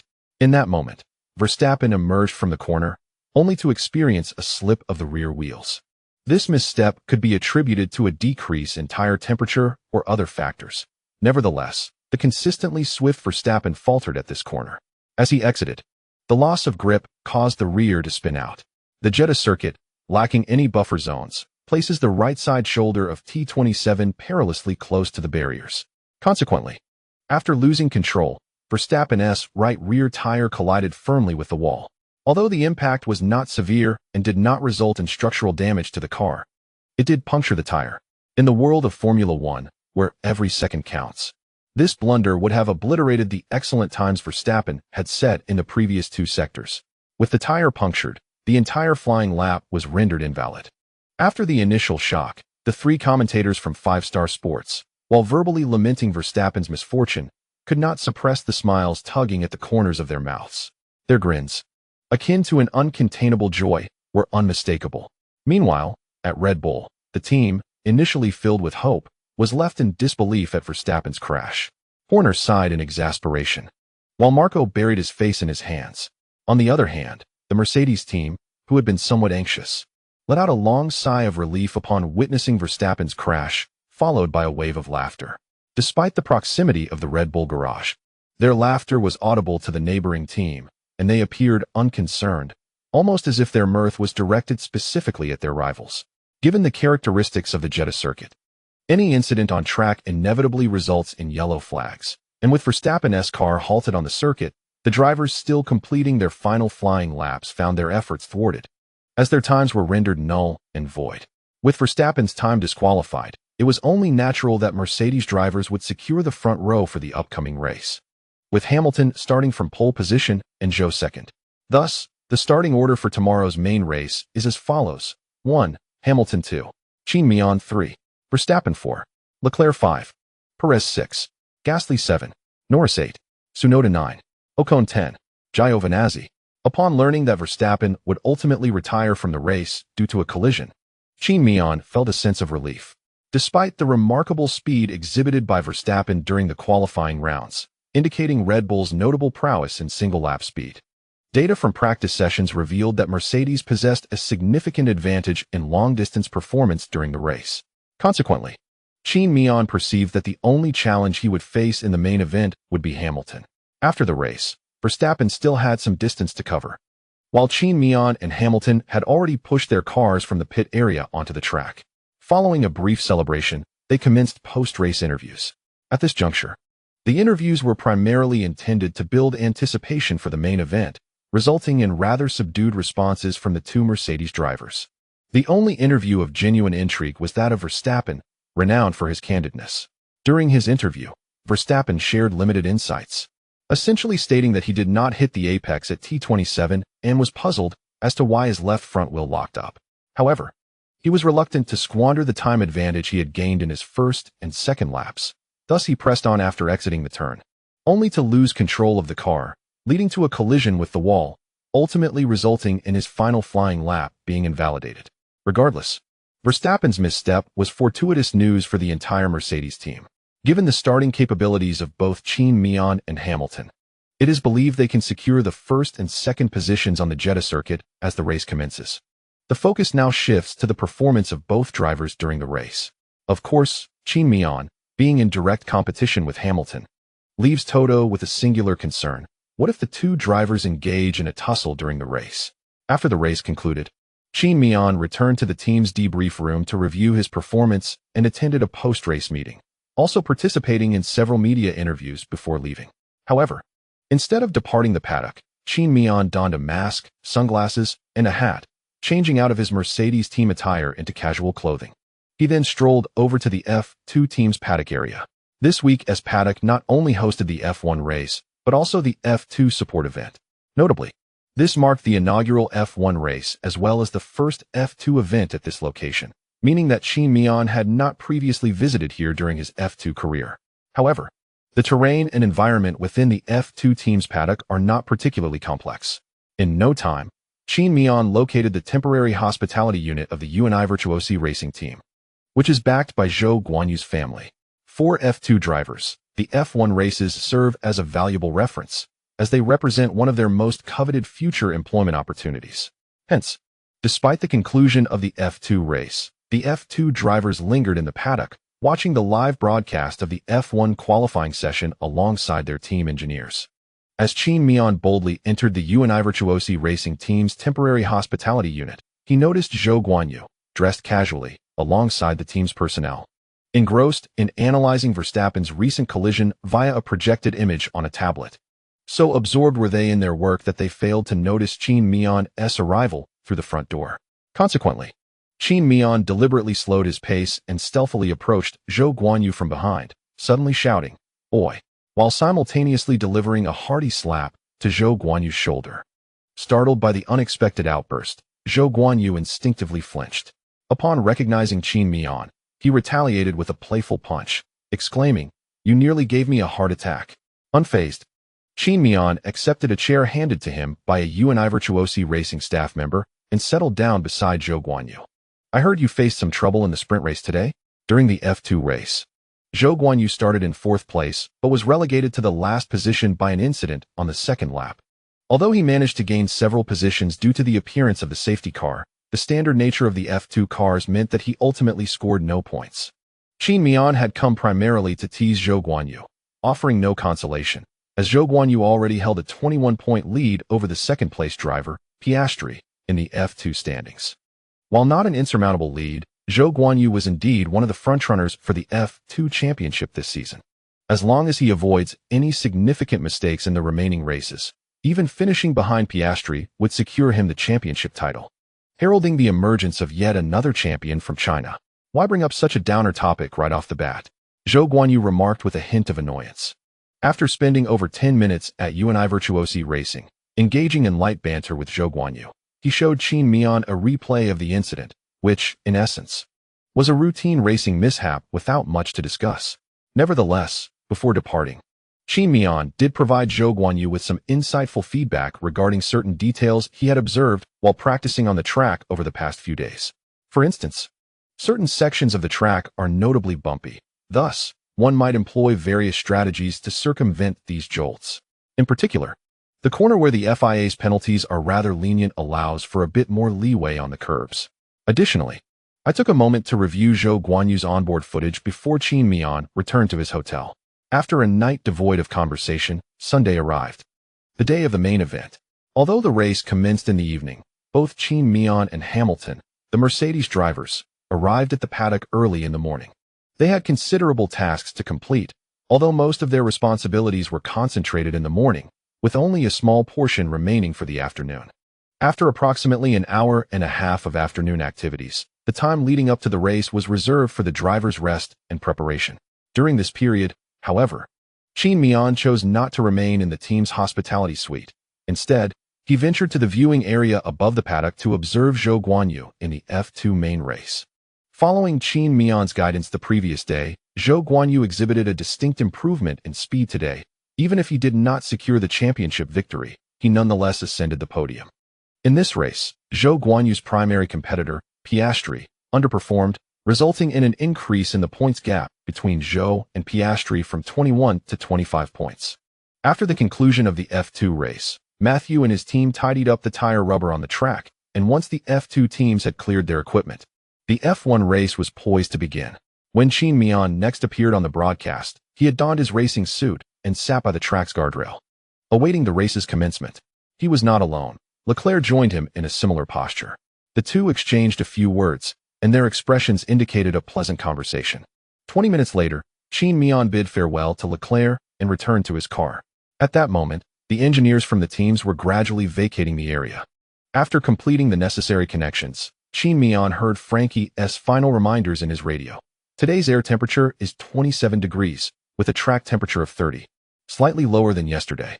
Pay attention to tire temperatures in the latter stages of the race. The northern wind from 3ms has some impact, but it is minimal. Just be cautious in turns T13 and T27.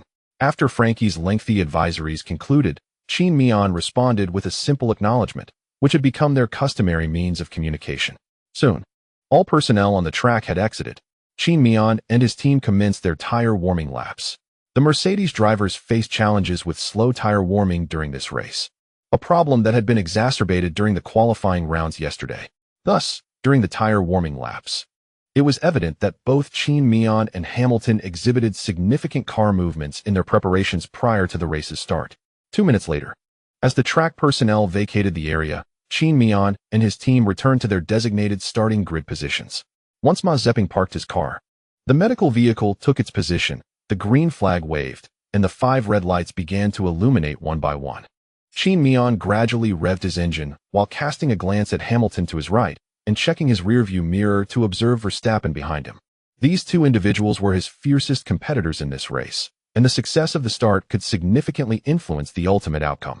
With all 5 red lights aglow, Qin Miao's engine settled at an optimal RPM, and the clutch button was pressed, awaiting the moment the lights extinguished. The 5 red lights turned off. The race commenced. At the instant the lights extinguished, Qin Miao released his finger from the clutch, and the car surged forward. Remarkably, Qin Miao executed an impressive start, his speed clearly surpassing Hamilton's. Positioned on the inside line, did Qin Miao have the opportunity to overtake Hamilton? On the broadcast, the commentators had been discussing the potential implications if Qin Miao's start were sufficiently strong. However, the scene unfolding before them caused them to momentarily forget their previous words, their minds consumed by a singular thought: for Qin Miao to accelerate even faster and surpass Hamilton. On the track, Qin Miao's start indeed outpaced Hamilton's. Although the Jeddah circuit features many full-throttle sections, the opportunities for overtaking are limited. Moreover, the distance from the starting grid to the braking point before Turn 1 is relatively short, preventing Qin Miao from completing an overtake on Hamilton, leaving him merely aligned with Hamilton's rear wheel. In this position, Qin Miao lacked the right-of-way entering the corner. Although Hamilton offered a degree of exit space, he showed no intention of yielding his position. Continuing to press would likely result in a collision. Thus, Qin Miao ultimately relinquished his position to Hamilton upon exiting the turn. This was a deliberate concession on Qin Miao's part, maintaining a measure of control over the situation. As they approached Turn 1, Qin Miao ensured that Verstappen behind him had no opportunity to launch an attack. Following the start, the top 3 drivers refrained from making overly aggressive maneuvers, resulting in no changes in standings as they all navigated into Turn 1 smoothly. The unexpectedly calm start at the Jeddah circuit took everyone by surprise. Oh, what a pity. Qin Miao's start was indeed commendable, but not quite perfect. Realizing there wasn't enough room upon entering the turn, he slightly eased off the throttle, allowing space, lamented the commentator with evident disappointment. However, Feige remarked, in fact, Qin Miao's choice is also correct. At this moment, he is merely awaiting an opportunity, a chance for Hamilton and Verstappen to falter. Therefore, it is imperative for Qin Miao to safeguard both himself and his car. On the racetrack, during a brief exchange among the commentators from 5-Star Sports, Qin Miao and his peers had already completed the entire first timing segment. To be frank, Qin Miao felt a twinge of regret for not seizing that initial launch. However, with Verstappen looming behind him, Qin Miao dared not engage in overly aggressive driving against Hamilton. The last thing they desired was for Verstappen to capitalize on a fierce battle between himself and Hamilton. Consequently, there were no significant positional changes among the leading drivers. And even after DRS activation, Qin Miao could only linger 14 seconds behind Hamilton. Verstappen, likewise, trailed closely behind Qin Miao, unable to enter the DRS zone.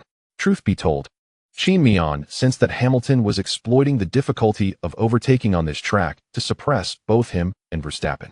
As for Leclerc, who was still in 4th place by the 5th lap, he was already 3 seconds adrift of Verstappen. This merely underscored the remarkable speed of the Mercedes and Red Bull cars. By the 9th lap, the time gaps among the top 3 drivers remained unchanged, with the disparity between Leclerc and Verstappen extending to 5 seconds. At this juncture, Qin Miao began contemplating whether he should delay his pit stop and subsequently switch to a set of soft tires. Although the track would pose challenges in terms of heating the tires late in the race, and the soft tires required a higher operating temperature than the mediums and hards, Qin Miao was confident he could elevate the soft tires to an appropriate working temperature within 2 laps. Just as he began to ponder this, the race progressed to the 10th lap, when suddenly a yellow flag appeared on the track. All of Qin Miao's thoughts evaporated into mere daydreams. The yellow flag emerged during the second timing segment, and the broadcast cameras revealed a Haas car embedded in the barriers. Its rear wheels were askew, the rear wing entirely shattered, and even the hood had been dislodged. Soon, as the rankings shifted, it became apparent that the driver involved in the incident was Mick Schumacher. Once it was confirmed that Mick had encountered an accident and the barriers required repairs, the safety car was deployed. The decision now lay with Mercedes and Red Bull. Should they pit during this safety car period? If so, what tires should they choose? The team deliberated swiftly, and before long, Qin Miao received a radio transmission from Frankie. Box. In truth, Qin Miao was somewhat reluctant to pit. After all, Only 10 laps had elapsed since the race commenced, and there was a strong possibility of another safety car appearing. Moreover, his medium tires could endure for at least another 10 laps, making a pit stop at this juncture seem rather unnecessary. After much contemplation, Qin Miao ultimately relinquished the idea of proposing alternative strategies, opting instead to decelerate obediently and follow Hamilton into the pit for a tire change to hard compounds. Thanks to the safety car's presence and the sufficient gap they had created with the cars behind prior to pitting, both he and Hamilton were able to exit without losing significant ground, especially since Leclerc and Perez had also chosen to pit. Upon re-emerging, they found themselves positioned behind Verstappen, who had not pitted, with Qin Miao in third, Hamilton in second, and Verstappen leading. Behind Qin Miao was Ocon, who, like Verstappen, had also refrained from pitting. As all cars prepared for the resumption of racing following the safety car's 3 laps, Matthew observed the damaged barriers and reluctantly informed the race control via radio that repairs would require at least 5 minutes.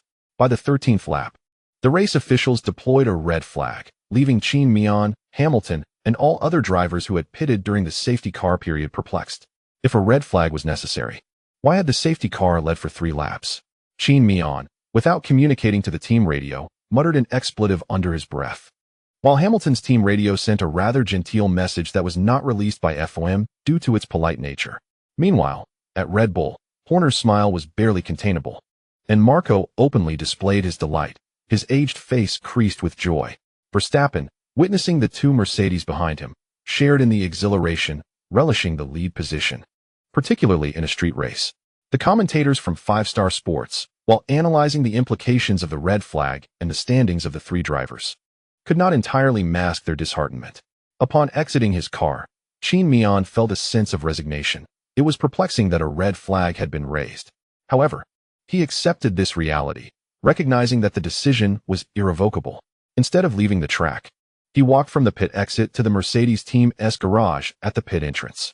Understanding the necessity for proactive change, Qin Miao realized that remaining passive would likely entrap him in 3rd place. Though confident in his ability to overtake Verstappen during the ensuing race, he remained uncertain about any unforeseen incidents that might arise on the track. Therefore, upon returning to the team garage, he consulted strategy director James Vincent for the team's strategic options. After careful consideration, Qin Miao resolved to change to a set of medium tires during the red flag period. As previously mentioned, Qin Miao typically reserves 3 sets of brand new tires for himself before the start of the main race.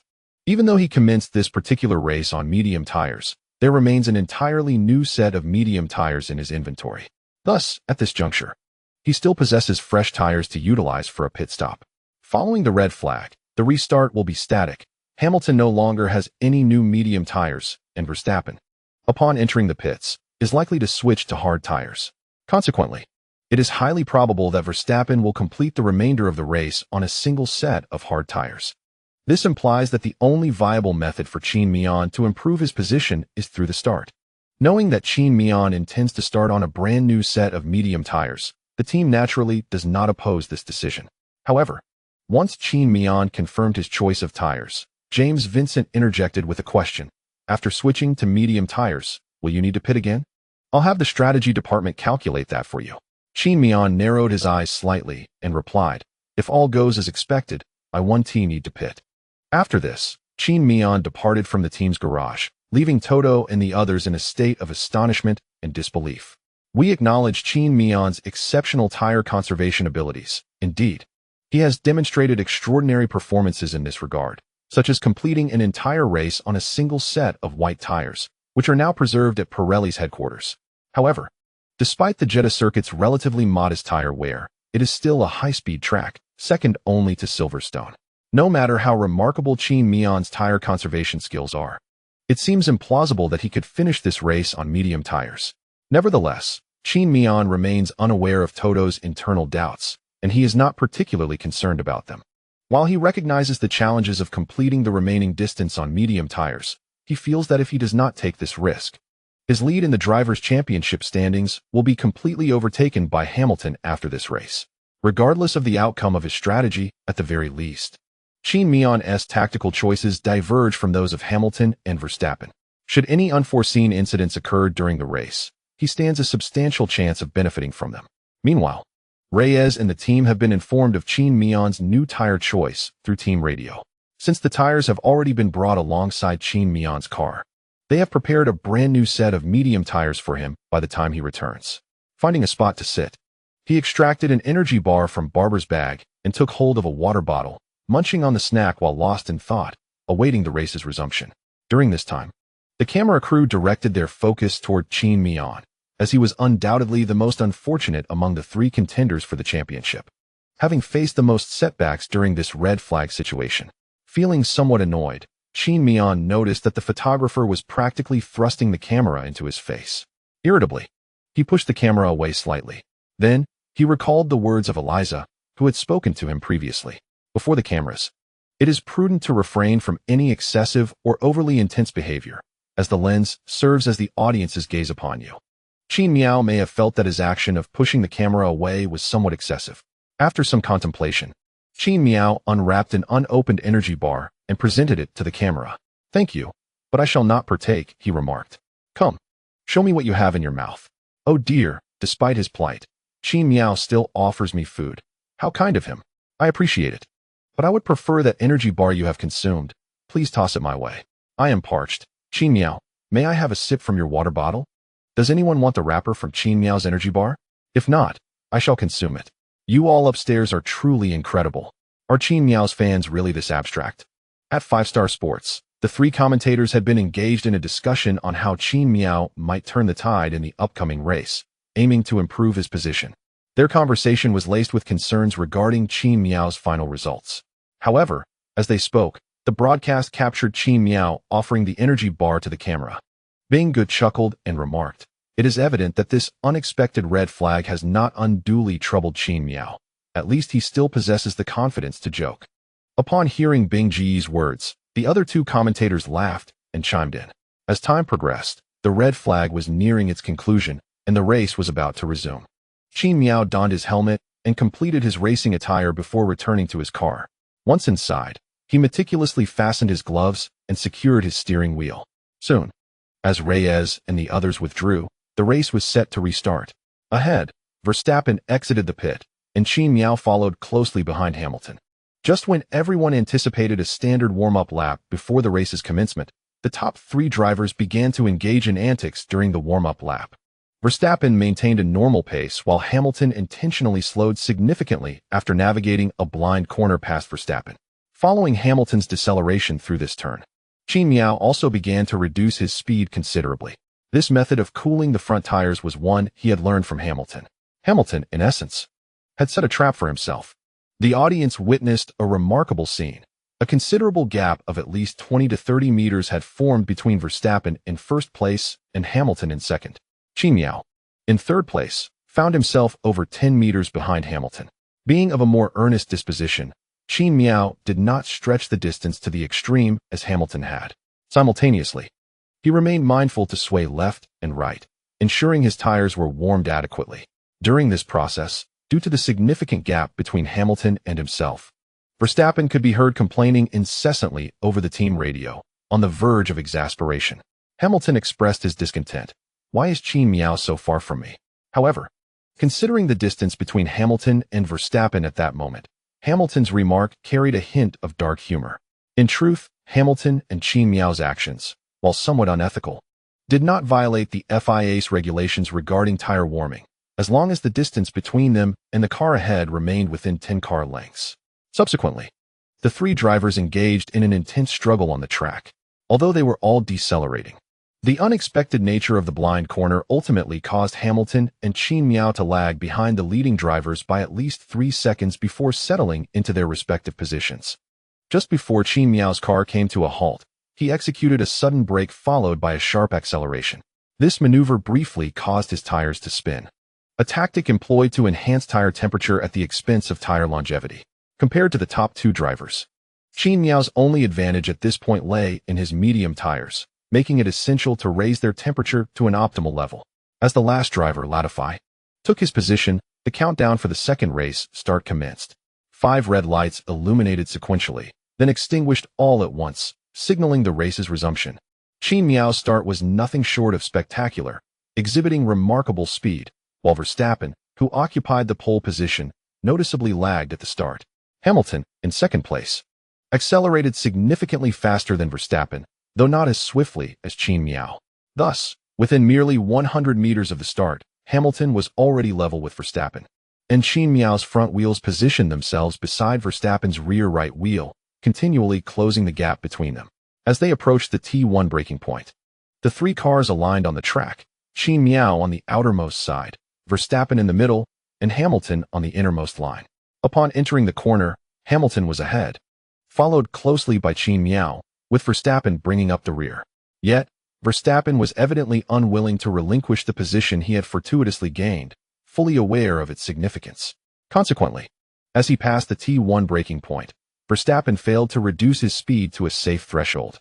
This maneuver allowed the audience to witness how Verstappen significantly overtook Qin Miao, who had braked late by 10 meters, and entered the corner alongside Hamilton, who had a half-car advantage at entry. Aware of his line rights, Hamilton did not yield the racing line despite noticing Verstappen's late braking.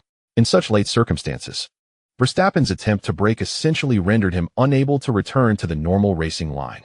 Thus, it can be inferred that upon realizing he had lost his position, Verstappen harbored no intention of relinquishing his current standing. Rather, he was determined to preserve his place, even if it meant veering off the track. Consequently, we witnessed Verstappen, alongside Hamilton, entering the corner side by side, as his own speed propelled him directly past the outer edge of the T2 curb.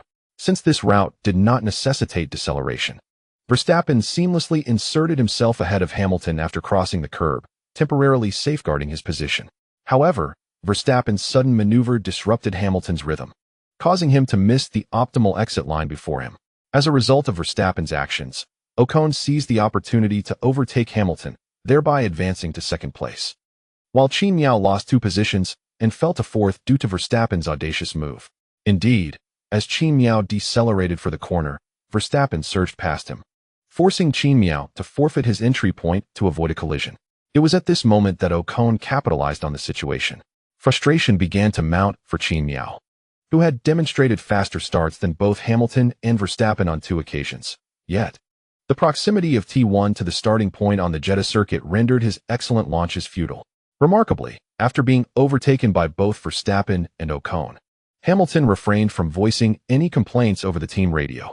Instead, it was Qin Miao who expressed dissatisfaction, asserting that Verstappen should be penalized for cutting the corner and obstructing his entry line. "All right, Qin Miao, take a breath.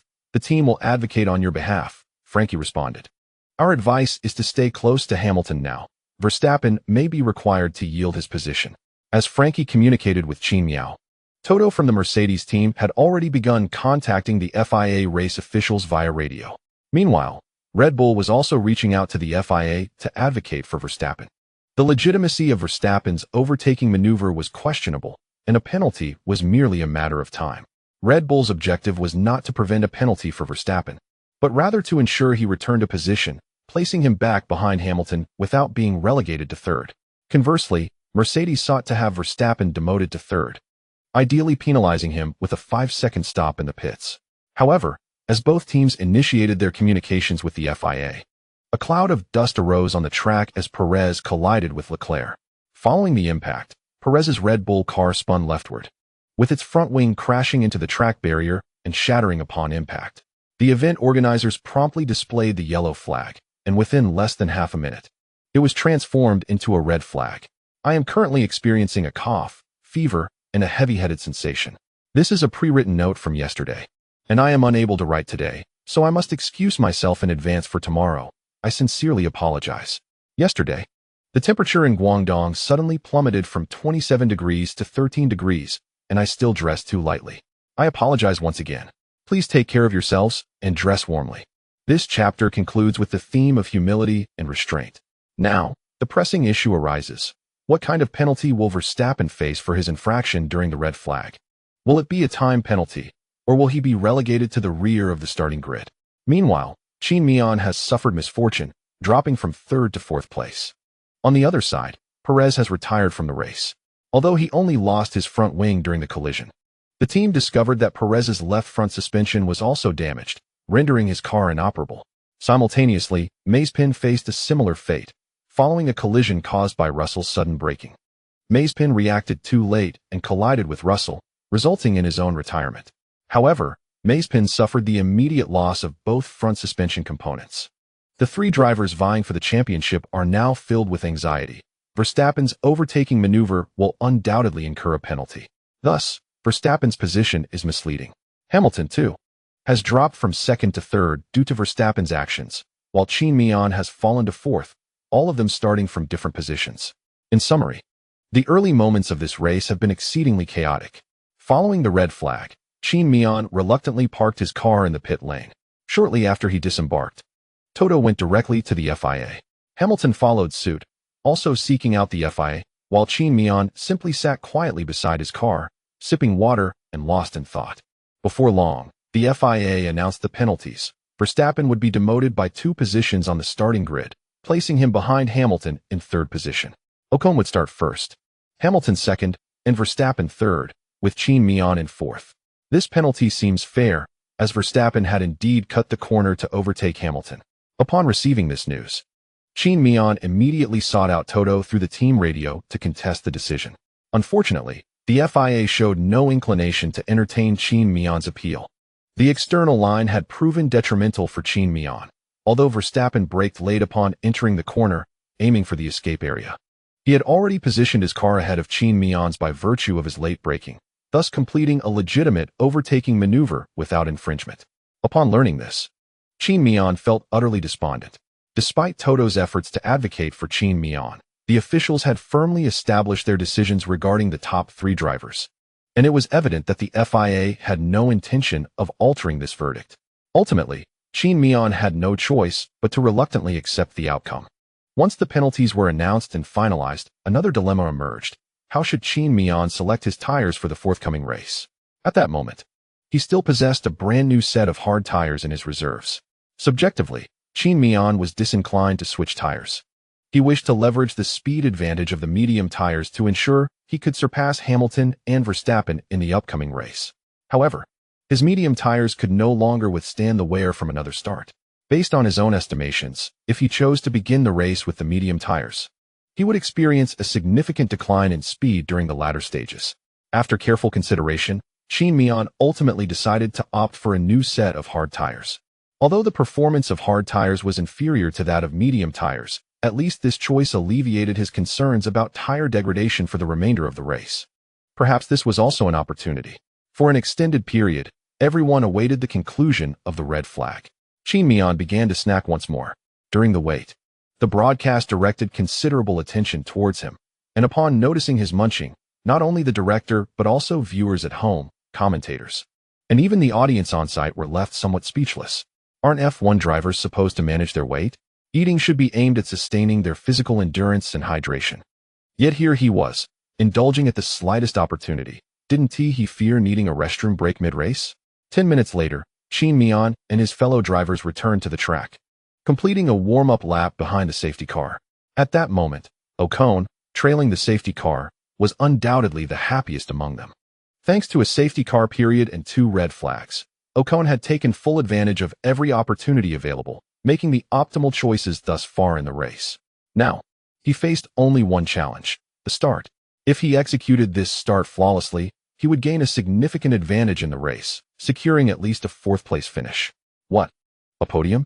It was indeed possible, but whether it was Qin Miao, Verstappen, or Hamilton, each possessed formidable overtaking skills. Despite Ocon's advantageous position, Jeddah was a notoriously difficult track for overtaking, and while he boasted solid defensive capabilities, maintaining his position against these 3 elite drivers would prove to be no simple feat. Soon, the drivers settled into their positions. The 5 red lights illuminated.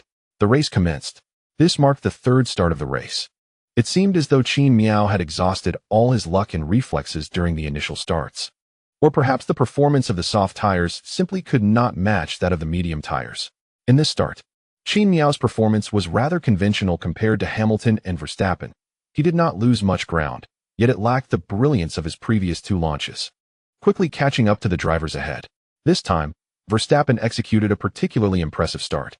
While Hamilton's launch was marginally better than Qin Miao's and significantly superior to that of Ocon, who held pole position, It is also plausible that Hamilton's reaction time was on par with Ocon's, but due to the superior performance of his car, it appeared that Hamilton's start was swifter. Ultimately, by the time they approached the breaking point at turn 1 after the start, Hamilton had managed to position himself alongside Ocon. While Verstappen utilized his advantageous start to squeeze between Ocon and Hamilton on the inside line, Verstappen then executed a characteristic late braking maneuver, forcing his way into the inner line as they entered turn 1. Hamilton, confronted with cars on both sides, opted to slightly reduce his speed to avoid any potential mishaps on the track. He understood that, for the 3 championship contenders, the primary concern was not to secure a favorable position during the start, but rather to safeguard their vehicles against any unforeseen retirements. Despite Hamilton's cautious deceleration, a collision occurred with Ocon's floor on his right side, fortunately resulting in no significant damage to either car, only a minor scrape on Ocon's floor, which produced a few sparks on the track. Due to this contact with Hamilton, Ocon was compelled to abandon his intended racing line, opting for the same route as Verstappen had during the second start, surging past on the outside of the track. Consequently, having exited the track from that position, Ocon, like Verstappen, ascended to first place. Ocon was aware that this maneuver was against the rules, so after passing turn 3, he voluntarily relinquished his position to Verstappen, yet did not return it to Hamilton, as Ocon's car was ahead of Hamilton's upon entering the turn, with similar reasoning to that of Qin Miao's earlier incident. Naturally, Hamilton began to voice his objections within the team radio, but regrettably, this protest was destined to be as ineffective as Qin Miao's previous one. In stark contrast to the perilous maneuvers of the top 3 drivers, Qin Miao's start was characterized by a steady and composed execution. His start was neither too fast nor too slow, as he secured the inner line upon entering the turn, leaving Ricciardo with no opportunity to overtake him. Thus, after the start, Qin Miao maintained a stable hold on his current position, sitting comfortably in 4th place. After 1 lap, Hamilton successfully overtook Ocon on the main straight. Elated after reaping the rewards from the safety car and red flags, Ocon felt a surge of excitement as he momentarily occupied 1st place. After all, regardless of the circumstances, Ocon will start from the front in this race. Moreover, as this is a street circuit, as long as his speed is sufficiently swift, even with a half-second gap per lap from the following cars, Ocon believes he possesses the opportunity and capability to defend. However, in the face of genuine racing performance and driver prowess, such notions are mere illusions. Right from the start, both Hamilton and Verstappen exerted immense pressure on Ocon. Verstappen, ahead, was a force that could intimidate without confrontation, while Hamilton, after a single lap, effortlessly surpassed Ocon, showcasing the terrifying disparity in skill between elite drivers and himself. Of course, Ocon could attribute this issue to the inferiority of the Alpine car compared to the Red Bull and Mercedes, as this is indeed a fact. In any case, when Ocon glimpsed Hamilton's car in his rearview mirror, he initially prepared to awaken the lion within himself. However, upon observing Hamilton's rapid approach, he promptly abandoned this perilous notion, opting instead to maintain his rhythm and proceed without any defensive maneuvers. This could be deemed a nonchalant concession to being overtaken. In the 20th lap, at the same location, Qin Miao similarly overtook Ocon in the same manner. Noticing Qin Miao's proximity, Ocon chose to adopt the same strategy he employed against Hamilton, remaining passive and running his line normally, allowing Qin Miao to pass on the inside. By the 21st lap, Qin Miao had reclaimed 3rd place. Yet, he still felt a sense of loss, for Ocon's pace was somewhat sluggish. After overtaking Ocon, the time gap between Qin Miao and Hamilton ahead had stretched to 3 seconds, with Verstappen even further away, a daunting 45 seconds behind. And this was only 4 laps since the race had resumed. Nevertheless, this is part of the racing experience. Qin Miao's current objective, after surpassing Ocon, is to see if he can close the gap to the 2 ahead in the ensuing laps. In the 22nd lap, Qin Miao observed that the time gap between him and Hamilton had diminished from 3 seconds to 27 seconds. Although he had only gained 0.3 seconds over 2 laps, he remained optimistic about his chances in the race. Moreover, he sensed that Hamilton's pace was indeed swifter than his own. The reason he had closed the gap by 0.3 seconds over 2 laps was due to Hamilton being hindered by Verstappen in front of him, struggling to find speed in Verstappen's turbulent wake. Thus, Qin Miao understood that if he wished to exploit any weaknesses arising from the battle between Hamilton and Verstappen, He needed to close in on Hamilton's DRS zone before Hamilton commenced his assault on Verstappen. Therefore, at the start of the 22nd lap, Qin Miao adjusted his fuel mode to rich mix. Qin Miao possesses considerable insights regarding fuel efficiency. However, he consistently adheres to the standard fuel load for his races. Consequently, after multiple competitions, the fuel reserves in Qin Miao's car often allow him to complete an additional 7 or 8 laps on the track. The team's decision to permit Qin Miao to carry such a substantial amount of fuel stems from their concerns about insufficient fuel potentially hindering his performance midway through the race. Furthermore, prior to the race, the FIA imposes fundamental weight requirements. A lighter fuel load would render the car underweight. Thus, after weighing various factors and considering Qin Miao's perspective, the team ultimately opted for a greater fuel load.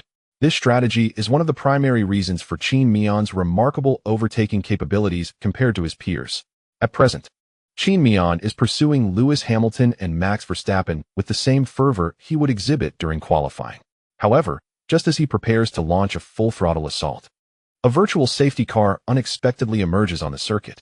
Upon witnessing the virtual safety car, Qin Miao's spirits lift, for this development effectively narrows the time gap between him and the leading Hamilton. As the pace slows, Qin Miao naturally inquires about the situation from his team. According to their report, a collision has occurred between Yuki Tsunoda and Lance Stroll at the rear, resulting in Tsunoda's front wing being entirely detached and debris strewn across the track, prompting the deployment of the virtual safety car. Thus, after only a few laps, Qin Miao joyfully finds himself trailing Hamilton. Tsunoda's incident has spared Qin Miao several laps of pursuit time. After a streak of misfortunes since the race's commencement, Qin Miao has fortuitously gained an advantage. His next course of action is straightforward: patiently await Hamilton's engagement with Verstappen, at which point Qin Miao may seize the opportunity to capitalize on their duel. Although he is not inherently inclined to opportunistically pilfer from others, the circumstances compel him to embrace such an opening. As the 24th lap concludes, the virtual safety car period comes to an end. Following a successful restart, Qin Miao manages to maintain his proximity to Hamilton, yet he does not intend to challenge him just yet, opting instead to keep his position within a 15-second radius behind Hamilton while recharging his car's battery. Due to Qin Miao's exceptional tire preservation skills, he refrains from protecting his tires or conserving fuel while trailing Hamilton. His only conservative maneuver consists of recharging the ERS battery. He is acutely aware that Hamilton's speed surpasses Verstappen's, and with one driver on medium tires and the other on hard, Hamilton is bound to mount an offensive against Verstappen. Moreover, Qin Miao suspects that Hamilton's attempts to overtake Verstappen will likely require multiple efforts to succeed. This is not a reflection of Qin Miao's underestimation of Hamilton's offensive prowess. Rather, he perceives that Hamilton's skill in this regard is only marginally superior to his own. The primary reason lies in Qin Miao's understanding of Verstappen's character. At this juncture, it is implausible for him to defend against Hamilton's advances in a conventional manner. He is bound to employ some unexpected tactics on the track. Under Verstappen's somewhat outrageous defensive maneuvers, both Hamilton and Verstappen could find themselves in unforeseen circumstances, and it is precisely at that moment that Qin Miao would truly shine. In the 28th lap, Qin Miao did not witness Hamilton's assault on Verstappen. As previously mentioned, the overtaking difficulty on this circuit is exceedingly high. Even though Hamilton struggled to close the gap to Verstappen's DRS zone, he sought to diminish the time difference through the straightaways following the first-time segment. However, he consistently found himself distanced by Verstappen's advantage on the neutral tires in the corners before the DRS detection point. Thus, although Hamilton occasionally managed to reduce the time gap to 0 for seconds, this was predominantly achieved at the end of the straights through slipstreaming and lacked any decisive impact. In the 29th lap, the virtual safety car was deployed once more due to debris left on the track from a collision between Vettel and Kimi in the previous lap. The debris was somewhat fine, complicating the cleanup process. Hence, the virtual safety car persisted until the 33rd lap. With 17 laps remaining in the race, Qin Miao's tire condition remained favorable.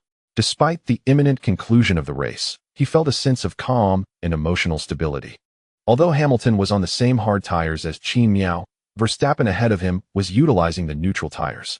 Throughout the race, from the moment Hamilton positioned himself behind Verstappen, he had been exerting pressure, effectively pushing Verstappen throughout the entirety of the event. Consequently, after the second red flag restart, Verstappen had not preserved his neutral tires for even a single lap. He was entirely focused on pushing forward. Therefore, Qin Miao was aware that Verstappen's tires could not endure for much longer. They were bound to reach a critical point before the race concluded, resulting in a significant decline in grip. Thus, Qin Miao maintained a steady pace, trailing Hamilton while adhering to his rhythm, characterized by stability. Notably, due to Qin Miao's consistent non-aggressive stance while following Hamilton, by this stage of the race, Hamilton had ceased to divert any of his attention toward Qin Miao, as he had done when Qin Miao initially arrived behind him. At this moment, Hamilton's focus was predominantly on Verstappen. Regarding Qin Miao behind him, Hamilton realized that his speed in this race was merely superior to that of Verstappen. Thus, Qin Miao could maintain pace with him, as Hamilton himself was trailing Verstappen. However, Hamilton no longer believed that Qin Miao could surpass him in this race. As they approached the 36th lap, with just 14 laps remaining, Verstappen's set of medium tires was beginning to falter. After being pursued by Hamilton for so long, it was only natural for the tires to start struggling at this point. Consequently, at the T22 DRS detection point, Hamilton closed the gap to within 1 second of Verstappen. This allowed him to finally activate his DRS in the DRS zone between T24 and T27. Meanwhile, Qin Miao remained comfortably in his position, a steady 15 seconds ahead. However, witnessing Hamilton's sudden activation of DRS, Qin Miao understood that Hamilton had officially sounded the horn for an offensive against Verstappen, and his own opportunity in the race was soon to arise. Thus, despite lacking DRS, Qin Miao engaged his ERS and rich fuel mode, propelling himself forward with all his might. He aimed to benefit from Hamilton's slipstream and DRS on the main straight. It was soon evident that Qin Miao's decision to keep his car's battery charged was astute. Having no pressing need for speed for an extended period, his battery level remained consistently at 91. The reason it was not at a full 100 was due to the battery's designed lifespan. Maintaining a full charge could burden the battery, diminishing its power reserve and durability.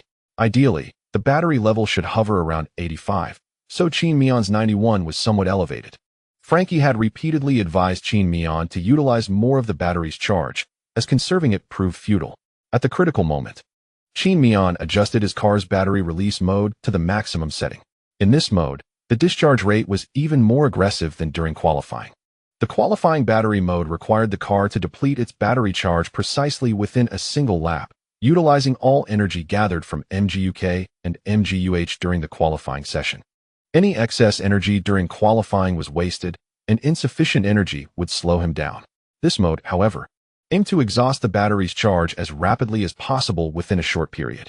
Thus, as Hamilton, now benefiting from Verstappen's DRS, increased his speed, Qin Miao's velocity surged as well, astonishingly surpassing Hamilton's speed, who was equipped with DRS. Truly, one could not underestimate the prowess of the Mercedes engine.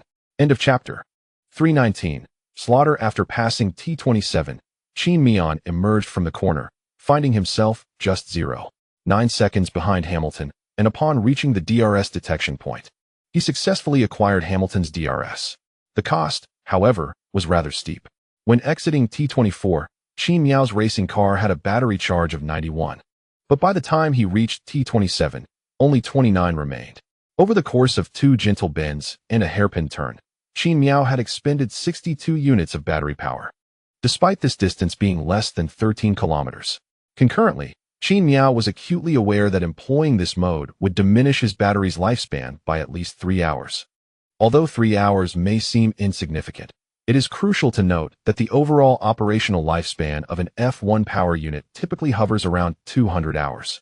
Therefore, 3 hours is indeed substantial, akin to a 70-year-old person losing a year of their life. Nevertheless, Qin Miao was content with the results achieved. Upon exiting the turn, he promptly activated the DRS, aiming to close the gap between himself and Hamilton and Verstappen. However, due to Hamilton also having DRS from Verstappen ahead, Qin Miao's approach towards Hamilton was not particularly rapid. Realizing that Hamilton would benefit from DRS before T27, Verstappen understood that Hamilton would gain a slipstream from him on the ensuing long straight. Thus, upon exiting the turn onto the long straight, Verstappen positioned himself on the dirty side of the track. This choice was strategic, as the accumulation of tire rubber and dust on that side would hinder the acceleration of any trailing cars. Furthermore, it allowed Verstappen to secure the inside line.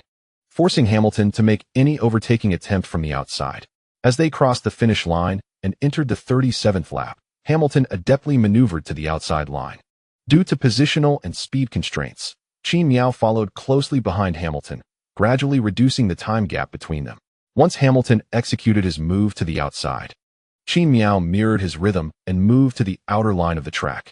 Although both Hamilton and Verstappen could benefit from the slipstream, the cleaner side of the track where Hamilton was positioned offered Qin Miao a superior acceleration capability compared to Verstappen's side.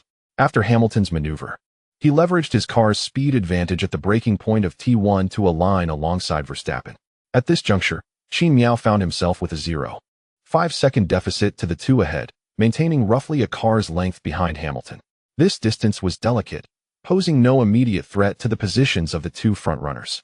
However, should their battle become excessively fierce, resulting in either car veering off the track, Qin Miao would seize the opportunity. Then, Qin Miao witnessed Verstappen's characteristic late braking on the inside line. As they entered the corner, Verstappen's late braking allowed him to enter the turn ahead of Hamilton. Naturally, this granted Verstappen the line advantage. Yet, owing to his tardy brake application, Verstappen compromised the traction of his rear tires. As Verstappen executed a drift, he forced Hamilton off the track. Qin Miao observed this as a golden opportunity. He had been tailing Hamilton for quite some time, eagerly awaiting this moment. As both Hamilton and Verstappen surged off the track towards the corner, Qin Miao maintained a perfectly conventional line. After being pushed out by Verstappen, Hamilton initially intended to re-enter the track, relying on his extensive racing experience to anticipate that Verstappen's maneuver would surely incur a penalty. Despite the FIA's recent apparent bias towards Red Bull in the last few races, the regulations mandated that a penalty would be unavoidable. However, upon noticing Qin Miao behind him, Hamilton realized that returning to the track now would allow Qin Miao to capitalize on a superior angle and speed to overtake him. Thus, after a fleeting moment of contemplation, Hamilton abandoned the idea of re-entering the track and instead feigned a lack of time to return, ultimately following Verstappen's pace to cut back onto the track from the buffer zone. Consequently, Hamilton's offensive move did not translate into a positional advantage, and the opportunity for Qin Miao dissipated. Lacking any interference, he could not mirror Hamilton and Verstappen's line-cutting tactics and re-enter the track over the curb. The immediate consequence of cutting through T2 was that Qin Miao found himself at least 50 meters behind on the low-speed section compared to the two drivers. As a result, after exiting T2, despite having previously closed in on Hamilton within the DRS zone, he now faced a 13-second deficit. Frustrated, Qin Miao expressed his discontent over the team radio, exclaiming, "Aren't they going to be penalized? Is there no justice left?" Meanwhile, Hamilton voiced his grievances, claiming, "Verstappen pushed me off the track. He's truly lost it." Verstappen, however, remained silent. Although Verstappen is often described as a ruthless racing machine, he is still human and susceptible to significant mistakes. Moreover, it should be noted that Verstappen was ahead of Hamilton upon entering the corner, possessing the right of way. This served as Red Bull's defense amidst FIA scrutiny and Mercedes' ire. Nevertheless, Red Bull harbored some trepidation, striving to mitigate the potential penalty for Verstappen's maneuver. Regardless of allegiances, from an impartial spectator's perspective, Verstappen's defensive tactics did indeed appear somewhat unsportsmanlike. Soon after Hamilton's failed attempt at an offensive move, he found himself 15 seconds behind Verstappen. Currently, Mercedes is exerting pressure on two fronts, enabling Hamilton to pursue Verstappen while simultaneously pressuring Red Bull through the FIA. In the same lap, specifically between T24 and T27 of lap 37, the FIA imposed a penalty on Verstappen for having left the track at T1, instructing him to relinquish his position to Hamilton. However, this communication was not delivered directly from the FIA to Verstappen via team radio. Rather, it was conveyed to the Red Bull team, which subsequently relayed the message through their channels to Verstappen. During this transmission, there was a slight miscommunication on Red Bull's part. Verstappen's race engineer advised him to strategically yield his position to Hamilton. This openly suggested to Verstappen that while he should return the position in accordance with the rules, he ought to do so with a degree of caution, potentially setting a trap for Hamilton. Aware of the team's intentions, Verstappen deliberately began to decelerate after passing T25. Yet he did not relinquish the racing line to Hamilton. According to FIA regulations, yielding position necessitates giving the line to the pursuing driver. akin to a slower car yielding to a faster one. However, Verstappen simply maintained his course on the racing line while reducing his speed. Upon noticing Verstappen's deceleration, Hamilton did not hastily attempt to overtake. Instead, he too began to slow down. As the entry to T27 was close to the DRS detection point for the upcoming long straight, Verstappen's strategy was clear to Hamilton. He intended to yield the position before the DRS detection point, while Hamilton aimed to overtake after passing it. Their recent clash had both drivers somewhat agitated, causing them to momentarily overlook another competitor.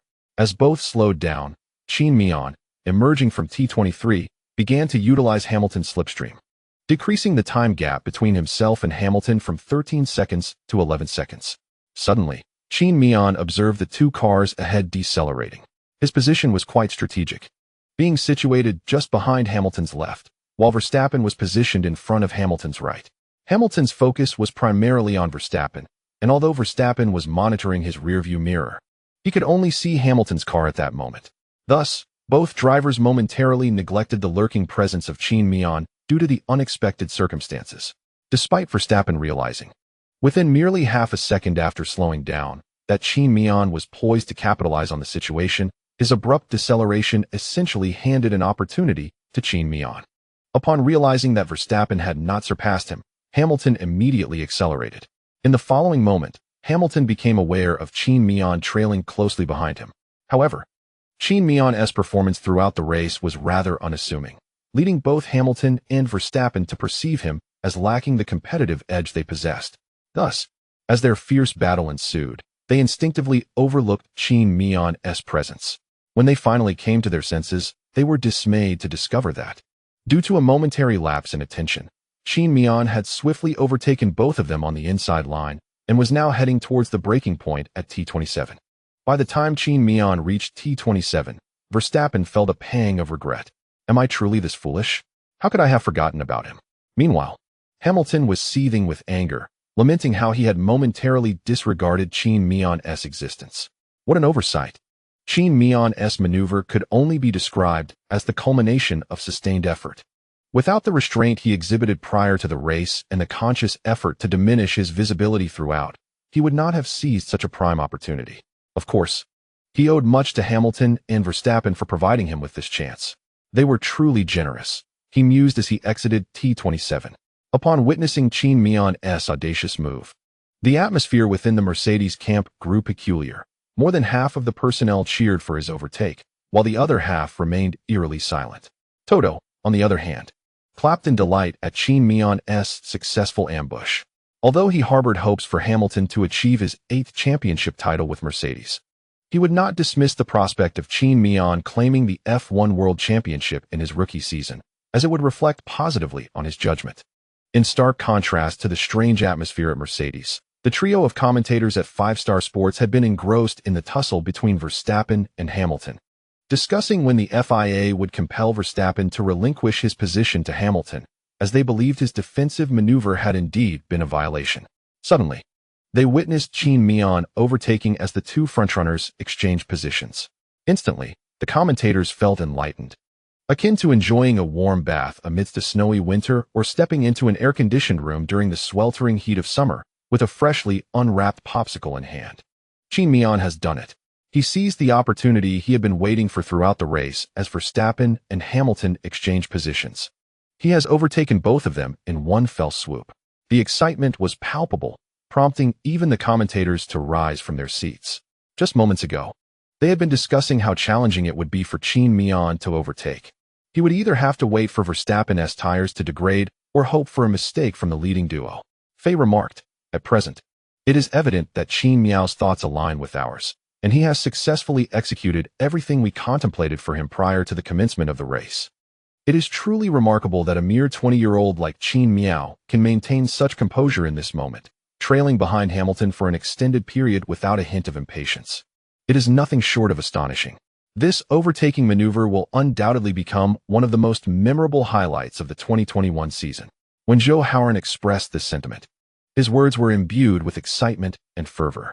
Although we had previously speculated that Qin Miao might have a chance at securing the victory in this race, we all felt that the likelihood was rather slim, considering his competitors, one being the equally talented Verstappen and the other the 7-time champion Hamilton, still active on the circuit.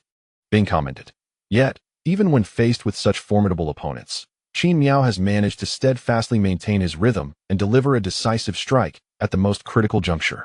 Thus, we can now openly anticipate Qin Miao's final performance in this race. Given his defensive prowess and the challenging overtaking characteristics of the Jeddah circuit, it is quite plausible that Qin Miao could clinch another victory following his triumph in Turkey. Indeed, if Qin Miao secures the championship in this race, he would only need to finish within the top 3 at the upcoming Abu Dhabi Grand Prix to claim the 2021 Drivers' Championship title." From Zhou Haoran's exclamation, "It is evident that he has been meticulously calculating Qin Miao's standings in the driver points table and determining the necessary points required to secure the championship in the subsequent race. The reality aligns with this assessment. Should Qin Miao convert his current position into a victory, his lead over Hamilton in the points standings would increase from 6 to 13 points. Consequently, even if Hamilton were to win the championship, Qin Miao would merely need to finish third to surpass the 7-time champion and achieve his first Drivers' Championship title.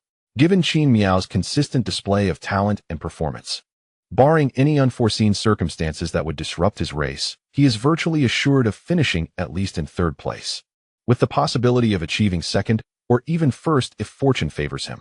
Notably, many team analysts who specialize in collecting and evaluating data on drivers from other teams have highlighted that what stands out most about Qin Miao is not solely his defensive skills, starts, overtaking, tire preservation, or long-distance capability, but rather his stability and diligence on the track.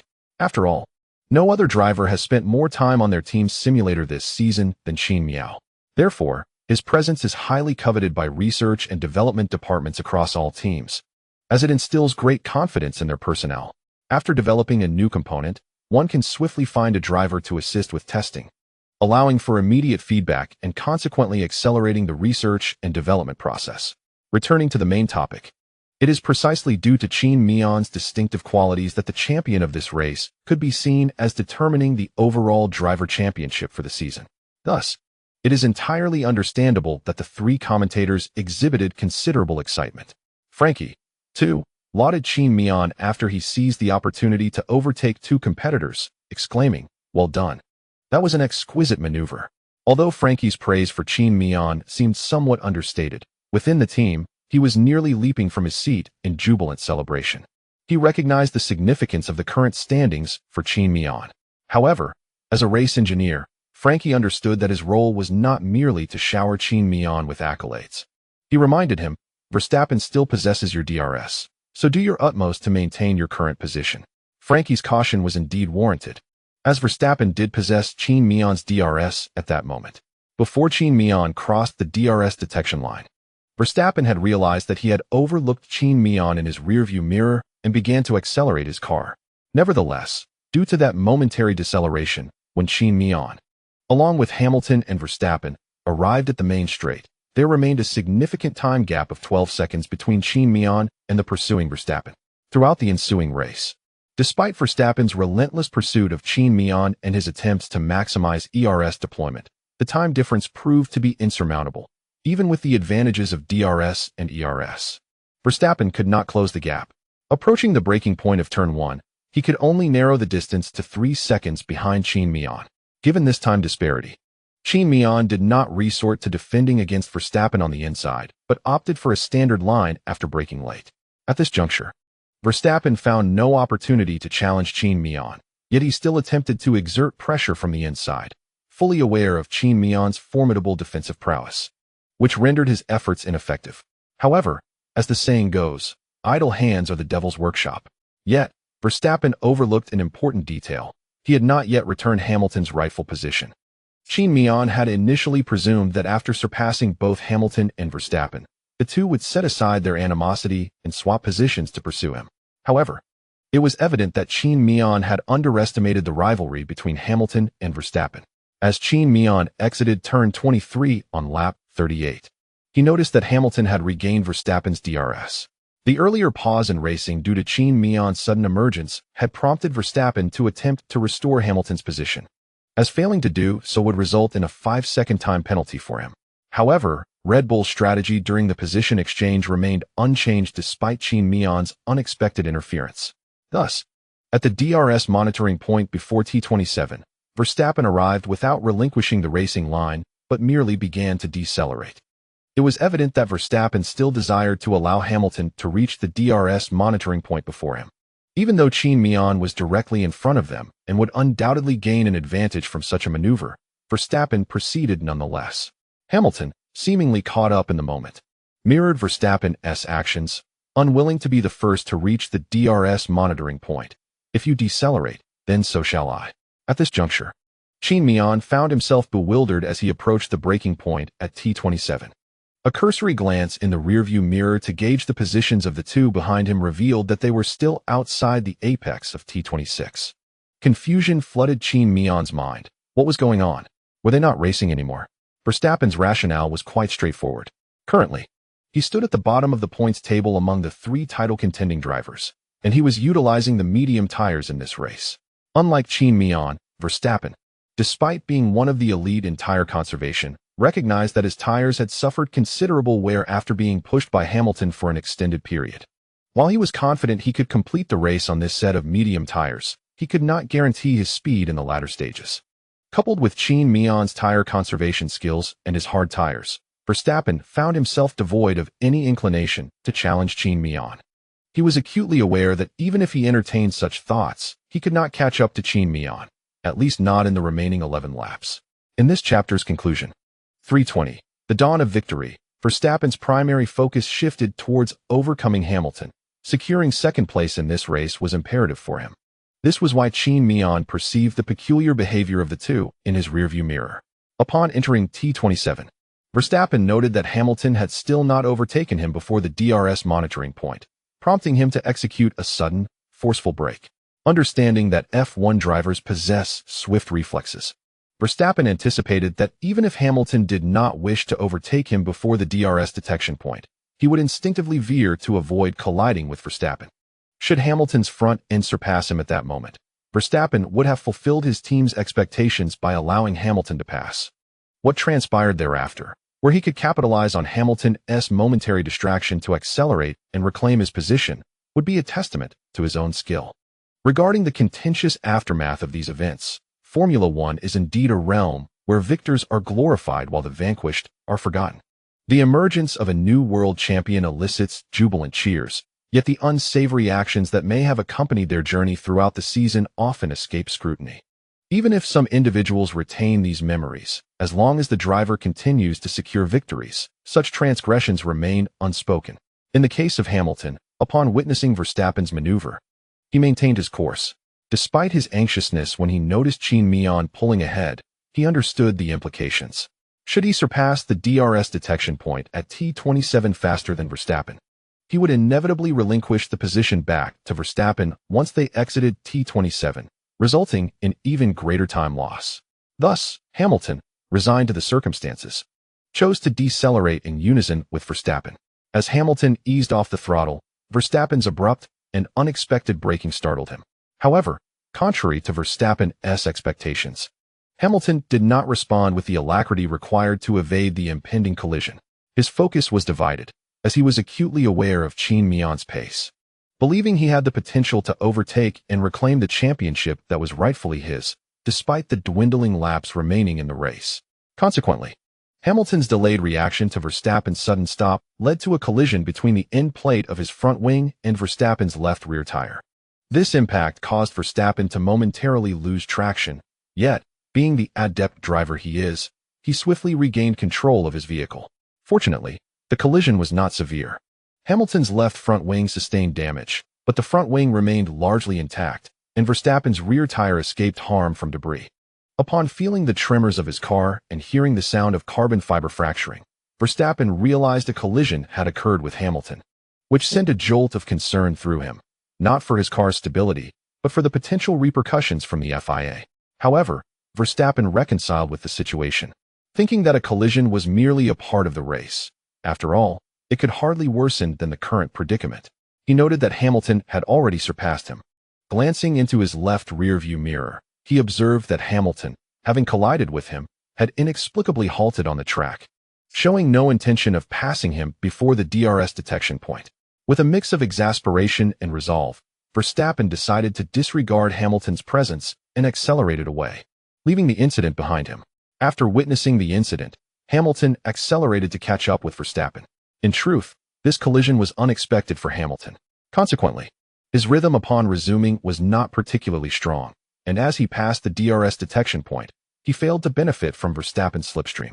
By the time Hamilton regained his competitive pace, the time gap between him and Verstappen had widened to 2 seconds. This collision reignited the tension between Mercedes and Red Bull, a friction that had only recently been alleviated by the FIA's penalty decision. Upon observing the unfolding scene, Toto was infuriated. Unleashing a string of expletives beginning with the letter F, and in a fit of rage, he smashed the headphones he held.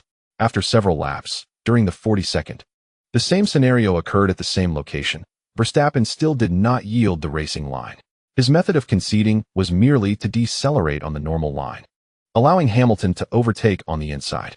Understanding the need to avoid further entanglement with Verstappen, Hamilton recognized that the time difference between Qin Miao and Verstappen had ballooned to 32 seconds.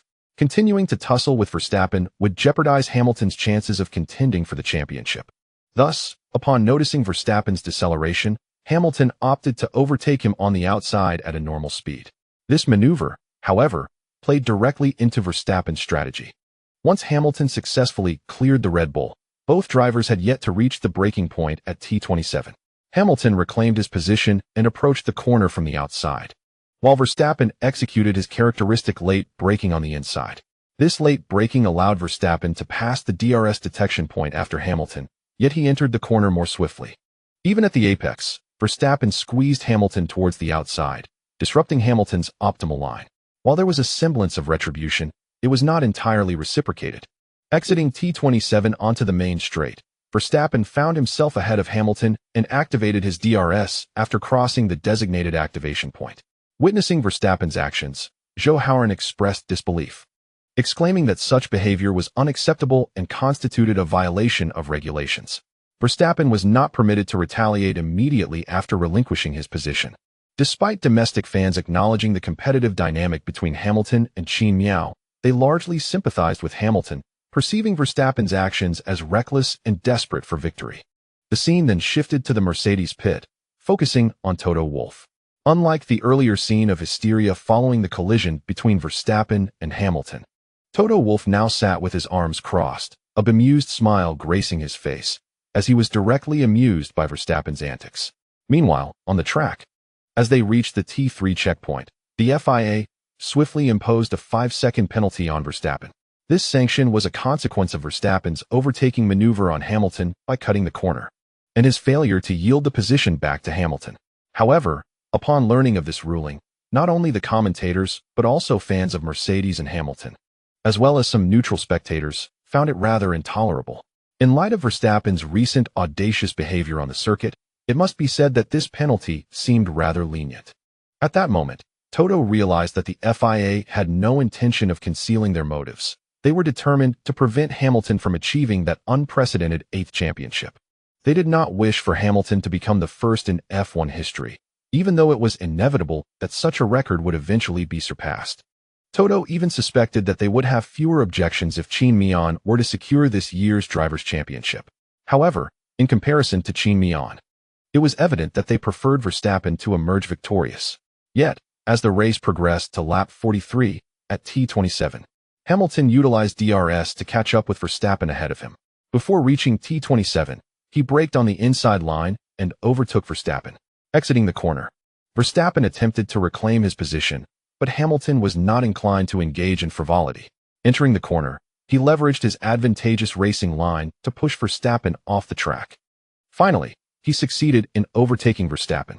Despite Verstappen having DRS on the main straight, his tires had lost their efficacy after such prolonged use, rendering his medium tires inferior to Hamilton's hard tires.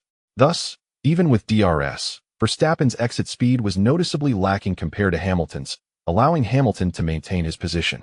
Ironically, this was not a case of Verstappen willingly conceding. Rather, it was Hamilton's formidable prowess that enabled him to regain the advantage due to Verstappen's insufficient tire grip. As the race entered the second timing segment of lap 44, the time gap between Hamilton and Verstappen had widened to 14 seconds. By lap 45, this difference had shrunk to 2 seconds. Meanwhile, the time gap between Qin Miao and Hamilton, initially 43 seconds, was now reduced to 37 seconds. Hamilton had managed to gain 0.5 seconds on Qin Miao per lap, and judging by Hamilton's speed, the damage to his front wing endplate had not hindered his performance. He remained remarkably swift. Consequently, all attention shifted away from Verstappen. After Hamilton surpassed Verstappen, it became evident that Verstappen could no longer keep pace with Hamilton. In the final laps, Verstappen's set of medium tires was clearly failing him. Moreover, even if Verstappen had no tire issues, he was still burdened with a 5-second penalty. Thus, it could be argued that the race had largely ceased to concern Verstappen. The audience's attention shifted to whether Hamilton could close the gap to the seemingly slower Qin Miao in the next 5 laps. By the 46th lap, Hamilton had reduced the gap to 3 seconds behind Qin Miao. By lap 49, it stretched to 18 seconds. At this point, Hamilton was fiercely determined. Yet only 2 laps remained. He was confident he could enter the DRS zone behind Qin Miao before the race concluded. But he knew he had only one opportunity to attack, and the likelihood of success was slim. However, if he did not seize this chance, he would finish the race in second place. To secure the championship in the upcoming Abu Dhabi Grand Prix, he needed to prevent Qin Miao from finishing in third while also snatching a victory from Verstappen. Yet, this scenario would render everything out of Hamilton's control. Achieving the Driver's Championship would rely less on his skill and more on luck, particularly in comparison to Qin Miao. This was not the outcome he desired. Thus, risking it all, Hamilton was determined not to lose, especially not to the rookie Qin Miao, who was in his first year in F1. In fact, Hamilton would rather concede to Verstappen, as losing to him could be portrayed as a testament to Red Bull's superior car performance over Mercedes. However, losing to Qin Miao would shift the narrative, suggesting that the issue lay not with the car, but with Hamilton himself. As Qin Miao and Hamilton crossed the finish line of the 50th lap, entering the final lap, Hamilton had reduced the gap to 0.8 seconds. By the breaking point of T1, he had further diminished the time difference to 0.5 seconds. Yet, this gap was still insufficient for Hamilton to launch an attack on Qin Miao. In the subsequent timing sectors, from T13 to T17, Qin Miao maintained an advantage, with no overtaking opportunities available in that stretch. Upon reaching the DRS detection point after T17, the time gap between Qin Miao and Hamilton widened to 14 seconds. Consequently, after passing this DRS point, Hamilton did not gain DRS from Qin Miao's car. Nevertheless, the following section consisted of long straights, and despite lacking DRS, Hamilton benefited from Qin Miao's slipstream. Thus, by the end of the DRS zone from T19 to T22, Hamilton managed to reduce the time difference between them from 14 seconds to 11 seconds. After navigating the subsequent 3 bends, which offered no opportunity for overtaking, Qin Miao resumed the race in a standard manner. Following this, from T24 to T27, there lay another DRS zone. At this juncture, Hamilton still lacked DRS. However, he managed to close the gap to Qin Miao, reducing it to a mere 0.7 seconds, utilizing the lengthy straight. After passing the contentious DRS detection point where Hamilton and Verstappen had previously engaged in fierce rivalry, Hamilton finally acquired DRS for the first time in this race. Exiting the corner, Qin Miao demonstrated slightly superior speed, maintaining a time difference of 0.7 seconds before the DRS activation point. Yet, as they entered the DRS zone, Hamilton began to visibly diminish the gap between himself and Qin Miao. At this moment, both drivers caught sight of the checkered flag waving at the edge of the track, alongside the jubilant Mercedes team members peeking from behind the barriers to cheer for the 2 Mercedes drivers. However, the mere glimpse of these distractions did not capture their focus. Both drivers were intent on pushing the accelerator as if they wished to directly inject fuel into their racing machines. They were both in the midst of a final sprint. One might wonder why, despite Qin Miao's speed being only marginally less than Hamilton's, the latter was able to close in so significantly over the 5 laps. This prompts a recollection of Qin Miao's sudden maneuver during Hamilton's and Verstappen's tussle, where he nearly depleted his car's battery in a single surge. This was not, however, the first instance of Qin Miao employing that mode during the race. In fact, he utilized it twice. The first time was to approach Hamilton, and the second occurred when Verstappen and Hamilton were exchanging positions, allowing Qin Miao to slip past both on the inside. Unfortunately, after this daring tactic, Qin Miao realized that his car's engine seemed to be malfunctioning. Naturally, he promptly reported this issue to his team's engineers, even breaking into a sweat from anxiety. Following a brief inspection and data analysis, the team discovered that the problem lay with Qin Miao's battery. While the battery was still capable of discharging, the MGUK and MGUH systems could no longer recharge it, effectively rendering the battery useless. Logically, the best course of action at this point would have been to retire from the race. However, having worked so hard to attain this position, Qin Miao was determined not to withdraw, and his team, led by Frankie, shared the same sentiment. Thus, upon discovering the fault in the car, they immediately commenced a thorough analysis and inspection of the issue, ultimately arriving at a mixed outcome. It seems that Qin Miao excessively utilized the racing car's battery on 2 occasions, with a brief interval between the 2 instances. The accumulation of these factors ultimately led to complications with the charging circuit of the vehicle. However, the silver lining is that the internal combustion engine remains operational. Should Qin Miao choose to do so, he can continue racing on the track, albeit without the power provided by the electric motor. Since he would not retire from the race due to engine failure, Qin Miao certainly has no reason to forfeit the championship. Returning our gaze to the race. Although Hamilton's speed at this moment sends shivers down the spines of Qin Miao and all his supporters, the stretch from the DRS activation point to the finish line is exceedingly brief. Had it been an ordinary lap, Qin Miao would undoubtedly have been overtaken by Hamilton before the breaking point at T1. If Hamilton were to catch Qin Miao's slipstream before the DRS detection point at T22, he would have a significant chance of surpassing him. Fortunately, none of this transpired, and this was indeed the final lap. As they approached the finish line, Hamilton had already pulled ahead on the inside line, yet Qin Miao crossed the finish line first. After crossing the finish line, Qin Miao felt a twinge of anxiety, for from his vantage point, he could not ascertain Hamilton's precise position behind him. All he could see were the dazzling fireworks erupting on either side of the track. In that fleeting moment, a question flickered in Qin Miao's mind. Were these fireworks celebrating his victory or Hamilton's? Almost instantaneously, as he crossed the line, Frankie's somewhat hysterical voice crackled through the team radio into Qin Miao's ears. P1. Qin Miao. We are P1. You did extraordinarily well in this race. Truly remarkable. We've secured another championship. Upon hearing Frankie's words, Qin Miao exhaled in relief. It appeared that the fireworks were indeed for him. This race, Qin Miao had meticulously strategized, calculated every move, even sacrificing a battery, but in the end, it was not in vain. He achieved a result that pleased both himself and the team. After this sigh of relief, Qin Miao was momentarily taken aback. Soon, however, overwhelming joy surged within him. In recent races, he had felt as if walking on thin ice. Any misstep could jeopardize his lead in the standings.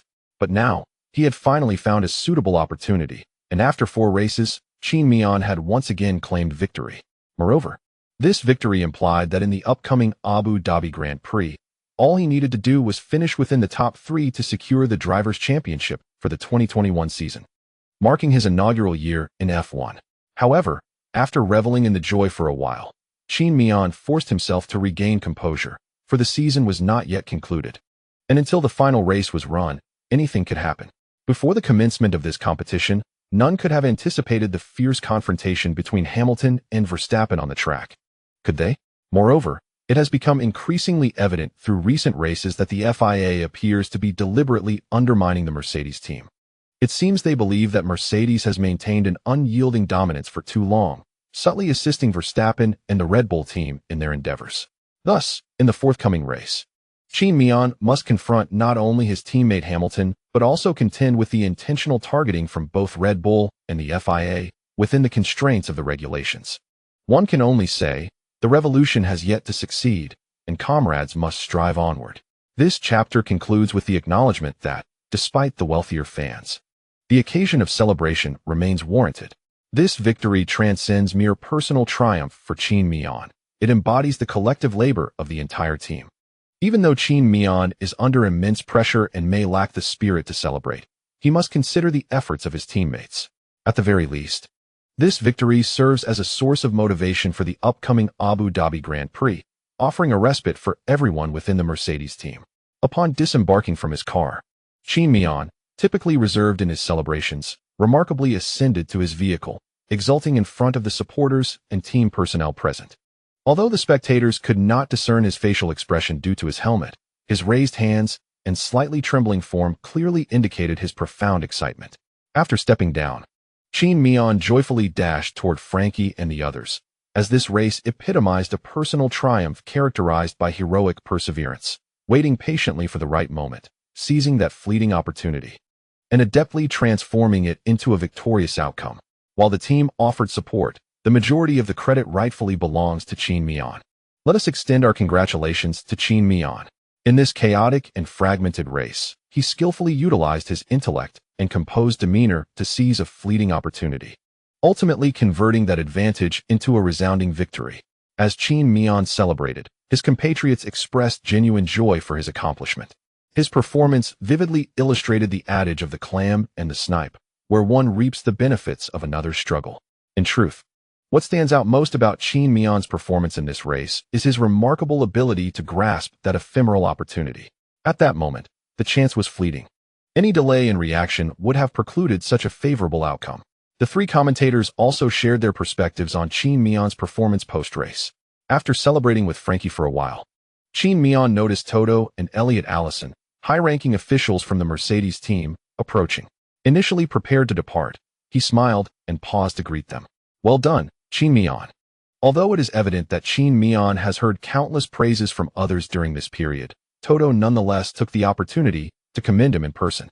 "Thank you, boss," Qin Miao replied, devoid of any modesty. This race was undeniably a solo performance by him. The final overtaking maneuver was a testament to Qin Miao's exceptional prowess. Replacing him with another driver might not guarantee such swift reflexes, let alone seizing an opportunity like that. After exchanging greetings with several other prominent figures from the team, Qin Miao prepared to face the interviewers. On his way to the weighing station, Hamilton also returned. Upon spotting Qin Miao on the track, Hamilton's expression was somewhat complex. However, wearing his helmet, Qin Miao was unable to discern Hamilton's emotions through the visor. Prior to the season's commencement, Hamilton naturally believed that Qin Miao could very well be his successor. Yet, during his time at Mercedes, he felt it was imperative that Qin Miao remain humble. At that time, Hamilton possessed both the confidence and the skill to make such statements. But now, standing before Qin Miao and reflecting on his previous words, Hamilton felt a profound sense of absurdity. That fledgling Chinese driver was now on the precipice of clinching the 2021 Drivers' Championship, needing only to take one more step to attain that coveted title coveted by all racers. How could one be so formidable? Nevertheless, when Qin Miao approached him and greeted him, Hamilton managed to muster a strained smile. After a fist bump, Hamilton remarked, "A splendid race." "Haha, thank you, Lewis. Your performance today was also remarkable," Qin Miao replied. In response to Qin Miao's compliment, Hamilton said nothing further. The amicability between them was now confined to the cameras. Privately, their communication had dwindled. After exchanging a few more words, Hamilton turned to celebrate with Angela and other Mercedes personnel. Although he was far from satisfied with the race outcome, victory necessitated celebration, not solely for himself, but also for the team members who had dedicated their efforts. Soon, it was time for the post-race interviews. As Qin Miao was the first to complete the weighing, he became the first to be interviewed. What a captivating race. That final overtaking maneuver was nothing short of brilliant. I imagine you waited a long time for that opportunity, didn't you? Qin Miao adjusted his cap, using the gesture to collect his thoughts before responding. Indeed, the process was far from pleasant. It was somewhat torturous for me. However, I am grateful that I endured the waiting period, and the outcome ultimately met my expectations. Once the race concluded, you once again extended your lead over Hamilton and Verstappen. Do you believe this victory will make your next race easier? Qin Miao shook his head and replied, "Not at all. Each F1 Grand Prix presents its own unique challenges until the final results are confirmed. No one can predict what may transpire on the track. As for the final question, we noticed a significant decline in your speed during the latter part of the race. Could you elaborate on what transpired? Was there an issue with your car?" Reflecting on this moment, Qin Miao felt a trickle of cold sweat. As if his battery had failed just half a lap earlier, the championship would not have been his. Indeed, there were some issues with the car's battery. I was essentially reliant on the internal combustion engine's power to finish the race, which explains the noticeable drop in my speed during the latter stages. However, this is a positive development for me, as it allowed me to eliminate a potential factor that could have critically impacted my performance at the Abu Dhabi Grand Prix. Thank you very much. Our interview concludes here. Congratulations on securing the victory in this race. And we sincerely hope you can clinch your first Drivers' Championship title at the Abu Dhabi Grand Prix. Qin Miao smiled and nodded at the host, expressing his gratitude. Afterward, he waved to the audience that had come to support him and, amidst the cheers, walked into the preparation room for the podium ceremony. Next up for interviews were Hamilton and Verstappen, who appeared somewhat disheartened, their spirits clearly dampened. At least from Verstappen's perspective, Qin Miao's victory felt like it was snatched from his grasp. Thus, during his interview, it was evident that some resentment towards Qin Miao lingered in Verstappen's words. However, Qin Miao could no longer hear what Verstappen had to say, nor would he have been significantly affected by it, for as Verstappen himself had thought during the race. In F1, only the final results matter, not the journey. Soon, the post-race interviews concluded, and the entire Mercedes team gathered below the podium. This race may have been somewhat painful for Hamilton, as a lapse in concentration cost him a readily attainable victory, directly affecting the trajectory of the season's Drivers' Championship. Nonetheless, for Mercedes, it was a resounding triumph. Both drivers returned in first and second place, and regardless of who it was, smiles adorned their faces, at least on the surface. Shortly thereafter, Verstappen made his entrance, followed by Hamilton, and finally, Qin Miao, donning the Pirelli champion's cap. Meanwhile, Frankie, who had noticeably slimmed down since joining Mercedes, also stepped onto the podium. In truth, Frankie has never actively sought to lose weight. Rather, he possesses a naturally predisposed tendency to gain weight. Given the high-calorie cuisine prevalent in Europe, his weight gain is quite expected. His slender physique is solely attributed to the substantial increase in workload and immense pressure he faced upon joining the F1 team. Although the team employs nutritionists to manage the dietary needs of the staff, the overwhelming stress has nonetheless led Frankie to shed some pounds. Despite feeling somewhat fatigued, he remains quite satisfied with his current physical condition and physique. Once the four drivers are positioned on the podium, the next segment involves the playing of the national anthem. As customary, Qin Miao removes his cap and sings the anthem along with the familiar melody he has cherished since childhood. Soon, the anthem concludes, and the award presentation commences. Unlike previous Grand Prix events where local celebrities or government officials typically presented the awards, this time it appears that several princes from the Saudi royal family are responsible for the ceremony. Rumor has it that their attendance is solely due to their admiration for Qin Miao, though he remains uncertain of its veracity. The award presentations for Verstappen and Hamilton proceed relatively normally. However, when it comes to Qin Miao, the three individuals adorned in white headdresses hand him a trophy, present him with a garland woven from olive branches, and even offer him a bottle of champagne directly. The duration of their handshake with Qin Miao exceeds 5 seconds, leaving him with a profound impression that their eagerness to present the awards may have stemmed from a desire to shake his hand. Yet, he cannot ascertain the authenticity of this assumption. Regardless, Qin Miao successfully claims the championship trophy of the Saudi Arabian Grand Prix. Following the award ceremony, one would expect the drivers to engage in a celebratory champagne spray. However, Verstappen opts out entirely, descending with his unopened champagne and third-place trophy. In contrast, Qin Miao, Hamilton, and Frankie, the trio from Mercedes, remain on stage for a brief celebration. Eventually, they depart from the podium with their respective accolades. Once they have exited, the broadcaster typically presents the rankings and scoring from the race. 1. Qin Miao, 25-2. Hamilton, 18-3. Verstappen, 16, fastest lap, 4. Ocon, 12-5. Ricciardo, 10-6. Gasly, 8-7. Leclerc, 6-8. Sainz, 4-9. Giovinazzi, 2-20. Mick Schumacher, retired. Verstappen retains the title for the fastest lap. However, at this stage in the season, the single point awarded for this accomplishment seems rather trivial and unlikely to wield any decisive influence. Concurrently, following the presentation of driver points and rankings, the broadcaster smoothly transitions to reveal the drivers' total scores on the leaderboard post-race. 1. Qin Miao, 376-2. Hamilton, 363, 613, 3. Verstappen, 354, 1322, 4. Perez, 1745. Leclerc, 1616. Norris, 1317. Sainz, 1238. Ricciardo, 1019. Gasly 78-18, Giovinazzi 2. Following the conclusion of this race, the points gap between Qin Miao and Hamilton behind him has widened from 6 to 13 points. In other words, if Hamilton still harbors hopes for this year's driver championship, he must secure victory at the upcoming Abu Dhabi Grand Prix. Simultaneously, Qin Miao must finish outside the top 3. The conditions for this championship are indeed quite stringent, aren't they? Now, let us examine Verstappen's situation. If Verstappen aspires to overturn the 2 Mercedes drivers and clinch the championship in the next race, he not only needs to win the final race, but also requires Qin Miao to finish in 8th place or lower, or even to retire entirely. In any case, he cannot accumulate more than 3 points.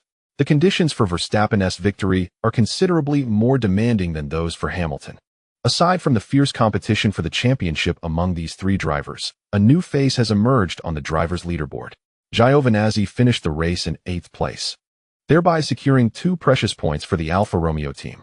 Although this does not enable Alfa Romeo to surpass Williams in the standings, any points earned are undoubtedly beneficial. Thus, apart from the 2 drivers from Haas, a total of 18 drivers have now scored points this season. This implies that unless there is a remarkable breakthrough in the final Abu Dhabi Grand Prix, Haas is poised to finish the season without a single point. The notion that both drivers have traversed the entire season without securing any points is indeed rather disheartening. It is worth noting that this result is likely what Steiner, the team principal of Haas, had hoped to witness. After all, when drivers earn points, the fees for the super license in the subsequent season are contingent upon the number of points acquired, which constitutes an additional budget expenditure for Haas. Originally, Haas is not fundamentally an F1 team. Rather, it is a machining company. And the presence of a racing team in the paddock is merely a reflection of the owner's passion for F1. For the owner, the Haas team is essentially a grand toy. Steiner's ascendance to the role of team principal is not due to his exceptional leadership skills or remarkable development prowess akin to Binotto, but primarily due to his ability to save costs for the team.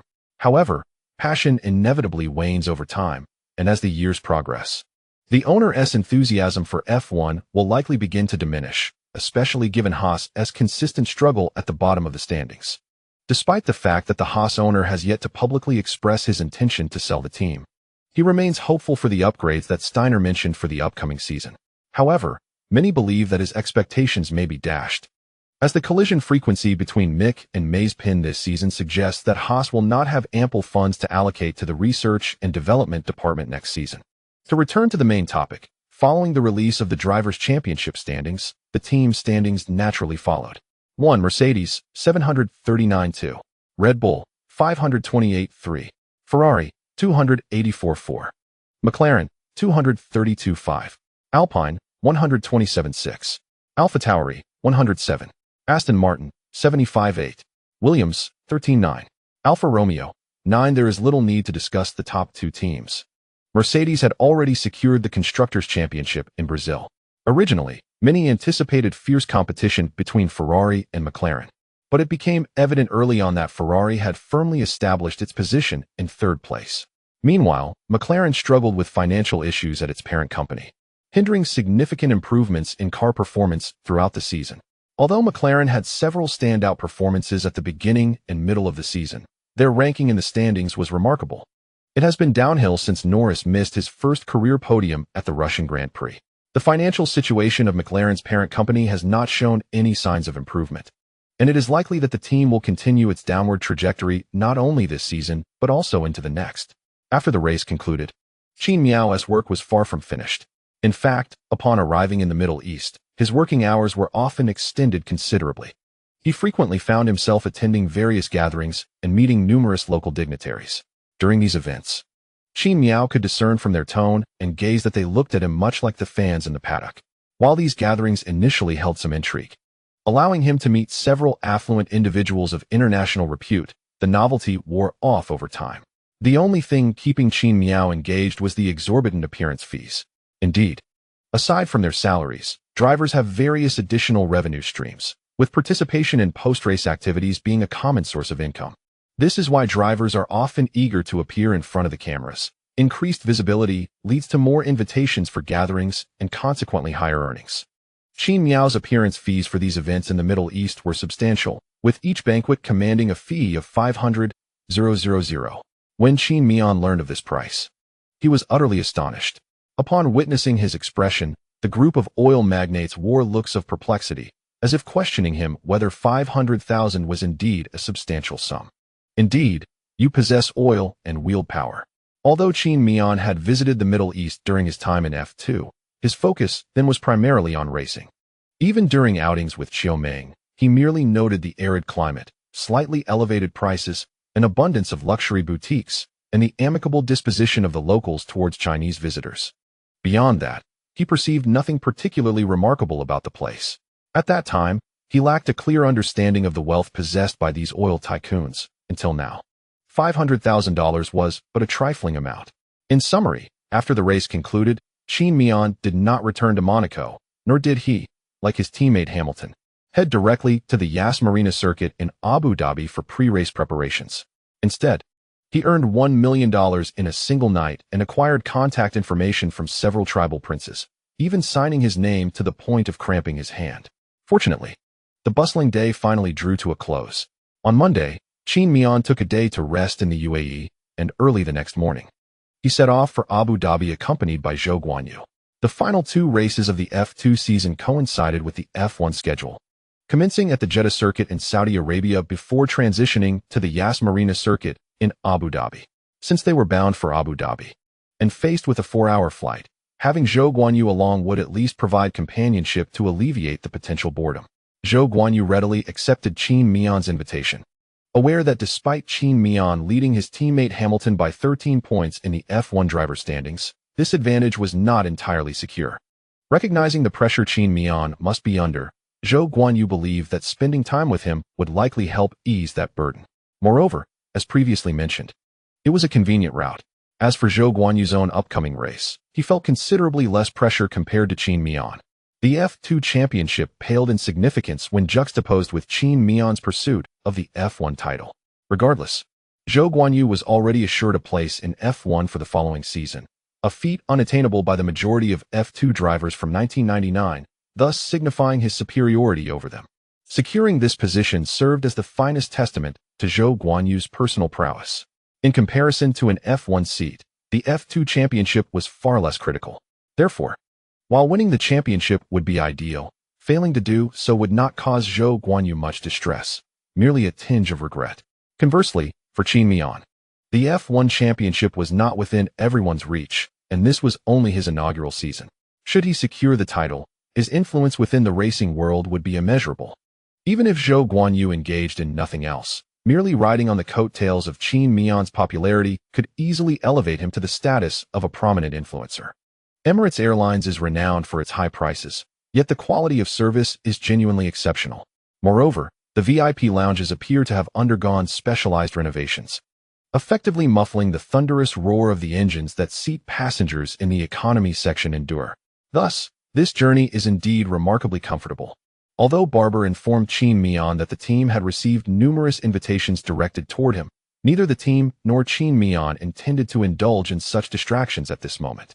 Upon arriving at the hotel arranged by the team, Qin Miao commenced his practice on the Yas Marina circuit. The F2 series did not race at the Yas Marina circuit in Abu Dhabi last year. However, this circuit is not a newcomer, having previously hosted the F1 Grand Prix. Therefore, while practicing at the hotel, Qin Miao could access data support regarding the track from the team's simulator department, avoiding the awkwardness of lacking track data that often accompanies new circuits. In the subsequent days of Tuesday and Wednesday, Qin Miao remained confined within the hotel, persistently practicing on the simulator alongside Frankie. Aside from fitness, meals, and sleep, every moment was devoted to mastering the track. After all, Verstappen and Hamilton had raced at the Yas Marina circuit last year, placing Qin Miao at a distinct disadvantage. It was imperative for him to explore every possible avenue to narrow the gap in familiarity with the circuit compared to the two seasoned drivers. On Thursday, Qin Miao attended the paddock for sign-in and took 2 laps around the Yas Marina circuit. After enjoying lunch within the paddock, he had no intention of lingering further. He and Hamilton, along with Verstappen from Red Bull, abstained from the afternoon's filming activities, as all 3 drivers were meticulously preparing for the race, hoping to seize any opportunity for a remarkable comeback once the competition commenced. In the previous race, Qin Miao had exhibited remarkable patience, ultimately seizing an almost impossible chance to secure victory. Naturally, the two drivers, who believed their talents were not inferior to Qin Miao's, were now brimming with determination. Notably, as Qin Miao prepared to return to the hotel for further practice after lunch on Thursday, Reyes approached him with news that was less than favorable. Qin Miao, I regret to inform you of some unfortunate news. There has been another malfunction with the racing battery. At that moment, Qin Miao was poised to head back to the hotel to continue his simulator runs. He paused, taken aback by Frankie's words, and then tentatively inquired. I thought the battery issue was resolved on Tuesday. I even received an email from the team confirming that. Reyes scratched his head and awkwardly replied, yes. At least that was the case then. However, after transporting the car to Abu Dhabi and conducting our routine experimental start, we discovered that the battery issues have recurred. What exactly is malfunctioning? Qin Miao furrowed his brow, concern etched across his face. I regret to inform you that we currently lack the time necessary to ascertain the precise nature of the malfunction. Although we have resolved the issue after a morning of diligent effort, our primary concern now is the possibility of this malfunction reoccurring during the race. After all, we remain uncertain about the cause of the battery's inability to charge. Should this issue resurface amidst the competition, it would be a catastrophic setback for you. Qin Miao took a deep breath and ran his fingers through his hair. Indeed, claiming the championship title is not as effortless as it may seem. The journey is often fraught with unexpected obstacles and thorns. Since you have confided in me regarding this matter, I trust the team has devised a corresponding solution, correct? Frankie nodded before responding. The engineers within the team have split into two factions. One faction advocates for continuing with the current engine configuration for this week's race, believing that the issues identified with the racing car are merely a result of normal wear and tear during transport, asserting that the battery should perform flawlessly under race conditions. However, this viewpoint is not widely supported. The majority contend that you should replace the entire power unit with a new one. Qin Miao rubbed his temples, feeling a sense of frustration. Due to his unique skill set, he possesses surplus components compared to other drivers, such as an unused MGUK and his spare parts. However, he has exceeded the usage limit for the MGUH component. Should he opt to replace the entire power system at this juncture, he would face a grid penalty. Although the penalty for merely changing the power unit would not be excessively severe, every position is vital at this critical moment. If I were to replace the power system, how many positions would I lose at the start of the race? Upon posing this question, Qin Miao's decision became clear. He resolved to proceed with the replacement. After all, in his view, it is preferable to avoid a potential time bomb on his vehicle, instead accepting a penalty that can be anticipated and calculated. Furthermore, Qin Miao is confident in his overtaking abilities and believes that Verstappen will seize any opportunity to pursue Hamilton during the race.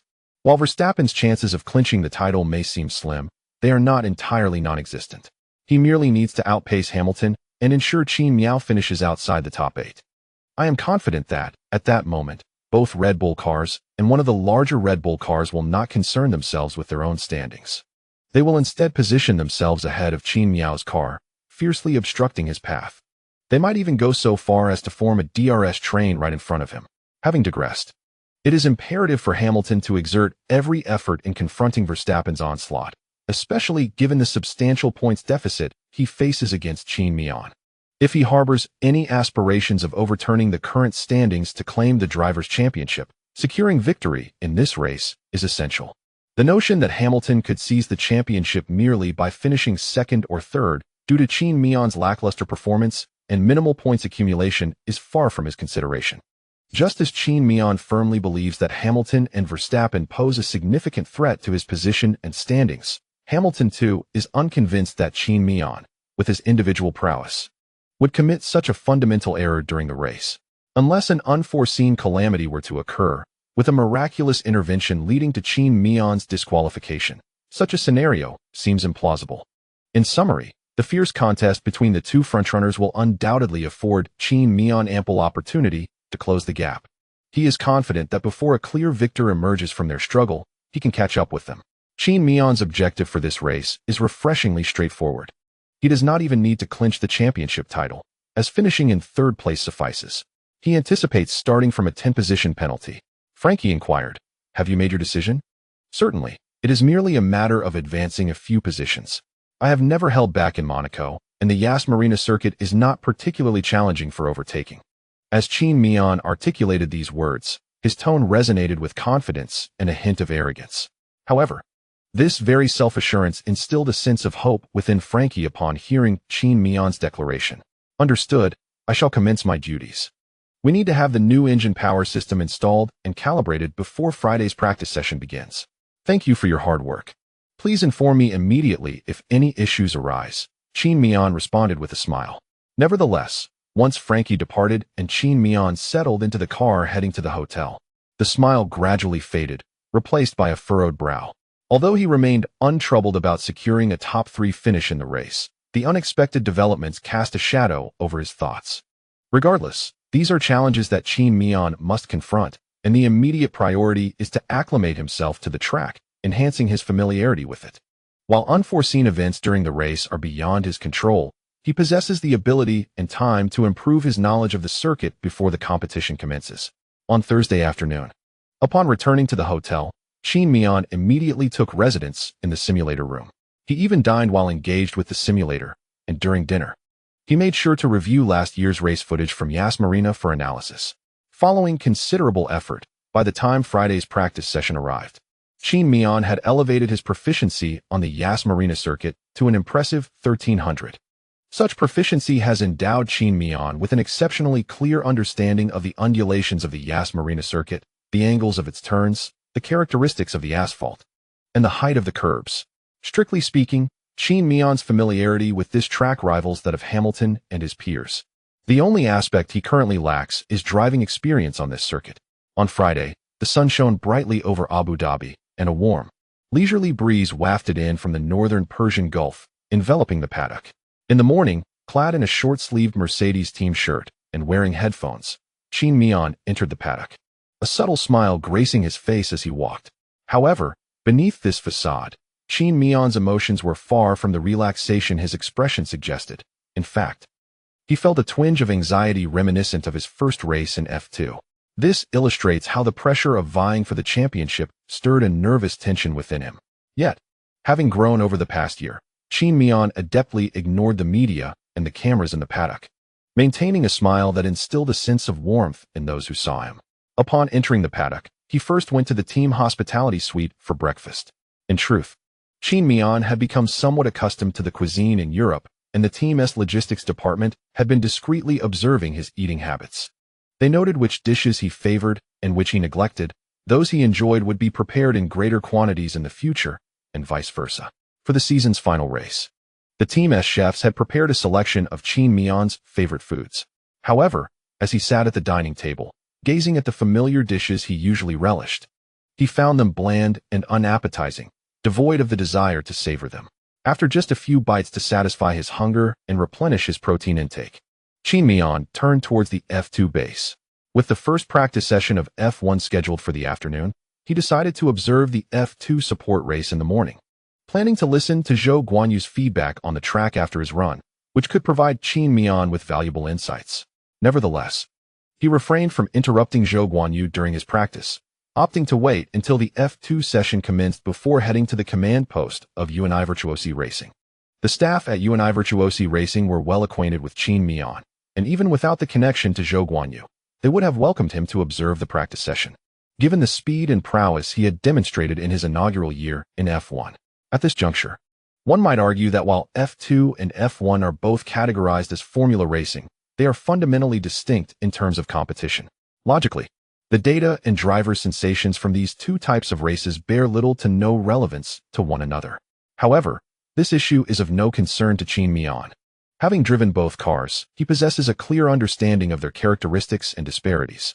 After receiving Zhou Guanyu's feedback regarding the track, Qin Miao is indeed able to transpose some of that sensation into his own F1 car, albeit with potentially suboptimal results. Moreover, Qin Miao is presently feeling a degree of anxiety, prompting him to seek out tasks to occupy himself and avoid idleness. Chapter End 323.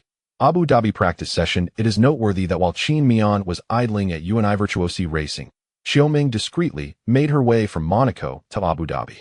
Given that this is the final race, and with a myriad of endorsement contracts flooding in at year-end, Qin Miao's management company is exceedingly busy.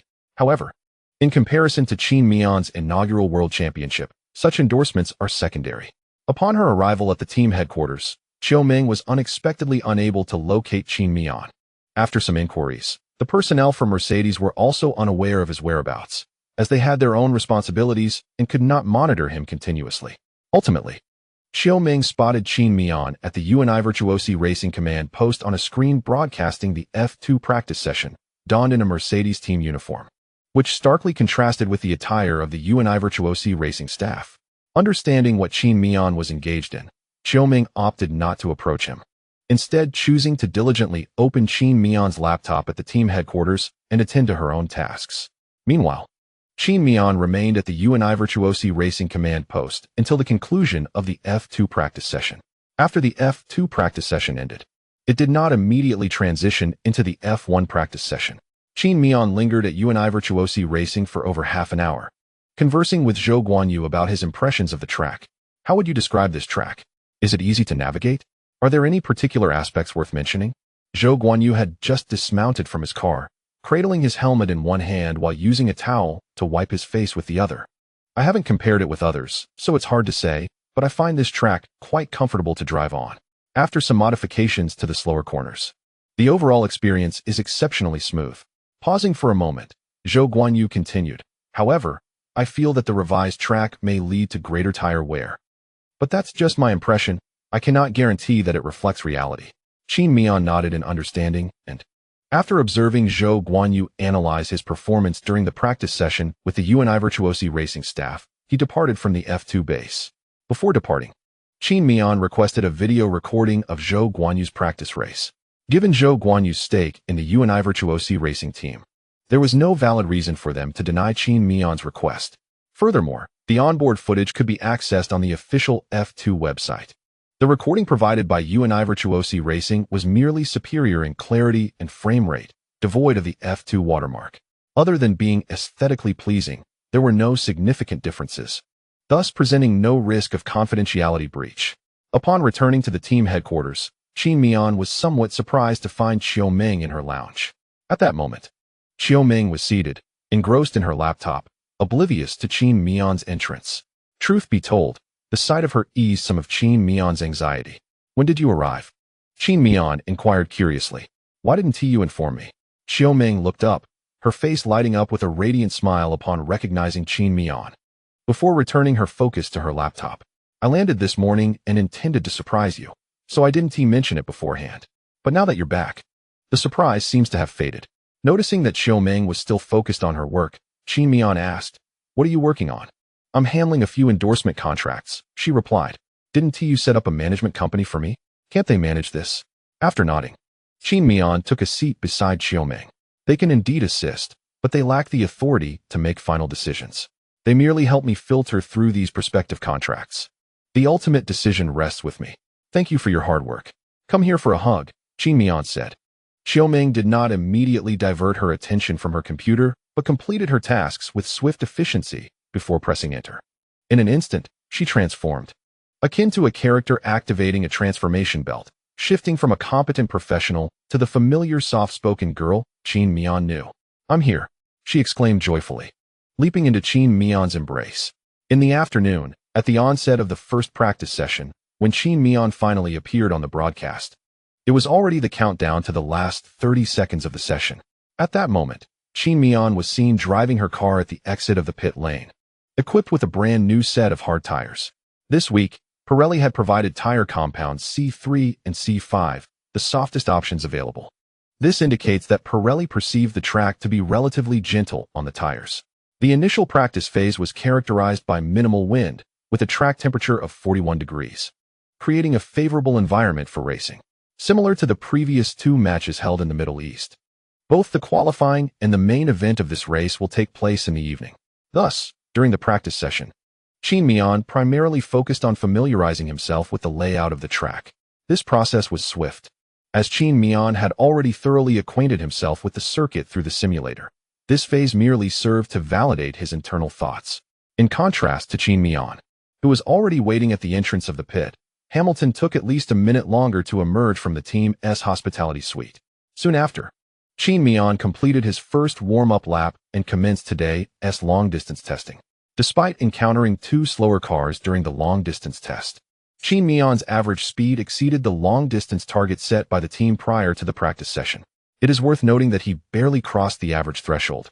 But this is understandable, as during the first 2 laps Qin Miao was entirely focused on acclimatizing to the track, probing the limits of the hard tires and testing the car's cornering capabilities. As Qin Miao grew more familiar with the circuit, it was only natural that his speed would increase correspondingly. Subsequently, under the team's guidance, Qin Miao tested the performance of both the medium and soft tires. After completing these tests, the practice session came to an end. For reasons unknown, Qin Miao managed to progress swiftly during the practice phase, accomplishing the team's objectives nearly 10 minutes ahead of schedule. However, he did not squander this surplus time. After switching to a set of old hard tires, he achieved his fastest lap of the session, indeed, his personal best. As time passed, the F2 qualifying session commenced. This time, Qin Miao did not attend to observe Zhou Haoran's race, as the data collected by the team during the practice session required his meticulous analysis and organization. After diligently working for a while, the F2 qualifying session concluded, leaving Qin Miao no time to focus on Zhou Haoran's results. As the second practice session was about to begin, during the second practice phase, Qin Miao spent the first half-hour conducting long-distance tests with medium tires, simultaneously executing a qualifying simulation with these tires. The results were somewhat disappointing, yet not alarming, as Qin Miao still had ample time for adjustments. In the latter half-hour, he dedicated most of his time to practicing the qualifying simulation with soft tires. Throughout the entire second practice, everyone at the Mercedes team remained diligently occupied. Ultimately, when the second practice session concluded, both Qin Miao and the entire Mercedes team breathed a sigh of relief, akin to the first practice. They completed their testing and data collection nearly 15 minutes ahead of expectations. Additionally, due to the weather conditions mirroring those of the main event, the results from the second practice session held significant reference value. After all, aside from carrying nearly 10 additional pounds of sensors on the car, Qin Miao adhered closely to the rhythm of the qualifying session. Following the conclusion of the second practice, Qin Miao's performance was recorded as being 0.7 seconds faster than Hamilton's. Despite the apparent advantage held by Qin Miao, the reality is that Hamilton's performance merely indicates he was not exerting himself to the fullest. Nevertheless, Qin Miao is quite content with such rapid speed. In this race, Toto is undoubtedly enjoying a favorable turn of events. Traditionally, Toto would often engage in discussions about Red Bull with James Allison or comment on Verstappen's performance during races. However, this week, starting from Thursday when Toto arrived at the paddock, the frequency with which Red Bull was mentioned has noticeably diminished. It seems he has entirely disregarded Red Bull. Toto's rationale for this shift is understandable, as the only drivers with a genuine chance of clinching the championship title are the two from Mercedes. At this moment, Red Bull does not capture Toto's attention. After completing the work on Friday, Qin Miao returned to the hotel without resting and spent time on the simulator to assess whether there were any optimizations possible for the racing line he had executed during the practice session. After all, that had merely been a practice run. Although Qin Miao had exerted all his effort during that lap, it represented only his limit at that time, not the full extent of his capabilities. Therefore, upon returning to the hotel, Qin Miao dedicated almost 3 hours to refining the details of the track on the simulator. Naturally, his speed improved compared to the second practice, with his best lap time being 0.3 of a second faster. However, whether the insights and cornering techniques he derived from the simulator would translate into an advantage during the race would only be revealed in the third practice the following day. On Saturday morning, Qin Miao arrived at the paddock early. After completing the routine pre-race interviews, he returned to the team's hospitality suite and took a moment to review the qualifying session replay of Zhou Haoran from the previous day. True to form, Zhou secured third place in the qualifying round on Friday. This position signifies that Zhou will start from third, and given his current capabilities, he is almost guaranteed to score points. Unless unforeseen circumstances arise, it appears that this year's F2 championship title will rightfully belong to Zhou Haoran. However, Qin Miao's intent in watching Zhou's qualifying replay was not merely to note his position in the race, but rather to observe Zhou's driving rhythm and the racing line he employed when entering corners. At this juncture, The insights Qin Miao could glean from the F2 qualifying footage had become rather scant, leading him to close his laptop after just over 10 minutes of viewing. After revisiting last year's race footage, the time had progressed to Saturday afternoon at 3 p.m., marking the start of the third practice session. During this period, Qin Miao focused on finalizing preparations and making subtle adjustments to the car. It is noteworthy that although this race marks the final event of the 2021 season and Verstappen poses little threat to the two Mercedes drivers, the team has still provided them with new upgrades for this race. These enhancements include a front wing and a rear diffuser, both of which are designed to increase downforce and stability for the car. In fact, last week, during the Saudi Arabian Grand Prix, the engineering department of the Mercedes team had already shifted its focus towards the development of next year's car. The two upgraded components introduced in this race had long been developed, they were merely produced recently. The most immediate effect of these components was indeed an enhancement in the overall performance of the car, with commendable cornering stability. Most importantly, they alleviated the persistent issue of slow tire warming experienced by Hamilton's vehicle. However, this advancement was not without its drawbacks. Perhaps due to the fact that these were the last two upgrades for the W12, the engineers exhibited a degree of complacency, leading to a noticeable reduction in the tuning window after the installation of these components. Fortunately, the W12 benefited from the foundation laid by the W11, and the constricted tuning window did not pose significant challenges for Qin Miao in adjusting the car's settings. Moreover, this week, Qin Miao and his team displayed an unusually high level of performance. Both the testing and the search for the most comfortable tuning for Qin Miao progressed faster than during a typical Grand Prix weekend. Consequently, in the final 10 minutes of the third practice session, Qin Miao finalized the settings for his qualifying and race stages. This rare occasion allowed him to conclude his practice early, much to the astonishment of Hamilton and his team members who were nearby. Qin Miao's early departure inadvertently increased the pressure on them. Still ignoring the F2 sprint race of Zhou Haoran, Qin Miao returned directly to the team's lounge after completing his practice. The next step was to await the commencement of the race. Typically, during such moments, Qin Miao remained calm, occasionally indulging in a game of PS5. However, upon returning to the lounge today, he found himself unable to settle down, exhibiting signs of restlessness.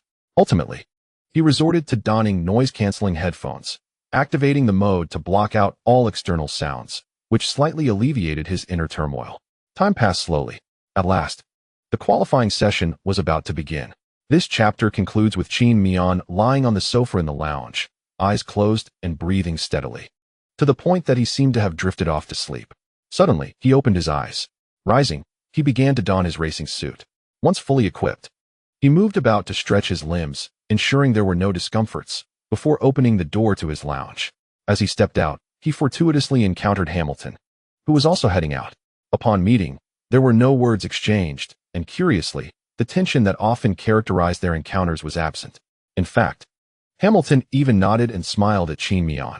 Qin Miao reciprocated the smile, yet like Hamilton, refrained from further conversation. After their brief exchange, he turned and descended to the team's paddock. Seated on the resting bench outside the team's hospitality area, Barber engaged in conversation with his colleagues. Upon noticing Qin Miao emerging, he hastily donned his backpack and followed suit. It was already past 5 in the afternoon in Abu Dhabi. The sun was on the verge of setting, and both the air and track temperatures had noticeably declined, yet the atmosphere remained quite pleasant. Furthermore, Abu Dhabi's coastal location by the Persian Gulf rendered the humidity agreeable. The evening temperature was 25 degrees, with the track at 30 degrees and a humidity level of 54, accompanied by a gentle southeast breeze. As Barber accompanied Qin Miao towards the team's paddock, he remarked, according to the strategy group's projections, the track temperature during Q1 should hover around 27 degrees, while Q2 and Q3 are expected to remain around 25 degrees.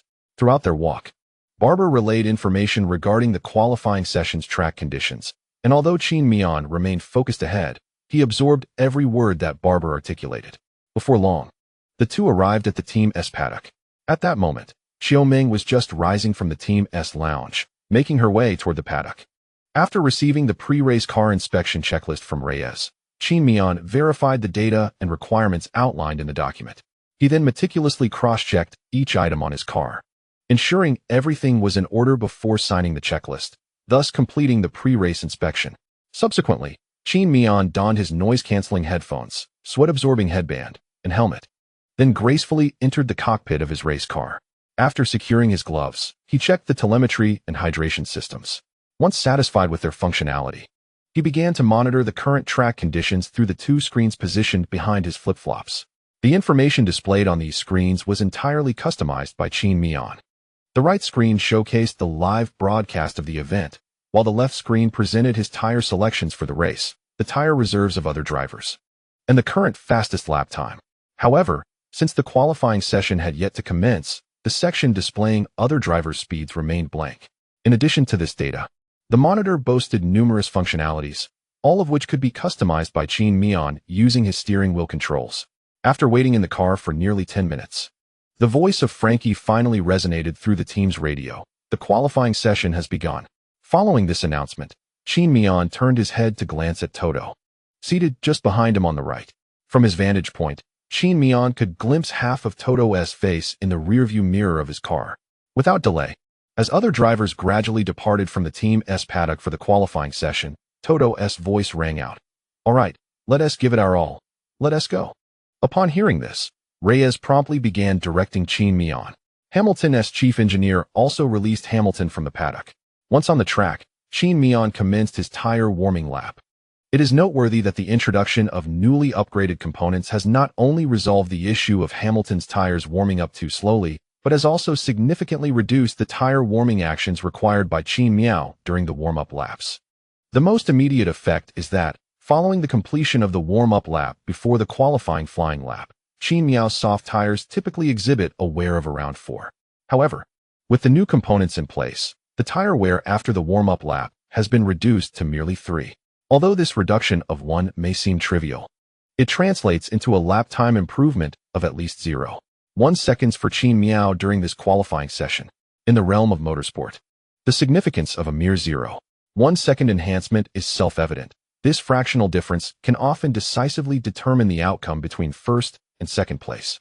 During the first flying lap of Q1, Qin Miao executed a remarkably smooth run. The sensation in the afternoon was quite pleasing. Although he noted that due to the decreasing track temperatures, the grip of his car was not as formidable as during the practice sessions. Nevertheless, upon completing the lap, he achieved a remarkable time of 1:23.000, an impressively precise figure. Following this performance, Qin Miao's advancement to Q2 became an inevitability. Meanwhile, the three commentators from 5-Star Sports expressed some concern as the race weekend unfolded. Their apprehension stemmed from the announcement made by Mercedes on Thursday regarding a potential hazard in Qin Miao's car's engine electrical system, which necessitated the replacement of the entire engine electrical system the following day. Consequently, the FIA imposed a penalty on Qin Miao, relegating him 10 positions on the starting grid for the race. This development introduced an element of uncertainty into what should have been a straightforward contest. Although the commentators understood and supported Mercedes' decision, the knowledge that Qin Miao would face such a setback at the start of the race naturally stirred feelings of concern within them. They worried not only about the potential obstructions he might encounter from other drivers during the race, but also about the impact this penalty could have on his mentality. After all, Qin Miao's journey thus far had been remarkably smooth, and at merely 20 years of age, he was still quite young. Despite his extraordinary performances on the track, often leading commentators and fans alike to perceive him as an experienced driver. When stripped of such biases and the filters of his evident talent, the commentators noted that Qin Miao was, in fact, younger than their own children. This familial perspective inherently breeds a sense of worry and protectiveness, encapsulating their most genuine emotions at that moment. However, judging by Qin Miao's performance in the first lap of Q1, their concerns appeared somewhat excessive. After completing the first lap of Q1, online fans began to feel optimistic. Haha. I told you Qin Miao was just coasting in the qualifying times earlier this season. Now that it's the final race, the urgency is palpable. Let's see if you dare to coast now, Qin Miao. Hurry up. Qin Miao's single lap speed is indeed commendable, is it not? In this competition, I had modest expectations for Qin Miao. Merely securing a position within the top 3 during the qualifying rounds would suffice. Come on, Qin Miao. I hope to see your name trending on Weibo tomorrow. I recently purchased a fast-acting heart remedy, but it appears it will not be needed for this qualifying session. To the individual above, do not celebrate too prematurely. One can never predict when Qin Miao might surprise you with a remarkable performance. Ever since I began following F1 due to Qin Miao, I have been reliant on my heart remedy. And I have even heard that the pharmacy downstairs has opened a branch. Qin Miao did not maintain the lead for long. Midway through Q1, a brief red flag appeared on the track. Upon the race's restart, Qin Miao returned to the circuit on an old set of soft tires, which naturally hindered his speed. In the same flying lap, Hamilton elevated the fastest single-lap time of Q1 to 1:22.845. With this time, Hamilton secured first place entering Q2, while Qin Miao placed second. The drivers eliminated in Q1 included Latifi, Russell, Kimi, Mick Schumacher, and Mazepin, all familiar names. Meanwhile, Vettel narrowly progressed to Q2 in 15th position. In Q2, as the two Red Bull drivers and Hamilton ventured out on medium tires to set their times, Qin Miao emerged with a set of soft tires on his car. At this juncture, Qin Miao's intentions were clear. He aimed to gain an advantage right from the start of the race using these soft tires, facilitating his pursuit of Hamilton and Verstappen. Given that the tires that yield the fastest lap time in Q2 must be used for the race start, there are strategies at play during this phase. Qin Miao would not push the soft tires to their limits, but would rather control his speed to remain close to the cutoff line for Q3. This approach would allow him to progress to Q3 while minimizing tire wear, thereby ensuring better grip during the race. For someone like Qin Miao, who has spent the entire season challenging the endurance of his team and fans, preserving the tires needed for the race was not a daunting task. Thus, after completing his first flying lap in Q2, Qin Miao recorded a time of 1:23.400.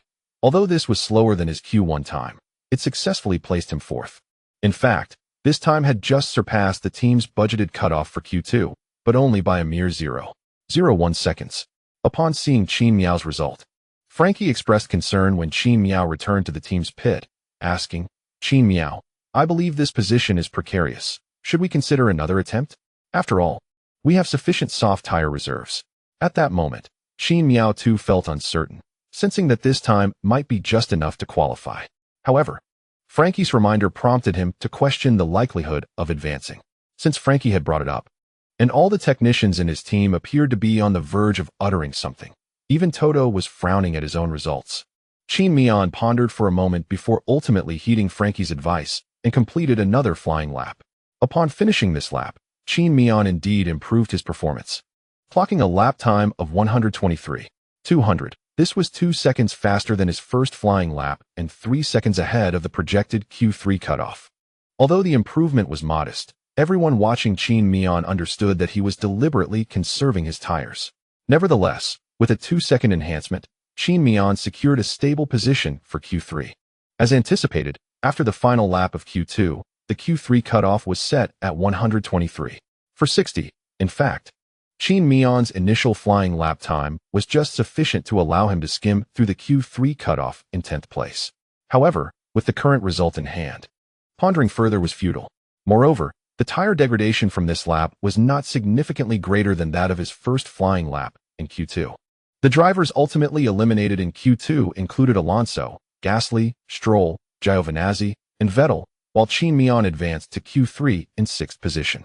It is noteworthy that during the Q3 phase, Verstappen, after completing an effective lap on medium tires, encountered an unusual tire lockup due to excessive speed while navigating a corner on his in-lap. At any moment, a tire lockup is a serious concern in racing, especially considering that Verstappen was utilizing a set of medium tires intended for the race start. Should he continue with these worn tires in the race, he would be relegated to merely waiting to be overtaken by competitors at the start. Although Verstappen had a fresh set of medium tires in reserve, he could not guarantee that his final flying lap before the end of Q2 would surpass the speed of his first. Any mishap during that lap would mean starting the race on a set of tires that were already compromised and wasting a brand new set. Consequently, after careful deliberation, Red Bull ultimately decided to have Verstappen run an effective flying lap on a fresh set of soft tires. Unlike Qin Miao, Verstappen lacked the same level of strategic contemplation or experience in concealing his capabilities, so he approached this lap with full intensity, finishing with a time of 122.800, thus securing first place in Q2. After a brief respite, the competition swiftly progressed to Q3. As Q3 commenced, Qin Miao unleashed a formidable display against Hamilton and Verstappen, swiftly clocking a flying lap of 122.555, securing the top position. In contrast, both Verstappen and Hamilton concluded their laps with times of merely 229 and 227. However, as the final flying lap of Q3 approached, Verstappen and Hamilton began to exert their prowess. Qin Miao had already showcased his full potential with an impressive flying lap, while the two competitors opted to first establish a valid single lap time at the outset of Q1. Ultimately, during the last flying lap, Verstappen achieved a time of 122.109, and Hamilton followed with 122.480. Qin Miao found himself sandwiched in between, finishing with a time of 122.321, placing him in second. Unfortunately, due to a 10-place grid penalty for the race, Qin Miao would commence the race from 12th position, just ahead of Stroll and behind Gasly. Thus, for the forthcoming race, Verstappen would start from pole position, with Hamilton in second. The grid order for the race is as follows: front row, Hamilton, Verstappen; second row, Perez, Norris; third row, Leclerc, Sainz; fourth row, Ocon, Tsunoda; fifth row, Alonso, Ricciardo; sixth row, Qin Miao, Gasly; seventh row, Giovinazzi, Stroll; eighth row, Latifi, Vettel; ninth row, Kimi, Russell; 10th row, Mazepin, Mick Schumacher.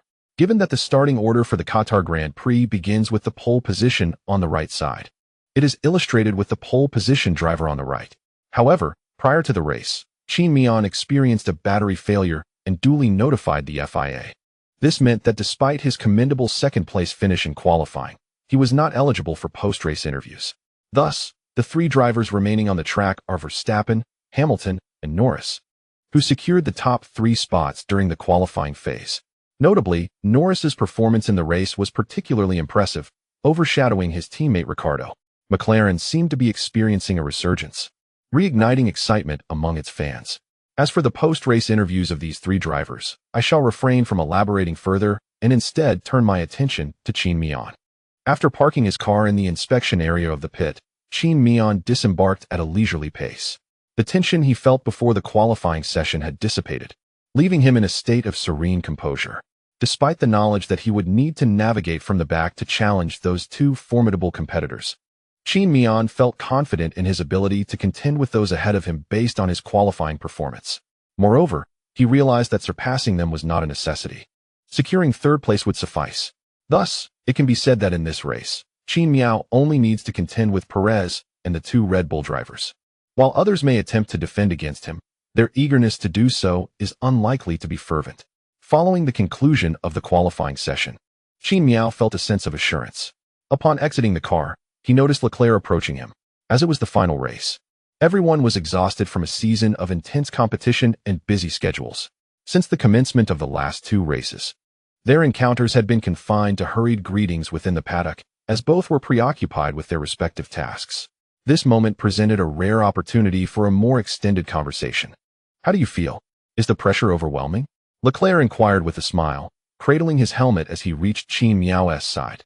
Leclerc's starting position was ahead of Tsunoda, and frankly, given the predetermined standings, he wished to assist his friend in any way possible. As Qin Miao reattached his steering wheel to the car, he replied, "No need. I have a feeling that shortly after the race begins, Tsunoda will deliberately slow down to cooperate with Gasly in defending against me. Even if they don't, I wouldn't want you to jeopardize your race for mine." Leclerc frowned slightly. "I'm not particularly concerned. After all, it's the last race of the year.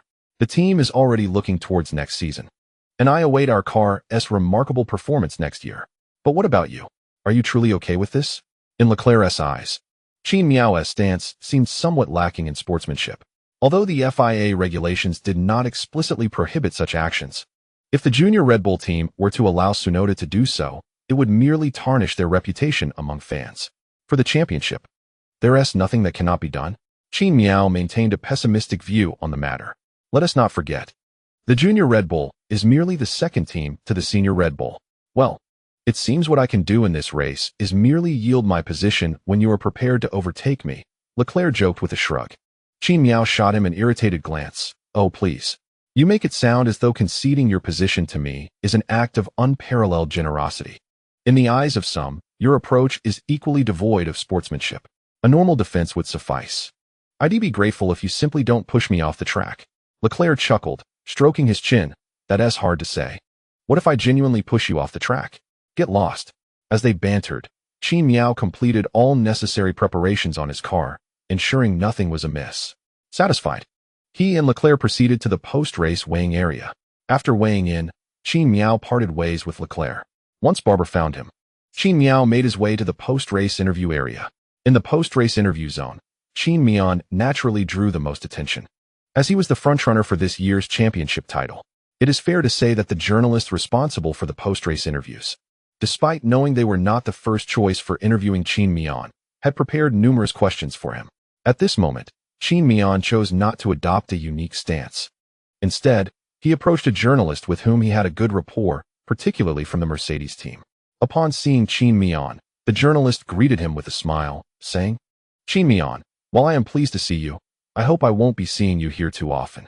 Qin Miao chuckled helplessly, replying, "Who could disagree? Let us commence the interview." He nodded in encouragement for the journalist to continue. "We all understand that, given your current lead in the standings, finishing in the top 3 in this race would secure you the championship title for the season. However, prior to the race, you faced a penalty due to a battery change. Do you believe this penalty will affect your performance during the race?" "Clearly not," he replied. "Although this week's race is of considerable importance to me, its difficulty pales in comparison to previous races. I am confident that both my team and I will deliver a performance that satisfies our fans during the race." "May I ask what you mean by a performance that would satisfy the fans?" "The championship title," Qin Miao asserted with unwavering confidence. "Now, as a rookie in your first season in F1, competing alongside Hamilton and Verstappen for the championship, and potentially clinching it in the end, do you consider your performance this rookie season satisfactory?" Qin Miao pondered for a moment before responding, "To be frank, I am quite pleased with my current results and my performance on the track. However, the season is not yet over, and I believe it is somewhat premature to make such statements before the final results are in. For my final question, if you do win the championship after this race, could you share how you plan to celebrate?" Though Qin Miao recognized that this journalist was somewhat of an ally, he still found the notion of prematurely celebrating with champagne somewhat unsettling. After a moment of contemplation, he replied, "I dare not entertain such thoughts at this juncture. Our primary focus is to ensure the race proceeds smoothly and to achieve a commendable result afterward. As for celebrating, perhaps the smiles on the faces of all team members after the race, should we attain the results we desire, will be our finest form of celebration." With this, the post-race interview drew to a close, though Qin Miao's responses certainly surprised the journalist. Before Qin Miao departed, the journalist sincerely remarked, "I look forward to your success, and I hope not to see you here next year." Qin Miao beamed a radiant smile, replying, "Of course, I will do my utmost." Following the conclusion of the interview, discussions began to flourish across the internet. Qin Miao's humble and cautious demeanor has alleviated the concerns of domestic fans, who hold both high expectations and apprehensions for him. Despite Qin Miao's consistent performance on the racetrack, the audience perceives him as rather youthful, and he is unlike any Chinese driver they have encountered before. With the sudden emergence of such a remarkably gifted racer, fans treat him with the utmost care, as if he were a precious gem, fearing loss or disappointment. Consequently, their sentiments towards Qin Miao's achievements oscillate between hope and anxiety. His modesty conveys a positive message to domestic fans, indicating his serious regard for the competition, untainted by complacency or arrogance despite his current lead in the standings. However, international fans hold a different perspective. Unlike the reserved humility characteristic of Chinese culture, they tend to be more expressive and flamboyant. Upon witnessing Qin Miao's interview, many expressed that he was excessively self-effacing, which they found unfavorable. Yet, after the interview concluded, Qin Miao found little time to dwell on online commentary. Regardless of the prevailing opinions, he believed that once the race concluded with his victory, all criticism would converge towards a unified perspective. After the interview, Qin Miao returned directly to the team headquarters to gather his belongings and departed the paddock. As time was of the essence, he recognized the necessity of resting early to prepare for the upcoming main event. Upon returning to the hotel, he was surprised to find that Xiao Meng, who had earlier mentioned needing to return to handle some matters, was not present in their room. Just as he contemplated calling her to inquire about her whereabouts, the hotel door swung open. Xiao Meng hurriedly entered, but upon seeing Qin Miao, Her previously urgent demeanor shifted to one of disappointment, her face reflecting a sense of despair. While Qin Miao was perplexed and prepared to ask about her expression, a voice called out from behind her, "Ming Ming, why are you standing at the door?" Taken aback by the familiarity of the voice, Qin Miao turned to see who had entered, immediately recognizing the individual. "Mom, what brings you here?" It was indeed his mother. She appeared just as she did when he left home, perhaps even younger, her skin radiant and full of collagen, with significantly fewer wrinkles. One would hardly believe she was 43, she looked no more than 30. "I came to cheer you on," she said with a smile, stepping closer to Qin Miao and, unexpectedly, enveloping him in a warm embrace. Although Qin Miao had become accustomed to greeting numerous foreigners with handshakes, embraces, and even cheek kisses during her time outside, she found herself momentarily at a loss after receiving a hug from her mother. After a brief period of stiffness, she finally reached out to gently pat her mother's back. Once they separated, Xiao Ming expressed her mild frustration, saying, "Originally, I had booked a flight that was scheduled to depart half an hour before your competition ended. Thinking that post-match interviews would take around that long before you returned to the hotel. I wasn't in too much of a hurry. But I didn't expect the flight to be delayed by half an hour, and you came back so quickly. I actually wanted to surprise you." Qin Miao smiled and shook her head, replying, "Seeing you, Mom, is already a delightful surprise, whether you wait for me at the hotel or I see you after returning." Her mother responded with a smile.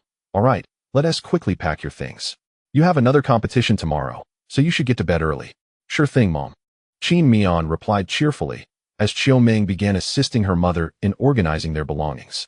The hotel room Qin Miao occupied was a family-style suite, featuring a living room along with a main bedroom that had its own bathroom, as well as a secondary bedroom. Since her mother needed to care for Qin Miao, she took the secondary bedroom, while Qin Miao and Xiao Ming shared the main one. There was no notion of elder respect or affection for the young. Both Qin Miao's mother and Xiao Ming understood the significance of the upcoming competition for Qin Miao, thus providing her with the optimal resting environment. Qin Miao retired early and consequently rose early as well.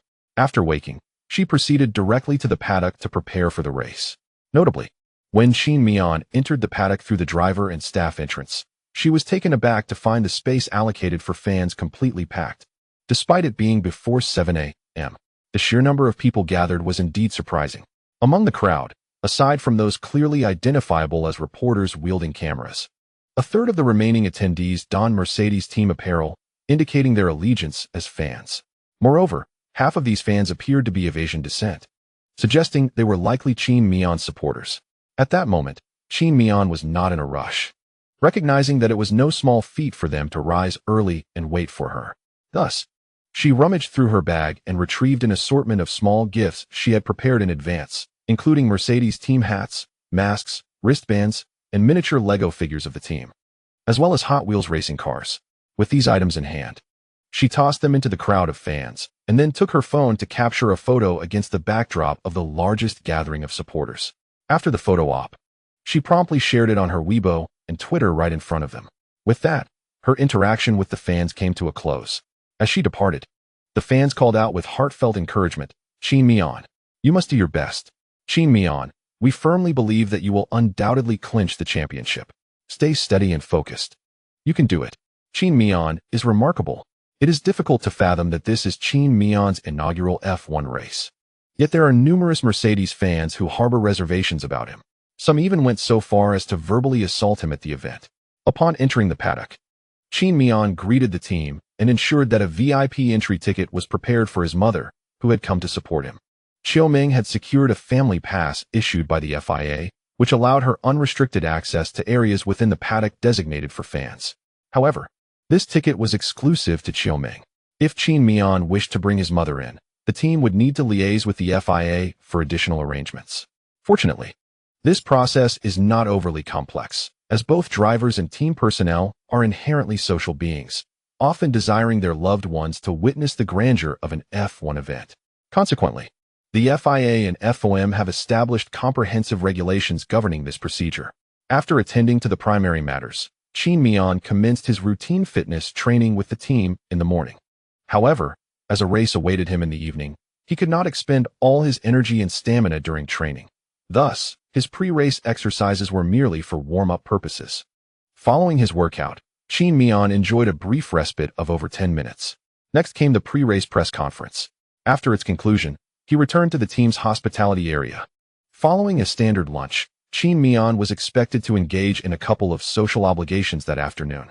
This included meeting fans who had purchased expensive VIP tickets for a brief conversation and a photo op, or dining with local sponsors of the team. Regardless, he had work to attend to before the race commenced. However, given the unique circumstances and significance of this particular race, which directly pertained to the culmination of Qin Miao and the team's efforts throughout the year, the team unilaterally canceled all of Qin Miao's social engagements. This cancellation granted him an entire afternoon of free time. After lunch, Xiaoming also brought her mother into the paddock. They did not immediately visit the Mercedes garage, but instead explored other races, participated in various activities designed for spectators, and indulged in shopping. Ultimately, the F1 Grand Prix is a grand spectacle. While the race may be the main course, a lavish banquet cannot consist solely of a single dish. It requires an array of appetizers and side dishes for embellishment. The activities and entertainment within the F1 paddock serve as these delightful accompaniments. It was not until after 3 in the afternoon that they arrived at the team's lounge. At that moment, Qin Miao was engrossed in reviewing footage of last year's race, meticulously analyzing the recordings provided by Mercedes. However, upon noticing the arrival of his girlfriend and mother, he temporarily set aside his work. "How was it? Did you enjoy yourselves in the paddock?" After handing 2 bottles of water to Xiaohong and his mother, Qin Miao inquired curiously.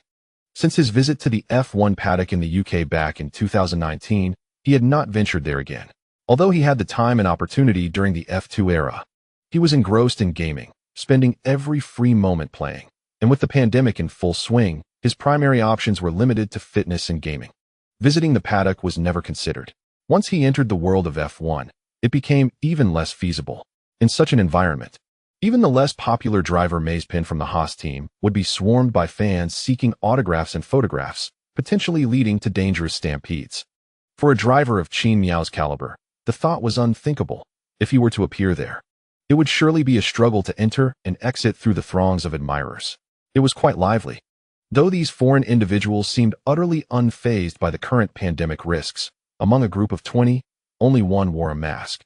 And even that was pulled down to expose his nose, his mother remarked while unpacking her belongings. Qin Miao nodded in agreement, recognizing the reckless disregard for safety among these foreigners. "Pandemic?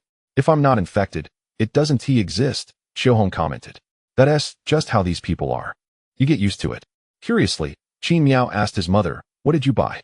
"Oh, just some clothes and souvenirs. I plan to bring them back for the neighbors," she answered, smiling at him.